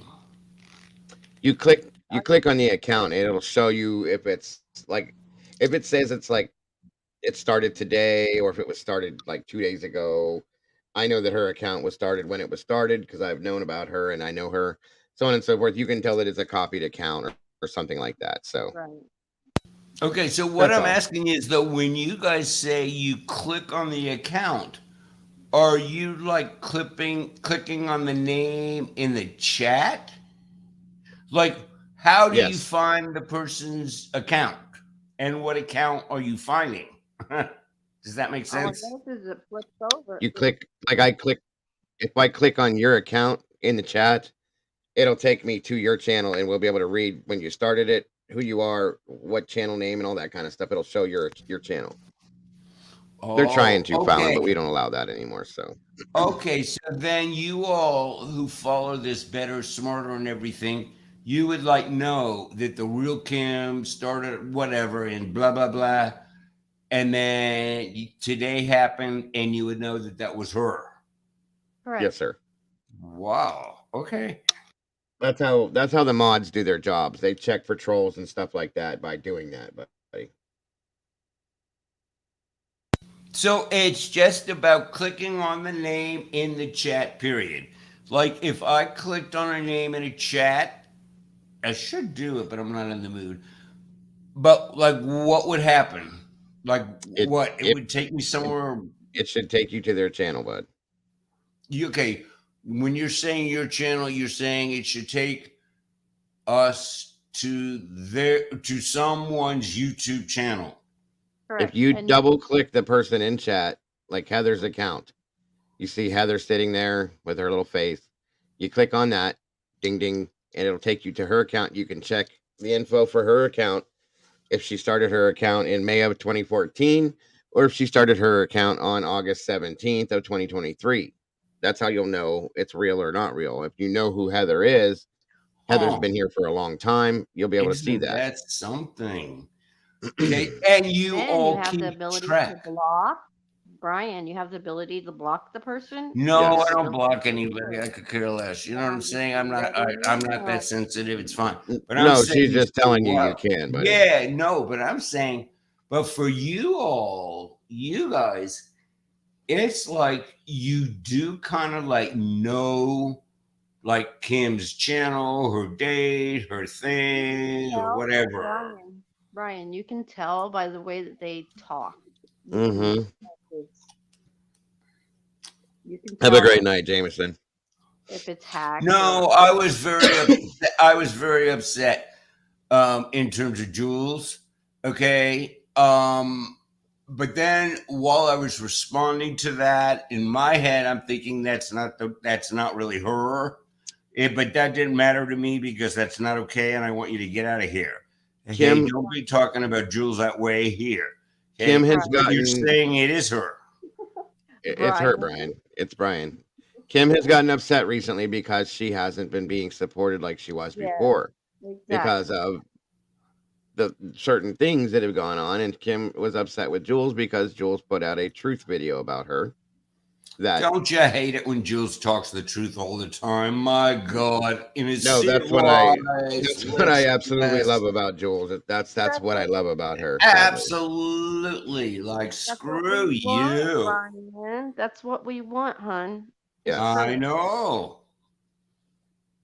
So do you guys go clicking on everybody in chat? No. Brian, Yeah, Brian, we're listen to me. finger Listen happy. to me. We don't have to check everybody. There's certain people in here that we know are who they are. That's all. No, I'm learning. And the more I And you're learn, doing the good more at it. You're doing good. No, the more I learn about your all's world, the more scared I get. Just This remember is something, creepy. Brian. Brian, remember something. Ketchup packets. Yes. Why did that take hold so much? It really did take hold. It did. Because and it was just visual and I write. But it because absolutely. Because you got it right, buddy. We've been telling you for a long time, and you got it. You got it locked down now, and I told you you'd get it. Well, This is why we love you were patient with me. Right. You allowed me to struggle. Okay, and I struggled. Brian. Yes, my you have an change. A+. You have an A+ on your paper today. You do. You've been doing wonderful, sir. We wanted you around in this community. We love you in this community, and we want to keep you in this community, both all the way around, because we love you, sir. And we're trying to help you to be able to stay in these communities. That's why we've done this. Exactly. No, you have been good. You have taught me. You have gotten me here a little better. Okay. I still every single time I try to come up, I still am like waiting with bated breath. Like, is the mic on? Am I on? Are the headphones? You know what I mean? But I'm getting there. It gets easier. No, it has gotten much easier. And Dago, hats off. You helped me a lot. You allowed me to mess up. You allowed me to say, just come back on again, Brian, and try. Of course. And that has mattered a lot to me. It has. Why the ketchup packets was so, and you have no idea, it has come up in other places. Why that resonated so much? It was just me. It was just me. Absolutely. Absolutely, buddy. You're an important part of this community, and we're gonna make sure that stays that way, one way or another. So now what are we gonna do?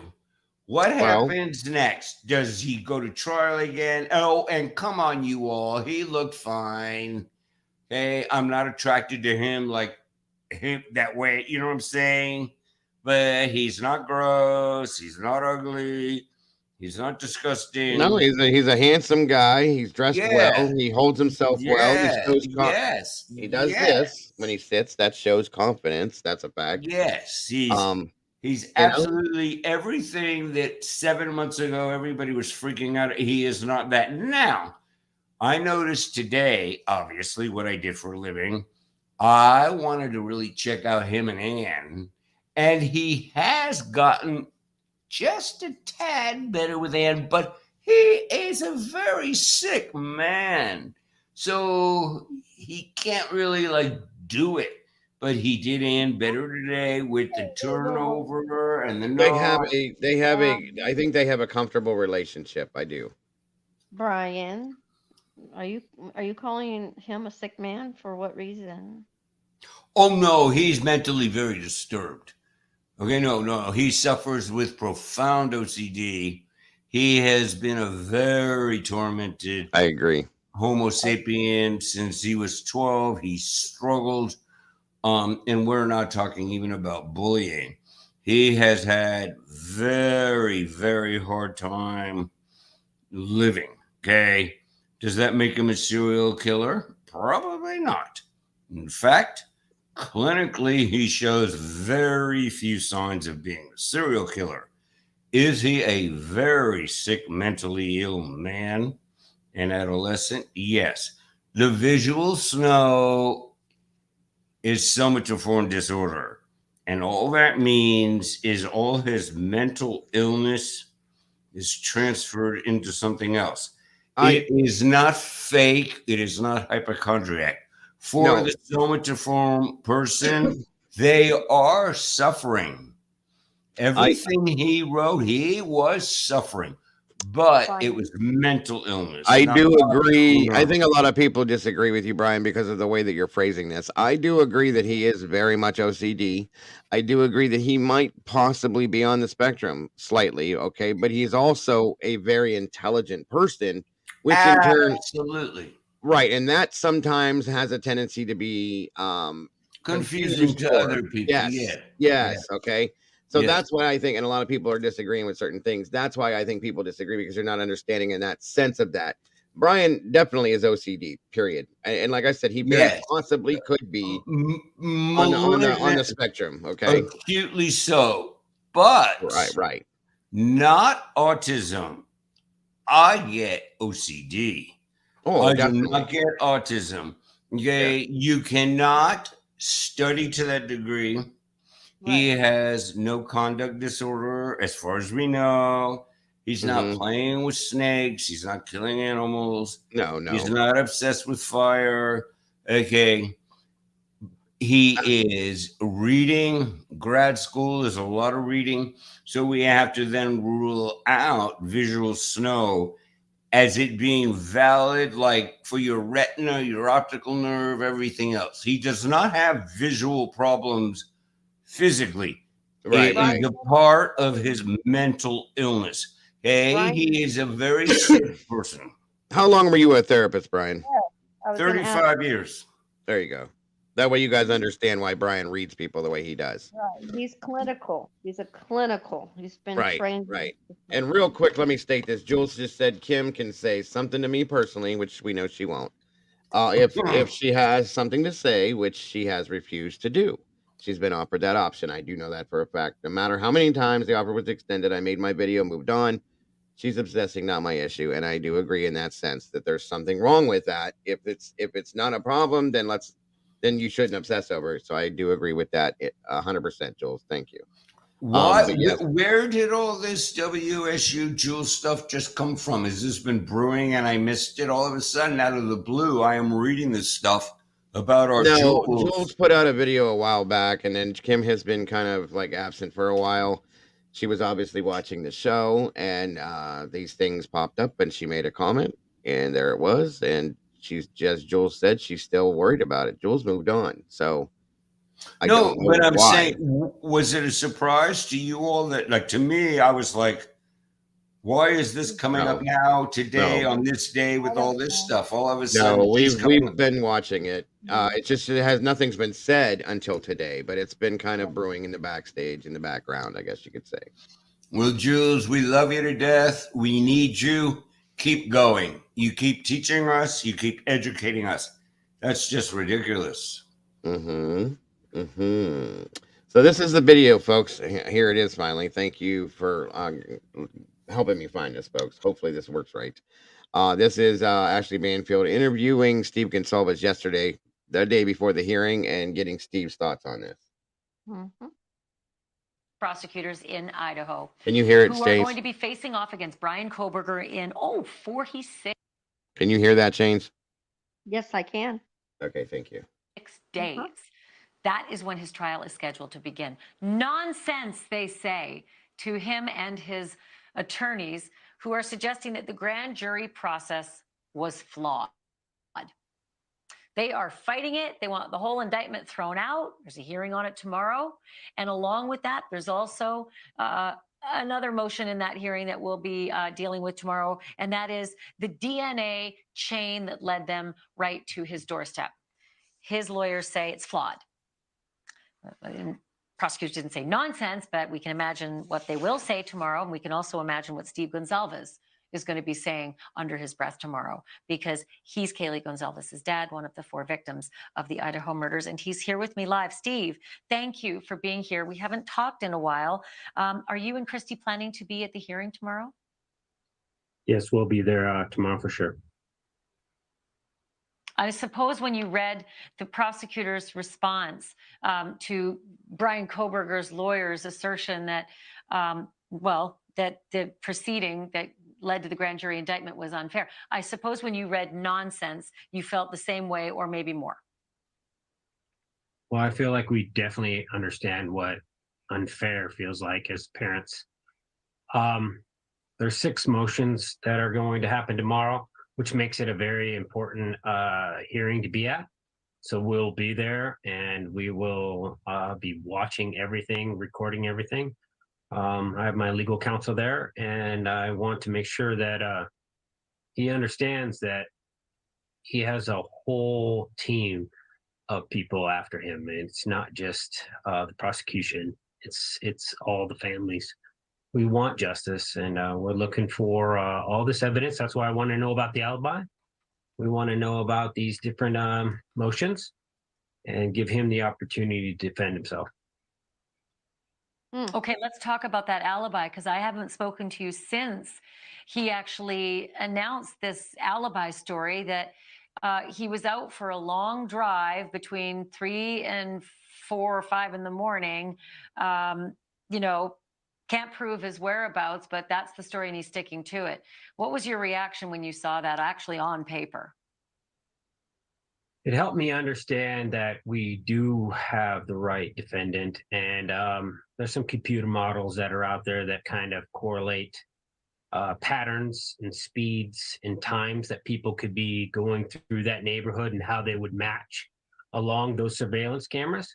So I understand the difficulty of being able to come up with an alibi that fits that, but the jury will be able to see all this on their own and make that decision.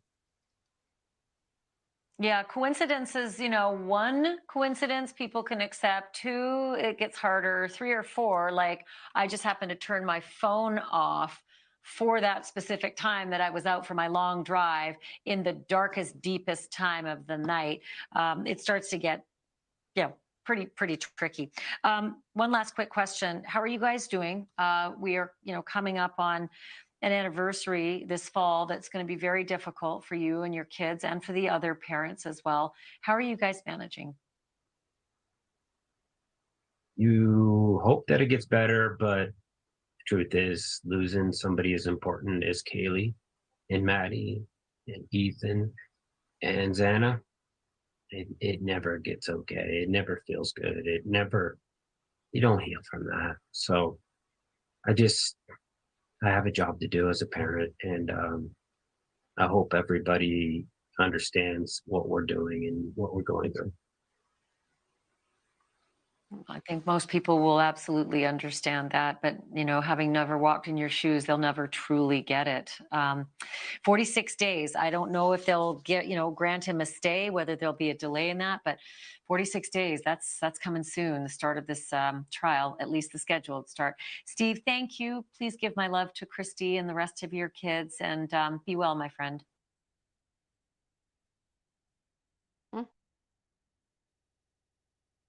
Okay. I'm not a fan of Ashley's at all, but she had the interview, so we had to watch that. Anybody have any thoughts or theories on that? What do you think, Chains? Just thought it was kind of interesting on his response to see how he's going to defend himself. And he should have a right to defend himself, basically. That was interesting. I agree. What do you think now after today? How do you think? I'm gonna get in trouble here, and that is okay. I am not victim bashing. Okay, Steve is very street. Okay, that is not bad, good, left, or right. Okay, he knows what he's doing. He has had a huge, sadly, in his life, amount of contact with law enforcement. Okay, I am not victim shaming. I'm not. But everybody a lot of times confuses me with this. However, he knows what he's doing. And I think I have all along that the entire planet totally misread his "they did not have to go up the steps" comment. Okay. I think he was threatening at that time local law enforcement and telling them, I do not want to go up the chain of command. Okay, you all are messing this up. I don't want to do it. And if you follow his communication pattern, he then slides right into, I don't want to do this.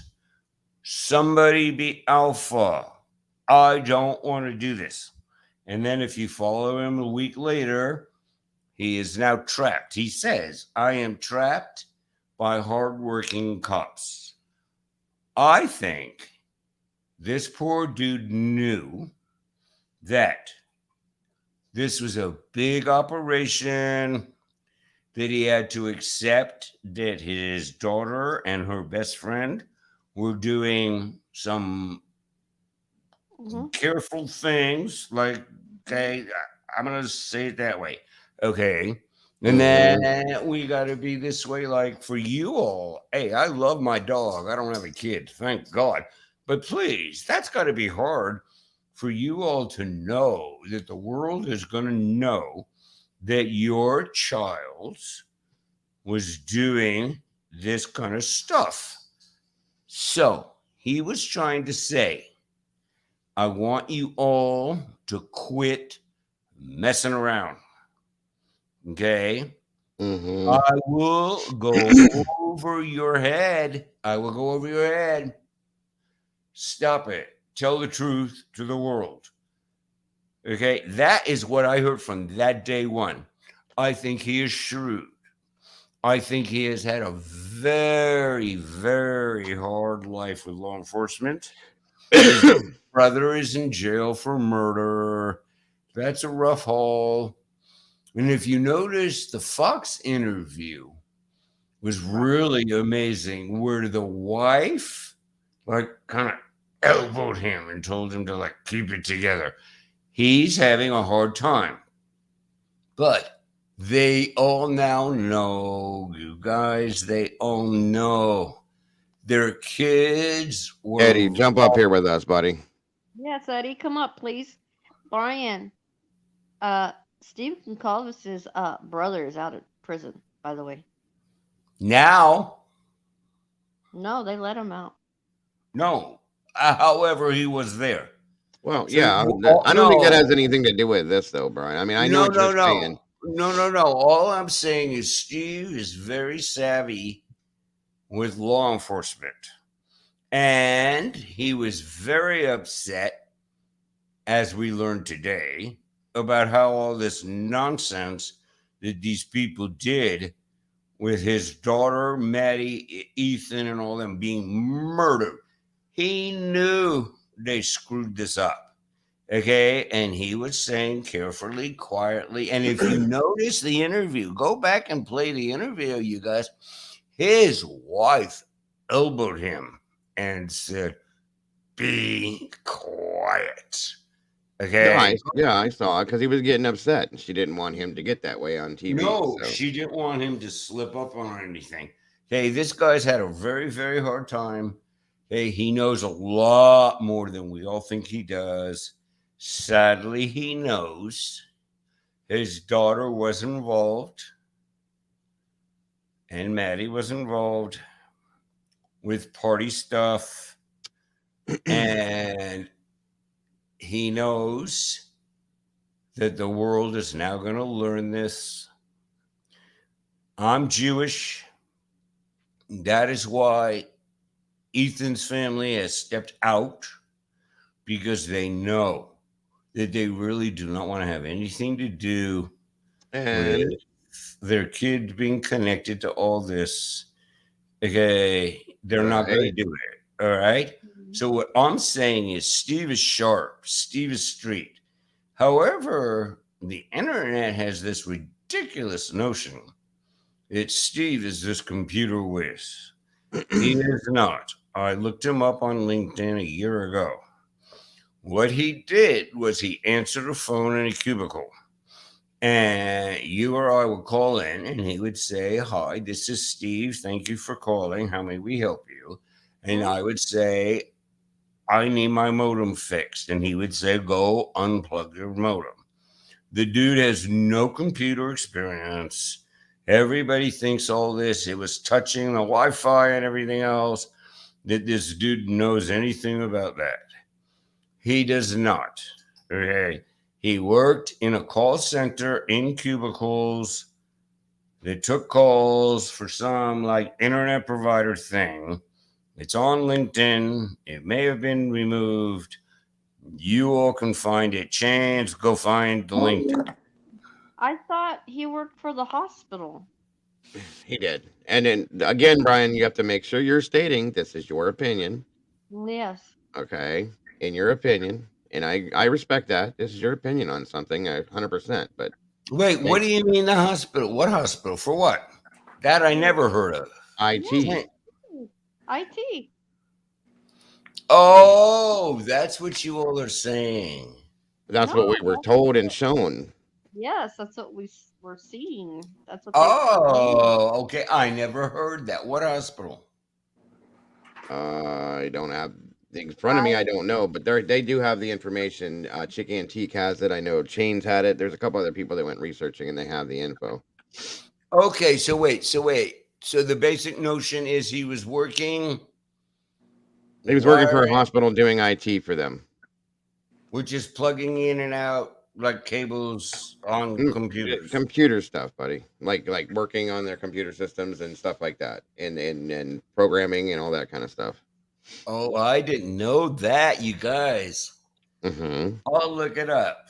Okay, so he was plugging in and out computers, like taking out plugs, moving PCs, all that stuff. All right. Probably a lot more than that, but yeah. He said he was an IT guy. Yeah, and Chick just said he ran their databases, so that takes a bit of you got to have some sugars up top, yeah, for real. Do we know where this was?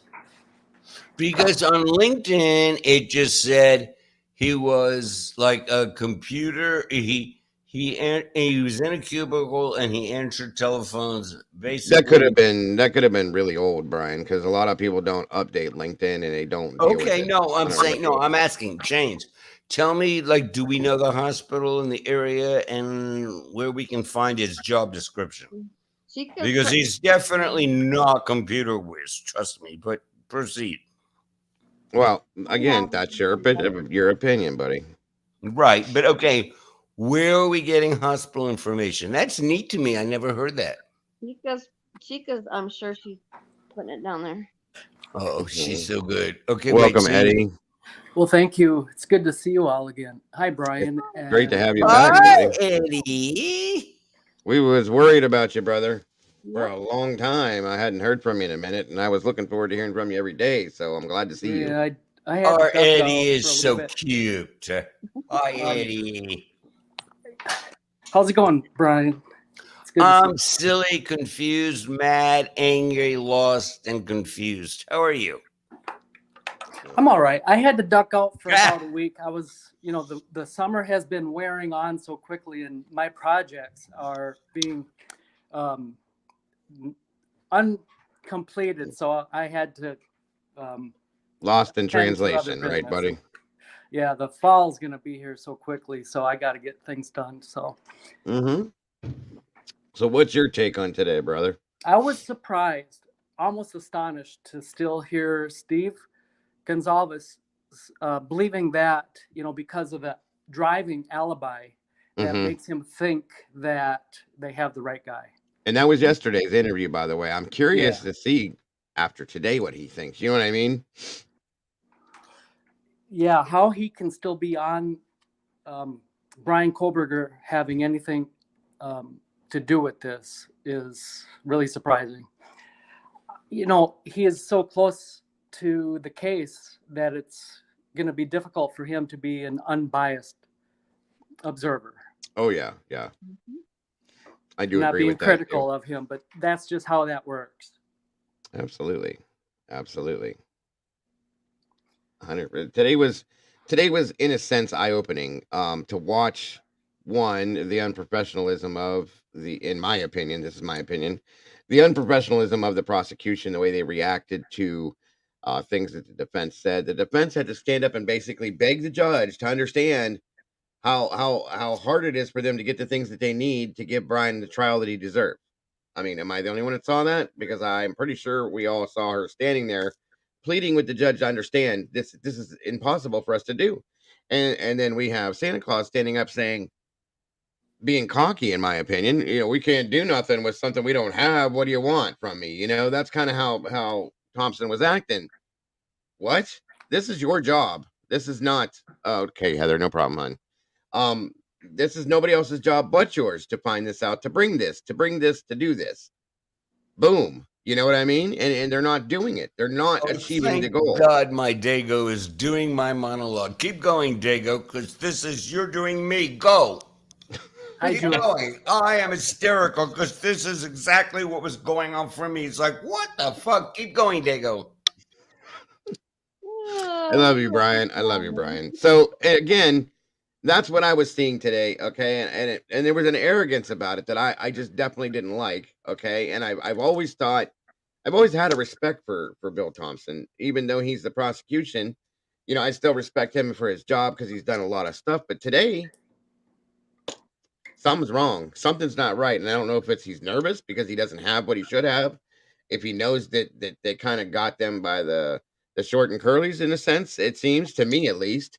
I don't know, but it was definitely a shit show today. I'll be honest with you, on the side of the prosecution.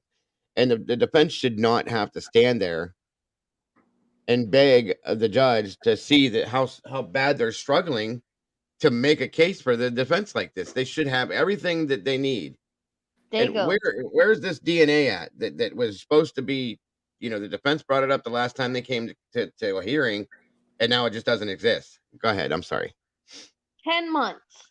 We are here at this place 10 months later with what? Yes. Nothing. With what? Nothing. This Absolutely is nothing. It's embarrassing. It's and you know what? We don't live in this area, folks. We're not represented by this government at all. I'm embarrassed for the people that do live there because this is ridiculous. This is ridiculous. Okay? Nothing about this is professional whatsoever. Not at all. I'm just completely disgusted. I am really believing that this was all designed, like Eddie said. I can't go anywhere else. So I told you then, Eddie, that I believed that it was set up by design. It looks like it. It absolutely looks like it. If they can show me something that makes it different, I'm willing to look at it. But there's nothing. How do you not have? Okay, here's my issue with these other 3 DNA profiles. Okay, we got Brian Kohberger based on minuscule, tiny little pieces of transfer DNA inside the snap of a knife sheath. That do we know if it exists for sure? I don't know. We're supposed to believe the PCA. I'll just say it like that. We're supposed to, right? So anyway, but you're going to tell me that the 3 other pieces of DNA that they found, there's not enough to put into the system? Come on now. How's that work, folks? How does that make sense, folks? It don't. And then you're just going to say, well, we don't have it. Sorry, I don't know what to tell you, Judge. We can't do something with something we don't have. What do you want me to do? I want you to sit your cocky ass down, get your group together, and go do your fucking job. That's what I want you to do, because there's a man sitting here facing the death penalty, and you don't want to give him a real trial?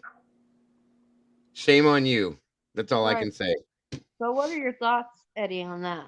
Well, sorry for your language, by the way. I was surprised, because I think his exact words, Bill Thompson's exact words were he's going to ask the lab for a supplemental inquiry of this discovery. So that's almost, embarrassing for him to have to say that in the courtroom. It is. Yes, sir. This, in my opinion, this type of job, if you will, the taking of these 4 people's lives, that doesn't happen unless someone is getting paid or maybe some other type of incentive. in whatever form that would be. I don't know, but it seems like, Brian Kohberger certainly is 100% innocent, in my opinion. And that is because there can be no connection at all with him to this crime, because if he had a connection to it, then that would be a way that the real people who are involved in this would be found out. So whoever did this, once you find out who did the murders, you still haven't found who the killers are, the one who solicited the job. Right. So you find out what the motive is in this case, and you will be on your way to discovering who. Again, in my opinion. I've got my opinions on where it's Yep, coming I from. agree. I can agree. Absolutely. Bill Thank you. Thompson, I think, and I'm not trying to make excuses for him. I mean, he's a big boy. He knows, the decisions he makes, but he knew that this day was coming, and it was a very uncomfortable day for him.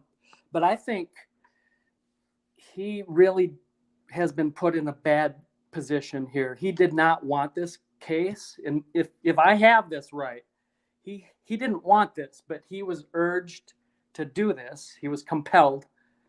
There is a power behind him, and I don't know what agency or who, but he knew going into this that Brian Kohberger is innocent. Ann Thompson knows that Brian Kohberger is innocent, and if Ann Thompson knows it, she came upon that information much after Bill Thompson knew it. Bill Thompson took this case and said it was ready to go to trial. That's correct. Now, a prosecuting attorney doesn't do that unless they know the case inside and out. They're not going to be made a fool of in front of the courtroom. Right. So he knows everything that Ann Thompson knows. And Taylor. Yes, sorry. Have I It's been? okay. It's okay, buddy. Was that okay. Ann Taylor? So those are my thoughts on it. And I agree with you. I do. And I've missed you and your thoughts, my friend. I hope you're going to be here and there, but a little bit more, because we have missed you. Everybody's asking about you. Everybody wants to hear. Sorry for the confusion. I did say Ann Thompson. Yeah, it's okay. It's okay. Ann Taylor, yeah. And this is why I call him my internet boyfriend, everybody, because he's so intelligent. Yes, very much. Eddie looks at this at every angle you can, and I've had couple conversations, some private conversations where we've talked about things. Very, very intellectual, intelligent, very smart when it comes to looking at it from all angles, not just one. And that's what I respect about you, Eddie. I always have, and I'm always grateful to have you here, my friend. Always. Well, thank you. Thank you for giving me the opportunity. Anytime. You know my door's open to you every time, and this panel always has a spot. This is your home, my friend. I know you've dealt with some crap here not too long ago. That's never going to happen here, and if I'd have known about it, there would have been things said. So it is what it is. It is what it is. Yes. Like I said, you always got a home here, brother. Always. At this point, folks, so I've been on here for, I don't know, a long time, and I really need to get out of here. So, I want to thank you, Brian, Eddie, Chains, for jumping up here with me to end this. I think it was a wonderful show today, folks. I appreciate every single one of you guys for being here and sticking it out with us today, guys. We had 400 and some odd people in here mostly all day. We still have 307 people in here right now, and that's amazing to me, and I appreciate you all so very much for that. I will be here tomorrow, guys, at some time. Been a day, hasn't it been a day, you guys? It has been a day to remember. Just like in all kinds of different ways and levels and everything else. And hey, look, we all got to be with other people, but man, it has been a confusing, angering, frustrating, eye-opening, sad, insane day. Yes. And now, where do we go? We No go idea. away from here for a few. That's where we go. Dago wants to go to sleep. I don't blame you. Oh, I'm not going to sleep. You guys, I've had probably 13 cups of coffee since 8 o'clock this morning. So, yeah, it's not going to happen anytime soon. But thank you, Robert Belt. What's that? Get up and walk around. You need to get up and walk around. Oh, yeah. I'm hurting really bad right now, guys. I've been up a few times for it. I do need to eat something I haven't eaten since, God, I don't remember. Anyway, and I need to go visit with my family a little bit. So, it's been a wild days, but you guys have been awesome. James, love you to death. Dago, love you to death. Jules, love you to death. I could go on and on. It has been an incredible day, and everybody who thinks we all are nuts being YouTube true crimers are You're not right. getting what is going on here. Yes. This is history, okay? And my sisters are like, I don't want to hear about this. You are missing huge stuff. I cut off my microphone now. Love y'all. Bye. Have a great night, Brian. We love you. Thank you, Eddie. Thank you. Yes, Eddie, once again, thank you for jumping up here with us, buddy. We love you. Thank you, Appreciate No you. Change. And it's And great to have you back. Thank you, Dago. Yes, sir. Thank you. Absolutely, Chains, always. And thank you for being such a great part of this team. I appreciate you so very much, and I hope you know that.